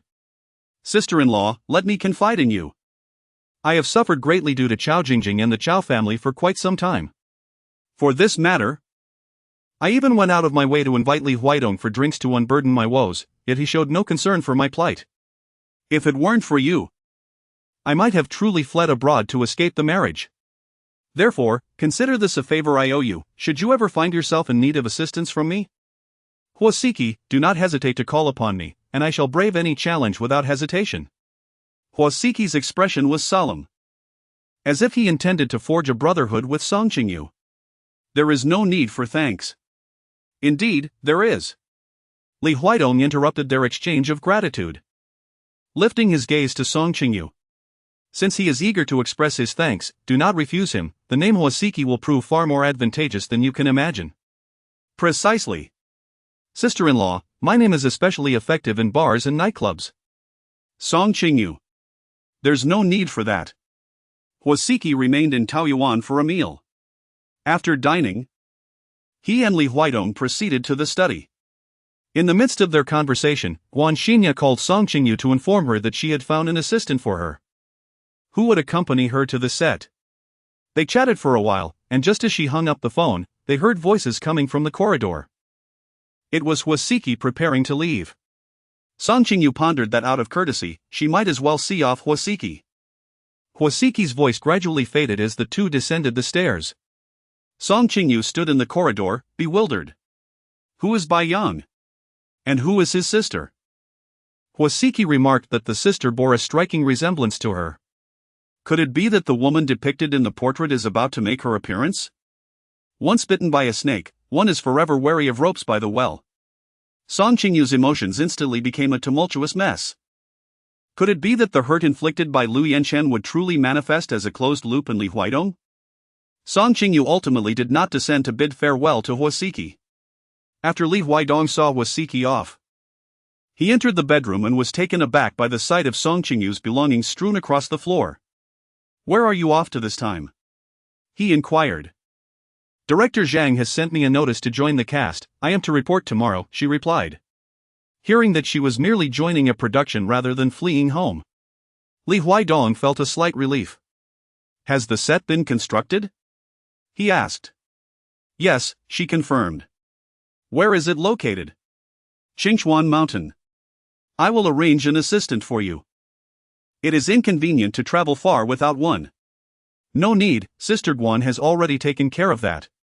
All right, if you require anything else, do not hesitate to let me know. I have no further needs, thank you. Li Huaidong sensed a certain coldness in her tone, as if she were deliberately drawing a line between them.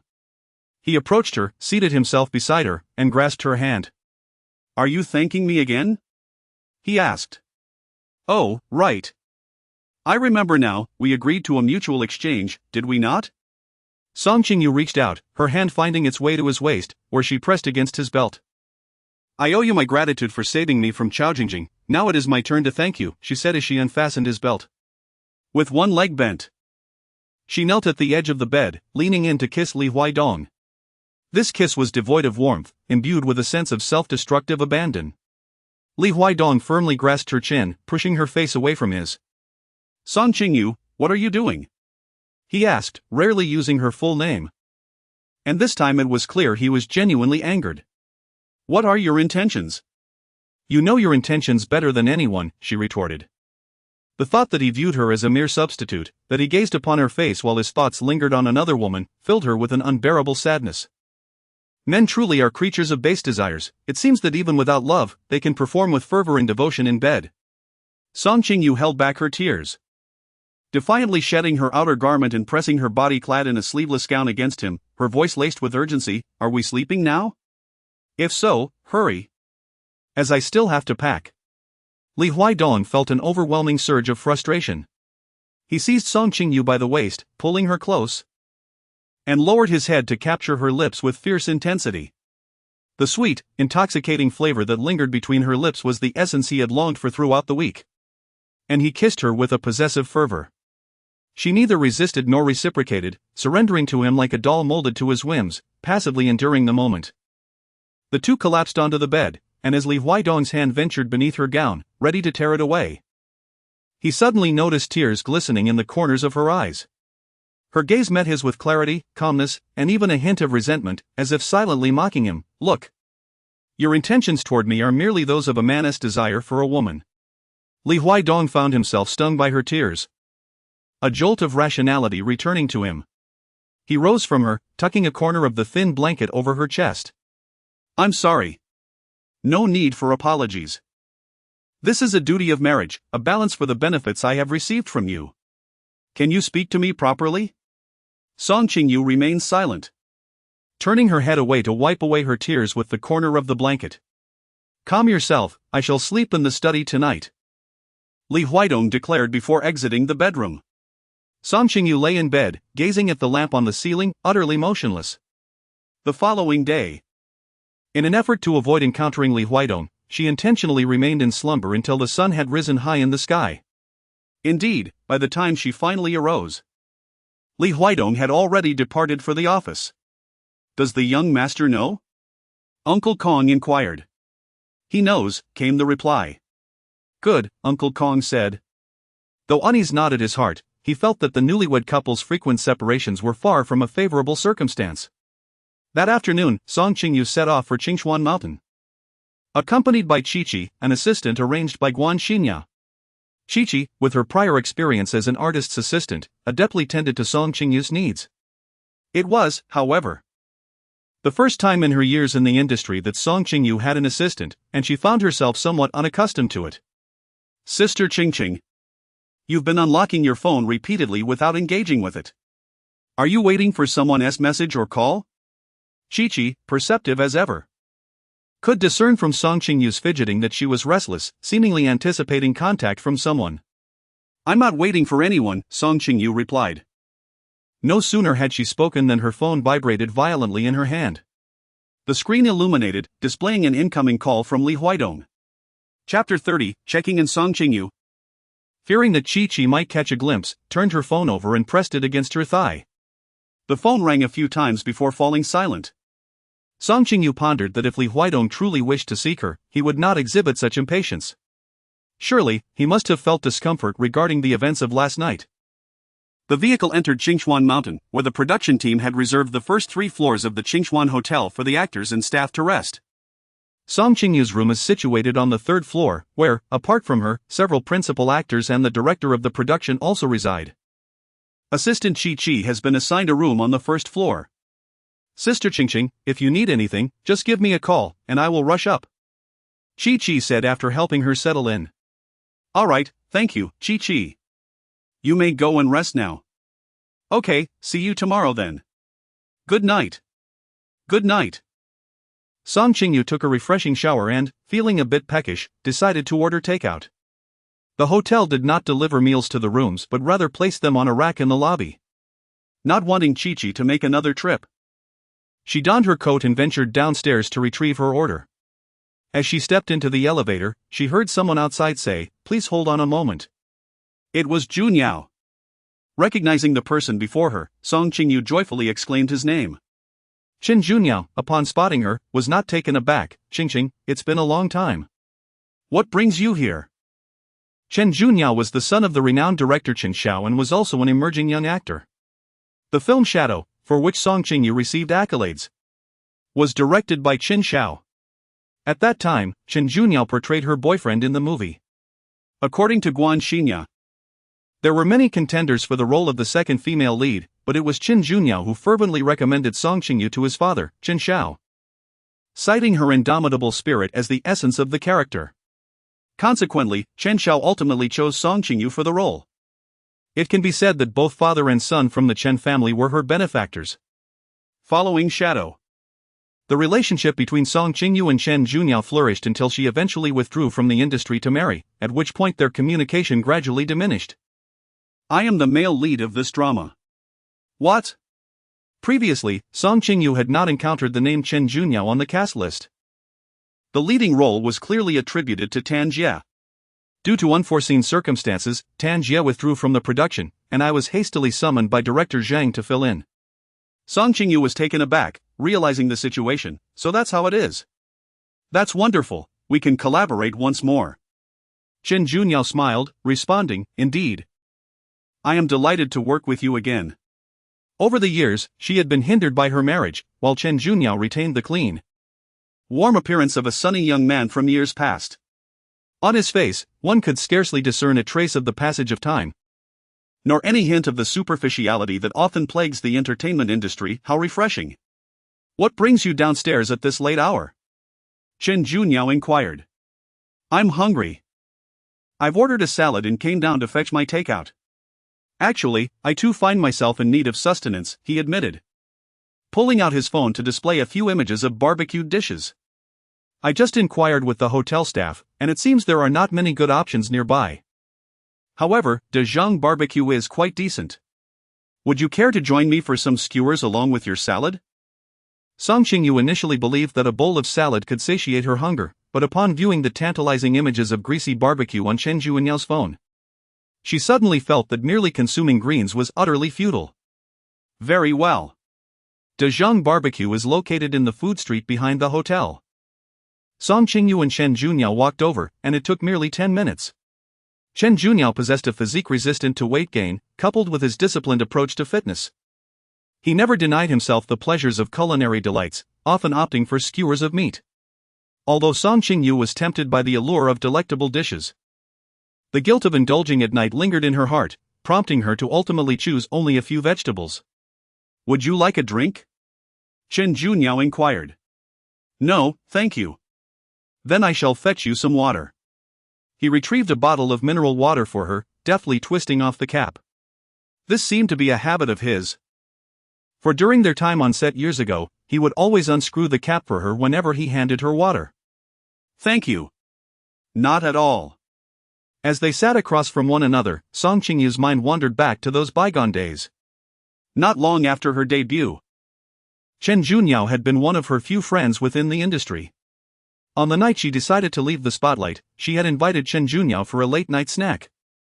It was then that she confided in him her intention to marry. In that moment, the expression on Chen Junyao's face was a complexity that even a seasoned actor could not portray. He remained silent for what felt like an eternity before finally asking, "Have you thought this through?" Song Qingyu expressed her resolve. Chen Junyao nodded and said, "Since you have made up your mind, I congratulate you. Unlike others." He did not attempt to dissuade her, yet Song Qingyu sensed his disappointment from his lowered head and flickering gaze. A sentiment that must stem from one talented actor feeling let down by another. On the day of Song Qingyu's wedding, Chen Junyao did not attend, however. He sent a congratulatory floral arrangement and a generous red envelope. "I heard you have divorced," Chen Junyao suddenly inquired. "Indeed," she replied. "I hope my inquiry does not cause you any distress." "Not at all." A warm current surged within Song Qingyu's heart. "Thank you." As Song Qingyu removed her outer garment, she discovered an unanswered call on her phone. It was from Li Huaidong, having been placed 2 hours prior. Her phone had been set to vibrate. The din of the barbecue restaurant had completely obscured her awareness of it. Song Qingyu, enveloped in the aroma of grilled delicacies, took a refreshing shower before retiring for the night. By the time she emerged from her bath, the clock had struck 1 in the morning. Her phone lay quietly, displaying a message from Li Huaidong, "Are you asleep? Why aren't you answering the call?" She had not seen it. As soon as Song Qingyu sent those 3 characters, Li Huaidong promptly responded. She gazed at the name pulsating on the screen, feeling that he was doing it intentionally. His implication seemed to convey, "Surely you must have seen it by now." Song Qingyu could only answer the call. "Hello? Are you settled in?" Li Huaidong inquired. "Yes." "Why are you still awake at this hour? Aren't you also awake?" "I suffer from insomnia." Song Qingyu hesitated slightly. "Oh, I almost forgot. I sincerely apologize for last night." Li Huaidong suddenly expressed his regret. "Please do not misunderstand, I had no intention of coercing you last evening." Song Qingyu recalled the unpleasantness of the previous night. inevitably leading her thoughts to his mention of his white moonlight. She wished to avoid this topic, so she pushed her phone away from her mouth and, lowering her voice, said, "The signal in the mountains is poor." "What did you say? I can't hear you." Li Huidong, believing her words to be sincere, repeated his apology once more. "The signal is indeed poor. What did you say? I truly can't hear. Let's discuss this another day. I'm hanging up now." After Song Qingyu finished speaking, she did not give Li Huidong another chance to respond and directly hung up the phone. The following morning, Song Qingyu arose early to prepare her makeup. Upon arriving at the makeup room, she spotted Chi-Chi approaching her while holding an iPad. "Sister Qingqing, did you go out for barbecue with Teacher Chen last night?" "Yes." "How did you know?" "You were photographed."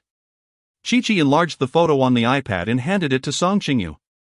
In the picture, Song Qingyu and Chen Junyao were seated under the warm glow of soft lighting, raising their bottles of mineral water in a toast, the atmosphere appearing quite delightful. "Sister Qingqing, the paparazzi suggest you two might be in a romantic relationship, and Teacher Chen's fans are in an uproar," Chi-Chi whispered. Chen Junyao has long pursued a path of genuine talent, boasting numerous popular works over the years. Coupled with his striking looks that rival those of contemporary young idols, he possesses a face that brings peace and prosperity.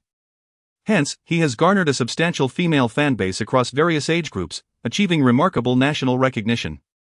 What is even more commendable is that, despite being the son of a renowned director and a celebrated singer, Chen Junyao remains humble and maintains an impeccable reputation, having never been embroiled in scandals throughout the years. Divorced women should stay away from our Junyao. Although there is sympathy for Song Qingyu due to her ex-husband's infidelity, many fervently wish for her to keep her distance from Junyao, as they feel she is truly unworthy of him. If Chen Junyao really ends up with Song Qingyu, I will unfollow him on the spot. Song Qingyu glanced at the comments online, all of which were disparaging her. "Sister Qingqing, what should I do?" Chi-Chi, newly entered into the industry, felt a bit lost in the midst of it all. "It's alright, don't pay attention to the online comments. Teacher Chen and I are good friends, we are just going out for a late-night snack. Later, I will discuss with him how to clarify the situation." "Alright." As Song Qingyu was contemplating reaching out to Chen Junyao, he had already taken the initiative to convene a group discussion regarding how to address the online rumors. The group comprised not only Song Qingyu and Chen Junyao's agents, but also the director and producer of their new drama.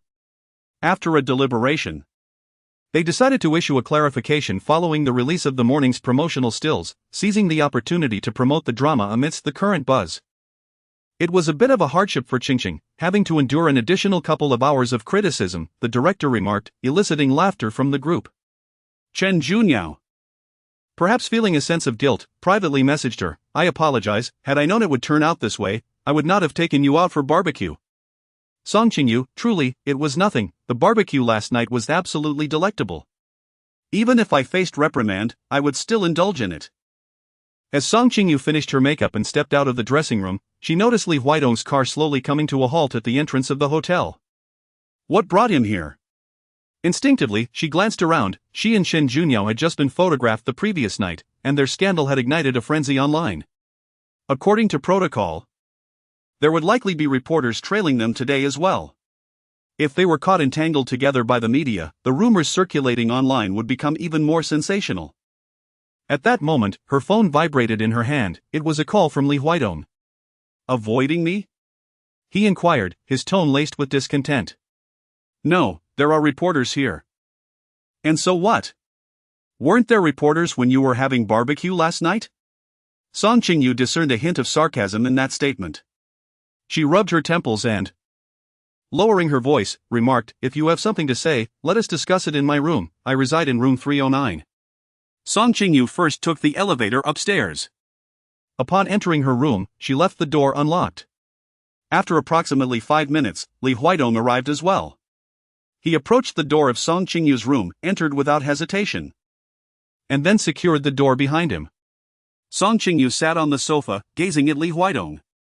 Today, he donned a black overcoat, beneath which a tailored suit exuded sharpness, rendering his demeanor both austere and imposing.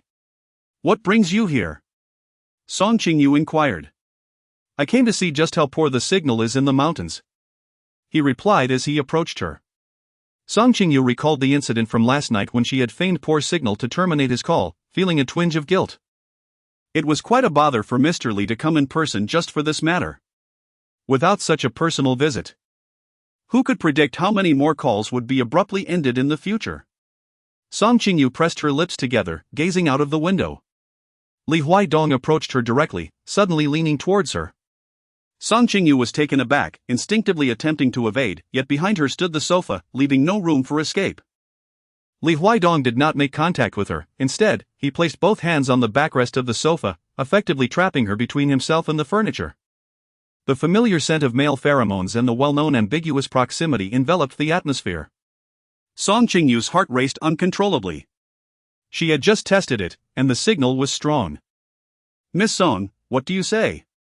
As he spoke, the warmth of his breath brushed against her cheek. Song Qingyu's cheeks quickly flushed. "Last night. The signal was poor. Was it also due to the poor signal that you didn't answer my call last night?"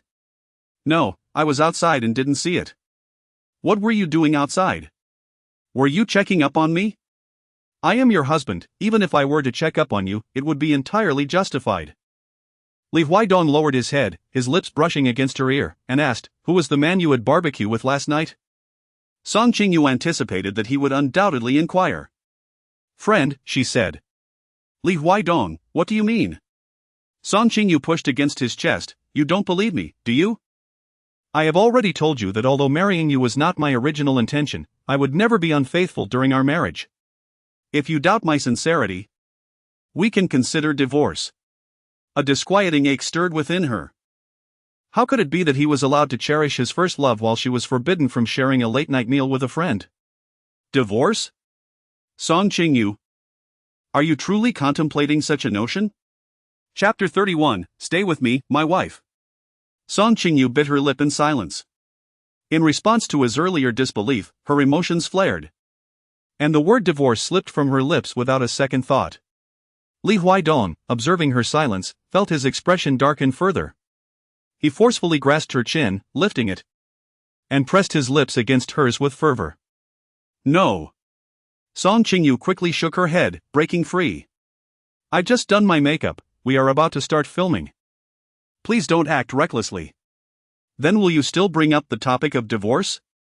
His gaze bore down upon her, as if one more word from her would lead him to consume her whole. "I won't bring it up again." Song Qingyu acquiesced at the opportune moment. After all, it was only a matter of time before he would propose. Upon witnessing her concession, the shadows in Li Huaidong's eyes began to dissipate. At that moment, a gentle knock resonated from outside the door. "Sister Qingqing, are you in your room?" It was Assistant Qi. "The director has announced that we are to gather at the set."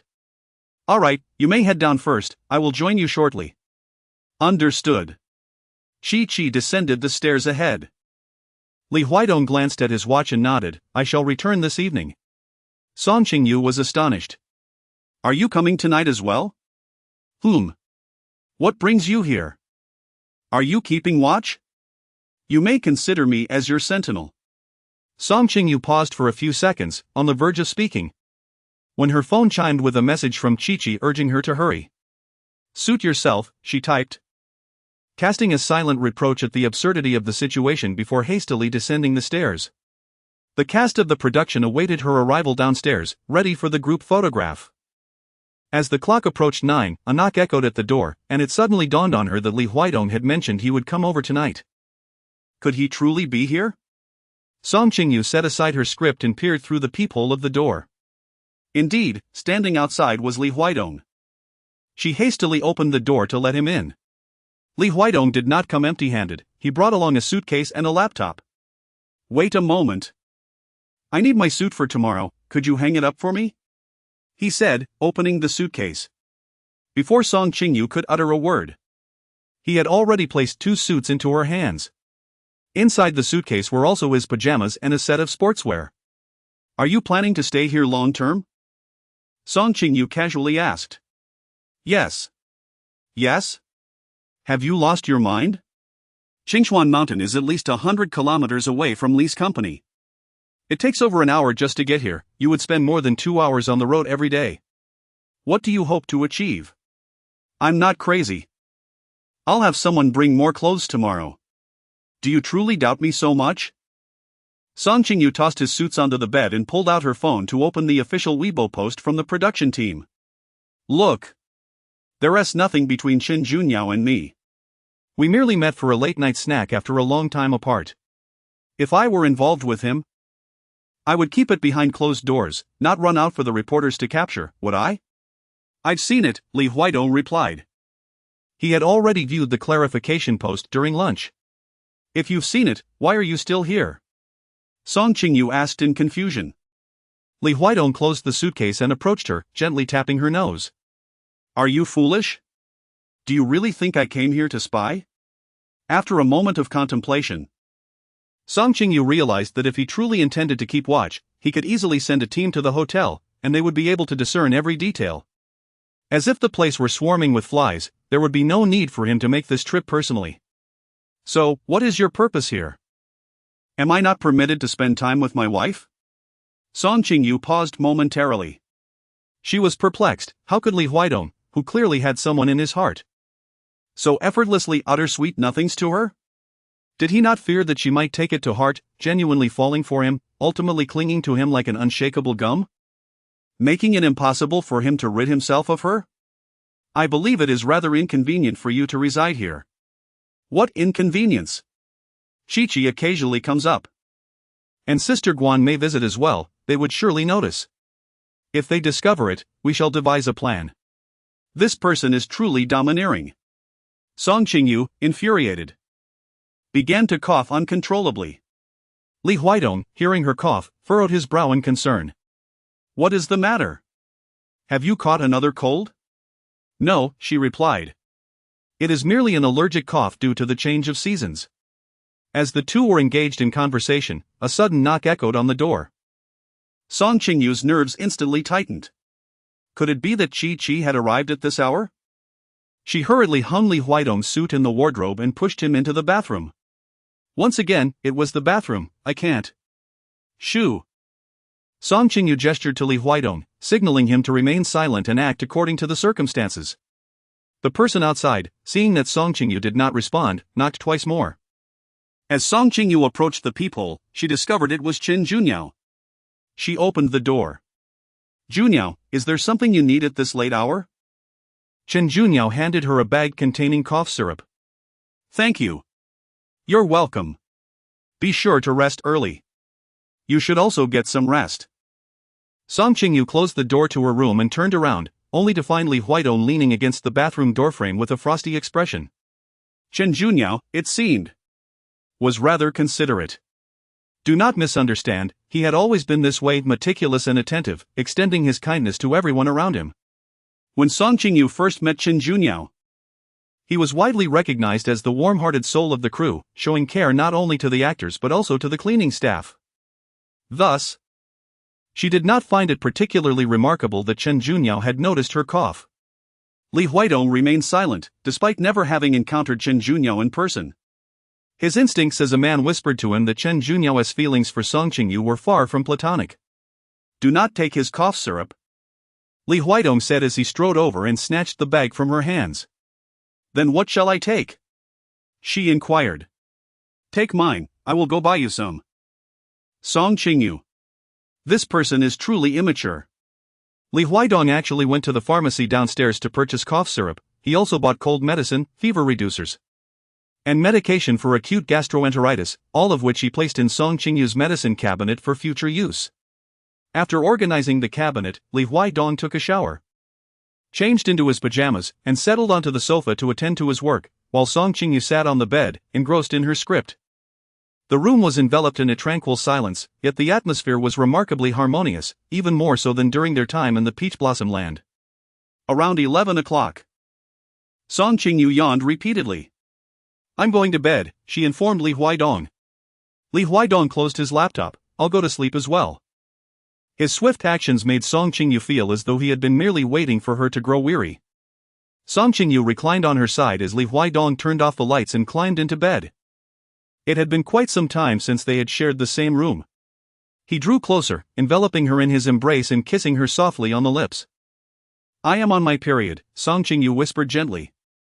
"Which day?" "The first."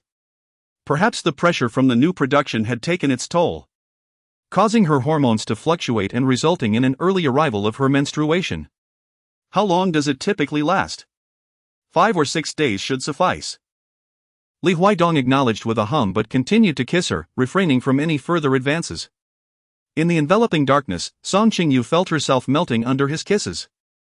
She recalled having come across a notion online that women's desires could intensify during their periods. She had never believed it before. Yet now she felt as if countless tiny creatures were nibbling at her, igniting a desperate yearning for solace. If the kissing were to persist, it might lead to complications. "I think I shall sleep now." She quietly shifted away, seeking to maintain some distance between them. Song Qingyu understood that he would not act recklessly and ceased her resistance. However, with their bodies so closely entwined, she still felt a sense of discomfort. She closed her eyes but could not find solace in sleep, resorting instead to feigning slumber. Li Huaidong, too, found sleep elusive. His restless nights were compounded by the presence of the enchanting beauty beside him, whose fragrance tantalized his senses and tested his composure. On their first night sharing a bed at the hotel, both endured a restless torment. When morning arrived, Song Qingyu awoke to find that Li Huaidong had already departed. He had sent her a message, informing her of an early meeting that necessitated his prompt departure. Song Qingyu glanced at the time on her phone. It was 6 o'clock. Once again, she found herself perplexed. What, after all, was his purpose in rushing back and forth? Song Qingyu believed that Li Huaidong was aware of her menstrual period and would refrain from visiting her during this time. However, at 9 o'clock that evening, he arrived once more. "I am on my period," Song Qingyu reminded him. "I remember, you need not remind me." "My memory is not that poor." Li Huaidong replied with a glance at her. "I have already stated that I am here to accompany my wife." He was there to be with her, not to seek intimacy. Song Qingyu gazed at his earnest demeanor, her heart wavering once more. Why did his gaze always evoke in her the illusion of being cherished? Li Huaidong had been residing here for half a month. He left home daily around 6 and returned to the hotel by 9, his routine as punctual as clockwork. Now that her menstrual period had concluded, he had yet to touch her. Each night, they merely embraced one another in slumber. Song Qingyu felt that sleeping in such an embrace was more perilous and intimate than the act itself. It resembled a silent invasion. Her body had gradually become accustomed to falling asleep in his arms. Half a month later, Song Qingyu found herself with a day's respite. Coincidentally, that day marked the engagement of Shang Xingnai and Lu Yanchuan. Their engagement banquet was held at the Tianfu Pavilion, the largest hotel in Rongqing. At Shang Xingnai's request, Song Qingyu arrived early to accompany her in the process of makeup and changing into her gown. During her university years, Shang Xingnai was renowned as the belle of the law school, and after stepping into the professional realm, she became a celebrated figure in the legal circle. Once she donned her gown, the phrase stunningly beautiful became vividly apparent. "Xingnai, how do you feel at this moment?" Song Qingyu inquired. "Oh, it's nothing much. Just a sense of regret that I, the illustrious Shang Xingnai, am marrying so young." Song Qingyu grasped her hand, her feelings in turmoil. If Shang Xingnai and Lu Yanchuan had entered marriage out of love, she would undoubtedly rejoice for Shang Xingnai. However, the engagement was a decision born from desperation, which left her somewhat disheartened. A knock echoed at the door of the lounge. "Come in." Lu Yanchuan entered, donned in a light-colored suit that complemented him well, softening his typically brooding demeanor and revealing a youthful charm reminiscent of a clear, bright day. In terms of height and appearance, Lu Yanchuan and Shang Xingnai were indeed a fitting pair. "The guests have arrived, let us proceed," Lu Yanchuan informed Shang Xingnai. "All right."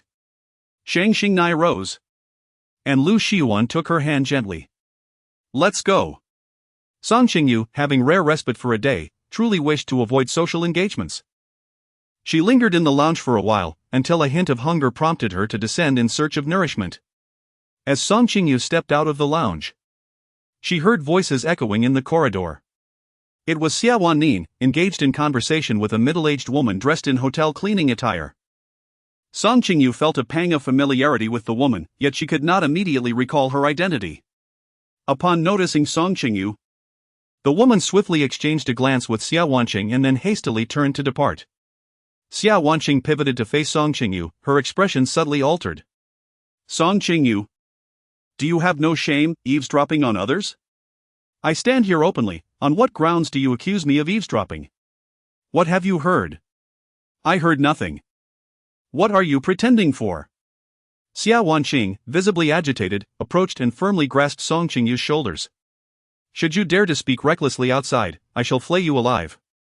Song Qingyu felt perplexed. She truly heard nothing, yet what was Xia Wanqing so ecstatic about? Are you out of your mind? Song Qingyu pushed away Xia Wanqing's hand and turned to leave. Xia Wanqing watched her retreating figure, anxiously biting her fingers. In the corridor, a middle-aged woman in a cleaning uniform approached her once more. Wanqing, did she hear anything? I don't know, Xia Wanqing replied irritably. Did we mention any critical information earlier? It seems not. Seems? Let me think, we definitely did not mention the words false pregnancy, no, regardless of whether we did or not. If my belly does not start showing soon, I won't be able to hide it any longer. Just the other day, Lu Yanchuan mentioned taking me to Hong Kong for an ultrasound to determine the baby's gender. If I do not devise a strategy soon, I will inevitably be exposed. Xia Wanqing fell silent, contemplating for a moment before addressing the woman. You need to find something for me immediately. What kind of thing? Xia Wanqing leaned closer to the woman and whispered two words. The woman's face turned pale. You're not going to use your trump card of not wanting the baby?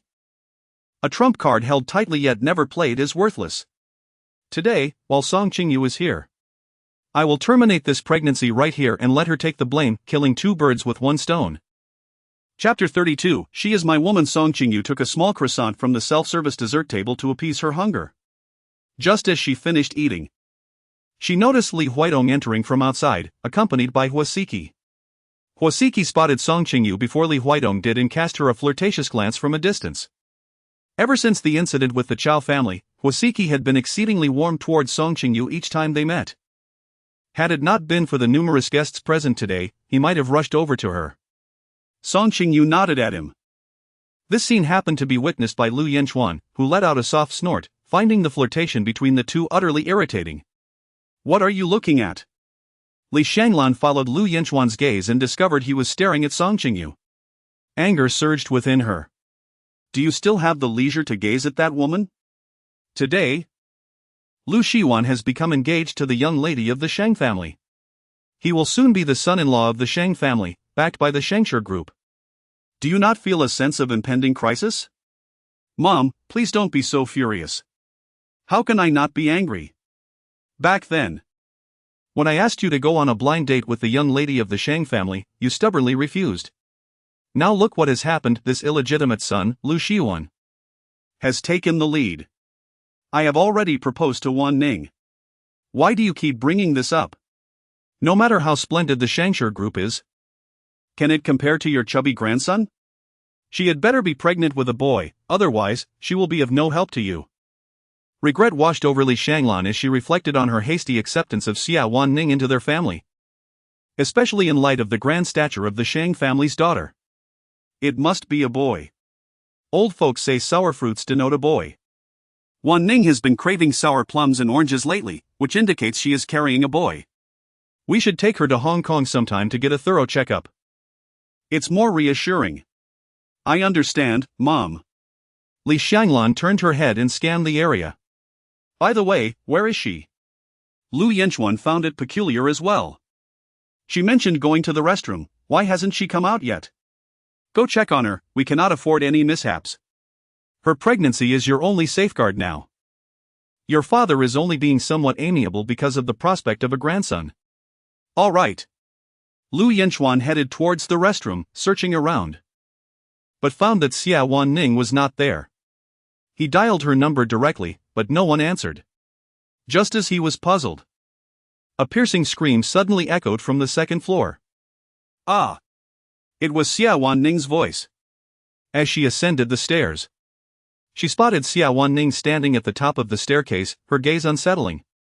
Song Qingyu felt an instinctive alarm ringing within her, sensing that Xia Wanning was up to some mischief again. She attempted to walk away, but Xia Weining called out to her. Qingqing, I am feeling unwell. Could you assist me for a moment? Xia Weining clutched her abdomen, presenting a pitiful demeanor. No, your discomfort is of no concern to me, Song Qingyu firmly declined. I am pregnant, and my little baby is quite fragile, I fear for their well-being. Please, help me. Since you are unwell, just wait here. I shall summon someone to assist you. Upon finishing her words, Song Qingyu turned to leave. Xia Weining, seeing that her ploy had failed, resolutely bit her lip and tumbled down the staircase. With a piercing scream, Xia Weining rolled straight down the stairs, coming to a stop at Song Qingyu's feet. In the blink of an eye, Song Qingyu had no time to evade as Xia Weining seized the hem of her skirt. Help! Help! Somebody's trying to kill me. Xia Weining cried out, suppressing her pain. What nonsense are you spouting? I have not laid a finger on you. Song Qingyu shook off Xia Wanning's hand, only to find that Wanning's white dress had been stained crimson with blood. She was utterly stunned.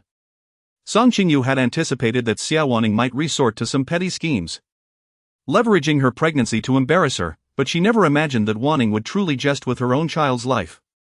Has this woman lost her mind? Guests nearby, drawn by the commotion, gathered around, and upon witnessing the bloodied dress, several ladies were so frightened that they covered their eyes. Call an ambulance! Someone shouted, prompting others to hastily pull out their phones and dial emergency services. Lu Yanchuan rushed over upon hearing the outcry. Seeing Xia Wanning sprawled on the ground, drenched in blood, his expression shifted dramatically. Wanning! Wanning! Are you all right? He dashed forward to embrace her. Tears streamed down Xia Wanning's face as she cried, Yanchuan, our baby is gone. Our baby is gone. No, our baby will be fine. Just hold on a little longer, the ambulance is on the way. I know. He is already gone. Xia Wanning touched her dress, her hands stained with blood, weeping uncontrollably, my baby. Lu Yanchuan's heart ached as if being cut by a knife. How could this happen? How could she have fallen down the stairs? Xia Wanning shakily raised her hand, pointing at Song Qingyu, accusing, it was Song Qingyu who pushed me down the stairs. Xia Wanning, stop spouting nonsense. You rolled down the stairs all by yourself. Song Qingyu declared loudly in front of the crowd. I did not push Xia Wanning, I was standing downstairs the entire time. She fell down the stairs on her own. She refrained from asserting that Wanning had done so intentionally, for the very notion seemed utterly absurd. After all, no sane mother would treat herself and her unborn child in such a manner. You still dare to argue? Lu Yanchuan's eyes turned crimson with fury. He rose and lunged at Song Qingyu, gripping her neck with great force. You vile woman, if you harbor hatred towards me, direct it at me.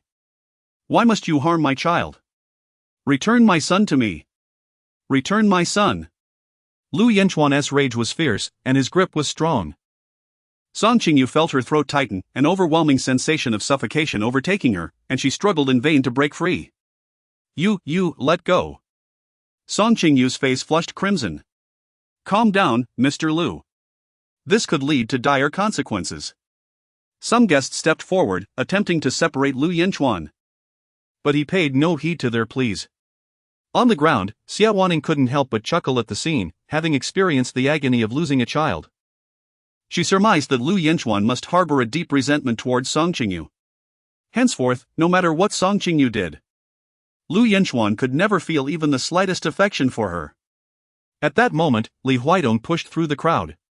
Lu Yanchuan, let go. Li Huaidong approached, seizing the back of Lu Yanchuan's collar and forcefully throwing him to the ground. Cough, cough, cough.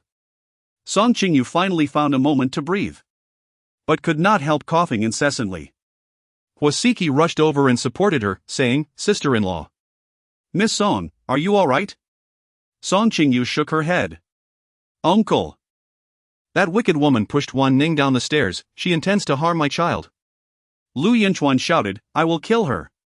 I have said, I did not touch her. I, Song Qingyu, swear I did not lay a finger on Xia Wan Ning. You still dare to argue. Enough. Today is a joyous occasion for both the Shang and Lu families. With such an incident occurring, it must be thoroughly investigated. But the immediate priority is to send Miss Xia to the hospital, Li Huaidong said, glancing at Xia Wanning, who was spectating the commotion. Upon inadvertently meeting Li Huaidong's cold gaze, Xia Wanning hastily lowered her head, tears streaming down her face like rain on a pear blossom. Two medical personnel in white coats rushed in and carried Xia Wanning away. Lu Yanchuan followed closely behind, pointing at Song Qingyu as he left. "You wait for me. If anything happens to Wanning or the child, I will make you pay with your life." Xia Wanning was lifted into the ambulance. She exchanged a glance with the doctor inside, the very one she had previously bribed to cover up her false pregnancy. They continued to pretend not to know each other. Lu Yanchuan hurriedly caught up. "Wanning, are you all right? I'm so cold."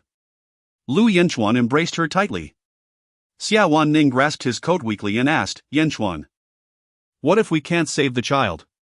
"That won't happen, our child will be fine." "But if we lose the baby, will you still be with me?"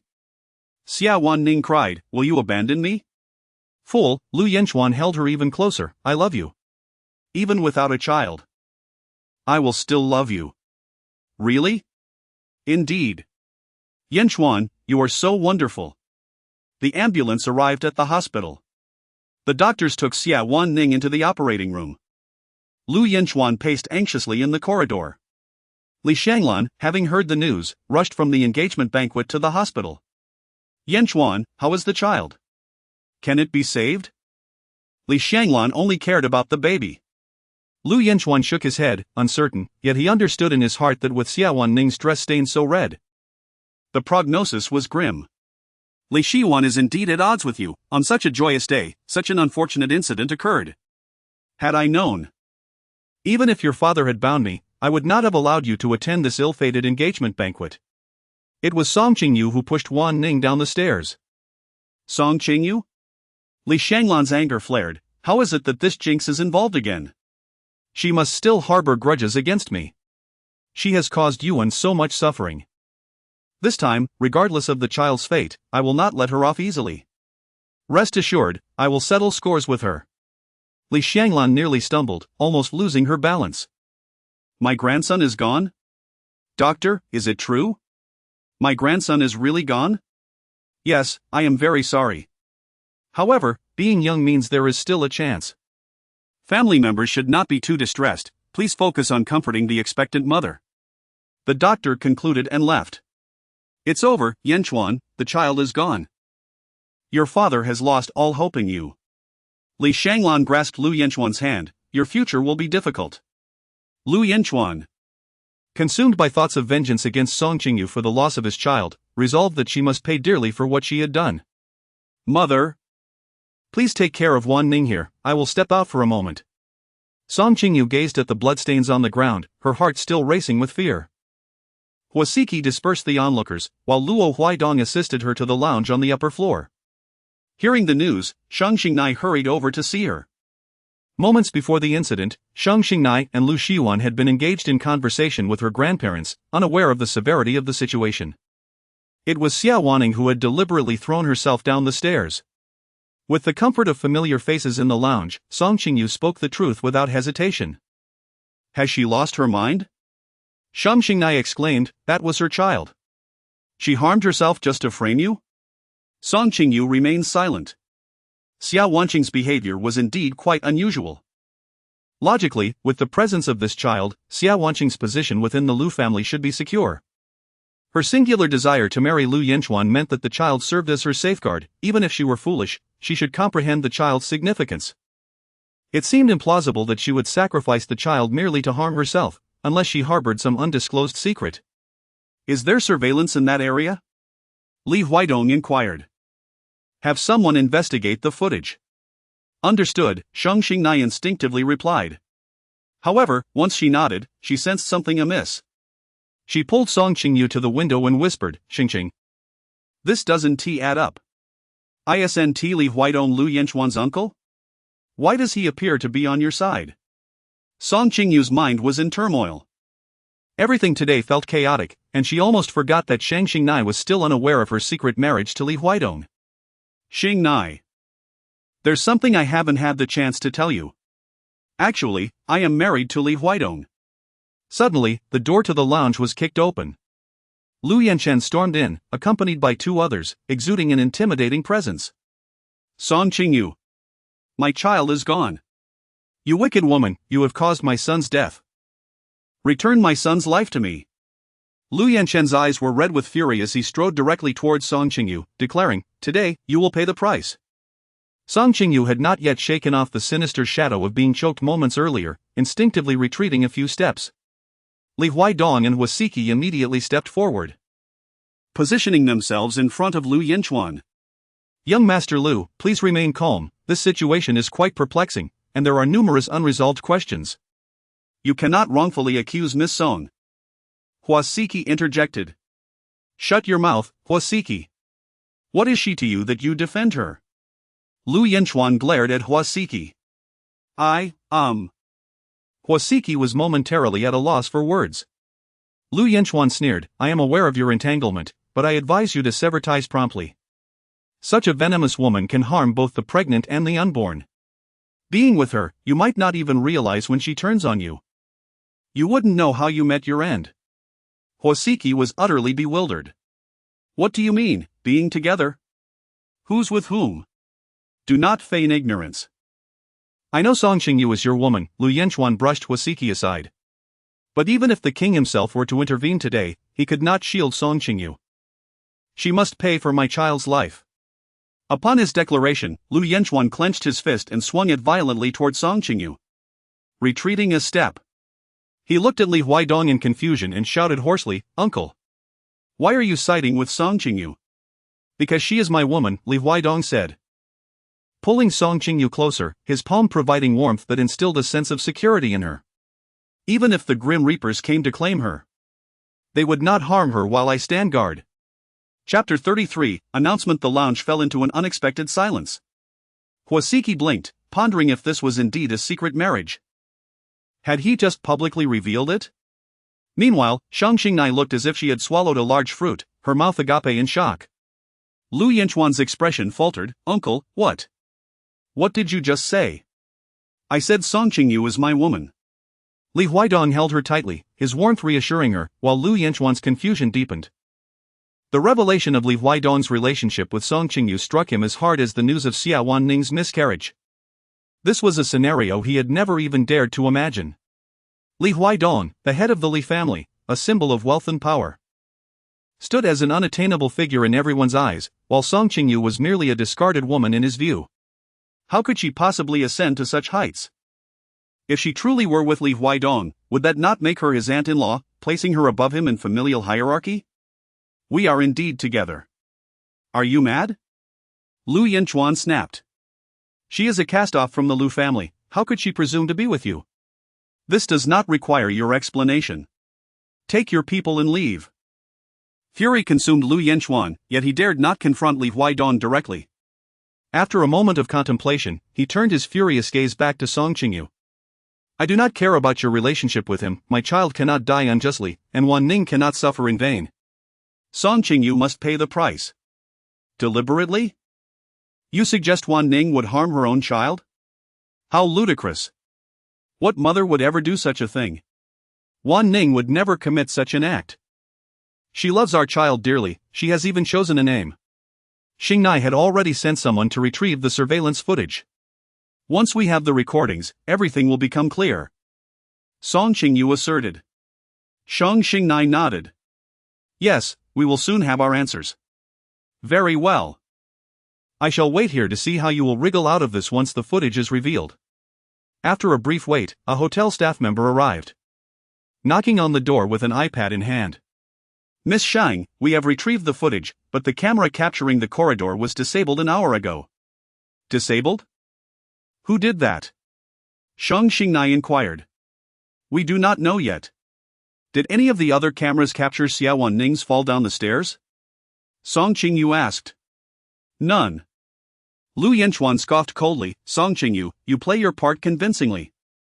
You must have disabled the camera. You are Miss Shang's close friend, and you arrived with her early. Thus you had both the time and opportunity to tamper with the footage. Do not slander me, I had no knowledge of where the camera was located. Exactly. You are simply fabricating lies. Qingqing has been with me since arriving at the hotel, both I and the makeup artist can vouch for her. She had no time to commit any crime. Shang Xingnai supported her. You are all in cahoots, of course you would defend her. Do I need to perjure myself for her? Am I to conspire against my own fiancé's child at my engagement banquet? You think Xia Wanning is carrying a royal air that the world would conspire against her? Ridiculous. You. Enough. Li Huaidong interrupted Lu Yanchuan. Cease your bickering. I will have this investigated, but until there is concrete evidence, no one will condemn Song Qingyu. Uncle, you must leave immediately. Xia Wanning lay in her hospital bed, tears streaming down her face as she cradled her abdomen. Li Shanglan sat beside her, neither offering comfort nor solace. Her expression cold and filled with impatience. Enough crying, it brings bad luck, Li Shanglan scolded. Xia Wanning felt a surge of anger. This old woman had no sympathy whatsoever. She had just miscarried, yet her demeanor was so detached, but she could not express her feelings outwardly. Mother. It is my fault for not protecting the baby. I am so sorry, but I never anticipated encountering Song Qingyu, nor did I know she would push me. It is all her fault. She cannot bear to see Yanchuan happy, she seeks revenge for being abandoned. Xia Wanning deliberately shifted the blame onto Song Qingyu. Li Shanglan's anger flared at the mention of Song Qingyu. That wretched Song Qingyu has brought misfortune upon both Yuan and Yanchuan. She must be imprisoned for this. She must feel the pain Yuan endured. Just then, Lu Yanchuan entered with a troubled expression. Yanchuan. Xia Wanning wept as she reached for his hand. Our baby is gone. Lu Yanchuan gently wiped her tears. Do not cry, you have just lost the child, it is not good for your eyes. Where have you been? I did not see you earlier, I was so scared. I went to find Song Qingyu. What did she say? Is she refusing to admit she pushed me? Yes. She claims it was your own doing. Xia Wanning's eyes flickered before adopting a face of feigned innocence. That is absurd. You do not believe her, do you? Such an outrageous claim, how could I possibly believe it? I believe she is merely trying to defend herself. If you confront her, she will confess. Li Shanglan looked at her son. Yanchuan, first find someone to teach her a lesson privately, then have her imprisoned to avenge your sister. Lu Yanchuan's face reflected his internal struggle. For now, I cannot act against her. Why not? She pushed Wanning down the stairs, that is murder. Why can you not act? The hotel surveillance was disabled, there is no evidence proving she pushed Wanning. Moreover, she has protection. Who dares protect her? Song Qingyu has slain our Lu family's child, anyone who defends her stands against us. Li Shanglan's expression was audacious. She was determined to see who within Rongqing dared to openly oppose the Lu family. Lu Yanchuan remained silent. Who is it, exactly? It's my uncle. Who? My uncle. Huaidong. Lu Yanchuan nodded. Why does Huaidong protect this insufferable woman? He claims that Song Qingyu is now his woman. A heavy silence fell over the hospital room, with both Li Shanglan and Xia Wanning wearing expressions of incredulity. Song Qingyu is Huaidong's woman. What a farce! Li Shanglan could hardly believe it.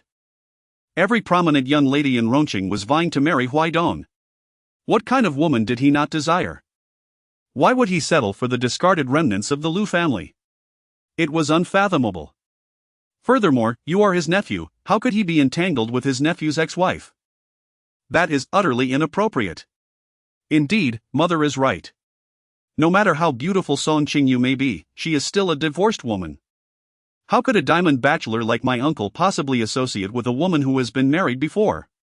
Lu Yanchuan took a deep breath. This is the truth. My uncle admitted it himself. Another silence enveloped the room. For Li Shanglan and Xia Wanning, this news struck like a bolt from the blue.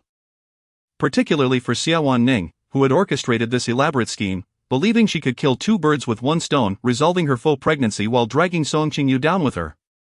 Little did she know, Song Qingyu had fortuitously latched onto the protective shield that was Li Huaidong, rendering her efforts futile.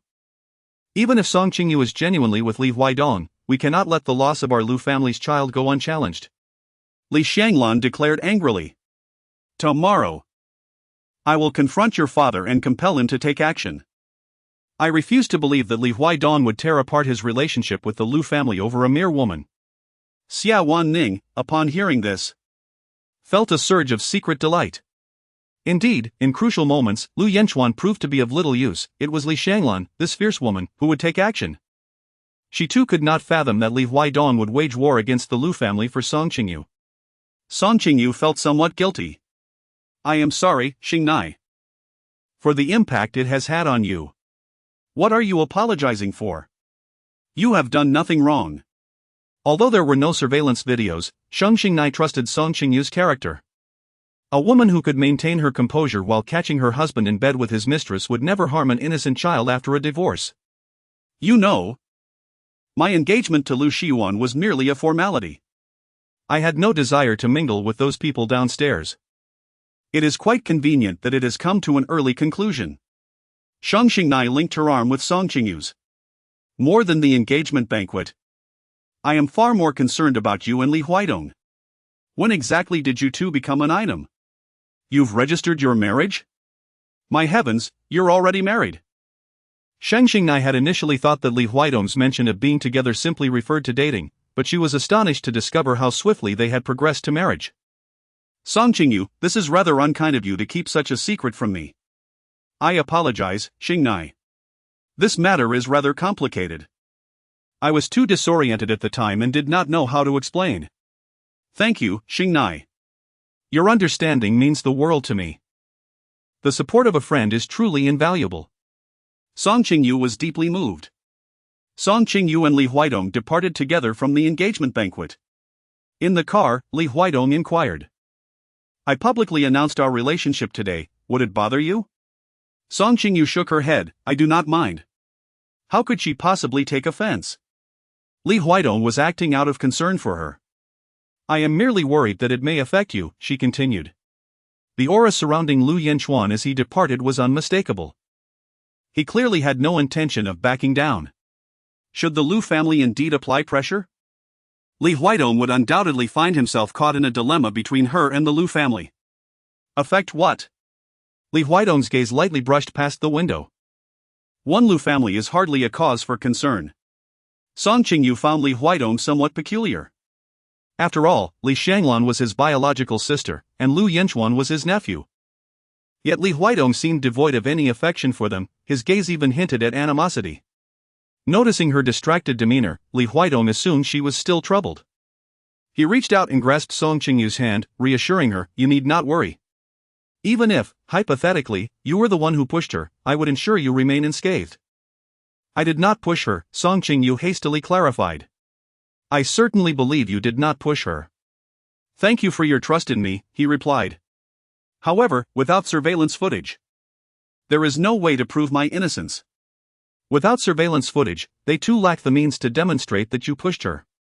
For now, it is merely a matter of words, it results in a stalemate. He possesses numerous ways to safeguard you, especially given the current impasse. Song Qingyu was aware that Li Huaidong could safeguard her, however, she harbored a strong aversion to being entangled in the miscarriage incident involving Xia Wanqing. The lives of the Lu family were a burden she was unwilling to carry indefinitely. Until this matter was clarified, regardless of what others might say, at the very least, Lu Yanchuan would persistently believe that she was responsible for the demise of his unborn child. What was of utmost importance now was to ascertain the reasons behind Xia Wanqing's deliberate fall down the staircase, as Li Huaidong remarked. Song Qingyu nodded, feeling utterly perplexed by Xia Wanqing's true intentions. If her sole aim were to frame her, Xia Wanqing would never involve the child growing within her. For this child could secure a life of luxury and splendor for her in the years to come. With the child, Xia Wanqing could firmly establish herself in the role of Mrs. Lu. Sacrificing the child merely to orchestrate a scheme against her would be a foolish trade-off. Even someone as dim-witted as Xia Wanqing would surely recognize the gravity of the situation. A possibility crossed Song Qingyu's mind. Could it be that Xia Wanqing never desired this child to begin with? Given the current circumstances, such a notion seemed plausible. Li Huaidong's certainty opened a new avenue of thought for Song Qingyu. Let us consider, she began. First, the child that Xia Wanning carries may not belong to Lu Yanchuan. Li Huidong raised an eyebrow, realizing that Song Qingyu shared his suspicions.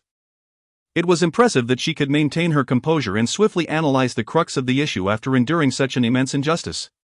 And what of the second point?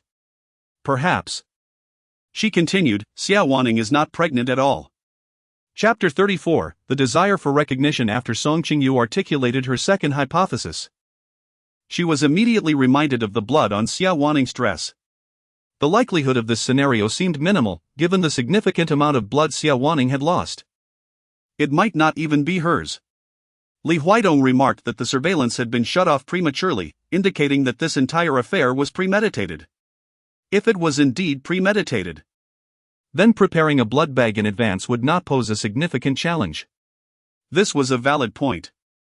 Consider once more if there were any other peculiarities regarding Xia Wanning today. Song Qingyu replayed the entire encounter with Xia Wanning in her mind. Suddenly, a previously overlooked detail struck her. When she first encountered Xia, she noticed that she was conversing with a middle-aged woman who appeared to be a cleaner. This woman was peculiar. Despite wearing a hotel janitor's uniform, her face was adorned with makeup and her nails were meticulously manicured, suggesting she was not an authentic cleaner. Moreover, the dialogue exchanged between Xia Wanning and that middle-aged woman was profoundly thought-provoking. Song Qingyu clearly heard Xia Wanning accusing the middle-aged woman of providing unreliable individuals. She stated, "If this continues, I will soon be exposed."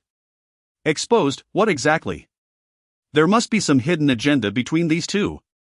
I shall have Qingyu investigate the individual you mentioned. Very well. The following day, Qingyu discovered that the middle-aged woman masquerading as a cleaner at the hotel was none other than Xia Wanning's mother, Kong Lian. When Li Huidong relayed this information to Song Qingyu, she was taken aback, for in her recollection, Xia Wanning's mother had abandoned the family when Xia Wanning was very young. At that time, Xia Wanning's father frequently spoke of her mother, labeling her as irresponsible and a heartless woman. Song Qingyu's mother, empathizing with Xia Wanning's lack of maternal presence since childhood, took special care of her.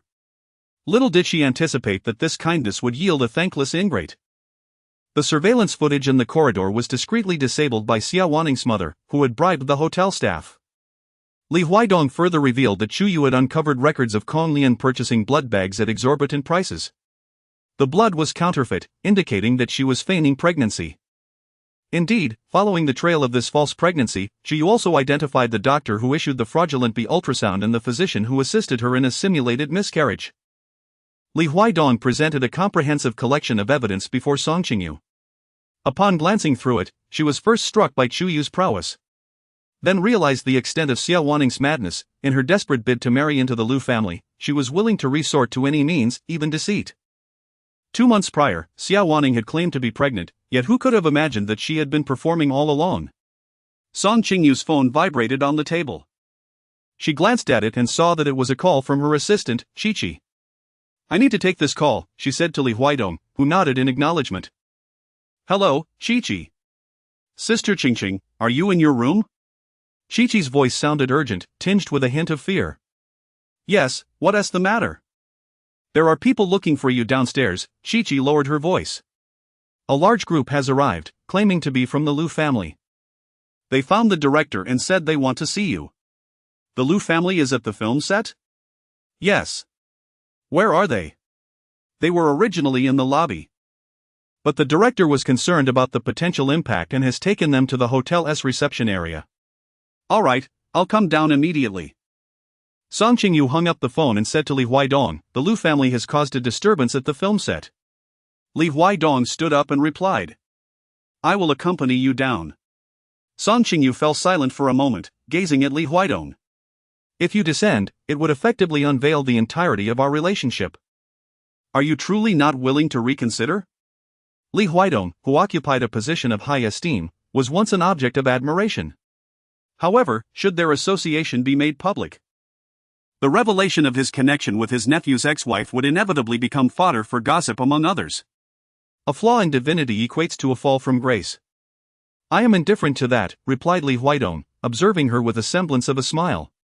"In truth, I am rather inclined towards establishing a formal acknowledgement of our bond." Mrs. Li, Song Qingyu and Li Huidong entered the reception hall of the hotel. The atmosphere was tumultuous, and upon stepping through the door, they could hear Li Shanglan's voice ringing out. When selecting actresses for your production, do you not take character into consideration? Song Qingyu is nothing but a morally depraved woman. She is responsible for the death of our Lu family's child. Today, no one shall shield her, bring her out at once. Madame Lu, there must be some misunderstanding.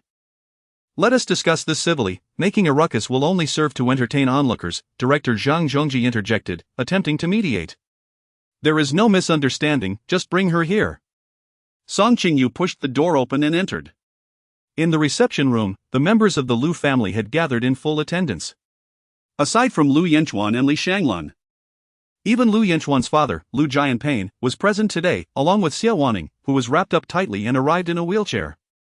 I apologize, Director, for the inconvenience caused by my personal matters.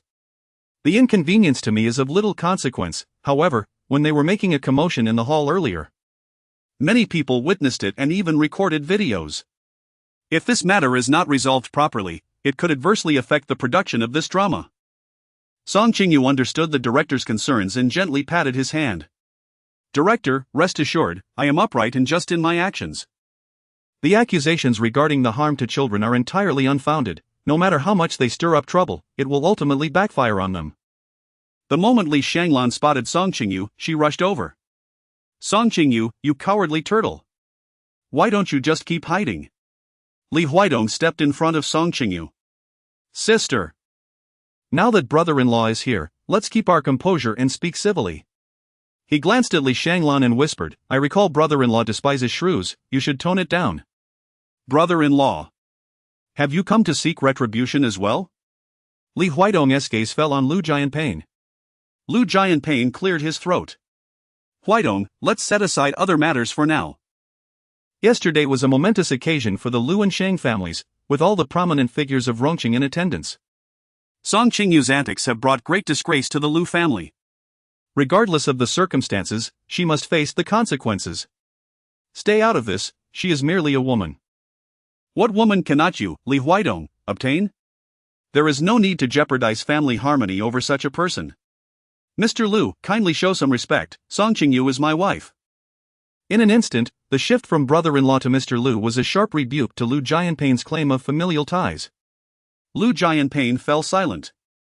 As the head of the Lu family, he understood the extent to which their business relied on the Li family. Offending Li Huidong over a lost child was not worth the trouble. Indeed, uncle, she is nothing but the trash I discarded. Slap. Li Huidong delivered a sharp blow to Lu Yanchuan. You call me uncle, yet she is your aunt, show some respect and refrain from overstepping. Lu Yanchuan was momentarily stunned. Moreover, she is not garbage, she is the most precious treasure. Your refusal to see her worth is a reflection of your own blindness. Lu Yanchuan gritted his teeth, seething with resentment, yet held his tongue, covering his face. Seeing her husband and son falter in their resolve, Li Shanglan's fists clenched in frustration. She approached, pushing Xia Wanqing's wheelchair into the center. Li Huidong, I do not care about the nature of your relationship with Song Qingyu. I wish for everyone present to witness my future daughter-in-law, who has just lost her child and should be resting in the hospital. Yet, she drags her frail body here to seek justice from the vile woman who pushed her down the stairs. The crew members in attendance began to murmur among themselves. Xia Wanqing, devoid of makeup, had pale lips and a visibly weak constitution, resembling someone who had just suffered a miscarriage, evoking sympathy. Li Huidong cast a sidelong glance at Song Qingyu and asked, Shall I handle this, or will you? I will handle it myself, Song Qingyu replied. Having already gathered ample evidence, she deemed it unnecessary for him to engage with someone as brazen as Li Shanglan. Very well. Li Huidong stepped aside and took a seat. Song Qingyu stepped forward, approaching Xia Waning's wheelchair. What are you trying to do? Lu Yanchuan immediately moved in front of Xia Waning, protecting her as one would a cherished child. You malicious woman, do not think you can harm Waning any further. Lu Yanchuan, may I inquire how I have harmed her? You pushed her down the stairs, causing her to miscarry. Are you now pretending to have forgotten all of this? Which of your eyes witnessed me pushing her? Furthermore, which of your eyes saw her miscarriage? Song Qingyu smiled as she directed her gaze towards Xia Weining. She was never pregnant, what exactly did she lose? Xia Weining's body stiffened, her eyes flickering uneasily beneath the brim of her hat. She was perplexed by Song Qingyu's words. Did she know something? What do you mean? Lu Yanchuan inquired. Do not ask me, ask your fiancée whether she was truly pregnant or merely spinning a web of illusion for you. Lu Yanchuan glanced at Xia Weining and then back at Song Qingyu. Stop playing games, just tell me what you mean. I say, Xia Weining was never pregnant. Xia Weining raised her gaze, glaring at Song Qingyu. Song Qingyu, what nonsense are you spouting? Yesterday, I fell down the stairs, blood staining my skirt. Everyone witnessed how I lost my child. What trick are you attempting to play now to absolve yourself? Song Qingyu directly presented the record of Xia Weining's mother purchasing blood bags. Pay attention, the woman in the picture named Kong Lian is Xia Weining's biological mother. Last week, she illicitly acquired 2 blood bags at a high price, which ultimately transformed into the blood staining the hem of Xia Weining's dress when she fell. The scene was gruesome, evoking a sense of horror. My mother left when I was very young. I have no mother, Xia Weining remarked. It doesn't matter whether she is your mother or not. What matters is that the hotel surveillance captured her handing you the blood bags. Song Qingyu sifted through the video sent to her by Li Huaidong. Look closely. The woman in the white gown in the video is Xia Weining from yesterday, and the woman in the cleaning attire across from her is Kong Lian, the one who purchased the blood bags. At 3 minutes and 15 seconds, Kong Lian handed the blood bags to Xia Weining. Song Qingyu prominently displayed the video to Lu Yanchuan and Li Shanglan, mother and son. You are talking nonsense. This is not me at all. It is fabricated. Xia Weining, exasperated, stood up from her wheelchair, attempting to swat the phone from Song Qingyu's hand. Song Qingyu swiftly stepped back, evading the confrontation.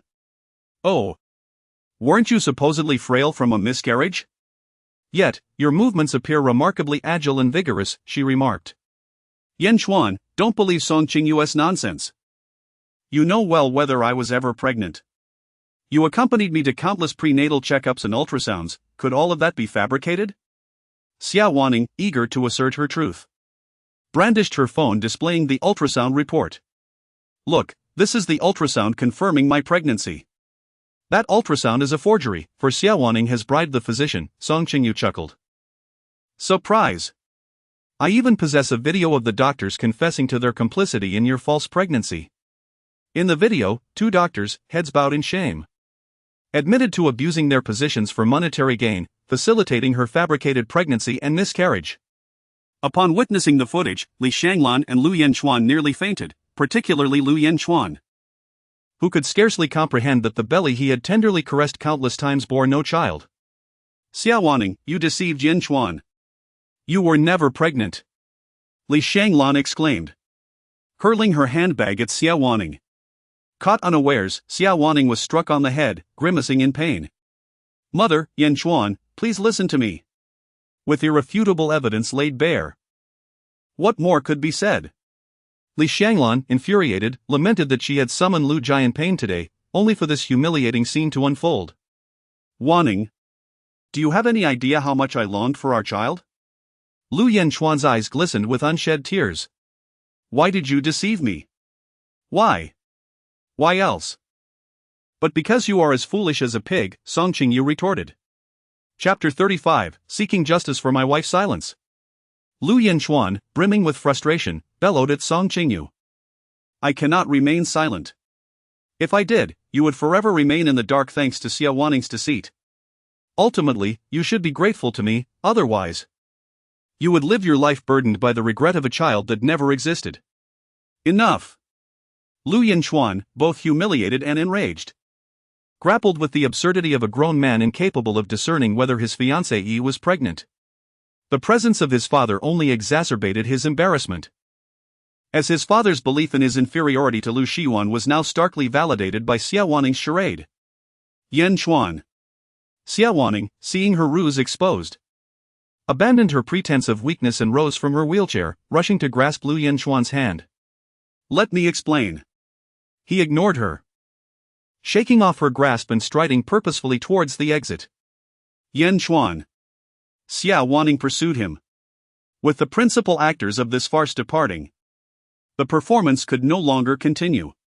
Lu Jianping, originally summoned to mediate, was taken aback to discover that Xia Wanning's pregnancy was a fabrication.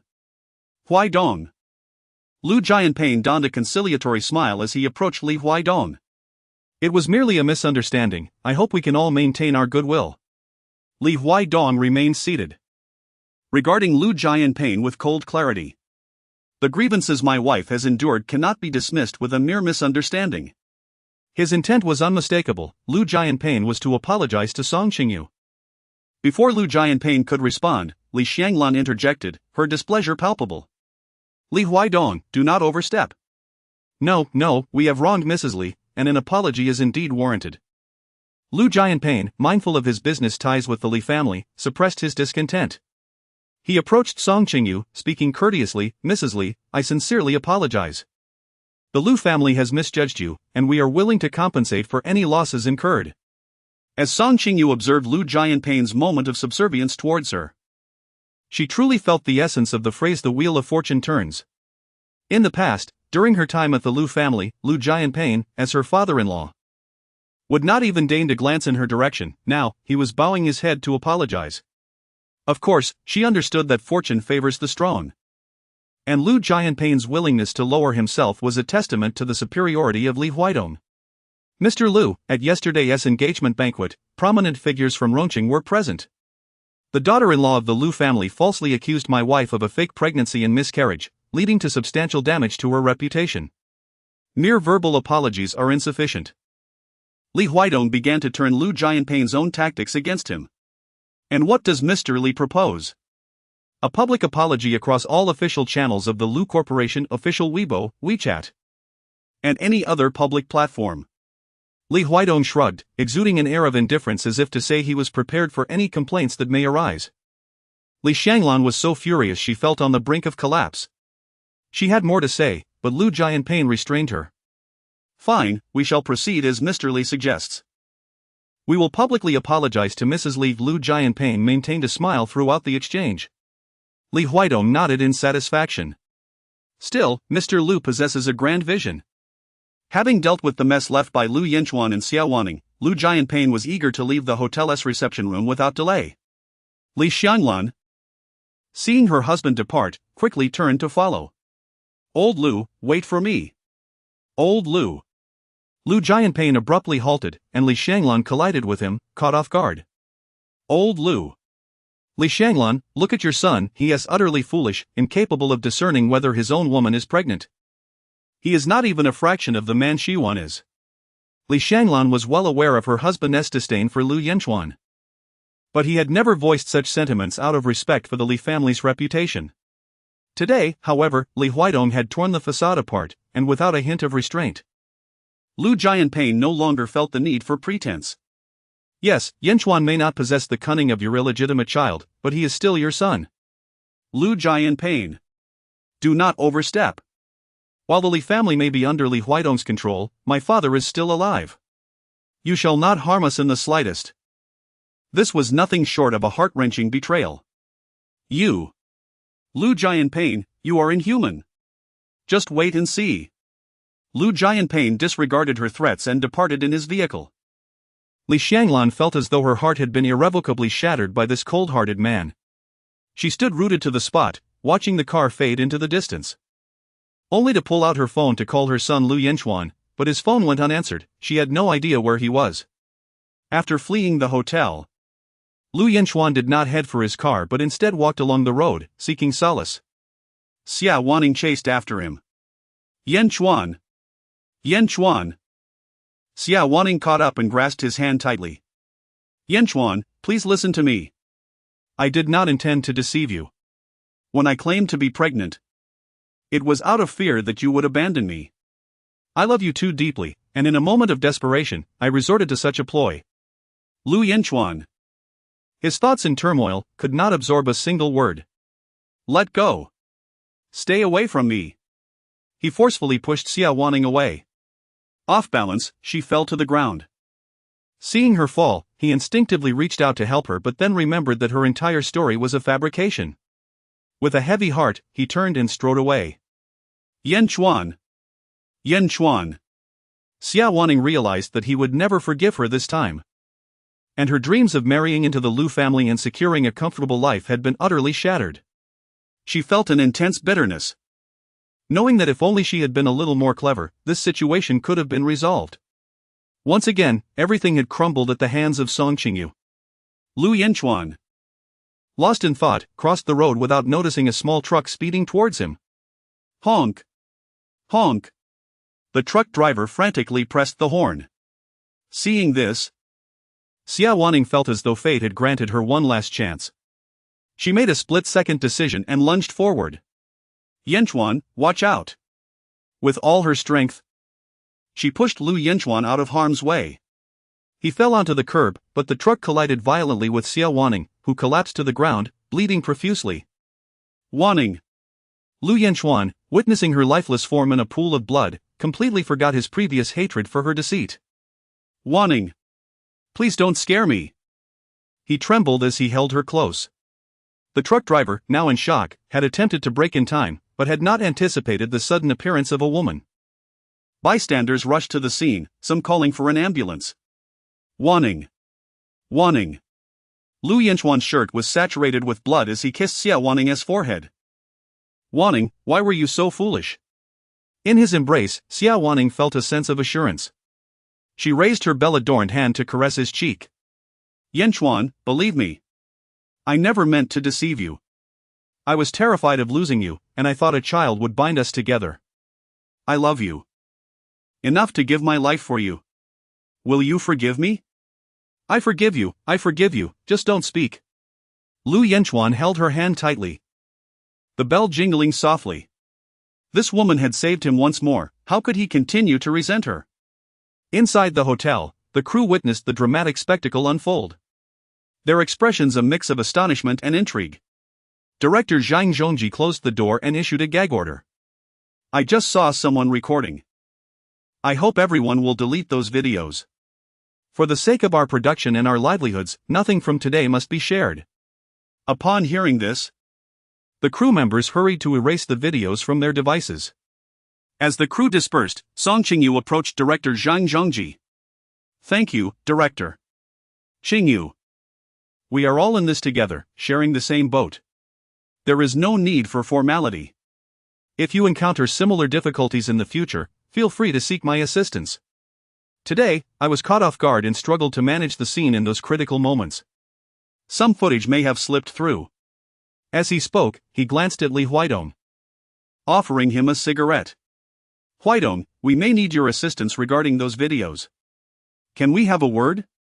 Certainly. Li Huidong followed the director to the smoking area. Song Qingyu waited in the reception room for a while, and upon not seeing them arrive, she decided to step out into the corridor for some fresh air. As she exited, she unexpectedly spotted Chen Junyao standing in the hallway. Junyao, you haven't left yet? Song Qingyu noticed that Chen Junyao was also present when the Lu family caused a ruckus earlier. Chen Junyao gazed at her, seemingly hesitant to speak. What is it? Song Qingyu smiled at him. Do you have something on your mind? Please, feel free to express it, we are alone here. After a moment of contemplation, Chen Junyao gradually inquired, have you truly remarried? Song Qingyu did not anticipate that he would inquire about this matter. She felt a touch of embarrassment and replied, yes. Song Qingyu was acutely aware that her abrupt and undignified divorce from Lu Yanchuan, followed by her immediate marriage to Lu Yanchuan's uncle, would appear utterly incomprehensible to any outsider. Chen Junyao must surely think her deranged, yet she found herself unable to articulate an explanation. When Chen Junyao heard her affirmative response, he nodded and managed a smile, albeit one that seemed rather forced. That's wonderful, congratulations, he said. Despite his words of congratulations, Song Qingyu could discern no genuine warmth in his tone, leaving her momentarily at a loss for words. Just then, Li Huidong emerged from a conversation with the director. Stepping out of the meeting room, the two men stood facing each other, their heights comparable. Yet the aura emanating from Li Huidong was palpably more imposing than that of Chen Junyao. Chen Junyao inclined his head slightly to Li Huidong, eschewing any pretense of pleasantries. and turned directly to Song Qingyu, saying, "I must be on my way. See you tomorrow." "All right, see you tomorrow," she replied. Chen Junyao strode away, his silhouette gradually swallowed by the dim corridor lights, leaving behind a hint of melancholy. Li Huidong observed his retreating figure and remarked teasingly, "It seems your friend is rather displeased upon hearing the news of our marriage." "No, don't be ridiculous," she retorted. "Mrs. Li is a trained actress. How could she possibly fail to read a mere micro-expression?" Song Qingyu certainly understood, but who could fathom the reason behind Chen Juanyao's discontent? Regardless, she would not indulge in the folly of believing it was due to her. After all, they had scarcely interacted over the past 3 years. "What are you trying to convey?" "Nothing much," Li Huidong replied with a smirk. "Then what brings you joy?" "I am simply delighted that today I finally received a title from Mrs. Li. From now on, the entire crew will be aware that I am your husband. I can visit the set without the need to tread lightly as if engaging in an illicit affair." Treading lightly, evading, engaging in an affair. Suddenly, the past half-month revealed how he had entered her room. Everything took on a vivid clarity. "I cannot accompany you tonight," Li Huidong stated. "Do you have other commitments?" "Tonight? I must fly to Paris for a business trip." "Oh. Oh?" He mimicked her languid tone, playfully inquiring if she wished for him to remain. "Not at all. A business trip is a serious matter. If you were to express a desire for me to stay, I could change my flight right now." His smile faded, and his expression turned earnest, as though he were not jesting. Song Qingyu had not yet reached the point of being willful to such an extent. Moreover, they were far from the level where her playful antics could sway his professional commitments. "Work is paramount," she asserted, noticing her lack of insistence on retaining him. Li Huidong refrained from broaching the subject of altering his flight. "How many days will you be away?" "No less than 5 days, and no more than a week." In truth, the Li family had been pressuring Li Huidong to marry for several years. His father, Li Changhe, had subtly reminded him countless times and had arranged numerous blind dates, yet Li Huidong remained resolute in his unwillingness to compromise. Now that Li Shanglan was aware of his marriage certificate with Song Qingyu, it would not be long before the rest of the Li family discovered the news. This meeting was inevitable. "All right, I shall head to the airport then?" "Indeed. Do you not have any token of farewell?" "What token?" He gestured towards his cheek, clearly implying the desire for a goodbye kiss. Song Qingyu hesitated for a moment but ultimately approached him, just as she stood on her tiptoes to kiss Li Huidong's cheek. He unexpectedly turned his face and captured her lips instead. Chapter 36, I Miss You Too Much. The gentle farewell kiss swiftly transformed into a passionate embrace. The thought of being unable to see each other over the next few days stirred something within Song Qingyu, prompting her to wrap her arms around Li Huidong's waist, revealing a hint of longing. Her display of affection ignited a surge of emotions in Li Huidong, who embraced her more tightly, wishing he could possess her if time permitted. Just as they found it difficult to part, director Zhang Zhongji suddenly emerged from the reception room. "Oh dear." The director instinctively turned away, covering his eyes. Upon hearing the sound, Song Qingyu hastily nudged Li Huidong. However, Li Huidong remained composed. He gently brushed his thumb across the corner of Song Qingyu's lips before discreetly releasing her. Song Qingyu's face flushed crimson. Her head bowed in shyness as she dared not meet the director's gaze. The director shot a sharp look at Li Huidong, as if to say, "Who hasn't he been young?" With a light-hearted demeanor, he declared, "Very well, I shall not intrude further," and departed with a smile. The following day, as Li Huidong was away on business, the Lu family publicly extended an apology to Song Qingyu through various official channels. The theatrical antics of her ex-husband's family were truly remarkable. Lu Yanchuan, perhaps somewhat foolish, had cast aside Song Qingyu in favor of a woman of dubious character, leading the Lu family to suffer significant losses twice over for her sake. Indeed, a fortunate woman does not enter an ill-fated door. And the Lu family was certainly that ill-fated door. Netizens unleashed a torrent of criticism towards the Lu family's official blog, their words sharp and unrelenting. However, the Lu family was not one to be trifled with. While they feigned humility in their apologies, clandestine machinations were already underway. mere hours after their apology was issued. News of Song Qingyu and Li Huaidong's marriage license began to circulate online, swiftly altering the public sentiment.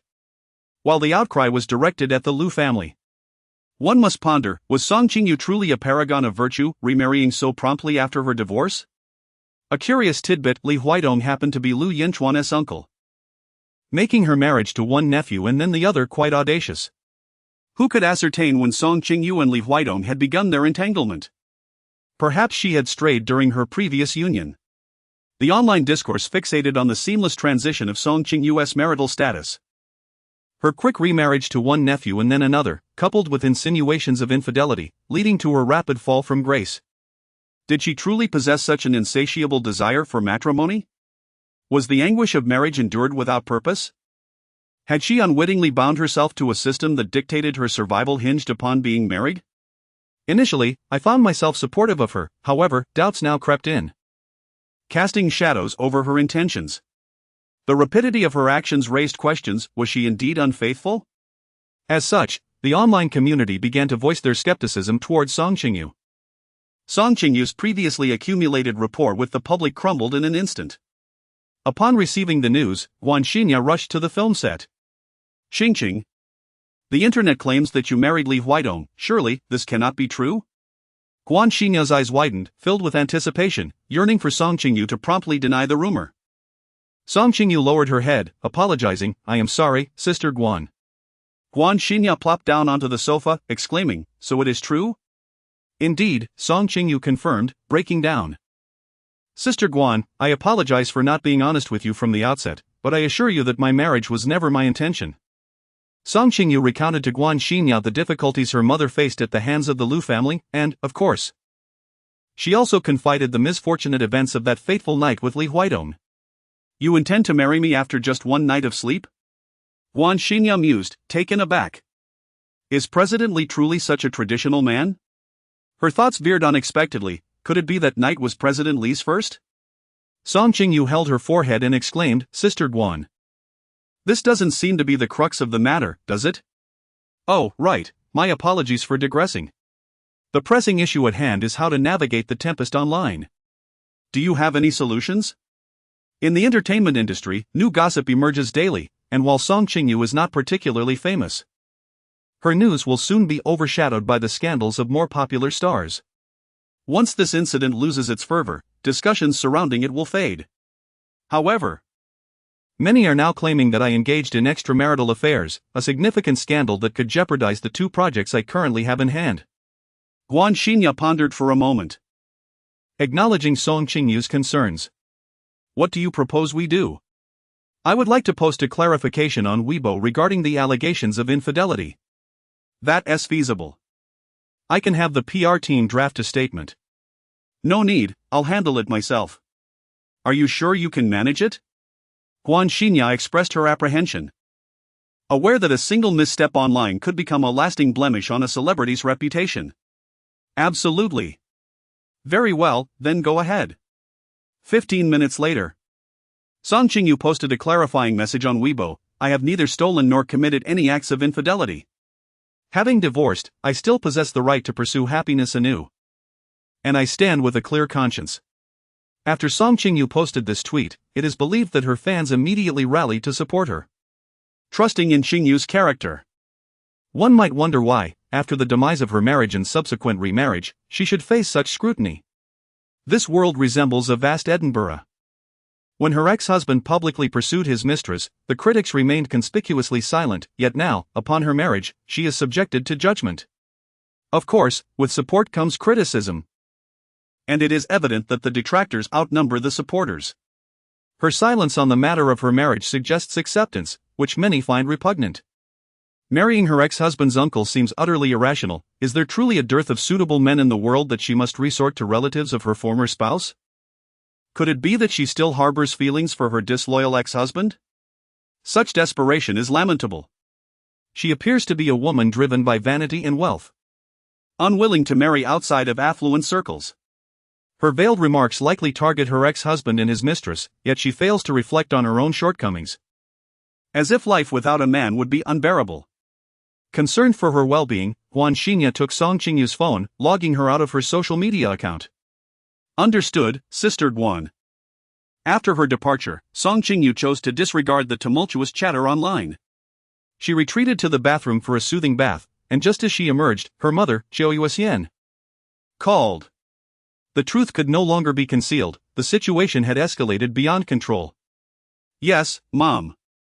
There was a brief silence on the other end as Qiu Yuxian processed this shocking revelation. You and Li Huaidong? Hearing her daughter confirm the news left her in disbelief, for Li Huaidong was indeed the uncle of Lu Yanchuan. How could this happen? Mom, it's a long story. I'll explain in detail when we next meet. With the situation spiraling online, her mother's single inquiry weighed heavily on her. You must tell me. Did you marry willingly or were you coerced? I married of my own accord. Qingyu, how could you be so foolish? Qiu Yuxian struggled to comprehend. After enduring so much hardship with the Lu family, why would she seek to entangle herself with anyone related to them? Mom, he is different, he treats me well. All right. Just be careful. Yes, don't worry, get some rest. Okay. After hanging up, Song Qingyu felt a tumult of emotions. Revealing that her marriage to Li Huaidong was initially motivated by business concerns would likely leave her mother feeling guilty. She was at a loss for words that might soothe her mother's worries. That night, insomnia plagued Song Qingyu as she tossed and turned in bed. Li Huaidong had not contacted her all day, and she pondered the time and his location, wondering if he had caught wind of the news back home. If he were present, the Lu family would likely refrain from such petty antics. As Song Qingyu pondered, the doorbell suddenly rang. It was past 1 o'clock. Who could possibly be knocking at this hour?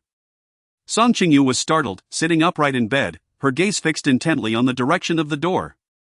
The doorbell did not ring again, yet her phone buzzed. It was a call from Li Huaidong. Hello, Song Qingyu answered swiftly. Open the door. Upon hearing his voice, the tension in Song Qingyu's mind suddenly dissipated. Is it you outside?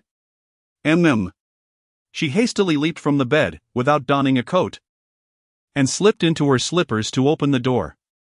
Outside stood Li Huaidong, clad in a black overcoat, a black suitcase beside him, emanating the chill of the outside world. Song Qingyu welcomed him at the door. Have you seen the news online? Yes, I have. Li Huaidong released his suitcase and embraced her tightly. Given the gravity of the situation, why didn't you call me? Initially, Song Qingyu did contemplate reaching out to Li Huaidong. Yet she hesitated, concerned that he might be preoccupied with work and not wish to intrude. Ultimately, she dismissed the thought. I have clarified everything, it's all fine now, she assured him. With so many rumors circulating online, how can you say it's fine? He gently caressed her cheek, expressing his concern. You have suffered. Song Qingyu shook her head. It's not so much a grievance. When we obtained our marriage certificate, I anticipated this day would come. It has simply arrived sooner than I had envisioned. Leave it to me, I will handle it, he replied as he released her. You should rest now, it's late. We can discuss it tomorrow. I am not tired. Li Huaidong, who inherently struggled with sleep, found himself even more restless due to the lingering effects of jet lag. Feeling no semblance of drowsiness, Song Qingyu was unaware of whom he was speaking to, but she vaguely caught snippets of his conversation mentioning the Lu family and the need to temper the fervor. If I express fatigue, how would you respond? His gaze was raw, desire unabashedly laid bare. Song Qingyu pretended not to understand and turned her head to evade his gaze. If you're tired, just sleep.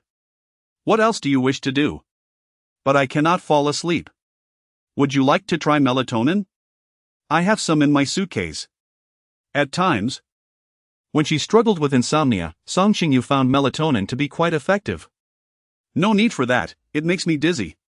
What should we do then? Perhaps some exercise would enhance your sleep. As he spoke, he lifted the blanket. Before Song Qingyu could react, he lifted her into his arms. Obedient. Li Huaidong swiftly removed his tie and unbuttoned his shirt, leaning in to capture her lips in a kiss. This kiss effortlessly breached Song Qingyu's delicate defenses. Song Qingyu savored the rich flavor of coffee lingering on his tongue. For one who suffers from insomnia, Indulging in coffee at such a late hour seemed akin to stacking buffs, rendering sleep an elusive dream. The crux of the matter was that he felt no fatigue. And she, too, would find no respite this night. With a film shoot awaiting her on the morrow, Song Qingyu pressed her hand against his firm chest. "Just this once," she whispered. He murmured softly in her ear, his voice deep and husky, imbued with an alluring charm. Song Qingyu reflected on the past month and a half, during which Li Huidong had come to keep her company every night, yet he had restrained himself from touching her. He must have been quite pent up. "Just once. As you mentioned," she whispered. I will turn off the lights." "All right." Li Huidong extinguished the lights and lifted her onto his lap. In the stillness of the room, the sounds of their kisses filled the air, and an atmosphere of intimacy began to envelop them. Naturally, a single encounter could not suffice. The promises made by a man in bed are often best regarded as mere words. Song Qingyu, utterly exhausted, murmured in a daze, "You are nothing but a deceiver." "I was wrong, it was my yearning for you that overwhelmed me." He held her tightly. The long night stretched endlessly, and the essence of spring lingered. Chapter 37, Was it so intense last night? Song Qingyu was enveloped in a deep slumber, only to be abruptly awakened by a persistent ringing of the doorbell. As she groggily opened her eyes, struggling to rise and answer the door, the bathroom door swung open, and Li Huidong emerged, striding directly towards the entrance. "Hey!" Song Qingyu was unable to intervene in time as Li Huidong had already opened the door. Outside stood Guan Xingya, who, after soothing Song Qingyu's emotions the previous day, had been preoccupied with the matter. Although she had shielded Song Qingyu from the disparaging comments circulating online, as a manager, she felt compelled to monitor the situation herself. The vitriolic remarks directed at Song Qingyu kept Guan Xingya awake throughout the night, only allowing her a brief hour of sleep as dawn broke. Upon awakening, she opened her phone and was astonished to discover that the storm had passed. The slanderous comments and the traces left by the trolls had been quietly overshadowed. Moreover, coincidentally, a male celebrity known for his image as a devoted husband and father was suddenly exposed for infidelity and domestic violence, with his illicit affair involving a popular young actress known for her innocent persona. These two scandals ignited a frenzy online, drawing the attention of the masses and completely siphoning off the attention that had briefly been directed at Song Qingyu. The swift resolution of the situation left Guan Xingya both surprised and delighted. She leapt from her bed in excitement and hurried to the hotel to find Song Qingyu. To her surprise, when the door opened, it was Li Huidong who emerged, clad in a bathrobe that unabashedly revealed his muscular physique. It was evident he had just emerged from a shower, droplets of water still clinging to his neck, exuding an aura of both restraint and alluring sensuality. Having spent many years in the entertainment industry, Guan Xingya had never encountered such a paragon of masculine form. Li Zong, good morning. I am here to see Qingqing. Please wait, she is still asleep. Oh, that is fine, I will wait outside. As Li Huidong turned, Guan Xingya caught a glimpse of faint scratch marks on his chest, causing her face to flush with heat. How astonishing, while she had been kept awake with worry. They had evidently shared a most passionate night. Indeed, the joys and sorrows of humanity do not always resonate with one another. Upon hearing Guan Xingya's voice, Song Qingyu was completely awakened. She donned a bathrobe, hastily descended from her bed, and entered the bathroom to freshen up. Li Huidong followed her in, wrapping his arms around her waist from behind. Do not rush, she is waiting for you. Song Qingyu shot him a glare through the mirror. Li Huidong chuckled. Why are you glaring at me? It's all your fault, otherwise, I wouldn't have overslept. And, what else? He wore an expression that invited further commentary. Why did you dress like that to answer the door? His demeanor suggested a concern that others might discover the mischief he had engaged in the night prior. I was anxious to open the door, fearing that the knocking would disturb your slumber. I wanted you to rest a little longer, Li Huidong explained. If you wanted me to sleep longer, why did you keep me awake last night? All right, my mistake. I assure you it won't happen again. Song Qingyu pouted, thinking to herself that the prospect of a next time was rather fanciful. She swiftly completed her morning routine and donned her attire, preparing to welcome Guan Xingya as she entered. By the time Guan Xingya arrived, Li Huidong had also changed into his outfit. Today, he sported a light-colored suit that exuded elegance and charm. Guan Xingya noted that Li Huaidong appeared as two entirely different figures, clad and unclad. Moments ago, in his partially opened bathrobe, his muscular chest had seemed robust, yet upon donning the suit, he presented a quintessential model physique. The adage-clothed figures appear slimmer, while unclothed figures reveal bulk-found embodiment in him.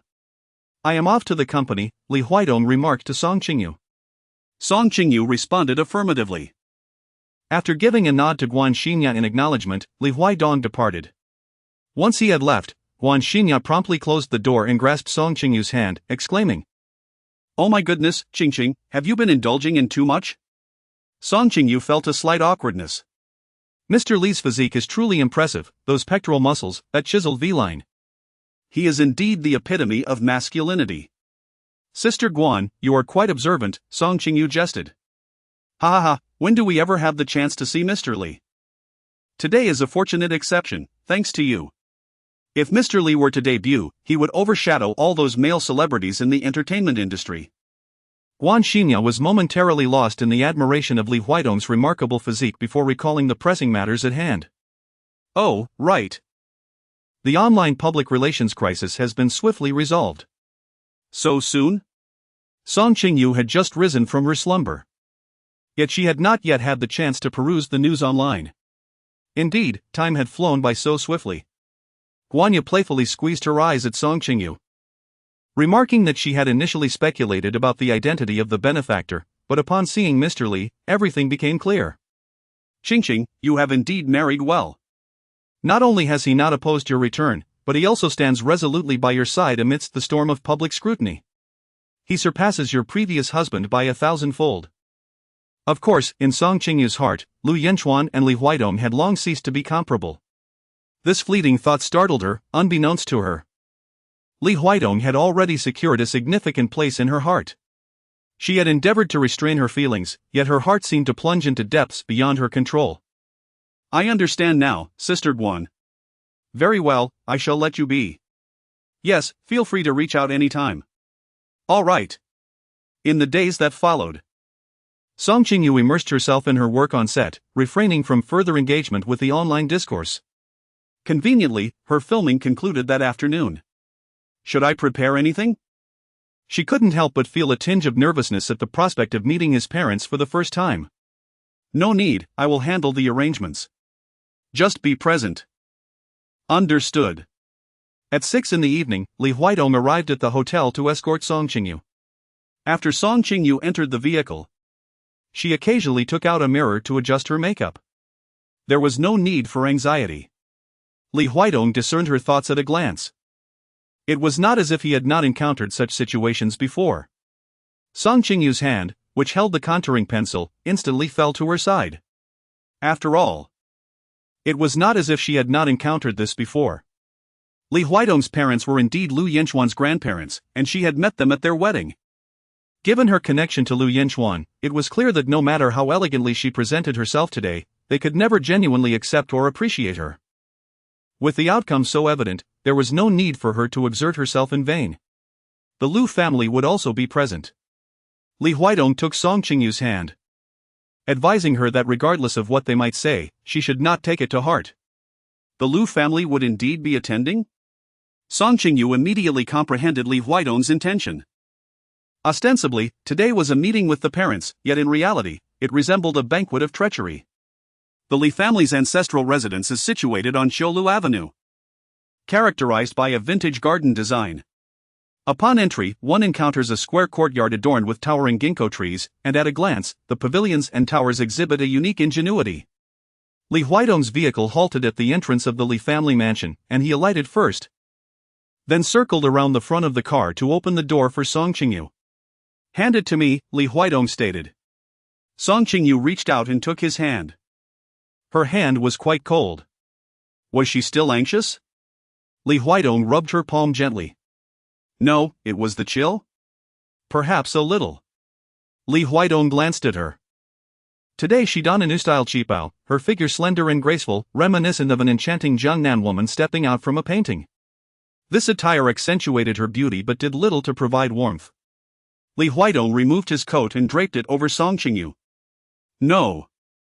I cannot wear your coat on my first visit to your home, it would be inappropriate. I care not for propriety, I simply wish for you to stay warm. If he were concerned about decorum, he would not have married her. Li Huaidong held her hand firmly and walked straight through the long corridor towards the grand hall. In the hall, a multitude of guests gathered, including not only Li Huaidong's parents but also his uncles and several cousins. Li Shanglan and Lu Jianpain were present. Yet Lu Yanchuan was nowhere to be seen. Song Qingyu speculated that Lu Yanchuan would certainly not show up today, after all. No one wishes to eagerly acknowledge their ex-wife as their little aunt. Yet, she underestimated Lu Yanchuan. Not only did he arrive, but he also brought along Xia Waning. Upon witnessing Xia Waning entwining her arm with Lu Yanchuan as they approached from the other courtyard, Song Qingyu felt as though her mind was on the brink of a malfunction.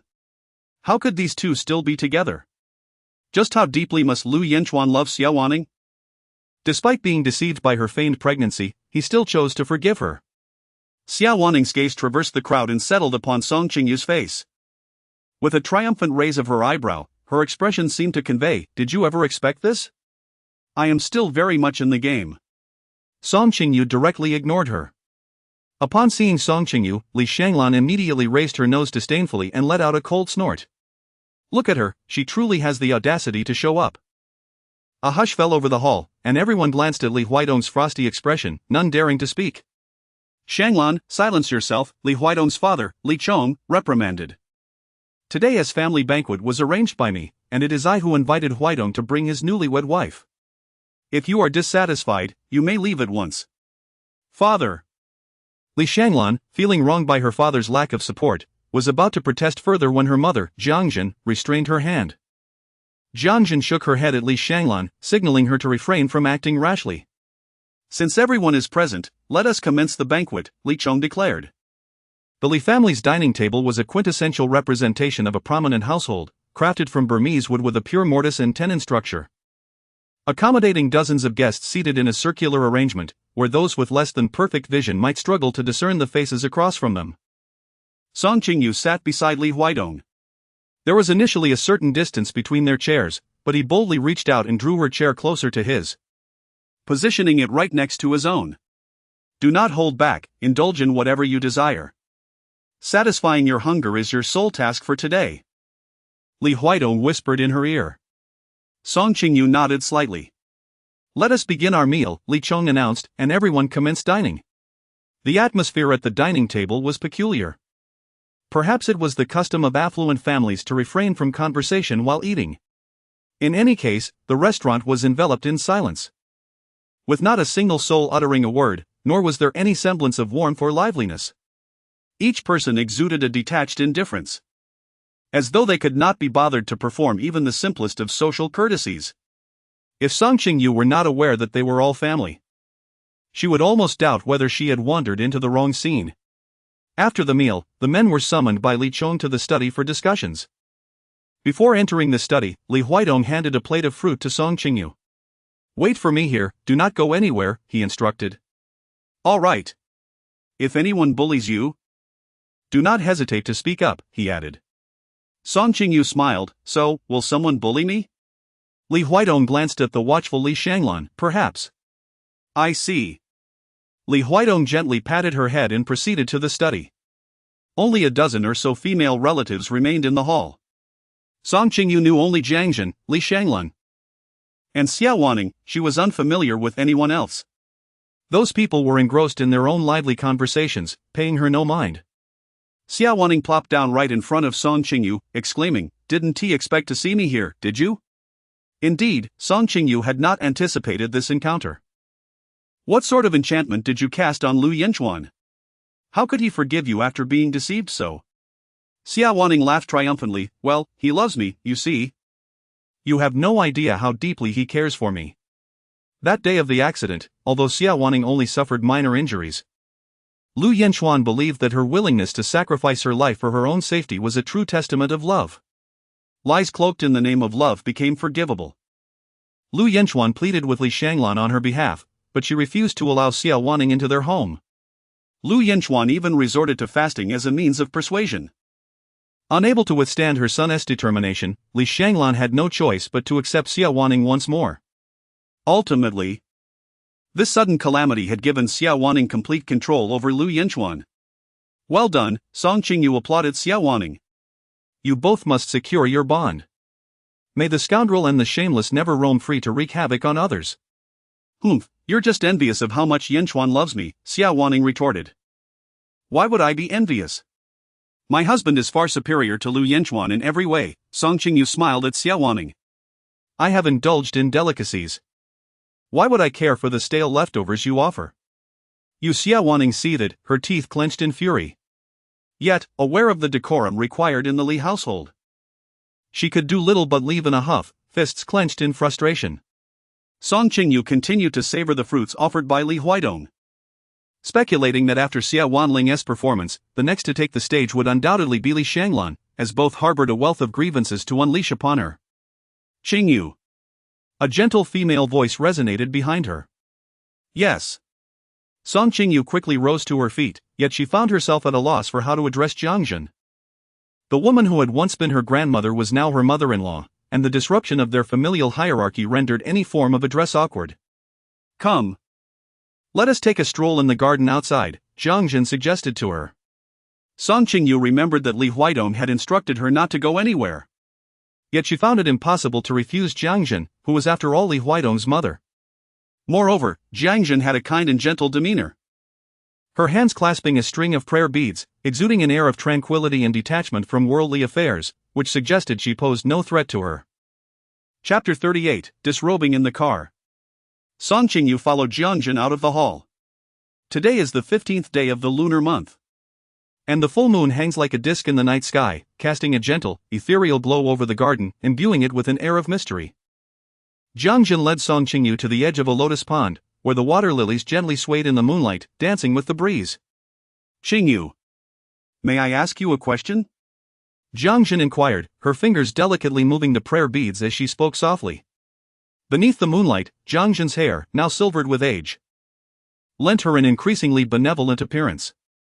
Song Qingyu was completely unguarded with her. Of course, Madam Li, please speak. After some contemplation, she ultimately decided to address Jiang Jin as Madam Li, as it reflected her respect for Jiang Jin and prevented her from appearing overly presumptuous. What were your feelings when you remarried to Huaidong after your divorce from Yanchuan? Song Qingyu was taken aback.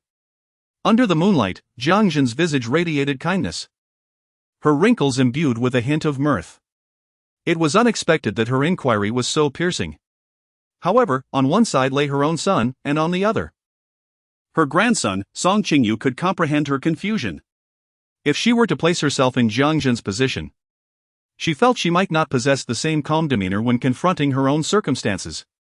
My marriage with Lu Yanchuan was a mistake, and regarding my relationship with Huaidong, Song Qingyu found herself at a loss for words to describe her marriage with Li Huaidong. However, she was certain of one thing, setting everything else aside. At least for now, she was content. While the future remained uncertain, she cherished the present moment deeply. Song Qingyu spoke with great sincerity. Since her marriage to Li Huaidong, she had never openly shared her feelings with anyone in such a candid manner. However, she believed that Jiang Jin, being Li Huaidong's mother, might understand her. Jiang Jin smiled briefly and chose not to pursue the matter concerning Song Qingyu and Li Huaidong, instead shifting to another topic. The Li residence is home to many lotus flowers, for I have a profound affection for them. Do you know why I cherish lotus flowers? They rise untainted from the mud and remain pure amidst the waters, much like how Madame Li embodies the noble qualities akin to the lotus. Which is perhaps why she holds them dear. You possess a truly sweet tongue, Jiang Jin remarked, her fingers deftly moving the prayer beads with increased speed. You are quite right, I, too, embody the noble essence of the lotus. Thus, I find it most intolerable to witness a woman like you, who lacks self-restraint yet speaks with such grandiloquence. Song Qingyu had never encountered anyone who could change their expression so swiftly. For a moment, she doubted whether she had misheard something. She stood there in a daze for a few seconds when Jiang Jin quickly raised her hand and forcefully pushed her. Ah! Song Qingyu plunged straight into the lotus pond. As night fell, the water grew cold. Upon falling in, she gulped a mouthful of water, choking and unable to utter a word. Her limbs felt as if they were bound by frost, and after flailing helplessly, she began to sink. Jiang Jin stood at the edge of the pond, looking down upon Song Qingyu with a cold smile. Cleanse your soul well, and in your next life. Do not be a wretch, strive to become a virtuous person. Song Qingyu flailed helplessly, her mind a void, as the icy water pierced her like needles. She struggled to save herself, yet her body felt utterly devoid of strength, the fitted qipao clinging to her like a noose. Help! Someone has fallen into the water.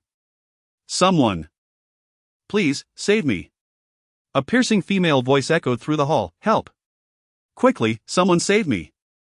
The men in the study, upon hearing the commotion, rushed out. Li Huaidong was the first to emerge. As he stepped out of the study, he noticed that Song Qingyu was absent from the sofa and the fruit plate remained largely untouched, instantly realizing that something grave had occurred. Help, at the lotus pond, quickly! The frantic cry came from Li Huaidong's aunt, Shinjiurong, who, while calling for help, frantically signaled to Li Huaidong. Understanding her implication, he knew it must be Song Qingyu who had fallen into the water, prompting him to hasten towards the lotus pond. At the edge of the pond, Jiang Jin observed the gathering crowd in the hall with a calm demeanor before assessing Song Qingyu's perilous situation in the water. Once the crowd had drawn near, she feigned panic, pointing towards Song Qingyu in the pond, exclaiming loudly, help! Qingyu has fallen in, everyone, hurry to save her. Without hesitation, Li Huaidong leaped into the water. Song Qingyu was on the brink of losing consciousness, her ears filled with a persistent buzzing, as the entire world around her felt cold and blurred. Suddenly, a pair of warm hands encircled her waist, and that person exerted all their strength to lift her upwards. Come on, pull her up! Shouted the men on the shore as they strained to bring Song Qingyu to safety. Li Huaidong followed closely, ready to administer first aid and perform artificial respiration. Amidst the biting cold wind, after Song Qingyu finally expelled several mouthfuls of murky water, Li Huaidong let out a sigh of relief. Quick, cover her up, prompted Shinjiurong, who brought a blanket to drape over Song Qingyu. Li Huaidong nodded in gratitude towards Shinjiurong and swiftly picked up Song Qingyu, rushing out. Driver Xiao Lu awaited them outside. To the hospital. Yes, Mr. Li. The two, soaked to the skin, climbed into the car, where the heater was cranked up, yet Song Qingyu still felt a chill. Are you very cold? Li Huaidong noticed her shivering. Song Qingyu nodded. Li Huaidong held her tightly. Xiao Lu, contact Uncle Kong and have him send clothes to the hospital. Yes, Mr. Li. As the car arrived at the hospital, Qingyu and Uncle Kong also arrived, with Uncle Kong bringing dry clothes for the two of them. Young master, you should change your clothes first, be careful not to catch a chill. Uncle Kong handed the bag containing the clothes into the car, then, along with Qingyu and Xiao Lu, formed a protective barrier at the side of the vehicle. I will help you change, Li Huaidong said. Song Qingyu instinctively raised a hand to shield herself. Do not worry, he reassured her, nothing can be seen from outside. Song Qingyu was not concerned about being seen outside. Rather, she felt somewhat uneasy about him undressing her in the car. Let me handle it myself, she said, attempting to unfasten the intricate clasp. But her trembling hands rendered her efforts futile. Li Huaidong took hold of her hands and deftly unfastened the clasp for her. When Song Qingyu fell into the lotus pond, her shoulder brushed against the stones, leaving a purplish bruise on her snow-white skin. Li Huaidong cast a glance, his brows furrowing. How did you suddenly fall into the lotus pond? I did not fall in by my own volition, Song Qingyu replied. Were you pushed by someone? Song Qingyu nodded. And after a brief silence, could not help but inquire, do you have a good relationship with your mother? Li Huaidong instantly comprehended the implication. Was it Jiang Jin who urged you? She is not your mother? It is rare for a son to address his mother by her name in conversation with others, unless, of course, she is not truly his mother. No. Song Qingyu was somewhat taken aback. Then your mother. I will take you for an examination first. Li Huaidong appeared reluctant to delve further into the topic. Just then, Song Qingyu began to cough, prompting him to swiftly change her damp clothing before donning a fresh outfit himself. He then escorted her from the vehicle to undergo the necessary medical assessments. Following a series of examinations, the doctor informed them that Song Qingyu had a mild lung infection due to aspirating water and required hospitalization for observation. She gently grasped the sleeve of Li Huaidong's coat. And he felt a surge of joy, realizing that she had already begun to consider Taoyuan as her home. You should take a shower and rest, Li Huaidong suggested. If you feel unwell, do not hesitate to call for the doctor, he will be in the guest room tonight. You rest first, I have some matters to attend to. But I will come up later. Song Qingyu ascended the stairs, and upon hearing the sound of the door closing on the second floor, Li Huaidong did not linger in the house but walked straight outside. Seeing this, Uncle Kong hurriedly came out to stop him. Young master, are you heading to the Li residence? Li Huaidong remained silent, pushing past Uncle Kong. Young master, Uncle Kong continued to follow him, let's discuss this calmly. You must control your emotions. Li Huaidong headed directly to his car. Uncle Kong stood in the courtyard of Taoyuan, watching the vehicle speed away, feeling increasingly uneasy. Ever since he learned that Li Huaidong intended to take Song Qingyu to a banquet at the Li residence that evening, he had a foreboding sense that something would go awry, and indeed, it almost led to catastrophe. Li Huaidong drove straight to the old Li residence. The night was already deep, and the household had fallen into slumber. The garden was enveloped in silence. The butler, upon seeing Li Huaidong, hurriedly came out to greet him. Second young master, what brings you here at such a late hour? Get out of my way, Li Huaidong replied curtly, striding into the hall. The hall was illuminated, but the traces of the evening's banquet had already been cleared away. Li Huaidong approached the desk and seized an antique vase from the Qing dynasty that belonged to Li Chong. Second young master, you mustn't. That is the master's most treasured vase, he wishes to see it daily, which is why it is placed in such a prominent position. Li Huaidong ignored him and raised his hand, smashing the vase against the screen. The screen toppled with a crash, and the vase shattered upon hitting the ground, creating a resounding noise that echoed in the stillness of the night, akin to an earthquake. Second young master, what are you doing? The butler was at a loss. Go wake everyone up. They are all asleep. I will give you 5 minutes. If I do not see anyone in 5 minutes, I will set fire to this house. Li Huaidong declared, pulling out the black and gold lighter that Song Qingyu had gifted him, igniting a flame. The butler was terrified. While others might merely utter threats to intimidate, he knew Li Huaidong meant every word. Master! Master! The butler rushed towards Li Chang's room without delay. Before long, the entire Li family had awakened one by one, with the exception of Li Shanglan and a few members of the Lu family who were absent. Nearly all who had attended the banquet that night were present.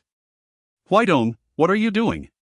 Li Chong furrowed his brow upon seeing the shattered vase on the floor. Could you not express your grievances in a civil manner? Did the vase provoke you? Li Huaidong paid no heed to Li Chong, his gaze fixed on Jiangjin. A devout Buddhist, Jiangjin often fiddled with a string of prayer beads, regardless of circumstances. Mrs. Li Huaidong approached Jiangjin, coldly locking eyes with her. Jiangjin met his gaze with calm indifference, exhibiting no signs of guilt. What do you wish to say? What grievances do you harbor against my wife? Li Huaidong inquired. What do you mean by that? Do I need to clarify further? I do not comprehend your words. Very well, since you refuse to acknowledge. Do not blame me for disregarding the elders, Li Huaidong retorted, seizing Jiangjin's coat and lifting her as he moved towards the exit. Jiangjin, being of advanced age and accustomed to a vegetarian diet, was lightweight, and Li Huaidong lifted her effortlessly, as if she were a mere chick. The onlookers in the hall gasped in shock. Huaidong, what are you doing? Li Huaidong's uncle stepped forward to intervene. Your wife had an accident in the water tonight. I understand you are upset, but it was merely an accident, something no one wished for. Please, put your aunt down, she is too old to endure this. Indeed, Huaidong. Do not act this way, let us discuss this calmly, we are family, let us not ruin our harmony. Everyone urged him. But Li Huaidong paid no attention to their pleas, disregarding all faces. He was determined to take Jiangjin towards the lotus pond, clearly intent on reciprocating her actions. Huaidong, are you rebelling? Let go of me. Jiangjin struggled in Li Huaidong's grip, and in the chaos, her prayer beads fell to the ground, scattering everywhere. My prayer beads. My prayer beads. You disregard human life, devoid of compassion, and yet you cling to your prayer beads? Li Huaidong remarked. How have I disregarded life? Song Qingyu fell into the lotus pond by her own accord. She fell in by her own accord? Li Huaidong scoffed. How fortuitous that those you find displeasing conveniently fall into the pond. Over the years, any maid who dared speak to Li Chong has met the same fate. Jiangzhen, beneath her gentle facade, concealed a heart more venomous than a viper's. Do not slander me, I am devoted to Buddhism, how could I harm others? Release me. Jiangzhen struggled, but finding herself unable to break free, she turned a furious gaze towards the silently observing Li Chong. Li Chong, have you lost your sight? This illegitimate child is intent on ending my life, and you do nothing to stop him. Is your heart made of stone? Or have you long harbored ill feelings towards me, wishing for my demise? Li Chong took a deep breath and sternly commanded, Huaidong, let go. Yet, Li Huaidong remained obstinate. Li Chong approached to block his path. This is the Li family, I am not dead yet, and you have no right to create chaos.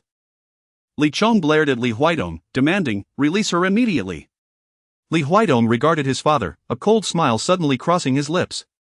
This smile sent a shiver down Li Chang's spine, a man accustomed to facing danger.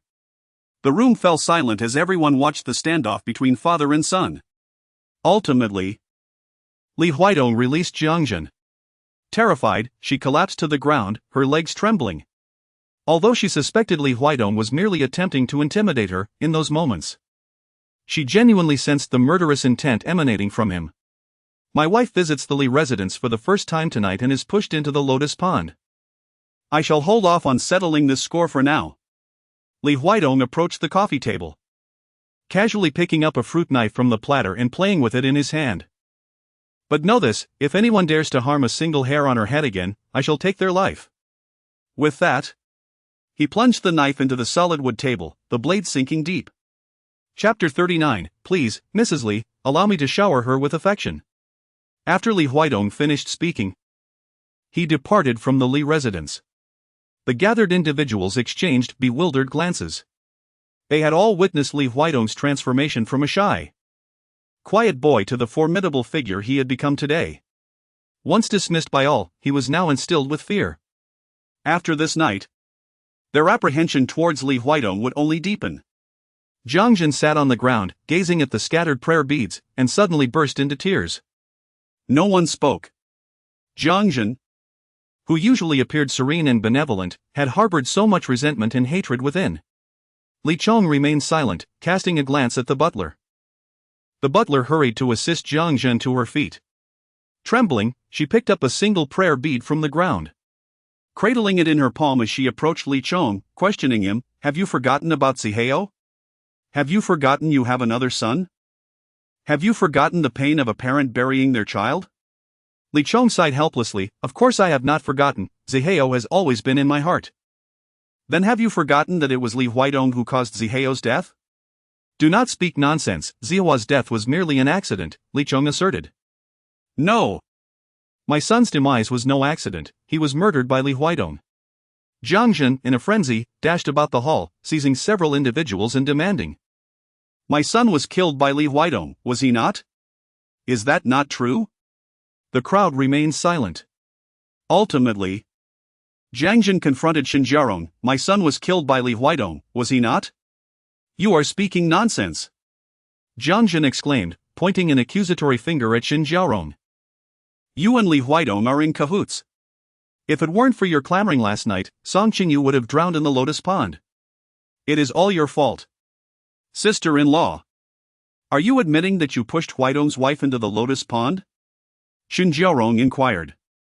I did not push her, she fell in on her own, Jiangzhen replied. Her expression dark and brooding. Yet, I indeed wished to see her drown. If she perished, Li Huaidong would suffer. I longed to witness his agony and let him experience the pain of losing a beloved. Enough. That is quite enough. Li Chong interjected, stepping forward to firmly grasp Jiangzhen's shoulder. Cease this nonsensical tirade, you are fatigued and in need of rest and medication. No, I am not tired. I have much more to express. Li Huaidong is a demon, he came to the Li household solely for vengeance. Those who harmed his mother shall not escape his wrath, mark my words. Silence. Li Chong commanded. Are you frightened as well? Jiang Jin laughed heartily at Li Chong. The Li household has already been usurped by Li Huaidong. Look at him, he grows more arrogant by the day. If you do not restrain him, you, as his father, will soon find yourself trampled beneath his feet. Butler. In a fit of frustration, Li Chong thrust Jiang Jin towards the butler. Madam is unwell.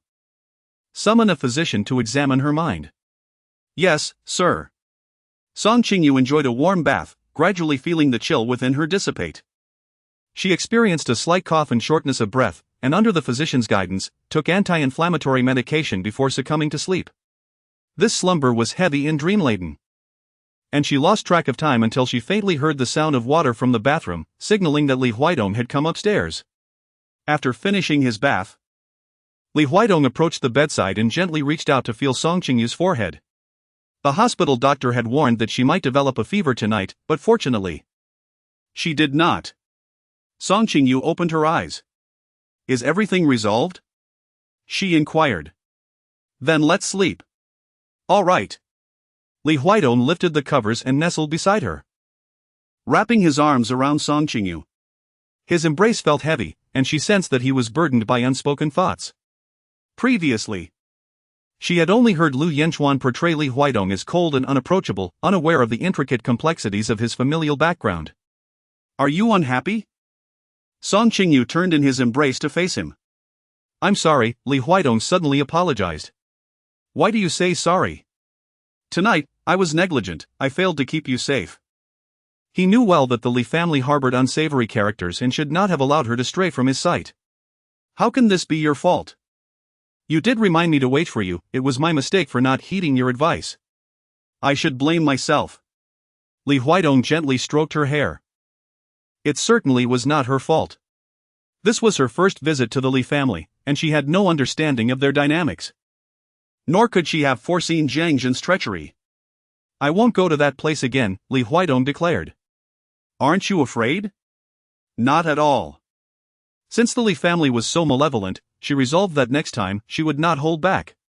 If Jiang Jin were to lose her sanity, she could match her madness. She refused to believe she could not outmaneuver an elderly woman. Li Huaidong gazed at her, her eyes sparkled brightly. Despite having brushed with danger, she exhibited no trace of negativity. He couldn't help but steal a kiss from her. Song Qingyu immediately gestured to him, signaling that tonight was not feasible. Her expression shifted to one of seriousness. Am I a beast? She questioned, reflecting on their previous encounter. It seemed that just that one lapse in control had tarnished his reputation so severely.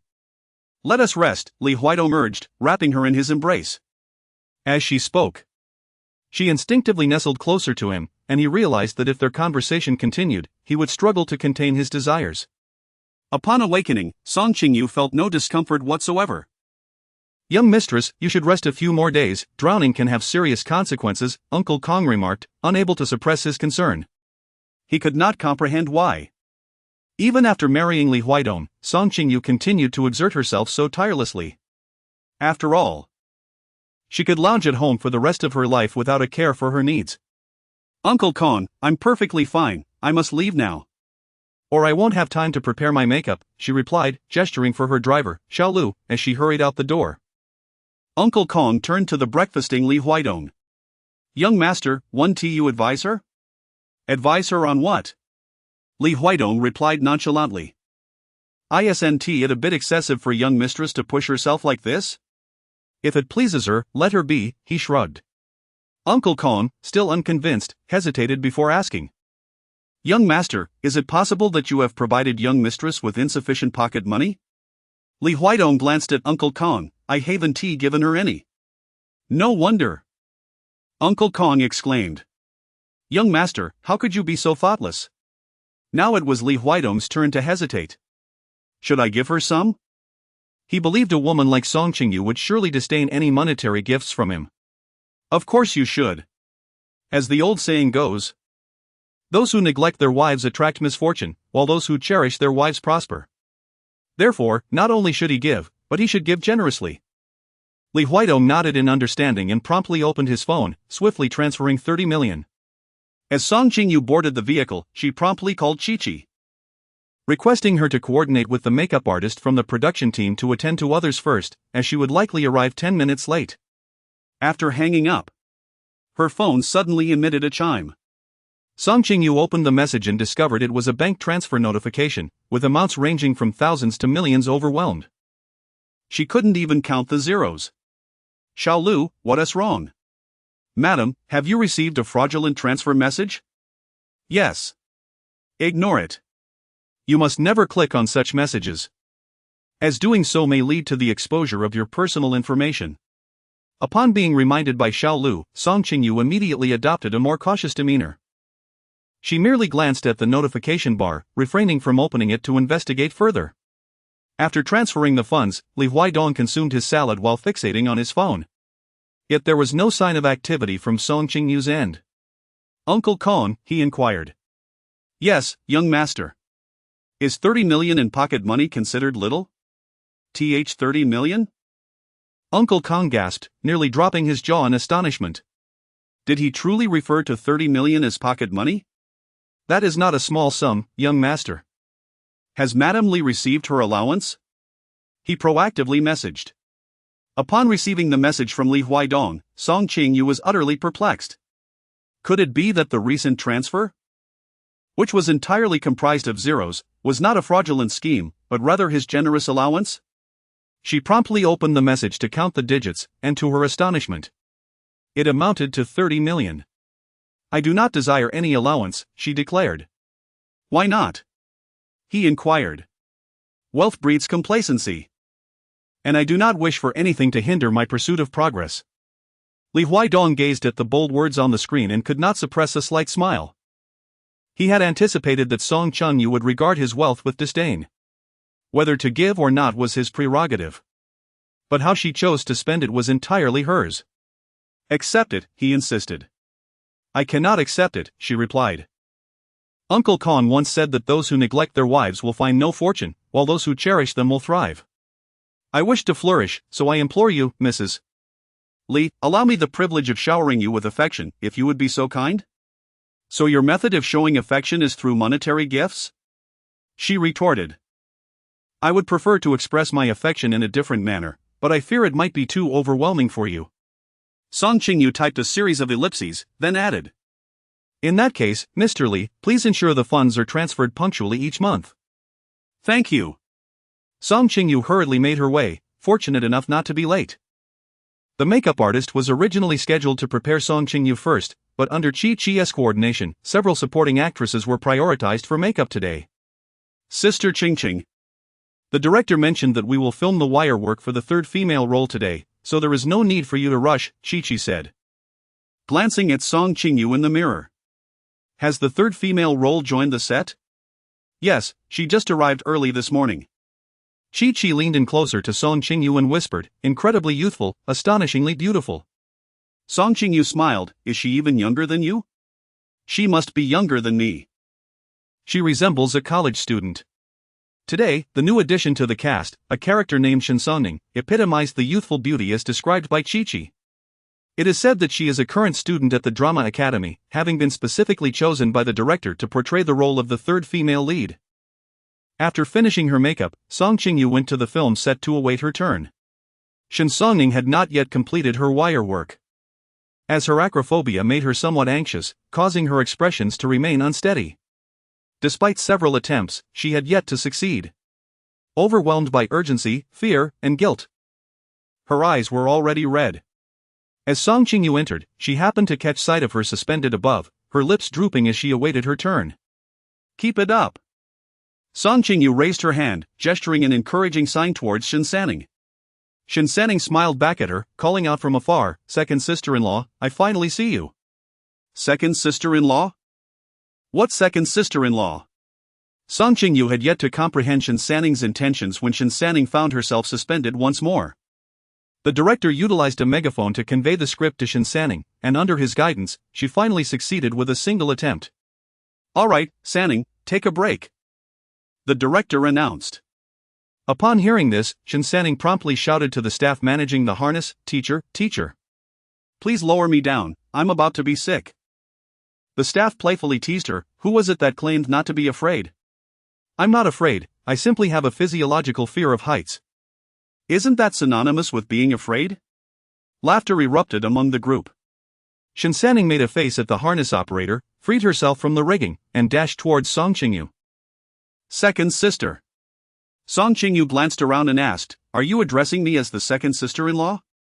"Indeed, you are the wife of Li Huaidong, are you not?" Song Qingyu scrutinized Shen Sanning. "So, who are you?" "I am Li Huaidong's cousin." "Cousin?" "Indeed. Are you curious why I bear the surname Shen?"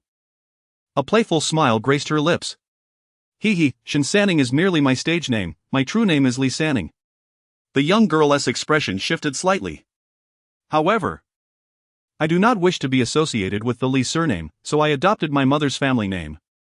The Li family is the wealthiest in Rongqing, and countless individuals seek to attach themselves to their prestige. Yet here is Shen Sanning, declaring her disdain for the Li name a breath of fresh air. Why do you dislike the Li surname?" Song Qingyu inquired. "Because the members of the Li family are all rather hypocritical," Shen Sanning replied, her dark, grape-like eyes blinking thoughtfully. Given that her sister-in-law had experienced the incident of falling into the lotus pond last night, she must have grasped the situation by now. "Were you there last night?" Song Qingyu asked, recalling her time at the Li residence, where she had not noticed Shen Sanning's presence.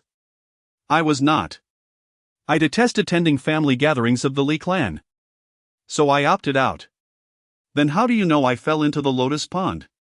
"This news has spread throughout the family group chat. In fact, I have a photo of you being rescued after the incident. Would you care to see it?" No, that's unnecessary." Song Qingyu could easily infer that she must have appeared like a water spirit when she was just rescued from the depths. She had no desire to admire such a photograph of herself. "Just take a glance, second brother is performing artificial respiration on you." Song Qingyu. "There's no need for that." "Second sister-in-law, to be honest, we younger ones always thought that second brother, being such a cold and distant man, would never marry in this lifetime. Who would have thought he loves his wife so dearly?" Shen Sonning's eyes sparkled with envy. "I truly admire you. But does performing artificial respiration equate to loving one's wife?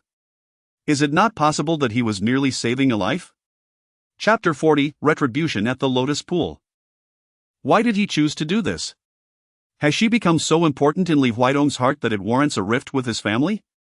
Song Qingyu gently caressed her face, her heart fluttering with joy, yet overshadowed by the fear of unreciprocated feelings. She was uncertain whether Li Huaidong's actions were truly motivated by her or merely by the resemblance she bore to someone else. "Second sister-in-law. What are you lost in thought about?" Shen Songning inquired. "Nothing much. Second brother is just so cool. Honestly, after my mother spoke to me about this matter last night, the image of second brother in my mind has soared to new heights." "Your mother, who is she?" Shen Songning referred to her as second brother and second sister-in-law, yet Song Qingyu was unaware of Shen Songning's exact relation to Li Huaidong's family. Li Huaidong's father, Li Chong, had an elder brother and 3 younger siblings, and the entire clan shared a striking resemblance. When she married Lu Yanchuan, she hadn't acquainted herself with all of them. Last night, Li Huaidong had only briefly introduced them to her, leaving Song Qingyu unable to distinguish between them. "My mother is Shen Jiaorong," Shen Songning proudly declared while mentioning her mother. "She is also a very cool woman." "Shen Jiaorong?" When Song Qingyu fell into the water, it was Shen Jiaorong who cried out for help. Later, as Song Qingyu was pulled from the water, shivering from the cold, it was Shen Jiaorong who draped a blanket over her. "So, you are the daughter of my aunt," Song Qingyu observed closely, noticing the resemblance between Shen Songning and Shen Jiaorong. "Thanks to my aunt's assistance in calling for help last night, otherwise, I might have drowned in that lotus pond." "Did my mother help?" "Yes, didn't she tell you?" "No, I only mentioned how cool she is." Shen Songning felt a surge of pride. "After the chaos of last night, I didn't even have the chance to properly thank my aunt. It's alright, I can convey your gratitude. Could you share my aunt's contact information with me?" "I wish to invite her to dinner and express my thanks in person." "Are you planning to have a meal together?" Shen Songning exclaimed with inexplicable excitement. "Of course. But as the intermediary, I must also be present during your dinner." Song Qingyu couldn't help but burst into laughter. Shinsaning was truly delightful, embodying a kind of pure, unadulterated charm. Very well, let us go together when the time comes. Song Qingyu was quite eager for Shinsaning to join her, as her acquaintance with Shin Jiaorong was rather limited. With the charming and loquacious Shinsaning by her side, she felt assured that any awkward silences would be avoided. After finishing her filming, Shinsaning swiftly retrieved her phone and shared her mother's WeChat contact with Song Qingyu. Once Song Qingyu added Shin Jiaorong, Shinsaning promptly created a 3-person group chat, aptly named Dining Squad. Upon discovering this, Shin Jiaorong immediately responded in the group with 3 question marks. Song Qingyu promptly expressed her desire to invite Shin Jiaorong for a meal as a gesture of gratitude. She had anticipated that Shin Jiaorong might politely decline, but to her surprise, Shin Jiaorong readily accepted. In the group chat, she remarked, "You all are busy filming, allow me to choose the restaurant. If anyone has dietary restrictions, please let me know." Truly, she was a woman of remarkable decisiveness and clarity. The following evening, the 3 of them gathered together. They chose a restaurant named Maple Red, where the expansive windows framed a breathtaking view of the crimson maple trees adorning Beishan Mountain. "And, I toast to you," Song Qingyu said, pouring a glass of red wine and standing to honor Shin Jiaorong. "Thank you for speaking up for me that night, otherwise, I would not have been rescued so swiftly." "Qingyu, there is no need for such formality," Shin Jiaorong gestured for her to sit down. "I assisted you because our family owes a significant debt of gratitude to Huaidong." Shinsaning, who was sitting nearby, nodded in agreement and added, 3 years ago, when my father was inspecting a factory, a shelf suddenly collapsed and trapped him inside. It was my second brother who rescued him. The situation was dire, akin to you, sister-in-law, falling into a lotus pond. A moment's delay could have been fatal. Thankfully, my brother acted swiftly. Indeed, Shin Jiaorong concurred. Thus, Qingyu, you need not feel indebted. In comparison to Huaidong's tangible act of saving a life, my contribution was merely verbal. Shin Jiaorong showed no intention of seeking praise. And, regardless of the favors between you and Huaidong, it was truly fortunate to have you that night, so my gratitude must be expressed. Very well. I graciously accept your thanks. Shin Jiaorong drank the wine that Song Qingyu offered. Sister-in-law, to be candid, my mother had another reason for her courageous act. And that is her disdain for Jiangjin, Shinsaning blurted out. Ning Ning, Shin Jiaorong shot her a warning glance, do refrain from speaking so bluntly all the time. It is the truth, though. Jiangjin is quite wicked, she presents herself as a devout Buddhist, yet she schemes against others daily, akin to a venomous serpent.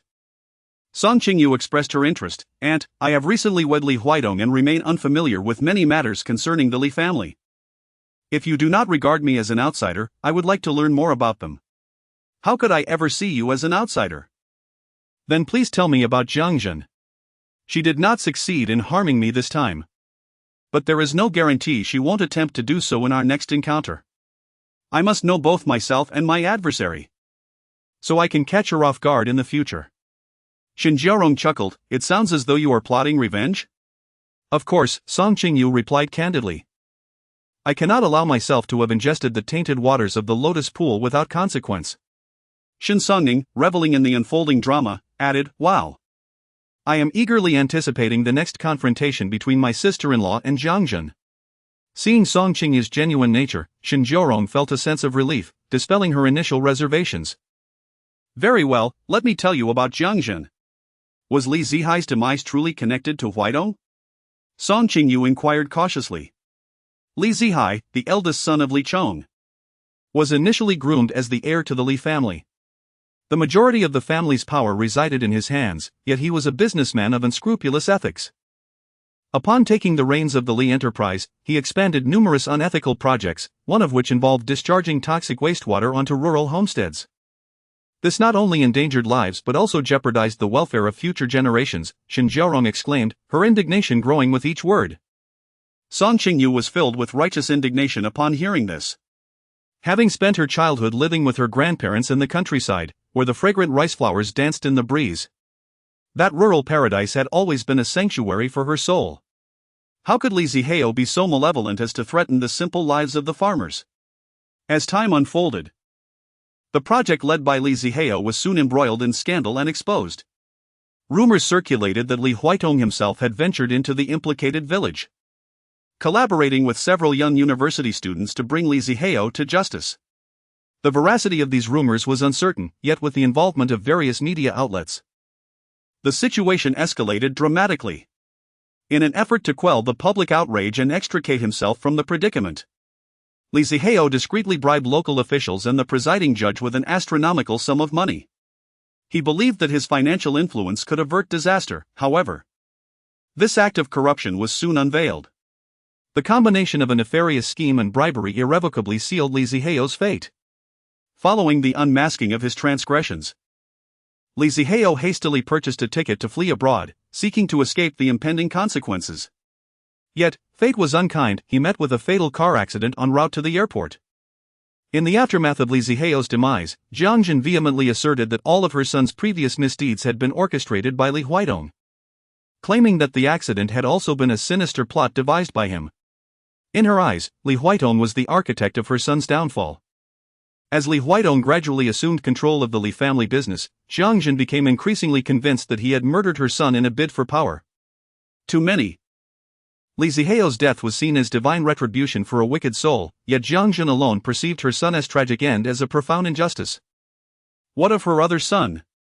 Song Qingyu inquired. Jiang Jin's younger son, Li Ziyao, was no better. His malevolence rivaled that of his brother. Li Ziyao, handsome and charming in appearance, concealed a truly despicable nature. He was notorious for his lecherous behavior, often coercing clients to send unsuspecting young women to his bed during business trips. These naive girls, often drugged and delivered to his room, would find themselves recorded in compromising videos once they were ensnared in his trap. Li Ziyao would then wield these recordings as leverage, compelling the young women to continue serving him or to entertain his clients. Those who resisted faced the threat of their videos being disseminated to their families or posted online. Many of these young women, inexperienced and fearful of the repercussions, chose to suffer in silence, while a few brave souls opted to report his crimes. Yet, Li Ziyao, shielded by the power of the Li family, managed to evade justice, and upon his release, he would ruthlessly retaliate against the families of his victims. How can one be so vile? Song Qingyu trembled with anger. Indeed, he is nothing but a scoundrel, Shen Jiorong replied. But where is he now? Song Qingyu had never encountered Li Ziyao at the Li family residence, nor had she ever heard Lu Yanchuan mention this little uncle. He had been abroad for 5 years. What prompted his departure? It was due to a significant incident that had unfolded 5 years prior, when Li Ziyao had assaulted a young woman named Mu Ting. She was a fiercely independent spirit, and finding no recourse in reporting the crime, she left behind a blood-written note before tragically taking her own life at the entrance of the police station. Song Qingyu frowned, expressing her surprise at having never heard of this matter before. Logically, such a situation would undoubtedly ignite public opinion. However, the Li family had expended considerable resources to suppress it. On the night of the incident, Li Ziyao was also sent abroad. He was fortunate not to meet the same fate as his brother, who perished on the way to the airport. The two sons of Jiangjin are nothing but harbingers of calamity, Song Qingyu remarked. What shame could such individuals possibly possess? Shen Jiorong nodded in agreement. At present, Li Huaidong held the reins of the Li family, while Li Chong was gradually being sidelined. Jiang Jin incessantly whispered in Li Chang's ear, asserting that Li Huaidong would inevitably rebel, and it was imperative to find someone to counter his influence. Although Li Chong feigned indifference, dismissing Jiang Jin as insane, he was already harboring suspicions against Li Huaidong. A life has been lost, and countless young women's lives have been ruined by him. Meanwhile, he enjoys a carefree 5 years abroad without facing any consequences. It is utterly unjust, Shen Songning lamented. Shen Jiorong chimed in, noting Jiang Jin's plans to host a welcome ball for Li Ziyao. How shameless of her. Is she unaware of the type of person her son truly is? Shen Songning declared. In any case, I absolutely refuse to attend this scoundrel's welcome ball. Why welcome him at all? I intend to go, Song Qingyu asserted. You wish to go? Shen Songning replied with a series of puzzled emojis. Sister-in-law, have you been hacked? I truly wish to attend. as it presents the perfect opportunity to avenge what happened at the Lotus Pond last time. Chapter 41, A Journey of Kisses. Li Huaidong had no intention of bringing Song Qingyu along. Following the incident at the Lotus Pond, he believed it would be prudent for her to maintain distance from the Li family. Yet, Song Qingyu insisted on attending. "I want to go to the ball." As Li Huaidong changed in the cloakroom, she pursued him in her pajamas, her expression earnest. "Why must you go?" he inquired. "Because I sense it will be quite entertaining." "Entertaining?" "It will be entertaining if I attend," Song Qingyu replied. Li Huaidong scrutinized her, asking, "What are you planning to do?" "That's a secret," she replied playfully. He pinched her cheek. She had just woken up, her face unadorned, smooth and delicate, resembling a freshly shelled egg. "To dare engage in mischief on the Li family's territory, your audacity is certainly growing." Song Qingyu stepped forward, rising on her toes to embrace his neck. "Aren't you here? Who would dare to bully me in your presence?" "I don't possess such influence," he replied. This incident had transpired several days prior, and Li Huaidong assumed she would remain oblivious. "Who informed you?" he inquired. "A friend," she replied with a hint of pride. "Do you have friends in the Li family?" "Indeed, I have more than one." Song Qingyu beamed with satisfaction. Over the past few days, she had forged a deep friendship with Shin Jiaorong and her daughter Shin Songning, both of whom were sincere and charming. The atmosphere between them was remarkably harmonious. Li Huaidong encircled her waist, drawing her close, their bodies intimately aligned. "From now on, I shall have to rely on Madame Li's protection while in the Li household." Song Qingyu gently patted his shoulder, saying, "It's all good." Her eyes sparkled with joy, exuding vitality early in the morning, reminiscent of flowers nourished by the sun and dew in a spring garden. Li Huaidong felt an irresistible urge to lean down and kiss her. For Song Qingyu, this moment was perfect, satisfying her physical needs while alleviating the pressures of work through a shared intimacy. Yet for Li Huaidong, this brief closeness was merely a fleeting delight, utterly insufficient.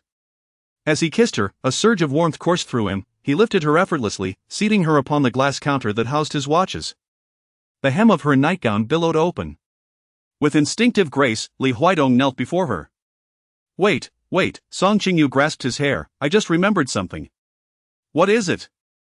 "Could I borrow Qingyu for a couple of days?" Li Huaidong, playfully punishing her, bit her soft thigh lightly, teasing. "Isn't it a bit inappropriate to mention another man at this moment? I need to find Qingyu to inquire about something." "All right." He continued, kissing a path along the spot he had just nibbled. Song Qingyu pressed her lips together, her hands gripping the edge of the glass cabinet tightly. You're going to be late." He was far too preoccupied to engage in conversation with her. The mirror in the dressing room reflected a room bathed in the vibrant colors of spring. Li Xiao's welcome ball was scheduled for Saturday at the Li family's ancestral residence.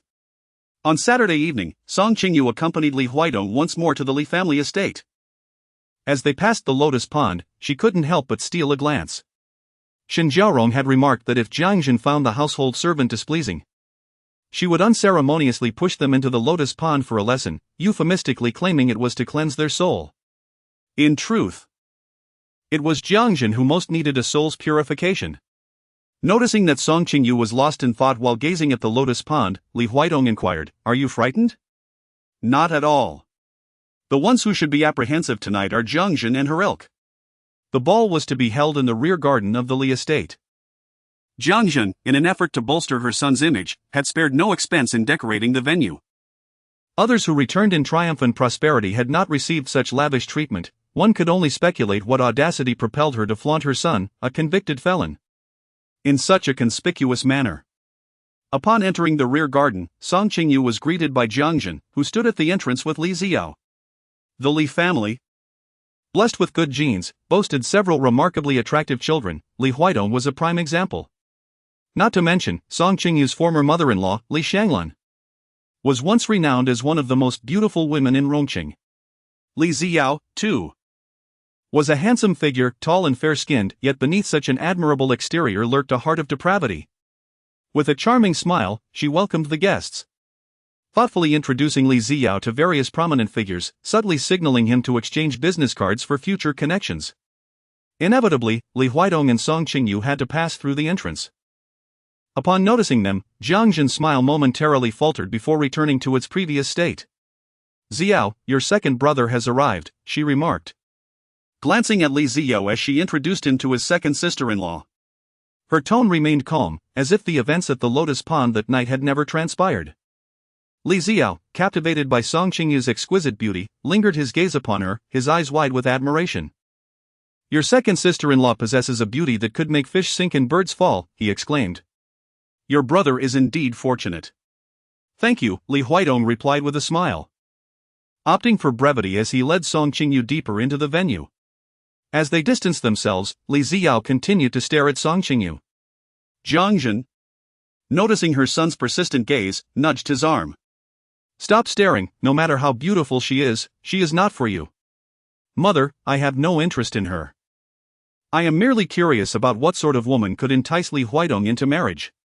She is not a good woman, she is Yanchuan's ex-wife." "Yanchuan's ex-wife? She was once married to him?" Jiang Zhen nodded, explaining that when Song Qingyu married Lu Yanchuan, Li Ziyao had already been sent abroad, thus unaware of their union. Jiang Zhen felt a sense of relief upon hearing her son's thoughts. "It is best if you think that way." As they conversed, Li Shanglan arrived with Lu Yanchuan and Xia Waning. "Uncle!" Lu Yanchuan rushed over and embraced Li Ziyao. After all, unlike the half-brother Li Huaidong, this was Lu Yanchuan's genuine uncle. "Yanchuan, it has been a while," Li Ziyao said, patting his shoulder. "I heard you got married and divorced in my absence. You seem to be living quite freely. What is this?" Li Ziyao leaned closer to Lu Yanchuan, whispering, "I find Song Qingyu quite beautiful." Xia Waning stood behind Lu Yanchuan, her head lowered, her expression peculiar. "Waning?" Lu Yanchuan turned to her. "Why are you acting shy? Greet him." Xia Waning lifted her head and addressed Li Ziyao, "Uncle." Li Ziyao's gaze fell upon her, and upon recognizing her face, he was momentarily taken aback. "Is something wrong, uncle?" Lu Yanchuan inquired. "Nothing," Li Ziyao replied with a meaningful smile, simply feeling that Lu Yanchuan was indeed fortunate. Every wife was more beautiful than the last. Lu Yanchuan appreciated the compliment, patting Xia Waning on the back. "Uncle is praising you, shouldn't you thank him?" Xia Waning's demeanor remained tense, appearing somewhat uncomfortable. "That's not it, mother," she quickly switched to a smiling face. "Uncle is a dragon among men, I am a bit intimidated by his presence." Jiang Zhen, who initially disapproved of Xia Waning due to her daughter Li Shanglan's disdain, felt delighted by her praise of Li Ziyao. She began to view Xia Waning more favorably. "Waning, your words are so sweet. Shanlan, you should be content to have such a daughter-in-law to flatter you." Li Shanglan merely huffed, remaining silent. Her disdain for Xia Waning had only deepened after the latter's full pregnancy and miscarriage caused disgrace for her and her husband, Lu Jianpain. If not for her son's insistence, she would have never accepted Xia Waning, let alone attend such a ball with her, deeming it beneath her dignity. Yet, unbeknownst to Lu Yanchuan, Xia Waning had ensnared him completely, declaring that she could not live without her. Meanwhile, Shen Jiarong and Shen Songning had already arrived. Song Qingyu exchanged a fleeting glance with the guests, refraining from any verbal greetings, as they had mutually agreed to feign unfamiliarity for the time being. "Are you hungry?" Li Huaidong inquired. "Not particularly," she replied.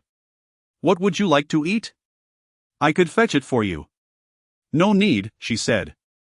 For her mind was occupied with matters far more pressing than dining, she had to remain alert and focused at all times. Noticing her distracted demeanor, Li Huaidong could almost read her intentions etched on her forehead, yet he maintained his composure, suppressing his curiosity and refraining from asking her directly. Once all the guests had arrived, Li Chong and Jiang Zhen took to the stage with Li Ziyao. The elderly couple artfully reframed Li Ziyao's flight abroad to evade legal repercussions as a noble pursuit of further education, showcasing his investment ventures and accolades earned during his time overseas, which elicited a wave of applause from the audience. Song Qingyu glanced at the enthusiastic guests applauding and turned to Li Huaidong, saying, "I shall step away to the restroom for a moment." Li Huaidong nodded in acknowledgement. After Song Qingyu left for the restroom, a sudden sound of a drone whizzing overhead filled the air above the rear garden. followed by a flurry of papers being dropped onto the guests below. Startled, the guests initially feared a terrorist attack. Only when they discerned that the falling items were merely sheets of paper did the atmosphere of panic begin to ease. What could this be? Curiosity piqued. The crowd rushed to gather the scattered papers for inspection. Jiang Jun and Li Chom also picked up the sheets, but upon closer examination, their faces drained of color. The papers were blood letters left by Mu Ting, who had committed suicide outside the police station years ago. The letters, drenched in sorrow, accused Li Ziyo of raping her and recorded the events on video.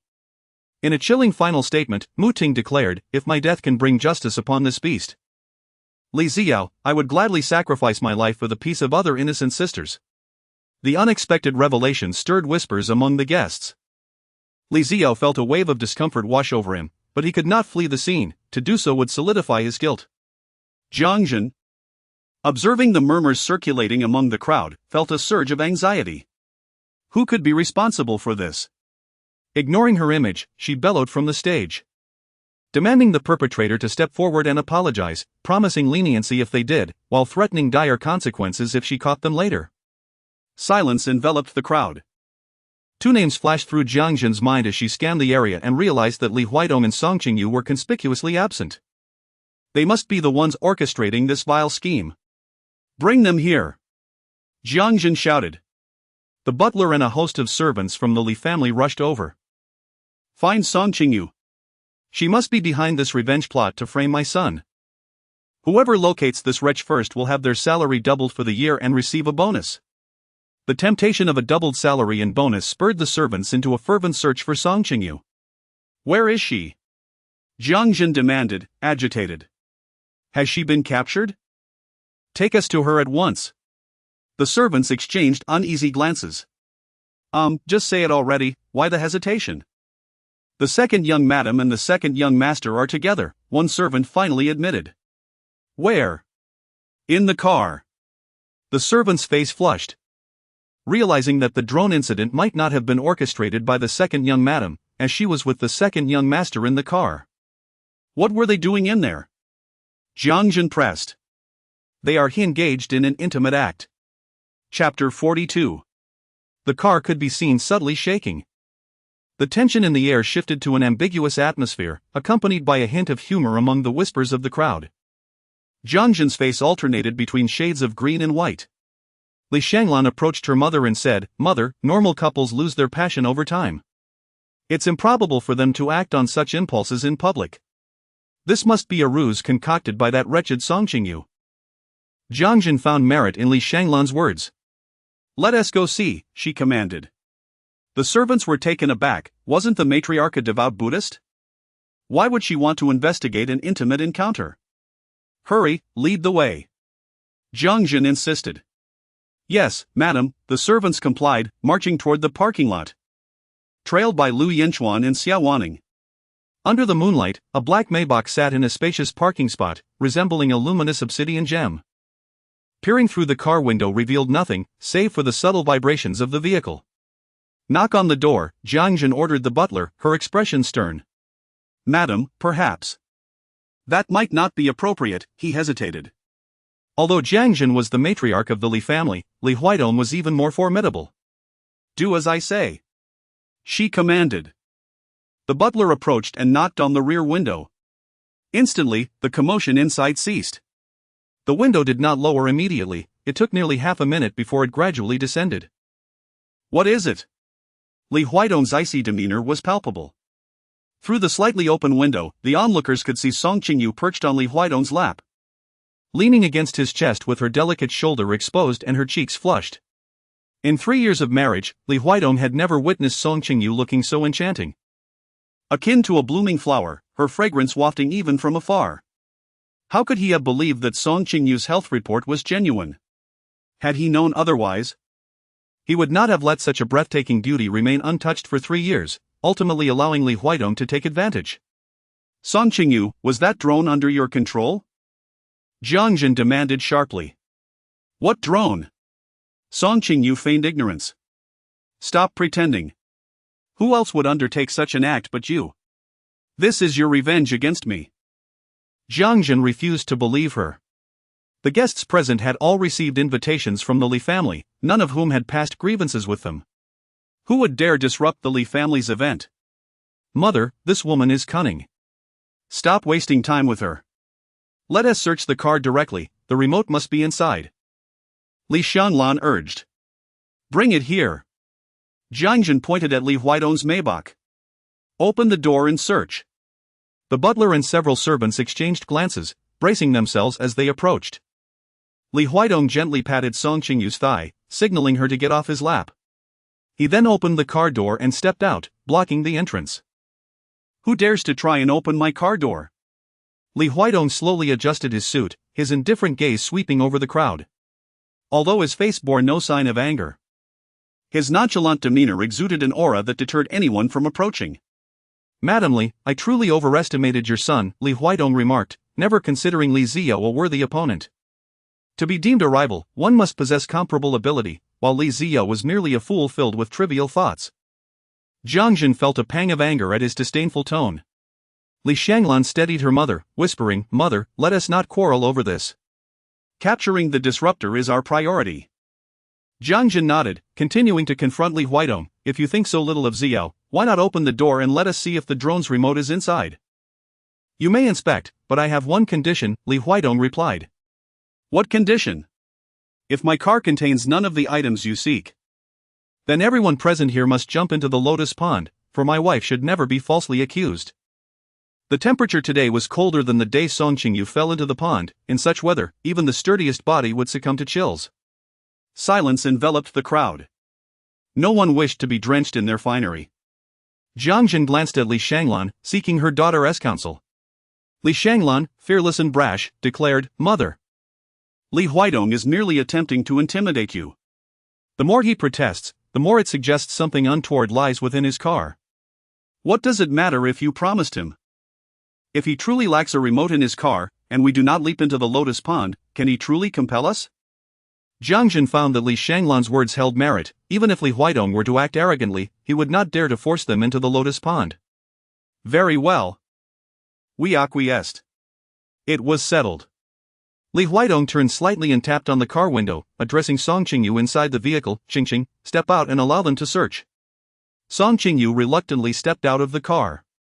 As a servant approached the vehicle, preparing to search the seats, someone suddenly rushed over to Jiang Jin, exclaiming, Old madam, we have found the remote control. Jiang Jin and Li Shanglan's expressions instantly darkened. Was this not a blatant humiliation? Where was it found? Li Shanglan inquired. On the artificial hill in the back garden. The artificial hill was quite distant from the parking lot, even if Song Qingyu possessed extraordinary speed. She would not have had sufficient time to handle the drone's remote and return to the parking lot for a rendezvous with Li Huaidong. Her alibi appeared almost flawless. Let us go to the back garden, Jiang Jin declared, ready to lead Li Shanglan and the others away. Wait, Li Huaidong interjected, raising his hand to stop Jiang Jin. Madam Li, you wouldn't forget the terms we just agreed upon so soon, would you? I have no time for your nonsense. I must find out who caused the disturbance at today's ball, Jiang Jin replied, her gaze evasive.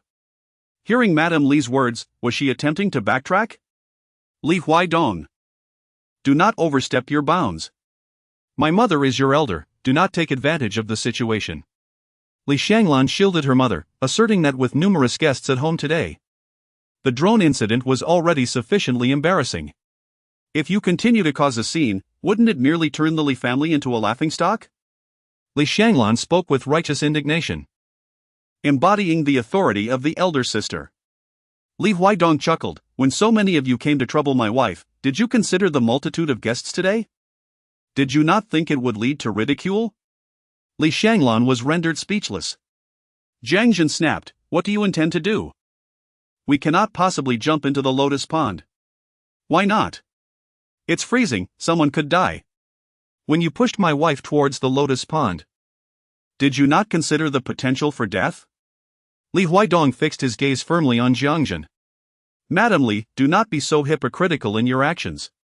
Together, Jiang Jin and Li Shanglan found themselves outmatched by Li Huaidong. Ultimately, they were in the wrong. Regardless, we absolutely will not jump into the lotus pond. Li Huaidong, If you dare, go ahead and throw us in one by one.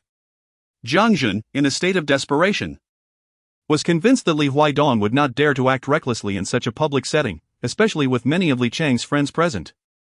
He would not risk disrespecting his father. Very well, let me show you whether I have the capability, Li Huaidong asserted, calling out, Qingyu. Qingyu rushed in with a group of bodyguards, swiftly surrounding Jiang Jun and her party. Upon witnessing Li Huaidong's seriousness, Jiang Jun immediately panicked. Li Huaidong, do not act rashly. I am of advanced age. If anything happens, your father will not forgive you. Rest assured, I will ensure your safety, Li Huaidong replied, signaling to Qingyu. Understanding the cue, Qingyu advanced and seized one of them, dragging them toward the edge of the lotus pond. The other bodyguards followed suit, apprehending Li Shanglan, Lu Yanchuan, and Xiao Waning, pulling them towards the pond, creating a scene for all to witness. Help! Li Huaidong is trying to kill us. Li Shanglan shouted frantically as the reality of the situation sank in. Butler, quickly summon my father. Tell him Li Huaidong is staging a rebellion. The butler, sensing the gravity of the situation, hurried off to fetch Li Chong. However, Li Huaidong would not wait for Li Chang's arrival. He commanded Qingyu. What are we waiting for? Toss them in. Understood, Mr. Li. Qingyu turned to his comrades and issued the order, and in an instant, Jiang Jun, Li Shanglan, and the others found themselves plunging into the lotus pond, one after another, like dumplings being dropped into boiling water. Song Qingyu initially thought that Li Huaidong was merely trying to scare them, but to her astonishment, he was quite serious. She was momentarily stunned, and the pent-up frustration within her dissipated instantly. What a relief! For her, none of those who had entered the lotus pond today were innocent. Help! Help! I can't swim. Jiang Jun floundered in the water, pleading for assistance. Lu Yanchuan was proficient in swimming, yet both Li Shanglan and Xiao Waning could not swim. The dilemma of whom to save if both his mother and her mother fell into the water had escalated to include his grandmother as well. It was indeed a challenging predicament, yet Lu Yanchuan instinctively opted to save none, instead swimming to the shore and leaping onto dry land. Help! Help! Yanchuan, save me! The cries for help echoed throughout the lotus pond. Naturally, Li Huaidong would not allow any real harm to occur. He let Jiang Jun and the others flounder for a few moments before allowing Qingyu and the others to rescue them. Jiang Jun, Li Shanglan, and Xiao Waning were successively pulled from the pond. As they were just rescued, Li Chong hurriedly arrived. Huaidong, what on earth are you doing? With so many guests visiting our home today, must you create trouble? Do you wish to reveal discord within the Li family? Happy wife, happy life. Li Huaidong understood this principle well. But you cannot just push them all into the lotus pond. What kind of behavior is that, especially towards your aunt, who is of advancing age? I spared her last time. There is a limit to forbearance. They are right, you are becoming increasingly audacious. The more you scold me, the longer they will suffer from the cold, Li Huaidong chuckled. I am indifferent, but in such frigid weather, they may not endure, particularly my aunt. You rascal! Li Chong shot Li Huaidong a glare and approached to assist Jiang Jun, who was already trembling from the cold, nearly fainting. Li Chong took a blanket from the butler and draped it over her. Take the old lady and the others to warm up, do not let anyone see them. Yes, sir. Upon witnessing Li Chang's rather lenient reprimand of Li Huaidong, Li Shanglan protested loudly, Dad, you are letting him off just like that? If Huaidong dares to harm us today, he will dare to harm you tomorrow. Do not easily forgive him. Li Chong glared at Li Shanglan. With a plethora of dark history and even bearing the burden of lives lost, Li Zia would find it nearly impossible for any legitimate enterprise to risk collaboration with him. For the Li family to thrive, it ultimately depended on Li Huaidong. Jiang Jun and her companions were escorted away to warm themselves. As the farcical episode came to an end, Song Qingyu let out a long sigh of relief. Fortunately, they did not search the vehicle.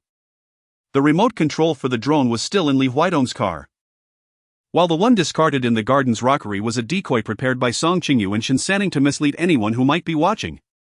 You have grown quite bold. Are you not afraid of once again being submerged in the lotus pond? After all, it was you who initiated this. Are you exploiting me? Li Huidong wrapped his arm around Song Qingyu's waist, resting his forehead against hers. Was this spontaneous or premeditated? It was indeed spontaneous.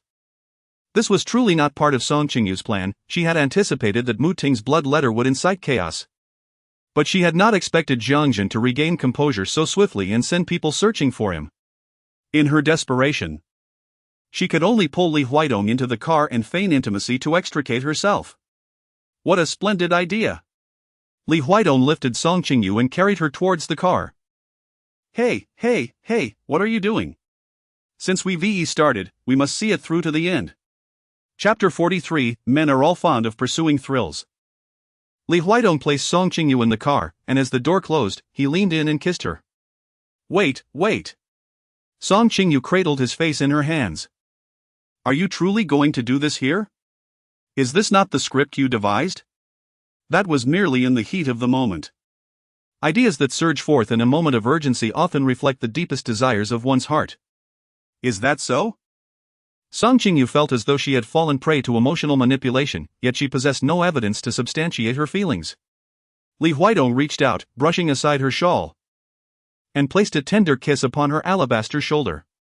She leaned back, her body arching like an elegantly bent fan, yearning to unfold yet hesitating. The back seat of the car lacked sufficient space. With his long arms and legs, Li Huidong found it challenging to discover a comfortable position. After several fruitless attempts, he lifted Song Qingyu into his embrace, settling her in his lap.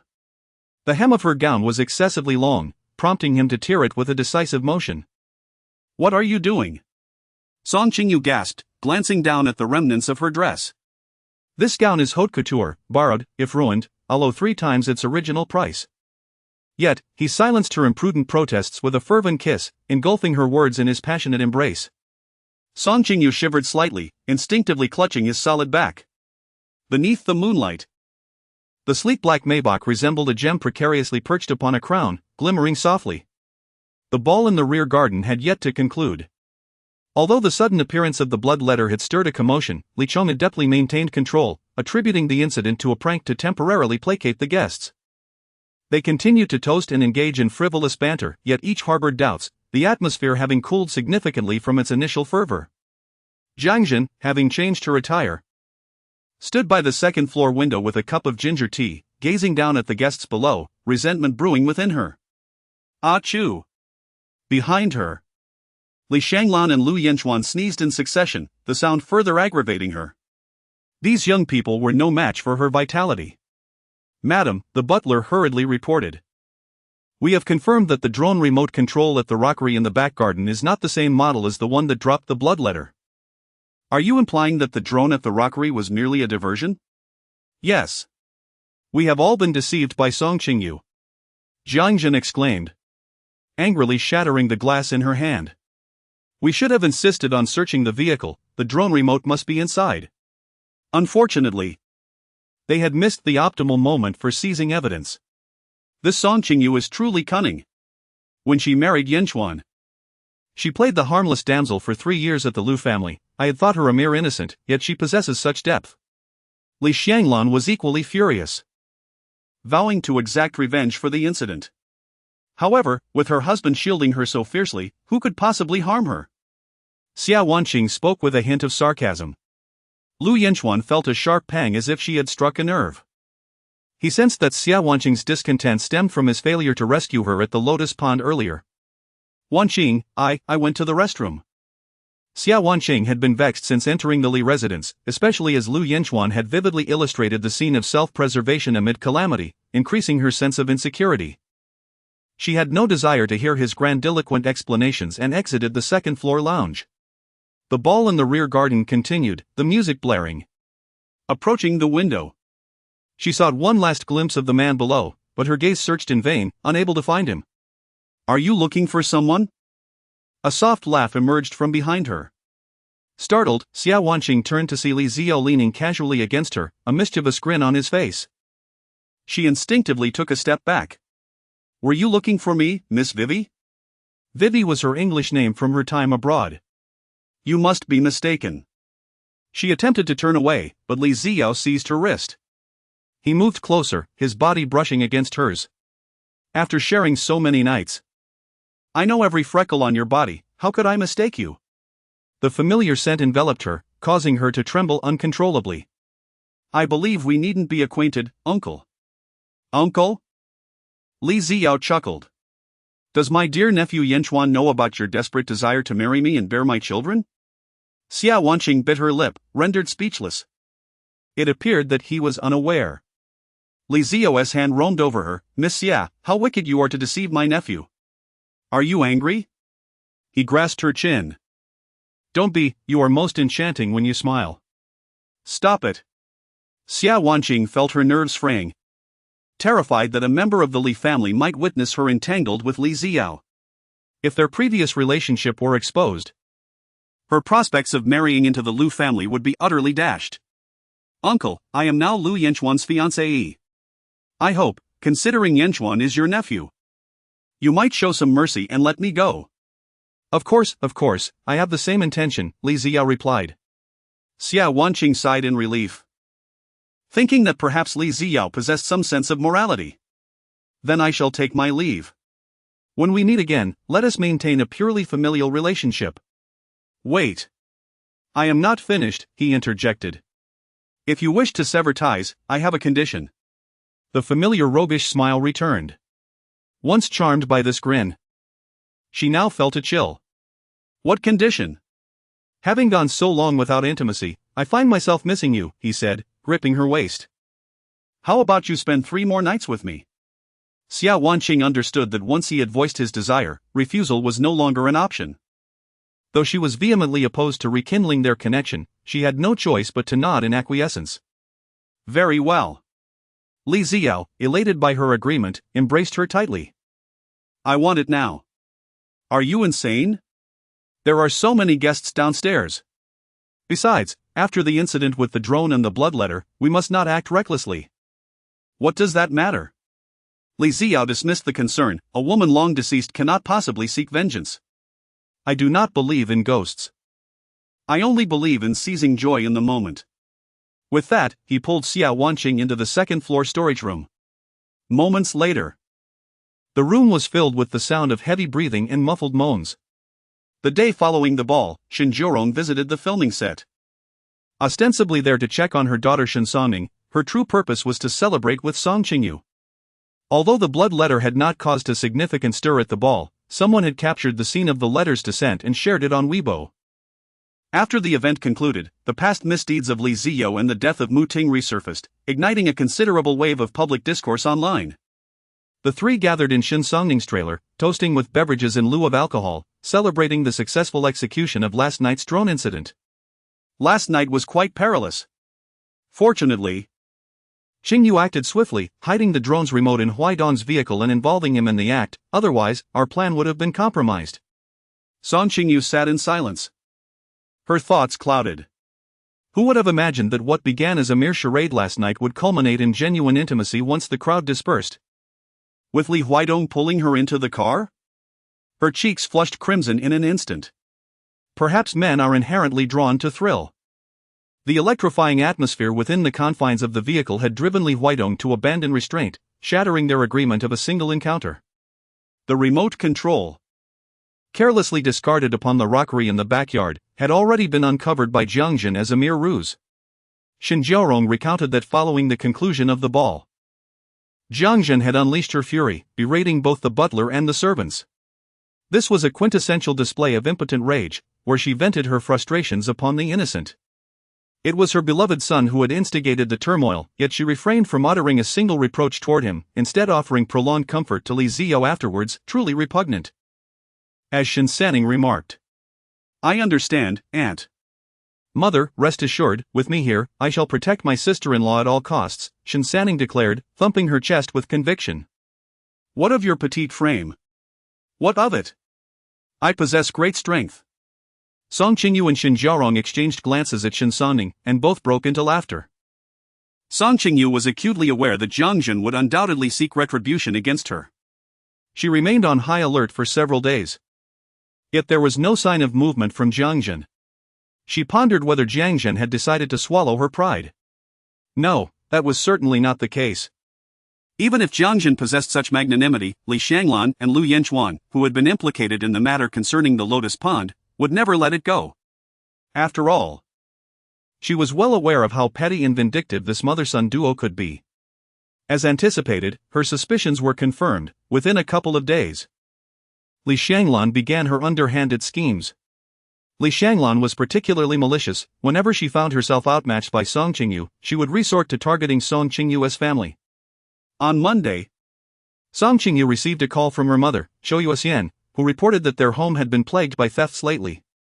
Occasionally, items would mysteriously go missing, while at other times, unsavory objects would inexplicably appear, threatening items such as broken glass cups and blood-stained napkins. "Mom, have you reported this to the police?" Song Qingyu inquired. "Yes, I did.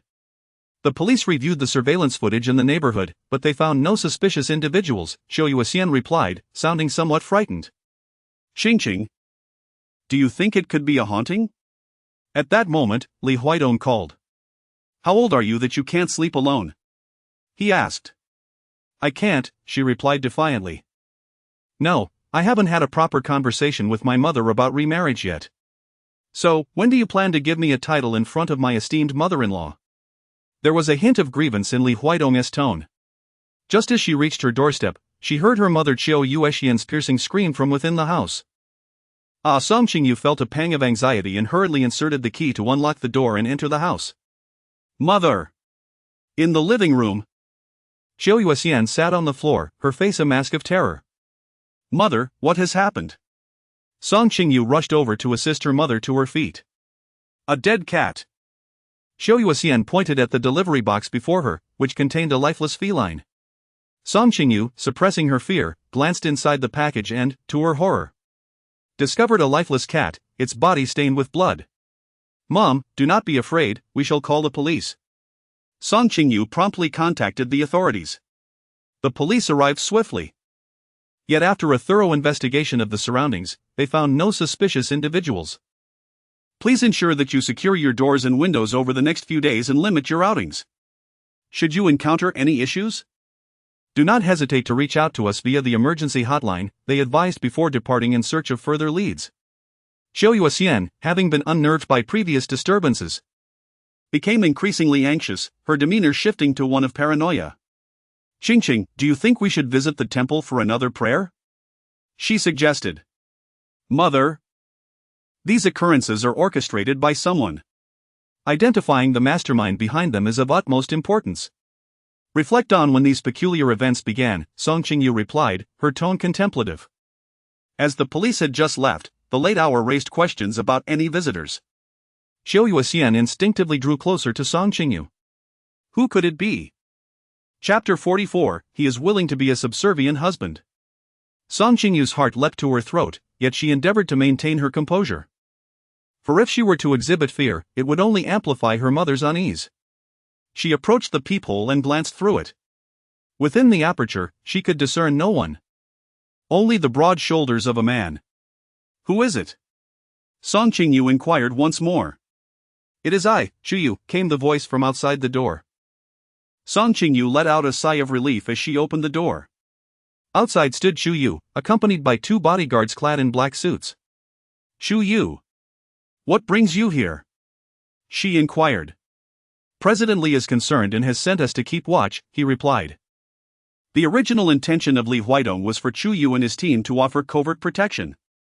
They had ascended after noticing a suspicious man enter the hallway downstairs, prompting their decision to investigate further. "What sort of suspicious man?" she asked.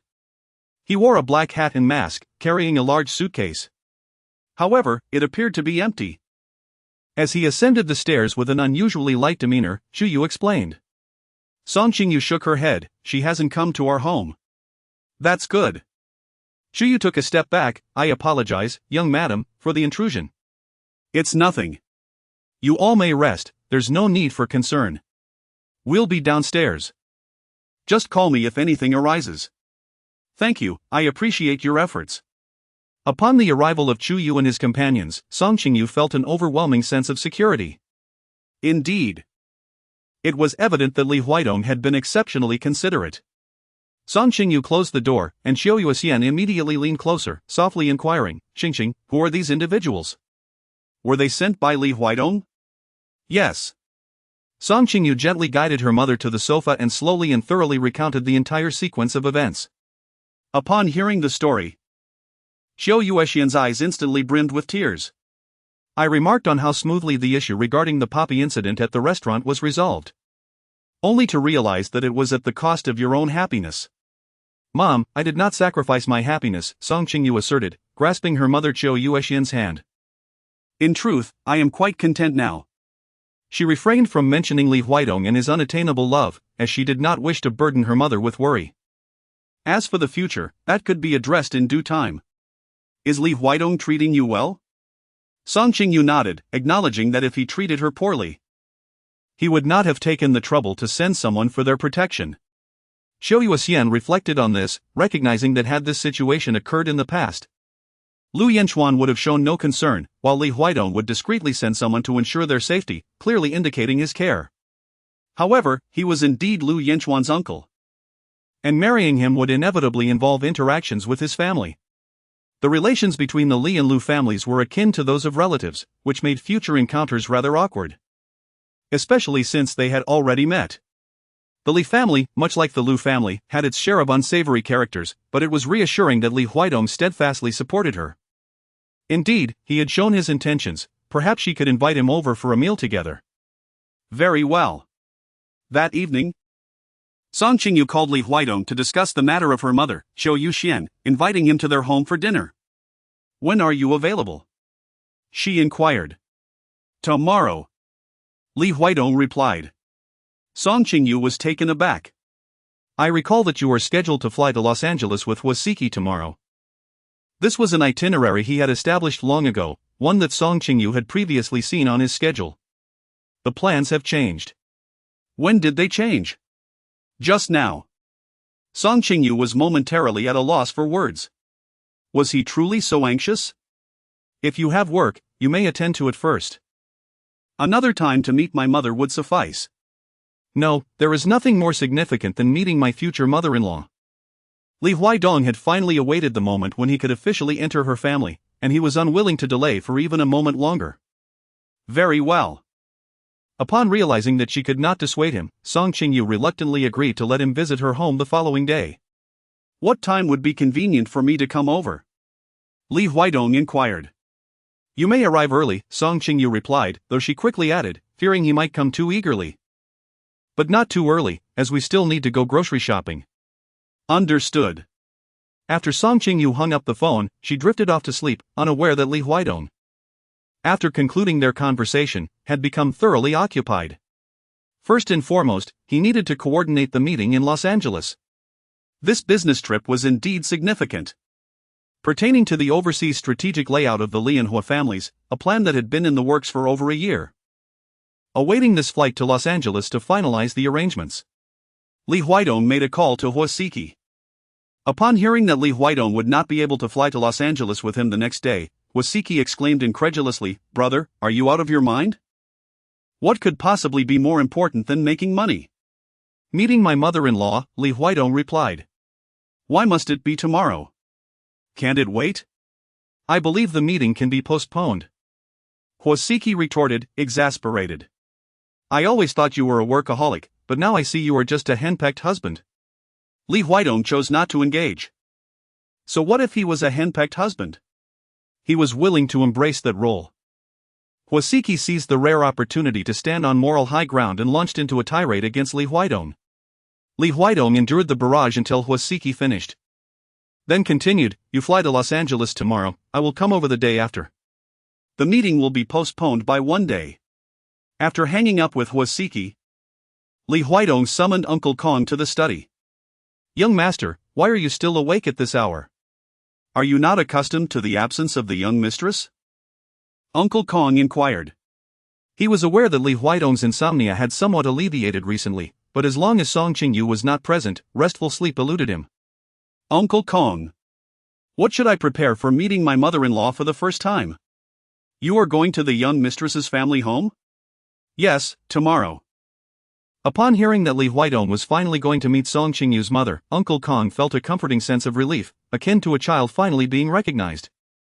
When visiting elders for the first time, one must be courteous. I will prepare a list for you: premium cordyceps, ginseng, jade, and white jade. Everything must be included. Very well. Then it will be a laborious night for you, Uncle Kong. With Qingyu and others providing protection, Song Qingyu enjoyed a peaceful night's sleep. Her mother, Qiu Yuxian, also remarked on her restful night. The following morning, Song Qingyu and her mother ventured to the market to buy groceries. Qiu Yuxian, having previously operated a restaurant and being well-versed in culinary arts, found herself perplexed upon entering the market. What does Li Huidong like to eat? Qiu Yuxian asked Song Qingyu. Song Qingyu truly had no idea what Li Huidong enjoyed eating. Mom, I am equally unaware of his preferences. Just purchase items from a standard guest menu. All right. Qiu Yuxian procured a diverse array of chicken, duck, fish, and meat, yet still feared inadequate hospitality. Ultimately, she contacted a friend who owned a restaurant and ordered several signature dishes, requesting them to be prepared and delivered to her home at noon. Yes, Aunt Chen. It has been a while, you look even more radiant. Chen Yimei appraised Song Qingyu from head to toe, noting her apparent weight loss. I heard you've gotten a divorce? How unfortunate that the topic turned to such an uncomfortable subject, yet Song Qingyu remained unfazed. Yes. I have been divorced for some time now. She candidly acknowledged it, feeling no shame in the dissolution of her marriage. I only learned about it yesterday while chatting with an old classmate of mine. She works as a nanny for the Lu family. She mentioned that the young master of the Lu family has already found someone new and is preparing for a wedding. Lu Yanchuan and Xiao Wanning are going to get married? Song Qingyu had not heard of this matter. My information is not as well informed as Aunt Chen's, Song Qingyu remarked. In a divorce, it is often the man who moves on first. It is not surprising when he remarries, for divorced men still have opportunities in the dating market. Whereas divorced women find their prospects considerably diminished. Chen Yimei's tone carried a hint of schadenfreude. It's truly unfortunate for you, Qingqing. You possess both beauty and figure. With such advantageous qualities, had you not been enamored with the allure of wealth, seeking a stable life with an ordinary man, you might not have descended to such circumstances today. What's wrong with being divorced?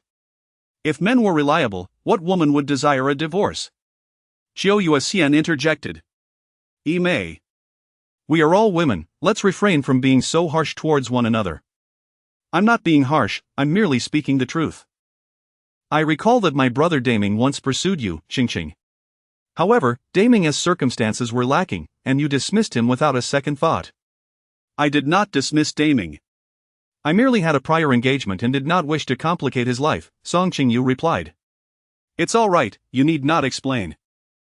We have long since moved on and do not dwell on it at all. As Song Qingyu and Qiu Yuxian exchanged glances, they thought to themselves. Why bring up the past if it holds no significance? Chen Yimei, clearly still haunted by old grievances, seized the opportunity to mock Song Qingyu upon hearing of her divorce. To be frank, my son Daming is currently thriving. He works at Li Corporation as a department manager. You must have heard of Li Corporation, the largest company in Rongqing, contributing half of the city's GDP. Oh, and by the way, Daming's wife is also an employee of Li Corporation. As Chen Yimei spoke, she gleefully pulled out her phone to showcase the wedding photo on her lock screen, declaring, "Look at this. Daming's wife may not surpass Qingqing, but she is quite attractive. Especially when made up. The most crucial point is that Daming dotes on his wife. This girl is cherished every day, truly fortunate. Qingqing, it seems your misfortune led you to miss out on my son. Just look at you, choosing the wrong person has left you with nothing, wasting your prime years. Who would want you now?" Just as Chen Yimei finished her tirade, a majestic Maybach approached and came to a halt before them. The driver exited, opened the rear door, and Li Huidong stepped out with long strides. The driver promptly retrieved an array of gift boxes from the trunk and handed them to Li Huidong. "Who is this?" Chen Yimei whispered to Qiu Yuxian, "It's the first time we've seen such a luxurious vehicle in our old neighborhood." "Who could he be here for? Carrying all those expensive gifts?"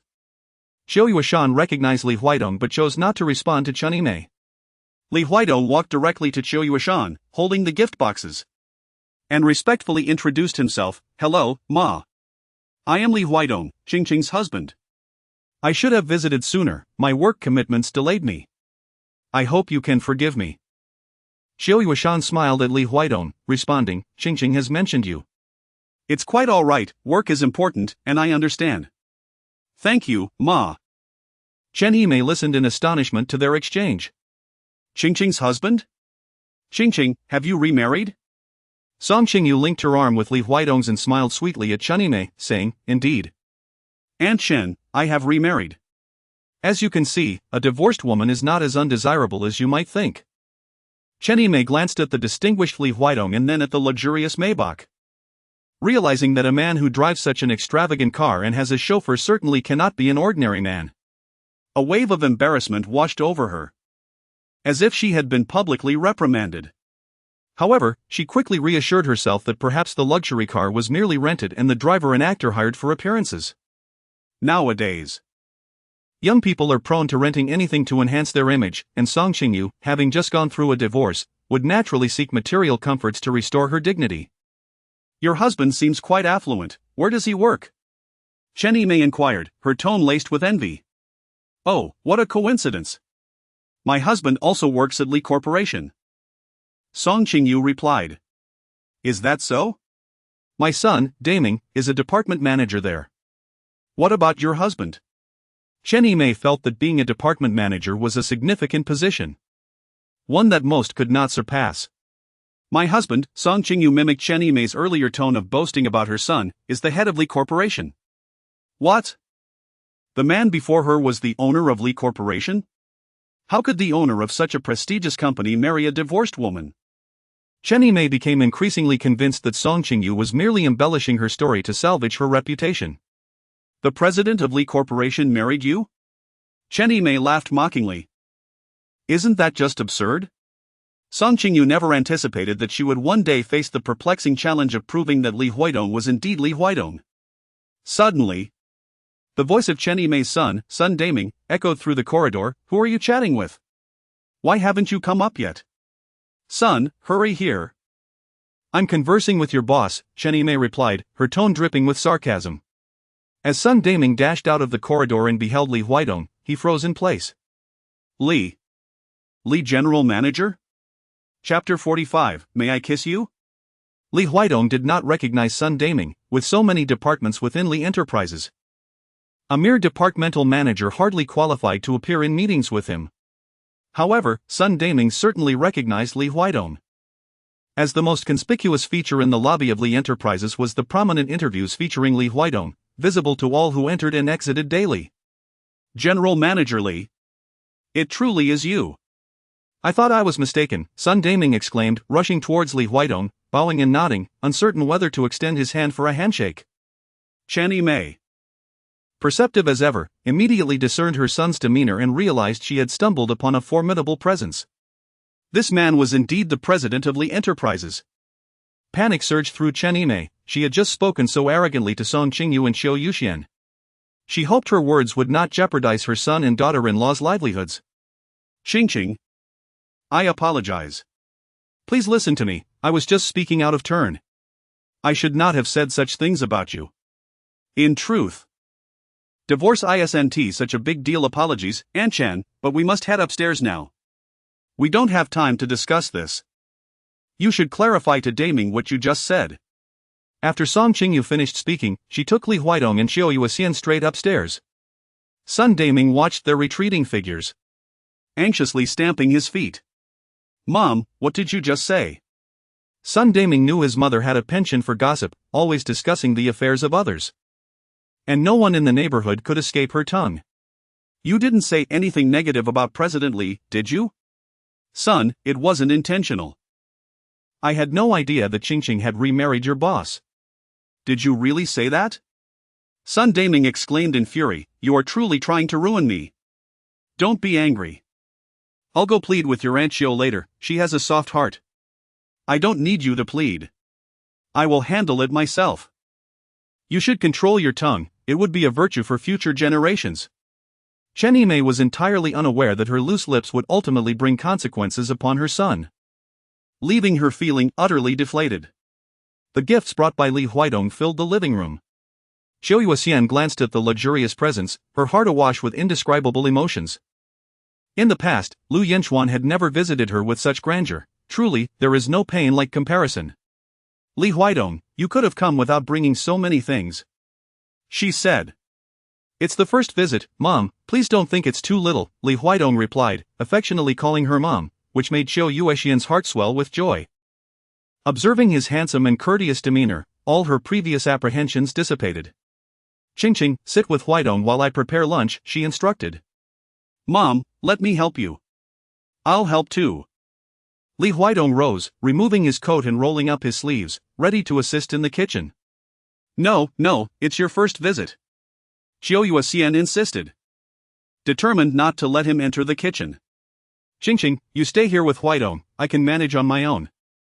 As she spoke, she exchanged a knowing glance with Song Qingyu. Song Qingyu understood her mother's intentions. All right, then we shall refrain from causing any trouble. You all enjoy some fruit for now. Huaidong, feel free to help yourself. Okay, Mom.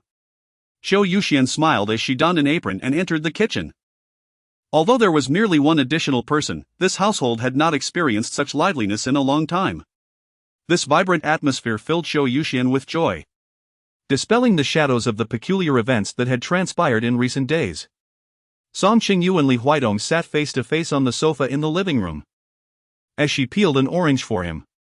What brings you here so early today? I wanted to come early to see you. Song Qingyu felt a slight warmth on her cheeks. They had only been apart for a day. Yet his words made it seem as though they had been separated for an eternity. Is your business trip delayed? It's of no consequence. The meeting has been postponed by a day. Song Qingyu nodded, feeling reassured as long as Li Huaidong remained focused on his important matters. By the way, I heard from Qingyu that he spotted a suspicious individual loitering downstairs in the neighborhood yesterday. Although Qingyu mentioned this, the person did not ascend, leaving their connection to the recent events uncertain. Li Huaidong rose and approached the window to observe. This was an old community with relatively poor security. With someone of Qingyu's abilities, scaling the exterior pipes from the first floor to the fifth would pose no challenge. If someone truly intended to cause trouble here, this neighborhood would be far from secure. Opposite, in Qingyu, I have a vacant property. Discuss it with Mother if she is amenable. We could arrange for her to move there. The security measures at Qingyu are notably more comprehensive, Li Huaidong remarked. Song Qingyu has a brother who was serving in the military and is about to be discharged. Upon hearing this, Li Huaidong did not press further. Very well. After taking a stroll, Li Huaidong suddenly inquired, where is your room? Song Qingyu pointed to the innermost small room and inquired, may I enter and have a look? Certainly, came the reply. Song Qingyu opened the door to her room. The space was modest, furnished with only a bed, a desk, and a wardrobe. Despite the limited furnishings, the room exuded a warm and inviting atmosphere. The creamy beige bed linens were as soft as whipped cream, emanating a refreshing fragrance. Li Huaidong approached Song Qingyu's desk, where a childhood photograph of her was displayed. Even at a young age, she possessed remarkable beauty, her fair skin radiating youthfulness. With her hair styled in two playful braids, her eyes curved in delight, she resembled a little sunbeam. Li Huaidong gazed at the photograph, his eyes lingering on it for an extended period. Song Qingyu inexplicably felt a tinge of embarrassment. She raised her hand to shield the photograph and inquired, what have you been thinking about for so long? He replied, lifting his gaze to meet hers, I was pondering whether our daughter would resemble her. Song Qingyu suddenly halted. Daughter. She had never contemplated such distant matters. Her previous marriage had taught her that the future is fraught with uncertainties, plans can never keep pace with change. Thus, her current mindset with Li Huaidong was to cherish each day as it comes. Why are you silent?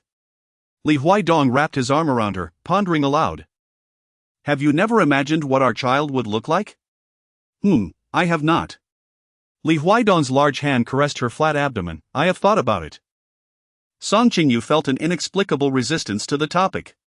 She gently pushed away Li Huaidong's hand and softly remarked, at this moment, I simply wish to focus on my acting and create a representative work. Li Huidong fell silent.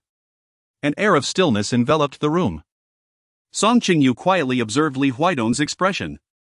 Are you angry? No, when it comes to having children, I respect your wishes. It just happened to come up in conversation today. And I simply inquired. Is that truly the case? Absolutely.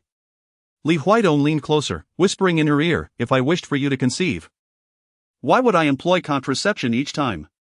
A mere tease pales in comparison to genuine intimacy. My willingness to compromise stems from respect. Thank you for your understanding. You know I prefer not to express gratitude verbally. Li Huidong's fingertips brushed against her temple, gently moving to her lips. May I kiss you here? Song Qingyu glanced at the door and cautiously remarked, please don't act recklessly, the sound insulation here is quite poor. Li Huidong chuckled. I merely inquired if I might kiss you. What are you thinking about? Song Qingyu's face and ears instantly flushed with warmth. Indeed. What could she possibly be contemplating that relates to soundproofing? I wasn't thinking of anything, merely offering a gentle reminder.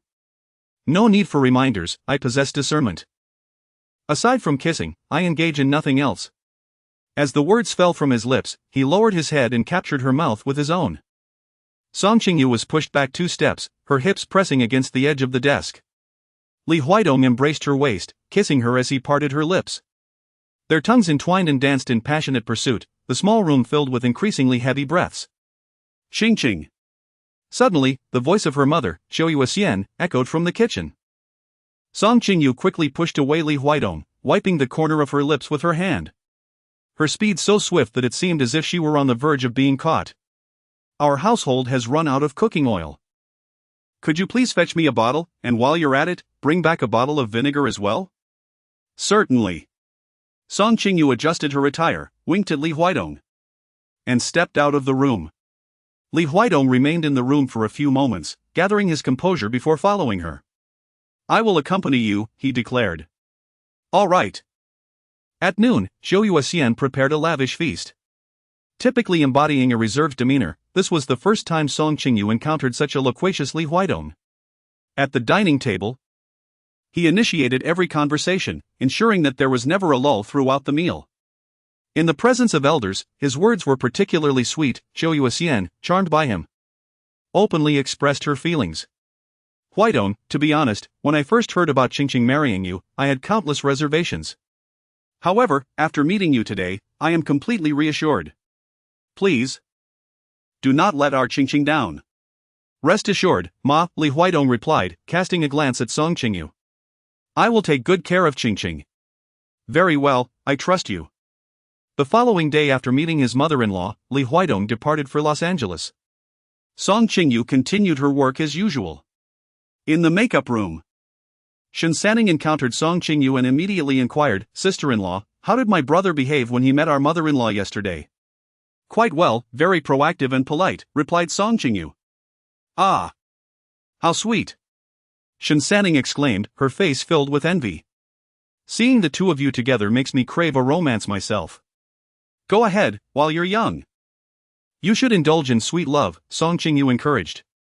I wish I could, but suitable candidates are hard to come by, Shen Sanning lamented, suddenly recalling something. Oh! By the way, have you heard? Lu Yanchuan and Xia Weining are getting married.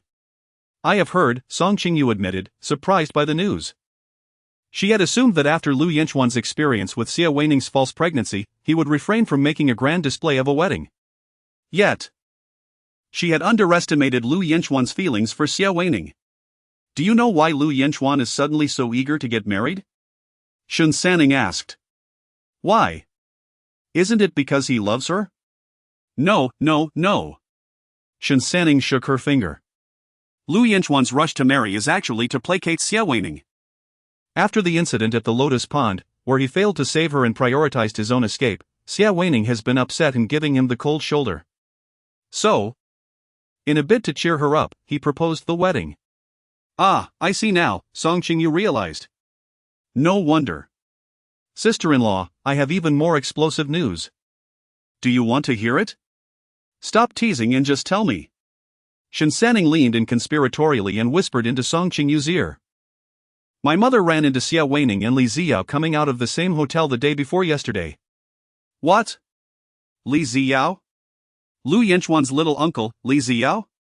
Yes. Who else could it be but that scoundrel? Xia Weining and Li Ziyao are together? Song Qingyu felt a moment of disbelief, accompanied by a hint of excitement. Could it be a mistake? It was impossible to be mistaken, my mother even took a photograph. Allow me to show you. Shen Sanning retrieved an image from her phone, a distant shot that, while not particularly clear, was sufficient to reveal that the individuals in the frame were indeed Xia Weining and Li Ziyao. Their presence in the same hotel, could it merely be a coincidence? My mother thought so as well, which is why the following day, she sent someone to follow Li Ziyao for an entire day. Can you imagine? Li Ziyao sought out Xia Weining again, and this time, it was even more astonishing. He boldly entered the marital residence of Lu Yanchuan and Xia Weining while Lu Yanchuan was absent. Song Qingyu felt a wave of nausea, nearly retching at the sight of the sandwich she had consumed that morning. She was well aware that Xia Weining was not a virtuous individual. Yet she could not have anticipated that Xia would prove to be even more unscrupulous than she had imagined. As for Li Ziyao, he truly seemed to be driven by base desires, attempting to entice every woman he encountered. Lu Yanchuan would inevitably face retribution from those he had wronged, and now a more ruthless Xia Weining had come to settle the score with him. Little did Lu Yanchuan realize that the grasslands above him had blossomed into an iridescent green. Shen Sanning clicked her tongue. Indeed, the most reprehensible of all was Li Ziyao, for Lu Yanchuan, at least, had the excuse of being his own nephew. Yet he could still engage with his nephew's fiancée, a revelation that truly challenged the boundaries of one's moral understanding. Song Qingyu did not respond. She was merely intrigued by the question of why Xia Weining would entangle herself with Li Ziyao. It was evidently a perilous game. Although Xia Weining might be foolish, surely she was not foolish to such an extent. Could it be that there existed some undisclosed secret between Li Ziyao and Xia Weining? Perhaps if one were to dig deeper, it could unveil a sensational scandal. Second sister-in-law, now that you are privy to this information, what do you plan to do next?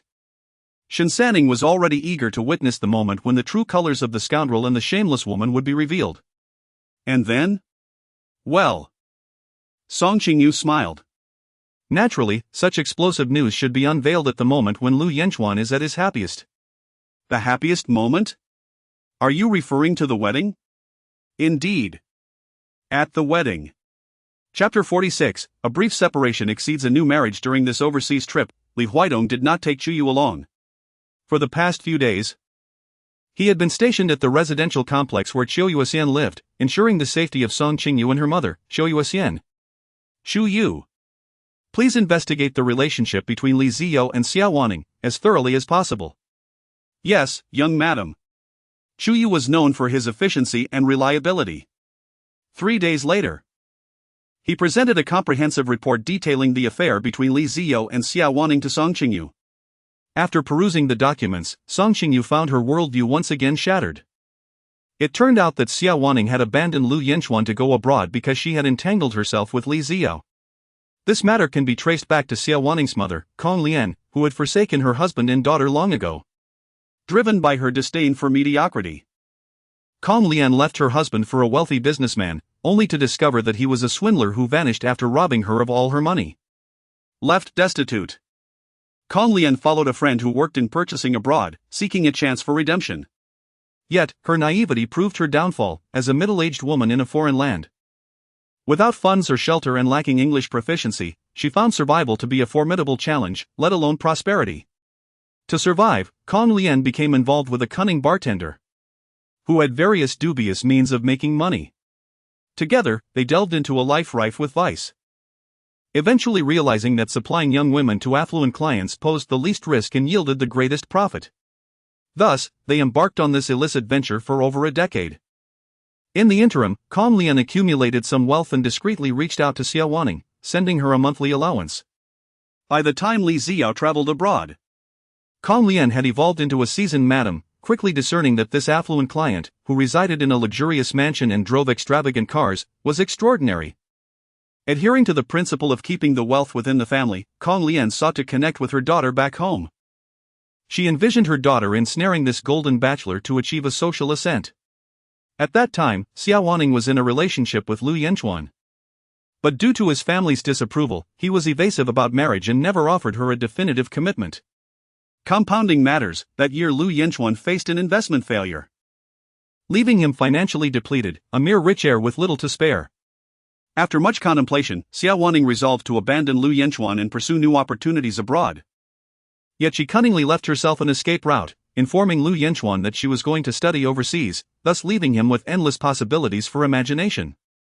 Upon arriving abroad, Xia Wanning adopted the English name Vivi and crafted a persona of innocence. With her mother as assistance, she successfully captured Li Zio's attention. For 3 years, Xia Wanning basked in a life of luxury and extravagance at Li Zio's side. However, when she became pregnant, she believed her position was secure, only to discover that Li Zio had no interest in raising a child. He bluntly informed her that marriage was out of the question and that he would never forsake his lavish lifestyle for her.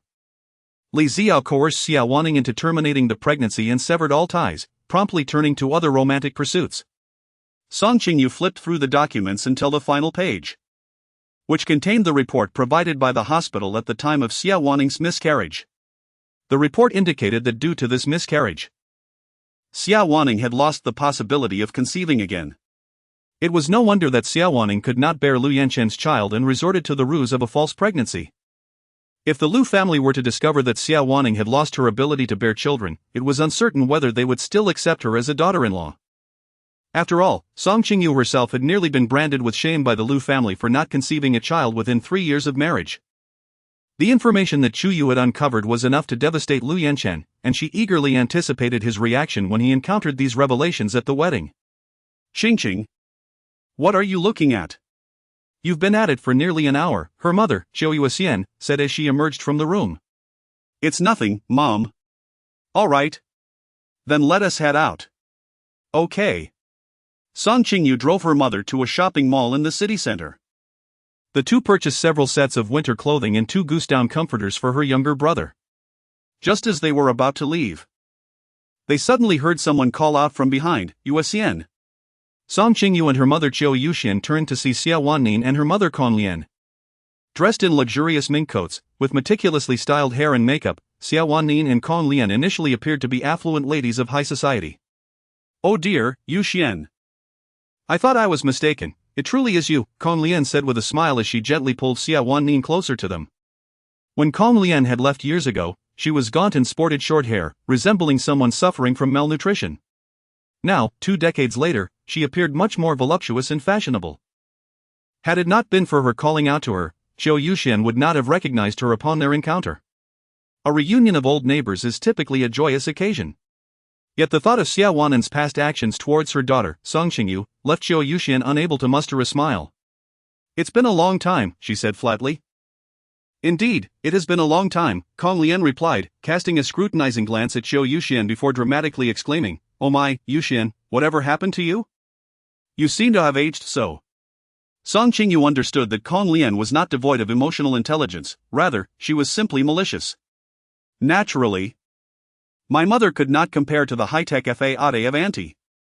As Qingyu gazed at Conlian's face, she remarked, Auntie, it appears your double eyelids were poorly executed, one is significantly larger than the other. Your chin looks remarkably unnatural, from the side, it resembles a hanging oil pot. And what of your apple cheeks? They bear an uncanny resemblance to swollen buns. In an instant, Conglian's expression darkened. Over the years, in her pursuit to appear more youthful and attract wealthy middle-aged suitors, she had indeed undergone numerous cosmetic procedures. Yet, she believed her enhancements were commendable. And her friends often praised her appearance. How could it be, then, that through Qingyu's lens, she appeared so unappealing? Seeing her choked with emotion, Qingyu seized the moment. Auntie, at your age, perhaps it would be wise to refrain from excessive cosmetic procedures. Surgery carries its own risks. What if one day you find yourself on the operating table and unable to return? How regrettable that would be. It might be preferable to allow one's beauty to age gracefully, much like my mother and her peers, wouldn't you agree? Qingyu, whom are you cursing? Xia Wanning stepped forward, glaring fiercely at Qingyu. I see your jealousy is evident. My mother undergoes cosmetic enhancement because she possesses wealth. Exactly. It is precisely because I am fortunate and affluent that I can indulge in such endeavors. Just the other day, I treated myself to a hydrating injection. Courtesy of my wonderful son-in-law, Yanchuan. Yuasian, speaking of which, Yanchuan was once your son-in-law, wasn't he? How is it that he treats you so well? I do not require his kindness, I find it inauspicious, Xiao Yuasian replied. Inauspicious? When your daughter eagerly married him, why did you not express such sentiments then? Kong Lian scoffed, you are merely sour grapes, unable to reach what you desire. Song Qingyu smiled and said, Aunt, how can you say you cannot have grapes? The precious bunch you hold in your hands is merely what I have left behind. What is there for you to be proud of? So what if you married Yanchuan? His heart has always belonged to our Wanning. By the way, Yanchuan and Wanning are about to hold their wedding. To create an unforgettable experience for Wanning, Yanchuan is investing both time and treasure, filled with sincerity. Kong Lian, with her head held high, might even send you an invitation to witness firsthand the difference in Yanchuan's affections for you and for Wanning. Ah, I am now indeed the little uncle of Lu Yanchuan. As an elder, I shall certainly attend the ceremony.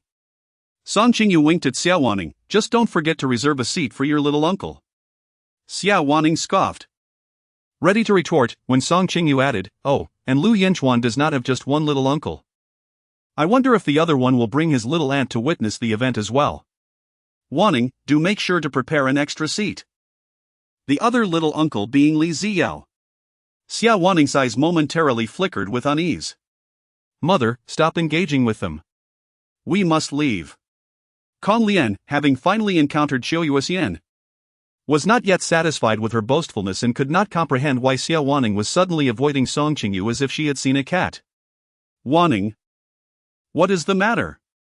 Nothing. But your complexion is quite poor. Xiao Wanning hesitated and pulled her mother Kong Lian to a secluded corner, whispering, Mom, I encountered Leo. Leo was the English name of Li Ziya while studying abroad. The Li family, he is Lu Yanchuan's little uncle. Kong Lian nearly lost her balance upon hearing this. What a coincidence this world had. Yanchuan does not know about your connection, does he? Of course not, Xiao Wanning replied, agitated. If he knew, how could he still marry me? That Leo is not pestering you again, is he? A flicker of annoyance crossed Xiao Wanning's brow. Yes, he has resumed his pursuit. Insisting on forcing me into bed with him. It is truly bothersome. He knows you are Yanchuan's wife yet he still pursues you? He pursues me precisely because he knows. Do you think he is after my body? After 3 years abroad, he has long grown weary of that. His current obsession is the thrill of seducing his nephew's wife. What shall we do? If Yanchuan finds out, it would be disastrous. Xiao Wanning pondered for a moment and leaned closer to her mother, whispering, I wish to resolve this issue before the wedding. Please ask Uncle Lu for assistance. All right.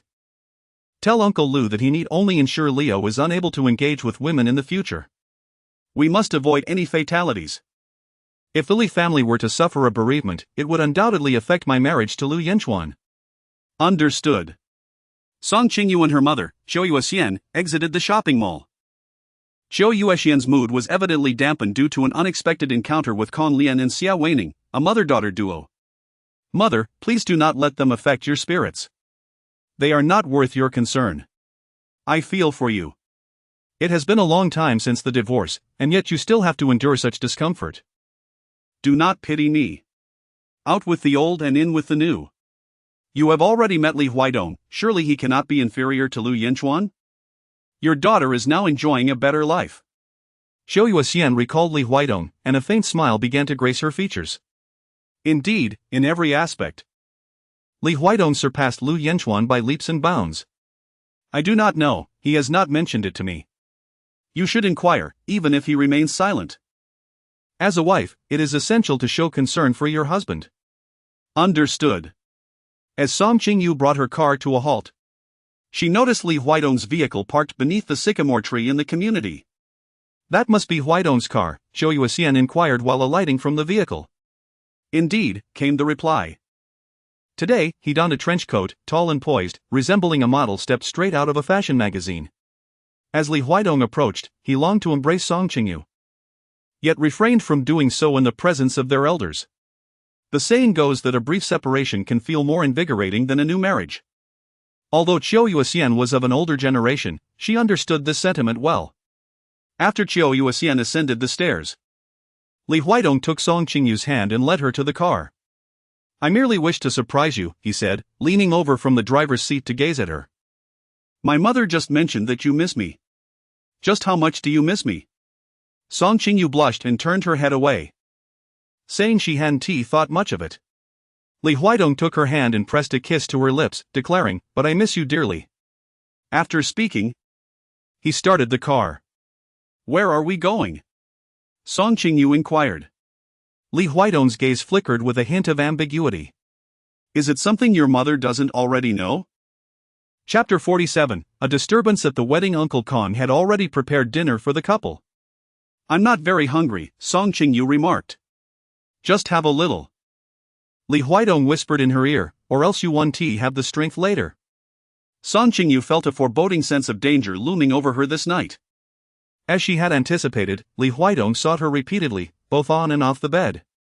Eventually, overwhelmed by exhaustion, she found herself being bathed in his embrace.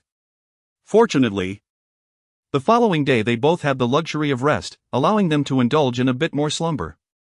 However, the best-laid plans often succumb to unforeseen changes. Just as dawn broke the next morning, an unexpected group of guests arrived at Taoyuan. Song Qingyu was still lost in her dreams when she faintly heard someone knocking at the door.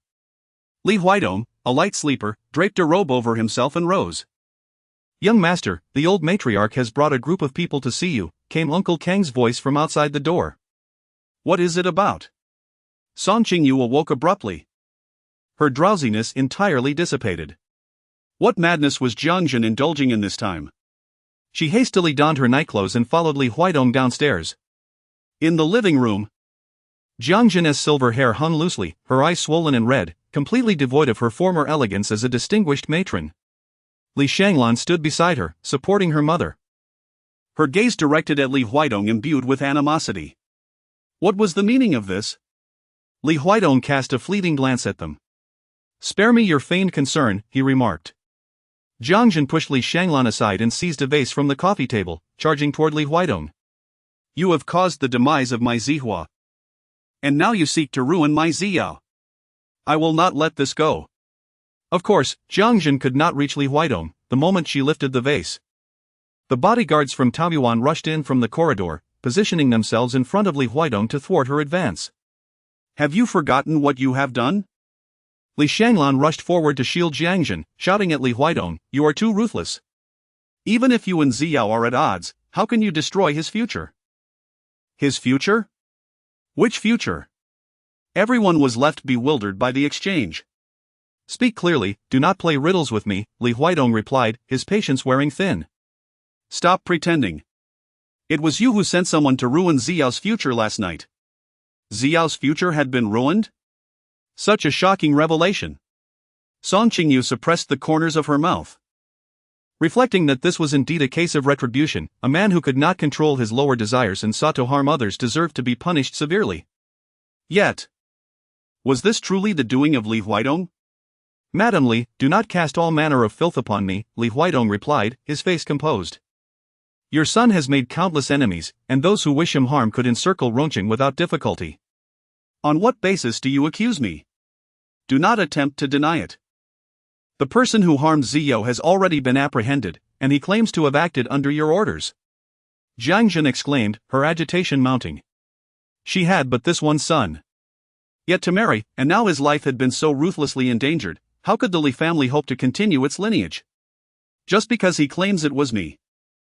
Does that make it so? Li Huaidong stepped forward to face Jiangjin.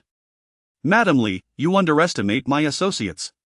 Not only could they secure Zio's life, but if it came to it, they could orchestrate his demise without leaving a trace, ensuring you would find no incriminating evidence. In other words, if Jiangjin found any evidence against someone, it could not possibly be from Li Huaidong's ranks." His words were audacious, yet coming from Li Huaidong, they carried a weight of conviction. "Are you implying that someone is framing you?" "Hand the individual over to me, those you cannot interrogate." I can unravel in a mere afternoon. You are delusional, I would never entrust that person to you. You would silence him. Seeing her obstinacy, Li Huidong grew weary of the exchange. If that is the case, then there is nothing further to discuss. He signaled to his bodyguard, "See her out." Jiang Jin cried out, charging at him with the fervor of a desperate woman, only to be restrained and escorted away by the bodyguard. The hall was filled with the echoes of her lamentations. As Song Qingyu was engrossed in her thoughts, she felt Li Huidong's arm encircle her shoulders. "Come. Let's go back to sleep," he said. The news of Li Ziyao's unexpected comeuppance filled her with a strange exhilaration. She wondered if Shen Jiarong and Shen Sanning were aware of this development, as she could hardly contain her excitement to share this delightful tidbit with them. A momentous revelation indeed. Song Qingyu sent an emoticon of a spinning circle in the small group chat. Shen Jiarong inquired, "What news?" Shen Sanning responded, "Sister-in-law. Why are you up so early? What news has you so excited?" It was revealed that Li Ziyo had been castrated last night. He was attacked outside a bar and was promptly taken to Li's hospital, where the news was sealed. Aside from Li Chong, Jiang Jin, and Li Shanglan, none of the others were aware of this incident. Shen Sanning exclaimed, "Goodness! Which hero did this? It is truly gratifying." Shen Jiarong remarked, "No wonder there was such a commotion at home last night. I vaguely heard what seemed to be Jiang Jin's cries." Song Qingyu wished to converse with them a while longer when Li Huidong embraced her from behind. Who was she chatting with, always laughing? Li Huidong was unaware that she had already forged a close bond with Shen Jiarong and her daughter in private. "Friends. Shall we continue to sleep?" "I cannot sleep." At this moment, Song Qingyu was utterly devoid of drowsiness. "Then shall we engage in something else?" "No." Song Qingyu hastily leapt from his embrace, admonishing him not to be excessive, as she still felt discomfort below. Last night, his movements had been vigorous, shifting through various positions, and she could not fully accommodate him, resulting in a slight tearing sensation. Song Qingyu promptly pressed down on his hand, saying, "No need to look, a few days of rest will suffice." Upon hearing this, Li Huidong refrained from touching her again, instead cradling her in his arms, burying his head in her neck to inhale the fragrance of her hair. "Who do you think has stirred Li Ziyao?" Song Qingyu inquired casually. "I do not know, he has been walking by the river for too long." "So wet shoes were inevitable," he replied. "I suspect someone." Li Huidong glanced at her and asked, "Who?" Song Qingyu leaned closer to his ear and whispered mysteriously, "Xiao Weining." "I have someone looking into it." Let me know when you find out." It seemed that Lu Yanchuan's wedding surprises were about to escalate once more. The wedding of Lu Yanchuan and Xiao Weining was not postponed due to Li Ziyao's incident. Li Shanglan had initially hoped to seize the opportunity of Li Ziyao's troubles to cancel the wedding, but Li Chong did not acquiesce. After all, the outside world was still unaware of Li Ziyao's predicament. If the Lu family were to call off the wedding, it would inevitably lead to inquiries regarding the reasons. Should news of Li Ziyao's condition leak, the Li family would suffer a tremendous disgrace. With Li Chang's firm stance, Li Shanglan naturally dared not defy him. On the eve of the wedding, Xiao Weining posted several updates, each brimming with a sense of joy and happiness. Song Qingyu appeared remarkably composed. Li Huidong observed her as she selected 2 gowns from the hanger, trying them on before herself, seemingly filled with anticipation for the wedding the following day. He felt a hint of surprise. Song Qingyu had once invested a significant amount of affection into Lu Yanchuan, a fact that Li Huidong understood all too well. He had anticipated that she would exhibit at least a hint of melancholy this evening, yet to his surprise, she appeared remarkably upbeat, her face adorned with a cheerful smile. And she even hummed a little tune. "Are you certain you wish to attend the wedding tomorrow?" Li Huidong inquired, seizing the opportunity to confirm her mood. "Of course. I am Lu Yanchuan's aunt by marriage, how could I possibly miss it? Besides, the invitation has been delivered right to my doorstep, so I must honor this occasion." Song Qingyu held 2 sets of dresses and approached the mirror to compare them. "Which one do you think is more beautiful?" "They are both beautiful." A dismissive response. Song Qingyu glanced at the mirror and ultimately chose a champagne-colored gown. "By the way, I would like to discuss something with you," she said. "What is it?" Song Qingyu set aside the gown in her hands and approached Li Huidong, gazing into his eyes with solemnity. I intend to create a scene at the wedding tomorrow. Would you disapprove? Li Huidong fell silent for a few seconds. Why cause a ruckus? Is it due to unresolved feelings? Certainly not. Song Qingyu quickly clarified. I simply seek vengeance. 3 years prior, she donned a wedding dress, believing it to be the happiest day of her life. Only to have Xia Weining tarnish her reputation with a fabricated medical report, rendering her the vilest woman in Lu Yanchuan's eyes. Subsequently, they betrayed her, humiliating her and trampling her dignity into the ground. This grudge had lingered deep within Song Qingyu's heart. Tomorrow would present the perfect opportunity for retribution. I have no objections. If it is merely to alleviate your grievances, he added, not only do I support your intentions, but I am also willing to safeguard you. Thank you. No need for such formality, Mrs. Li. The following day, Song Qingyu and Li Huidong arrived at the wedding venue together. The guests present were all prominent figures from Rongqing's elite. Li Chong and Jiangzhen, as Lu Yanchuan's grandparents, were also elegantly attired for the occasion. Jiangzhen, clad in a vibrant red qipao, followed closely behind Li Chong, graciously accepting the congratulations from the attendees. Her face betraying none of the sorrow she had displayed just days prior. Truly, she was a matriarch who had weathered many storms, even with her son rendered powerless. She could still engage in cheerful conversation, a testament to her inner strength. Upon entering, Li Huidong was immediately intercepted by several business associates eager to converse. Song Qingyu seized the opportunity to say to him, "You carry on with your conversation, I shall wander elsewhere. Please take care." Li Huidong harbored lingering doubts regarding her revenge scheme. Understood. Song Qingyu ascended to the second floor. Initially, she intended to seek out Shen Jiarong and Shen Sanning in the lounge. However, upon reaching the upper level, she unexpectedly encountered the groom, Lu Yanchuan. Clad in a pristine white suit, Lu Yanchuan exuded an air of exuberance, resembling a prince who had stepped out of a fairy tale. Perhaps it was the joy of finally marrying the woman he adored that rendered him in such high spirits, as his demeanor towards Song Qingyu was notably more amiable. I didn't expect you to actually come, Lu Yanchuan remarked. Of course I had to come, she replied. I must personally extend my blessings to you. Thank you, he responded. Song Qingyu nearly laughed, saying, Do not express your gratitude too soon, my blessings have yet to be bestowed. Lu Yanchuan was perplexed by Song Qingyu's meaning and was about to inquire when Xia Wanling's mother, Con Lian, emerged from the dressing room. Yanchuan, Xia Wanling said. A hint of displeasure in her voice. What were you discussing with this woman? Nothing, my dear. Lu Yanchuan swiftly wrapped his arm around Xia Wanling's waist, reassuring her. Are you still not at ease with me? If there were anything between us, it would have happened 3 years ago, not today. Indeed, Xia Wanling replied. Lifting her chin in pride towards Song Qingyu, you are nothing more than a woman devoid of allure in Yanchuan's eyes. Song Qingyu smiled silently. The affection that Xia Weining took pride in from Lu Yanchuan had now become worthless to her. The more Xia Weining reveled in her triumph, the more she would soon be confronted with the harsh reality of her downfall. Let her bask in her moment of glory for a little while longer, for it was, after all, the pinnacle of Xia Weining's existence. Yanchuan, will you accompany me for makeup? Xia Weining cooed, wrapping her arm around Lu Yanchuan's. Unwilling to allow him to be alone with Song Qingyu. All right. The two entered the makeup room. Song Qingyu turned to the lounge to find Shen Jiarong and her daughter Shen Sanning. Sister-in-law, how is it? Have all the evidence been gathered? Yes. We are just waiting to proceed shortly. Wonderful, I await with bated breath. Half an hour later, the guests arrived, and the wedding commenced. Xia Weining's biological father was still alive, yet she scorned him for his lack of ambition and chose not to invite him to the ceremony.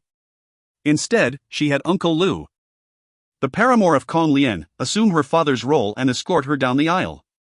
Uncle Lu was affiliated with the underworld.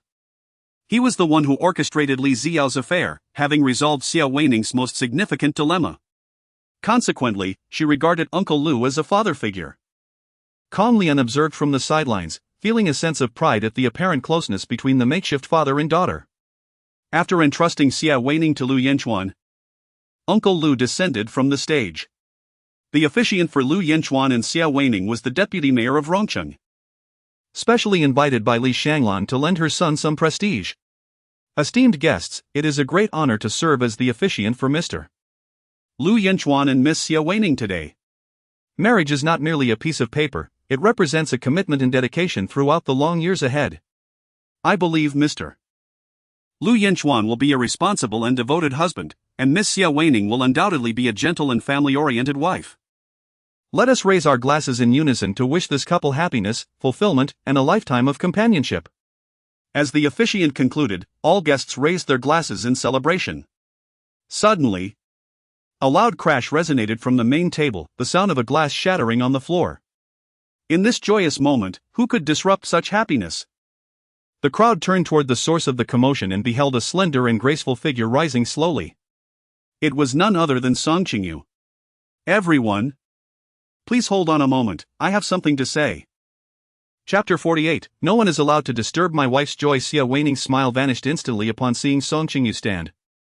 She discreetly squeezed Lu Yanchuan's hand, signaling him to promptly resolve this troublesome situation. As Lu Yanchuan opened his mouth to speak, Qingyu was quicker, striding up to the stage and snatching the microphone from the host. Hey, she calmly tested the microphone. Qingyu, what are you doing? Lu Yanchuan thundered. With so many people here, don't act irrationally. I am not being irrational, I am here to save you. Today, I shall unveil the true nature of your newlywed wife. As she spoke, Qingyu snapped her fingers toward the second floor. A white curtain suddenly descended, and a beam from a projector illuminated the fabric, swiftly revealing an image that made the guests collectively gasp. The photograph depicted Xia Weining and her brother-in-law, Li Xiao, passionately kissing on a sofa, their bodies scarcely clothed in a rather provocative display. Lu Yanchuan's complexion turned ashen upon seeing the image. Instinctively, he glanced at Xia Weining. She frantically shook her head, exclaiming, "Yanchuan, this isn't real, it's been edited. You know how advanced AI technology is, anything can be fabricated." Qingyu pressed the button on her remote control, and immediately, several photos flashed across the screen, all depicting Xia Wanqing and Li Xiao during their time abroad. What about these? Are they all edited? In addition to the photographs, Qingyu also revealed a video of Li Xiao purchasing a car for Xia Wanqing. In the video, Xia Wanqing, with her arm linked through Li Xiao's, proudly declared her desire to test drive a Porsche. This was when Xia Wanqing had just begun her relationship with Li Xiao, during which he indulged her whims, granting her every request. Ultimately, he did buy her the very Porsche she test drove in the video. Astonishingly, this footage from 2 or 3 years ago had also been unearthed by Qingyu. No, Yanchuan, these are all fabrications. Xia Wanqing would never admit to any relationship with Li Xiao. The person in the video is not me. The guests in attendance gasped in astonishment. Witnessing the situation spiral out of control, Li Shanglan hurriedly contacted the hotel manager, demanding security to remove the disruptive elements. However, as the hotel security rushed into the event, they were intercepted by a group of black-clad bodyguards emerging from the other side. These bodyguards were all affiliated with Li Huaidong. Li Huaidong had anticipated that with Qingyu causing a scene, neither the Lu family nor the Li family would remain passive. Hence he had arranged for reinforcements to ensure her protection. Li Huaidong, what is your intention? Li Shanglan exclaimed in frustration as she observed the security personnel being blocked. Sister, be patient, my wife has not finished speaking. Who wants to hear her continue? Sit down, Li Huaidong replied coldly, casting a stern glance at Li Shanglan. No one is permitted to disturb my wife's enjoyment today. Dad. Li Shanglan implored Li Chong for assistance, you need to control him. Li Chong glanced at Li Huaidong. Huaidong, today is a joyous occasion for the Lu family, isn't Qingyu's behavior somewhat out of line? Dad, haven't you always wanted to know who harmed Xiao? Does this not relate to today's events? Listen to Qingyu's words, and the answer will reveal itself. Li Chong fell silent, choosing not to interfere further. Seeing that her father could not rein in Li Huaidong, Li Shanglan suppressed her mounting anger. Without external distractions, Qingyu felt a newfound confidence on stage. She gazed at Lu Yanchuan and continued, Xia Wanling and Li Xiao have been abroad for 3 years, aside from not having registered their marriage. They have engaged in all that should and should not have been done. Oh, and by the way, Xia Wanling once bore a child for Li Xiao. But due to complications during the miscarriage procedure, she will never be able to conceive again. You are talking nonsense! Xia Wanling exclaimed, her emotions surging. Who says I can never bear children again? Who said that? The notice for her initial surgery had been signed by her mother, Kong Lian. And Xia Wanling was unaware of her infertility. If you doubt it, you may inquire with your mother, Song Qingyu suggested. Xia Wanling instinctively glanced at her mother, Kong Lian. Kong Lian shot Xia Wanling a knowing look. Wanling, she is deliberately deceiving you. You have never had a miscarriage. How could you possibly be infertile? Do not fall into her trap. Realizing the truth, Xia Wanling responded, right, I have never had a miscarriage. You are merely trying to ensnare me. Is that so? Then what is this? As Song Qingyu moved the remote control pen in her hand, the large screen illuminated with the notification of Xia Wanling's previous miscarriage surgery, clearly displaying the name of her mother, Kong Lian. Upon seeing the surgical notice, Xia Wanling was rendered speechless. What struck her even harder was the revelation that she had lost her ability to bear children. No wonder, despite her fervent attempts with Lu Yanchuan to conceive, she had never become pregnant. Xia Wanling shot her mother, Kong Lian, an indignant glare. How could her mother conceal such a significant matter from her? Kong Lian had previously hidden this from Xia Wanling, fearing the emotional toll it would take on her and its potential impact on her confidence in marrying into a wealthy family, as she relied on Xia Wanling for her own future prosperity. Yet, the truth had eventually surfaced. Lu Yanchuan, who had once been suspected of being the issue behind Xia Wanling's inability to conceive, was now faced with an overwhelming sense of betrayal. She had even sought solace in the arms of multiple men behind his back, hoping to make him a father. The guests murmured in disbelief, clenching his fists. Lu Yanchuan felt the veins on the back of his hands bulge. Was what she said true? He glared at Xia Wanling. No, no, no. She's lying. Xia Wanling vehemently denied it, insisting that Song Qingyu was fabricating stories. Xia Wanling, don't deny it. The men your mother found for you, each one with chiseled abs. They said that as long as I pay, they wouldn't mind walking the runway at your wedding. Should I call them now? Xia Wanling dared not respond. She recalled that her mother had introduced her to male models, shameless individuals who would do anything for money. She knew that if Song Qingyu's words held any truth, these male models would come running at the mere sound of a phone call. Seeing Xia Wanling's silence, Lu Yanchuan realized that Song Qingyu's claims were likely accurate. The thought of being subjected to such public humiliation shattered him. Xia Wanling, you are truly despicable. Lu Yanchuan raised his hand and struck Xia Wanling across the face.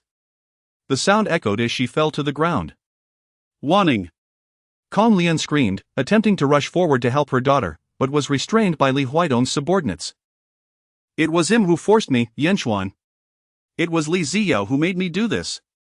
Xia Wanling, realizing the truth was out, clung to Lu Yanchuan's leg in desperation. He said it would be more thrilling in our wedding suite. I didn't want to, he made me. Oh, so it was Li Ziyao who coerced you into this. And that's why you had someone castrate him, is it? Song Qingyu dropped another bombshell. What? Li Ziyao was castrated? Gasps of astonishment rippled through the crowd. The guests were abuzz with shock. Li Chong and Jiang Zhen's expressions froze. The secret they had guarded for so long had been so effortlessly revealed by Song Qingyu. Huaidong! Make her come down immediately. Li Chong shouted angrily. Family disgrace must not be aired. Dad, figure it out. Who is truly disgracing the Li family, me or Li Ziyao? Li Chong was momentarily speechless. Indeed, had it not been for Li Ziyao's reckless behavior and his inappropriate pursuits, today's chaos would never have occurred. Jiang Zhen, no longer concerned with dignity, aimed to avenge her son, seizing a plate from the table and hurling it at Xia Wanling. Wretched girl, how dare you harm my son? Xia Wanling could not evade in time and was struck on the head, her pristine veil instantly stained crimson with blood. Uncle Lu, witnessing his newly recognized daughter being bullied, could no longer remain seated. He stood up and shouted at Jiang Zhen and Li Chong, I personally severed Li Ziyao's manhood. If you have grievances, direct them at me. Do not torment Wanling. So it was you. Jiang Zhen lunged at Uncle Lu in a frenzy, only to be effortlessly knocked to the ground. At her age, the fall nearly cost her life. Mom! Are you alright? Li Shanglan gasped in shock. Seeing Uncle Lu take action, Li Chong was not one to sit idly by. Someone, apprehend him! With a knowing glance from Li Huidong, several bodyguards in black rushed towards Uncle Lu. Although he put up a fight, he was ultimately outnumbered and subdued. The wedding venue descended into chaos. Xia Wanning, realizing her last bastion of support had crumbled, quickly knelt before Lu Yanchuan, pleading for forgiveness. Yanchuan, you know I love you most dearly. For you, I would sacrifice my life. Please forgive me, just please forgive me. Lu Yanchuan's expression was frigid. As the young master of the Lu family, he had been coddled by his mother, Li Shanglan, and had never experienced such humiliation. I devoted myself entirely to you, yet you lied incessantly, were disloyal, and adorned me with countless symbols of betrayal. How can you still dare to plead? I was forced into this. Tears streaming down her face, Xia Wanning lamented. You know I grew up without a mother, I longed for maternal love. I went abroad to be with my mother, to understand what maternal love feels like. But once there, I discovered my mother was a harlot. Not only did she sell herself, but she also compelled me into the same fate. When I resisted, she drugged me and sent me to Li Ziyao. Even collaborating with him to film my private moments. They both threatened me, and I was left with no choice but to be with Li Ziyao. Xia Wanning wept openly. Her performance so heartfelt that she appeared as a lost soul entangled in a web of misfortune. Song Qingyu truly admires her ability to respond to the situation at hand. Even amidst such chaos, she managed to concoct a sorrowful tale for herself in a remarkably short span of time. Regrettably, regardless of how vividly she narrates her story, Lu Yanchuan remains unmoved. Yanchuan, I genuinely love you. Have you forgotten the day of the accident? If not for my selfless act to save you, you would have perished. I am someone who would sacrifice my life for you. Xia Wanning played her final card, reminding him of the 2 times she had saved him. He reminisced about his childhood escapades, when he had wandered to the back hill of the villa and inadvertently fallen into a dark, deep pit. Trapped in that abyss, he could see nothing. He cried out for help, but there was no one around. He had sneaked out. And neither the butler nor the maid had any knowledge of his whereabouts. Soon, nightfall enveloped him. Cold, hungry, and frightened, he felt on several occasions that he might perish in that pit. Just as despair threatened to consume him, Xia Wanning appeared unexpectedly, offering him a glimmer of hope. Lu Yanchuan would forever remember the moment her bell-adorned hand reached into the darkness. Perhaps it was due to the absence of sight that his hearing became acutely sensitive. And he perceived the sound of her jingling bells as the most enchanting melody in the world. Although her arm was too short to pull him from the pit, she swiftly summoned adults who brought ropes and ultimately rescued him from the abyss. The moment he emerged, he fainted from low blood sugar, yet in his haze, he could still hear the sound of the bells, knowing that Xia Wanning had remained by his side. Without her, he might have long been dead. Yanchuan, you know how much I love you, don't you? As she noticed the conflicting emotions swirling in Lu Yanchuan's eyes, Xia Wanning cried even more earnestly. To have a small home with you is my lifelong wish, but alas, there are so many unavoidable obstacles on this path. If I could turn back time, I would never have gone abroad 3 years ago, nor would I have separated from you. Only heaven knows how much I regret my decision back then. Observing Lu Yanchuan's wavering resolve, Song Qingyu interjected, Lu Yanchuan, if you can be so magnanimous as to forgive her, I suggest you take your generosity and apply for a Guinness World Record. Chapter 49, The late affection is more worthless than weeds. Lu Yanchuan glared furiously at Song Qingyu. Do you take pleasure in seeing me in this state? Do not misconstrue my sentiments, my happiness has never been built upon your suffering. Song Qingyu paused. Yet you once betrayed me, and now witnessing your own betrayal brings me a sense of satisfaction. You. Seizing the opportunity, Xia Wanning immediately grasped Lu Yanchuan's leg. Crying as she pleaded, Yanchuan, look, the more we quarrel, the more pleased Song Qingyu becomes. We must not let her triumph, let us be well together. Will you forgive me? Before Lu Yanchuan could respond, Li Shanglan rushed in, kicking Xia Wanning. Li Shanglan harbored a deep-seated hatred for Xia Wanning, and after this incident, she would prefer Lu Yanchuan remain single for life rather than accept Xia Wanning as her daughter-in-law. Xia Wanning saved you from the pit when you were a child? Song Qingyu frowned, but it was I who rescued you from that pit. What did you say? Lu Yanchuan raised an eyebrow at Song Qingyu. You were the one who saved me from the pit? Which pit in Wushouchen? The one behind the old redwood tree. What did you say to me when you saved me? Song Qingyu pondered for a moment, although more than a decade had elapsed. The events of that day remained vividly etched in her memory. She recalled how frightened Lu Yanchuan had been, his emotions in a state of turmoil. To soothe him, she shouted loudly to Lu Yanchuan, who was at the bottom of the cave, "Do not be afraid, no one will perish." She repeated this phrase, hoping to provide comfort. Lu Yanchuan was taken aback, realizing that it had all been a ruse. Yet, she remained obstinate. "No, I was present at the scene. These are things I witnessed with my own eyes." Xia Wanning interjected, shaking the bell in her hand. "Yanchuan, do you not remember this bell? I wore it when I saved you." Xia Wanning, you are truly shameless. This bell was clearly a gift I presented to you," retorted Song Qingyu. This bell was no ordinary trinket, it was a talisman procured by Song Qingyu's mother, Zhou Yuizhen, from a temple, where the abbot had proclaimed that the sound of the bell could dispel evil spirits and ensure safety and good fortune. Song Qingyu wore the bell for merely a day. And upon seeing it, Xia Wanning expressed her admiration and insisted on acquiring it. At that time, Song Qingyu and Xia Wanning shared a close friendship. When her mother, Zhou Yuizhen, learned of this matter, she advised Song Qingyu, saying, "Wanning's mother has passed away, and she is in a state of sorrow. If she is fond of your bell, you should gift it to her." "I shall visit the temple again to pray for another one for you." Song Qingyu unhesitatingly removed the bell and presented it to Xia Wanning. This bell, once a symbol of their friendship, now brimmed with irony. "What gives you the right to claim this bell as yours? It has always adorned my wrist, thus, it belongs to me." "Is that so? Since you assert ownership, do you know what word is inscribed within the bell?" Song Qingyu inquired. Xia Wanning paused, then scoffed, "Song Qingyu, do not attempt to ensnare me. There is no inscription inside the bell." "No, there is indeed a word. At the innermost part of the bell, the character from Choyan Temple is engraved." Song Qingyu glanced at Lu Yanchuan. "If you doubt me, you may inspect it now." Lu Yanchuan seized the bell from Xia Wanning's wrist, and indeed, the character was engraved inside. "A deception. Everything has been your lie. You have deceived me for so many years."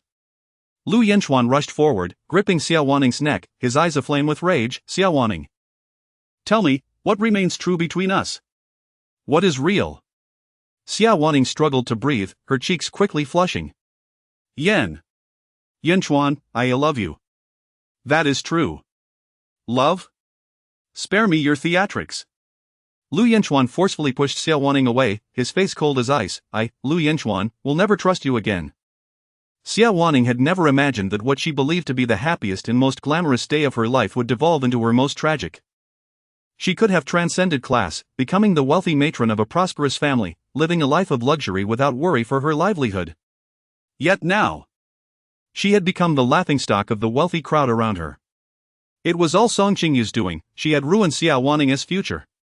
"Song Qingyu, I loathe you. I despise you, may you perish." Xia Wanning rose from the ground, poised to confront Song Qingyu, but before she could approach, she was restrained by Li Huaidong's bodyguards. "Song Qingyu, do not revel in your triumph, I shall haunt you even in death," Xia Wanning shouted. After observing the unfolding drama, Li Huaidong finally rose from his seat. He approached Xia Wanning, looking down upon her from a superior height. "Rest assured, you will not become a specter, your remaining years will be spent in prison. Unable to seek life or death." Having severed Li Zio's lifeline and ruined his future, the Li family would not merely report her to the authorities. She would not escape unscathed. Her good fortune had only just begun today. The words "unable to seek life or death," though chilling when spoken by the King of Hell, sounded particularly menacing from Li Huaidong's lips. Xia Wanning could already foresee the agony that awaited her. She would rather dash herself against the altar on this wedding day. Yet two bodyguards firmly restrained her arms, rendering her immobile. "Li Huaidong, release me, let me go." Li Huaidong disregarded her pleas. He moved to Song Qingyu's side, draping his arm around her shoulders, and asked, "Madam Li, has the revenge play concluded?" "It has." "Then let us depart." "Very well." Outside the hotel, an unexpected torrential downpour began. Indeed, it was not a day suitable for a wedding. Song Qingyu settled into Li Huaidong's Maybach. Inside the car, the warmth enveloped her, accompanied by the gentle strains of soft music. She adjusted the passenger seat, reclining comfortably, feeling a sense of relaxation wash over her. Li Huaidong glanced at her, remarking, "It seems you are quite pleased with today's outcome." "Of course," she replied. Today's commotion unveiled Xia Wanqing's lies and crimes, while Lu Yanchuan and the Lu family lost their dignity. To top it off, the scandals surrounding Li Ziyo and the Li family can no longer be concealed. It's a trifecta of revelations. Li Huaidong nodded, acknowledging that, as an observer, he found her performance today commendable. The entire affair was intricately woven together, exhibiting a remarkable clarity. "When did you hang the projection screen at the wedding venue?"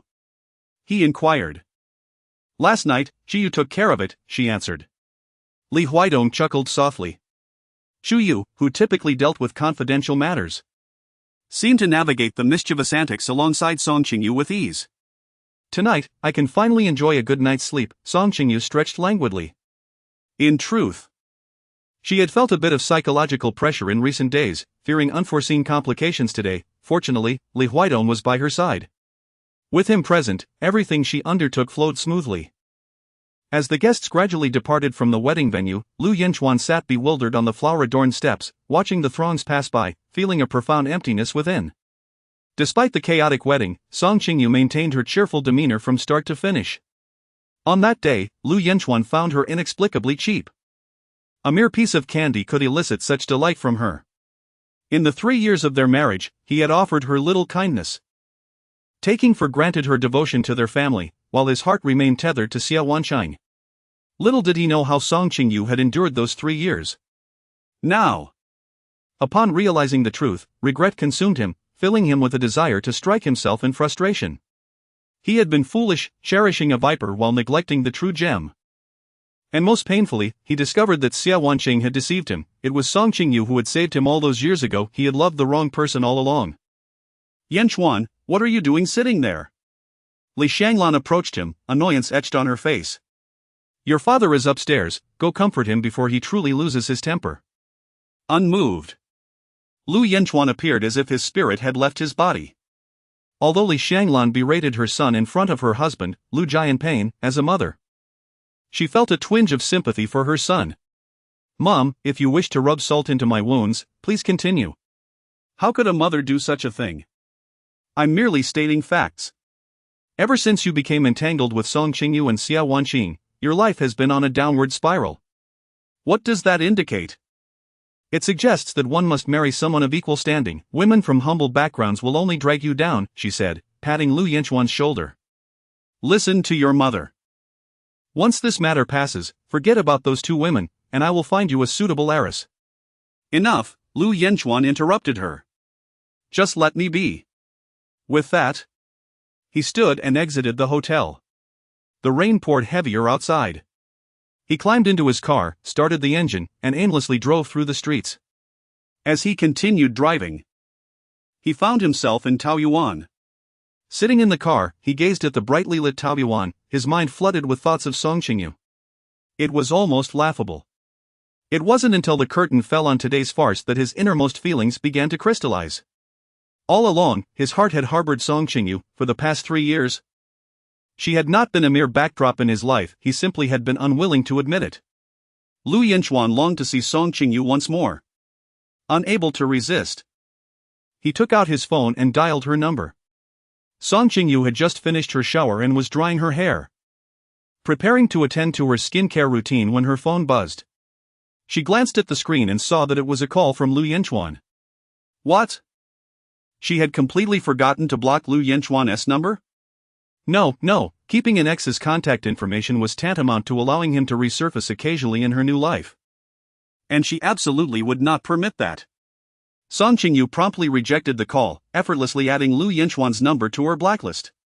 The world instantly fell into tranquility. Regrettably, this serenity lasted merely a few minutes before Uncle Kong came knocking at the door. "Young mistress, are you asleep?" Song Qingyu approached and opened the door. "What is it?" "Uncle Kong?" Young Master Lu has arrived and is currently standing at the doorstep, expressing a desire to see you. Uncle Kong furrowed his brow and glanced out the window. The rain was pouring heavily, and the young master of the Lu family stood in the downpour, unprotected by an umbrella, completely drenched. He declared that if he could not meet you today, he would not leave. What did Li Huaidong say? Song Qingyu was aware that Uncle Kong would come knocking at the door, having likely consulted with Li Huaidong in the study beforehand. The young master asked me to inquire if you would see him. The decision rests with you. I shall not, Song Qingyu replied directly. Very well. I shall now convey your message to Master Lu, Uncle Kong said as he descended the stairs. He had already bathed, clad in a black nightgown, his gold-rimmed glasses lending him an air of austere elegance. Why refuse to meet? Li Huaidong approached her with a semblance of a smile. What? Do you wish for me to see him? I have no desire to do so. He embraced Song Qingyu at the waist, his possessiveness palpable. You are mine. I do not wish to witness you and Lu Yanchuan unraveling misunderstandings and rekindling your relationship. Rest assured, that is utterly impossible. Song Qingyu's gaze was icy. Her late-blooming affection was as worthless as grass. Those who betray genuine feelings should suffer 1,000 needles. Even if Lu Yanchuan were to kneel and plead, I would never forgive him. Chapter 50. The desire to possess her. Li Huaidong observed Song Qingyu, able to discern her resolve from her unwavering expression. As if Lu Yanchuan had indeed become a mountain she had surmounted. Why did you ever hold affection for Lu Yanchuan? Li Huaidong inquired. She recalled an incident when she had inadvertently shattered a vase belonging to the Lu family while visiting her father.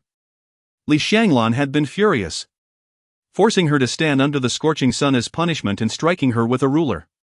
Each blow left her in agony, nearly causing her to faint. It was then that Lu Yanchuan had burst into the garden, snatching the ruler from Li Shanglan's hand and breaking it before her eyes. It was merely a vase. I shall compensate for it, Lu Yanchuan asserted. Li Shanglan, livid, retorted, compensate? With what? I will use my saved pocket money. Have you grown wings? Li Shanglan chased after him, intent on delivering a beating, while Lu Yanchuan darted about the garden, pulling Song Qingyu along in their escape. Song Qingyu could never forget that day when Lu Yanchuan descended like a little hero, enveloped in light, to rescue her. That night, as pain coursed through her body, it was Lu Yanchuan who quietly climbed through the window to bring her medicine. It was likely from that moment onward that Song Qingyu found herself enamored with Lu Yanchuan. Henceforth, every gesture of his was viewed through a lens of admiration in her eyes. She perceived him as kind, just, and brave, a youth endowed with admirable qualities. With a mere flutter of her words, she dismissed the profound impact young Lu Yanchuan had on her vibrant youth. Yet, Li Huaidong could not help but feel jealousy. Envious of the affection Lu Yanchuan had received from Song Qingyu for so many years. The purity of youthful love is often the most sincere. Li Huaidong stepped closer, pressing Song Qingyu against the window. What is wrong? She inquired, raising her gaze to meet his. In Li Huaidong's eyes, there was a fervent desire to possess her. She wanted to ask if he intended to do something inappropriate here, but before the words could escape her lips, he silenced her with a kiss. In the mingling of their lips, Song Qingyu tasted the faint essence of his cigar. "Qingqing, you are mine," Li Huaidong murmured, tightening his embrace around her slender waist, while his other hand pressed against the glass of the window, trapping her in place. They were intimately close, their bodies entwined. Song Qingyu pressed her back against the cool glass of the window, while before her stood his fervent form, creating a striking contrast of warmth and chill. They were lost in a passionate embrace. The heavy rain lashed against the window, as if to celebrate their intimate affair. Li Huaidong cast a glance at the figure standing defiantly in the downpour below. Right there. Yet, as he kissed her, his gaze lingered outside. Song Qingyu suddenly became aware of something. Focus, and look at me. Song Qingyu felt a wave of warmth envelop her as he kissed her. Her fair skin adorned with a delicate blush. Under the soft glow of the lights, she appeared both beautiful and youthful, resembling a bud poised to bloom. Ultimately, Li Huaidong could not bring himself to claim her by the window. In a decisive moment, he swept her up in his arms, kissing her as he made his way toward the bedroom. Downstairs, in the torrential rain, Lu Yanchuan stood resolutely, allowing the raindrops to pelt his face, leaving him chilled to the bone. He gazed up at the window of the Taoyuan villa's second floor, observing the intertwined silhouettes of two figures, intimately entwined, causing a sharp pang of pain in his heart. Uncle Kong, the villa steward, emerged with an umbrella, offering it as a shield above Lu Yanchuan's head. After casting a glance at Uncle Kong, he looked up again, only to find the figures pressed against the glass had vanished. Asleep. But what kind of sleep? In a fit of rage, Lu Yanchuan brushed aside the umbrella from Uncle Kang's grasp and strode away. That night, Song Qingyu endured quite the tumult. Thankfully, her scene the following day was scheduled for the afternoon. When she arrived at the set, Shen Songning eagerly dove into her trailer, eager to discuss the events of the previous day. Sister-in-law, Xia Wanqing, has been taken away, but not in the usual manner. Before the Li family reported it to the police last night, Zhang Jin had brought Xia Wanqing to meet Li Ziao. I've heard that Xia Wanqing's face has been ruined by him, and she suffered a broken hand and leg. Just thinking about her days in prison is enough to make one shudder. Song Qingyu was not surprised. Xia Weining had injured Li Ziao, and the Li family would undoubtedly seek retribution. Uncle Lu and Xia Weining's mother had also been apprehended. But what of Li Ziao? How is he faring? I have not seen him since the incident. It is said that he is recuperating at a villa in Huayan. Song Qingyu harbors a sense of unresolved grievances. Compared to Xia Wanling and her peers, Li Ziao has committed far more heinous acts. Yet, due to his affluent background and substantial influence, even when exposed, he manages to evade justice. Second sister, do you not feel that Li Ziao is the one who truly deserves to be apprehended? Indeed. Do not fret. That day will surely come. It is not that retribution is absent, but rather that the time has yet to arrive. Song Qingyu nodded slightly. Indeed, you are correct. Those who harbor malevolence in their very essence, even if they momentarily evade the law, cannot help but perpetrate further misdeeds. How can one stand by the river without getting their shoes wet? I refuse to believe that he will enjoy perpetual good fortune. Relying on wealth and power to escape each time, he is bound to face his just deserts in this world. In the afternoon, after finishing the filming of the play, Song Qingyu received a phone call from the real estate agent. Miss Song, this is Xiao Yang. Do you remember me? You previously listed a property with me. Song Qingyu certainly recalled her previous intention to sell Lawn Garden. However, despite being listed online, there had been no inquiries. Thus, she sought the assistance of the real estate agent, Xiao Yang, to facilitate the process. What's the matter, Manager Yang? Is there a potential buyer for my house? Indeed. A client is interested in viewing the property. That sounds wonderful. Please take them to see it. The entrance code is the one I sent you earlier. Miss Song Qingyu wishes to expedite the sale of the property. A request has been made by the client, expressing a desire for you to personally accompany him to view the house and provide a personal introduction. Song Qingyu found it peculiar that there were clients with such demands. Could it be that they were intentionally seeking trouble? Nevertheless, she decided to tell him that she was unavailable and asked for assistance in declining the request. Please, Miss Song. I understand your concerns, but the client is genuinely earnest. He insists on a personal introduction from the homeowner, believing that the owner possesses a deeper understanding of the property's features. This house has been on the market for an extended period without any offers. We cannot afford to overlook an interested buyer. Xiao Yang fervently persuaded Song Qingyu, I recognize that you have a busy schedule. Perhaps you could spare just an hour when convenient? I will accompany you, ensuring your safety. Song Qingyu pondered for a moment and inquired. What is the surname of this client? For a fleeting instant, a thought crossed her mind, could this peculiar client be Lu Yanchuan? The client's surname is Yan. It is not Lu Yanchuan. Song Qingyu felt relieved. All right, let's meet tomorrow evening. I will spare an hour. The next afternoon, after finishing her work, Song Qingyu went to Lanyuan with the agent, Xiao Yang. Upon their arrival, they noticed an Aston Martin parked at the entrance, yet there was no one inside. The prospective buyer, Mr. Yan, seemed to have vanished. Miss Song, please hold on for a moment, I need to make a call. Xiao Yang dialed Mr. Yan's number, and the ringing echoed from inside the house. Did you share the gate password with him? Song Qingyu inquired. No, I haven't told him, Xiao Yang replied. They hurried into the hall, only to find a man standing there. Mr. Yan, how did you get in? Xiao Yang asked. The man turned, revealing that it was not Mr. Yan at all, but rather Lu Yanchuan. Song Qingyu was instantly filled with indignation. Lu Yanchuan, do you find this amusing? Lu Yanchuan approached her, saying, You have blocked me, so this is the only way I can see you. Xiao Yang, perplexed, inquired, Miss Song. Do you two know each other? Not at all. As Song Qingyu concluded her words and turned to leave, Lu Yanchuan swiftly reached out to halt her departure. Qingqing. Please don't be this way, let's have an earnest conversation. What, Qingqing? Do not overstep your bounds, I am your aunt-in-law. The very mention of the name Qingqing made Song Qingyu feel nauseated. Naturally, Lu Yanchuan had no intention of referring to her as aunt-in-law, and he was unwilling to acknowledge the reality that she was now married to Li Huaidong. Manager Yang. Please step outside, I wish to speak with Miss Song for a moment, Lu Yanchuan instructed the young assistant. But. No buts, she is my ex-wife. And I assure you, I will not bring her any harm. The assistant hesitated further, recalling the news stories of tragic incidents often involving ex-spouses. Miss Song. What do you say? He queried, feeling a sense of responsibility for her safety since he had summoned her.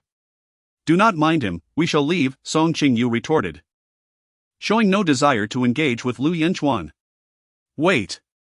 This time, Lu Yanchuan firmly grasped Song Qingyu's hand. Qingqing, since we have met today, allow me to articulate everything I wish to convey, otherwise, I will inevitably seek you out again. Song Qingyu was weary of being incessantly pursued by Lu Yanchuan. The thought alone was vexing. She relented, instructing, Xiao Yang, please wait for me outside for a moment. Certainly, Miss Song. I shall remain just outside. Call for me if you need anything. All right. Once Xiao Yang exited, only Song Qingyu and Lu Yanchuan remained in the hall. Speak quickly. Despite not being married, she yearned for the moments they could spend together, yet now, even a minute in his presence felt suffocating. The distinction between love and indifference was stark. And she felt this difference acutely within herself. Are you truly intent on selling Lawn Garden? Yes. But this is the home our grandfather bestowed upon us for our marriage. He expressed his hope that we would reside here for eternity. Are you not concerned about hurting his feelings by selling our marital abode? Upon hearing Lu Yanchuan's words, Song Qingyu was nearly driven to laughter by her indignation. Lu Yanchuan, the very premise of our enduring coexistence here was predicated on our marital bond. And now that we are divorced, you come to me with such sentiments? When you strayed, did you ever consider how heartbroken grandfather would be? While my infidelity was indeed a fault, I was misled. I had always believed that Xia Wanning was the little girl who saved me back then. She had deceived me all along. A man who cannot control his desires yet blames others should possess a modicum of shame. My inability to restrain myself stemmed from my misplaced affection. I thought she was you, and I am not a man who engages in frivolous affairs. Lu Yanchuan felt aggrieved. Qingqing, the truth is that I have harbored feelings for you since childhood.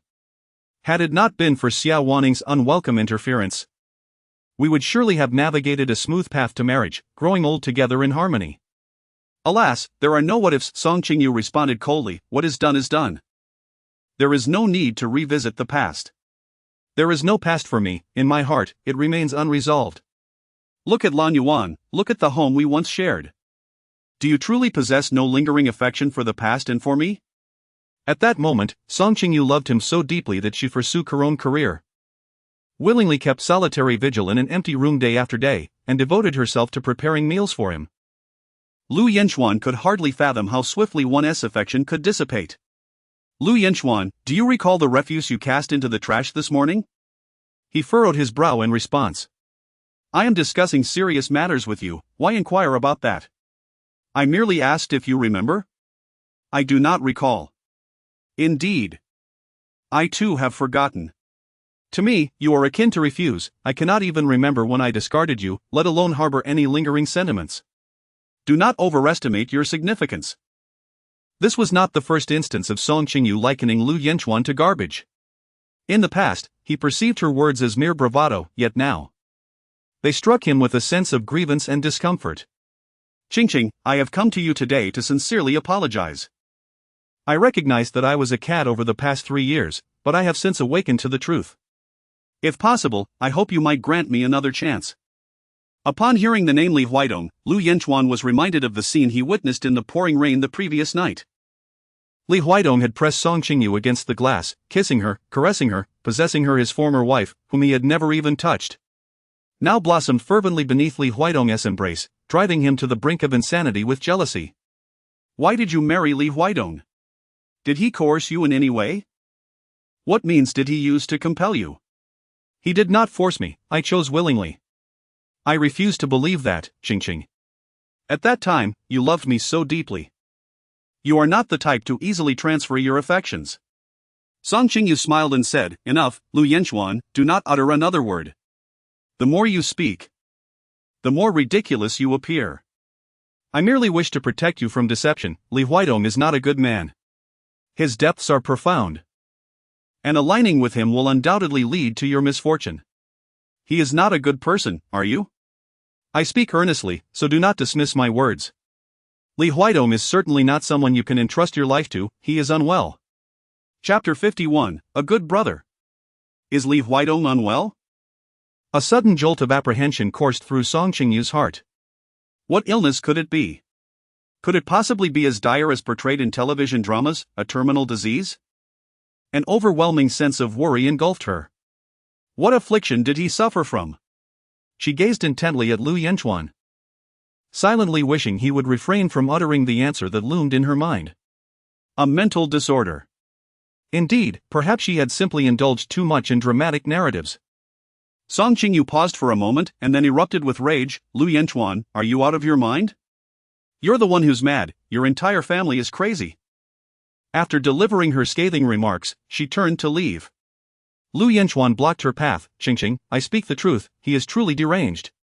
Song Qingyu, weary of listening to Lu Yanchuan's incessant prattle, strode purposefully out the door. Xiao Yang awaited her outside, upon seeing Lu Yanchuan pursue her. He stepped forward to obstruct his path. What do you intend to do to Miss Song? I am conversing with my ex-wife, your interference is unwarranted. Be gone. There is nothing further to discuss between us. From this day forth, do not seek me out again. Xiao Yang, let us depart.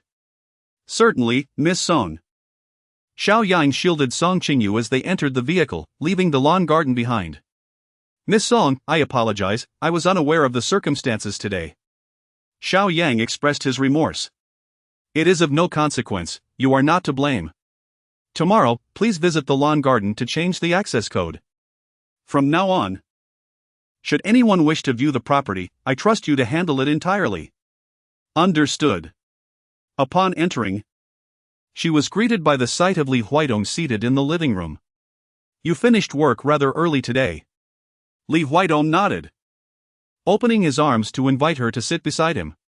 Song Qingyu glanced at Uncle Kong and a few maids, feeling slightly embarrassed to display intimacy with Li Huaidong in their presence. Uncle Kong immediately understood and led the maids outside. Song Qingyu then settled onto Li Huaidong's lap. He emanated a blend of the crisp scent of cedar and tobacco. Has Lu Yanchuan been looking for you? Li Huaidong inquired. Song Qingyu furrowed her brow with sensitivity. Have you sent someone to follow me? What are you thinking? Li Huaidong playfully pinched the tip of her nose. Of course not. Then how do you know? My people are tracking Lu Yanchuan. Why are you following him? Matters of business.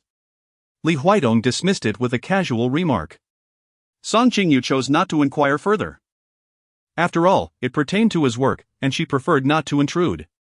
What did Lu Yanchuan say to you? Li Huaidong gazed at Song Qingyu. Song Qingyu recalled Lu Yanchuan's remark that Li Huaidong was mentally unstable, finding it utterly amusing. She felt that merely repeating such a statement was rather juvenile. What's wrong? Is there a secret? Not at all. Lu Yanchuan just said you were crazy, and I thought it was rather absurd, so I deemed it unnecessary to share. Li Huaidong's gaze dimmed slightly. He tightened his grip around Song Qingyu's waist and buried his face against her chest, asking with a wry smile. What if I truly am unwell? How could you possibly be ill? You seem far more sane than him. Li Huaidong broke into a genuine laugh. How will work be arranged? He did not elaborate on this, but he was known for being quite resourceful, so there was no need for us to worry. If you need anything, feel free to reach out to me. All right. Song Qingyu had not seen her brother Song Jing for a considerable time. She still remembered when her brother first enlisted. He was but a naive young lad. In the blink of an eye, 7 years had passed. And he had transformed into a tall, handsome, and mature man. Sister, I heard from Mom that you have remarried. As soon as Song Jing laid eyes on Song Qingyu, he inquired about Li Huaidong, asking how this brother-in-law was. I hope he is not a scoundrel like that man from the Lu family. Song Jing has always looked down upon Lu Yanchuan, perhaps due to a unique intuition that men possess towards one another. He is certainly unlike Lu Yanchuan. Is he good to you? Quite well. If he dares to bully you, my fist will not spare him. As Song Jing spoke, he showcased his iron-like fist to Song Qingyu. Thank you, my dear brother. Their mother, Zhou Yuxian, had prepared a sumptuous feast. You too. Stop chatting and quickly wash your hands to prepare for dinner, Zhou Yuxian called from the kitchen. All right. Song Qingyu and Song Jing took their seats at the dining table after washing their hands. Mother, your culinary skills have improved remarkably, remarked Song Jing, who, during his time in the army, found himself yearning the most for the homely dishes prepared by his mother, Zhou Yuxian. If you enjoy it, please indulge. It would be delightful if you could finish everything. Certainly. The three of them gathered around the table. For others, such a meal might be an ordinary occurrence. But for Song Qingyu and her family, it represented a long-awaited reunion. Song Qingyu felt that the warmth of the household lights today seemed to radiate more than usual. Aging. What do you plan to do after you come out?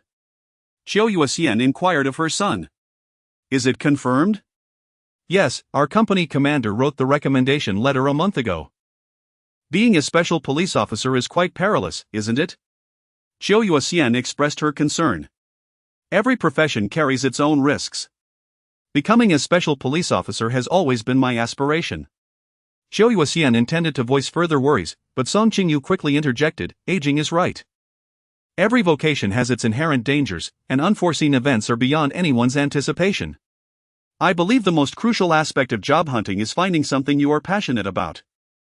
That way, each morning brings motivation. Indeed, I share the same sentiment, Song Jing concurred.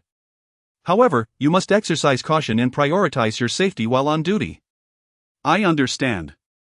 With Song Qingyu having articulated her thoughts, Zhou Yuxian refrained from saying more. After dinner, Song Qingyu and Song Jing collaborated in washing the dishes in the kitchen. Song Jing discreetly nudged Song Qingyu with her elbow and expressed her gratitude, saying, "Sister, thank you for speaking up for me just now." Song Qingyu cast him a glance and remarked, "Is this how distant we have become?" Song Jing smiled. "That, sister." He seemed to want to say something but hesitated. "What's the matter? If you have something to say, just speak up." "It's nothing much. Just that I haven't seen Xing Nai for a long time. How has she been lately?" Song Jing's tone was quite casual, yet his dishwashing had come to a halt. He was gripping the edge of the bowl, motionless, clearly displaying signs of tension. A sudden alarm rang in Song Qingyu's heart. Could it be that Song Jing had feelings for Shang Xingnai? However, Shang Xingnai was already engaged to Lu Shiwan, and if all went as expected, they would soon be wed. Well, she is rather delightful. Song Qingyu hesitated to inform her brother about Shang Xingnai's engagement and instead opted for a roundabout inquiry. "What do you wish to ask her?" "Oh, it's nothing," Song Jing replied, a hint of fluster and embarrassment in his voice. "I merely thought of her and wanted to ask casually." Song Qingyu cast a glance at Song Jing, noticing that his face and ears had turned crimson. Alas, could this be anything other than affection? Upon leaving her mother's residence, Song Qingyu dialed Shang Xingnai's number. "What's the matter, Qingqing?" Shang Xingnai's voice came through, hushed and tranquil. "Do you have time to meet? I'm still working overtime. Could you wait for me half an hour? Once I finalize the documents for this case, shall we arrange a late-night snack?" "All right." Song Qingyu had indeed dined heartily that evening and found herself unable to indulge in a late-night snack. However, she felt it imperative to meet with Shang Xingnai. Half an hour later, the two convened at their favored barbecue establishment. Shang Xingnai, having yet to partake in dinner, ordered a platter of barbecue and immediately began to savor it. Song Qingyu served tea and water nearby, waiting until she had nearly finished her meal before beginning to speak. Well, and then? During their conversation, he inquired about you. Song Qingyu gazed at Shang Xingnai and asked, Xingnai, is there anything between you and my brother? Shang Xingnai nearly spat out her coconut juice, exclaiming, no way, your brother hasn't forgotten about me yet? Song Qingyu's spirit was instantly lifted. Sister, what do you mean? Is there truly something between you and my brother? Well, it's not much. It's just that when he enlisted years ago, he confessed his feelings to me. He was only 17 or 18 at the time, and I promptly declined him in a gentle manner. And this happened? Why didn't you tell me? I intended to inform you, but upon further reflection, I felt it necessary to safeguard his youthful heart, so I chose to remain silent. Song Qingyu sighed, it's over. My brother has been in the military for so many years and has never experienced love. He remains an innocent young man at heart. I suspect he has not forgotten you all these years. At this, Shang Xingnai fell silent. She had thought that by rejecting Song Jing's confession all those years ago, the matter was settled. Little did she realize that Song Jing, with his pure heart, had not forgotten her even after 6 or 7 years. Do not perceive him as so fragile, one must still speak the truth when necessary, Shang Xingnai remarked. Song Qingyu nodded, pondering how to subtly reveal to Song Jing the fact that Shang Xingnai was already engaged, while also offering him quiet consolation. By the way, how are things between you and Lu Yanchuan? Shang Xingnai's expression momentarily stiffened. Not particularly well, it is what it is, merely a nominal engagement. We lead our separate lives and only reach out when necessary. Do you not meet each other? A series of indescribable images flickered through Shang Xingnai's mind. Last month, she encountered a rather unsavory client who, under the guise of discussing business, slipped her a drug. It was Lu Yanchuan who saved her, and in turn, she ended up spending the night with him. Since that day, they had not crossed paths. Occasionally, Shang Xingnai replied. Shaking her head, she continued. I believe this arrangement works quite well. We maintain our titles without interference. My family does not pressure me to marry nor arrange awkward blind dates. At least, it allows for some peace and the ability to concentrate on my work. Well, if that is how you feel, then so be it. What about you? How are things with Li Huaidong? Song Qingyu's gaze softened in an instant. We are doing quite well. Some matters, as long as they are not contemplated or mentioned, can be navigated smoothly. Speaking of Li Huaidong, I stumbled upon a revelation. What revelation? Shang Xingnai leaned closer to Song Qingyu. Whispering in a tone audible only to the two of them, I have observed that he has been quite close to Lu Yanchuan. Li Huaidong and Lu Yanchuan?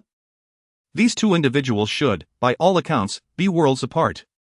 At least Lu Yanchuan shares a slight blood relation with Li Huaidong, whereas there exists no familial connection between Li Huaidong and Lu Yanchuan whatsoever. How could they possibly be so chummy?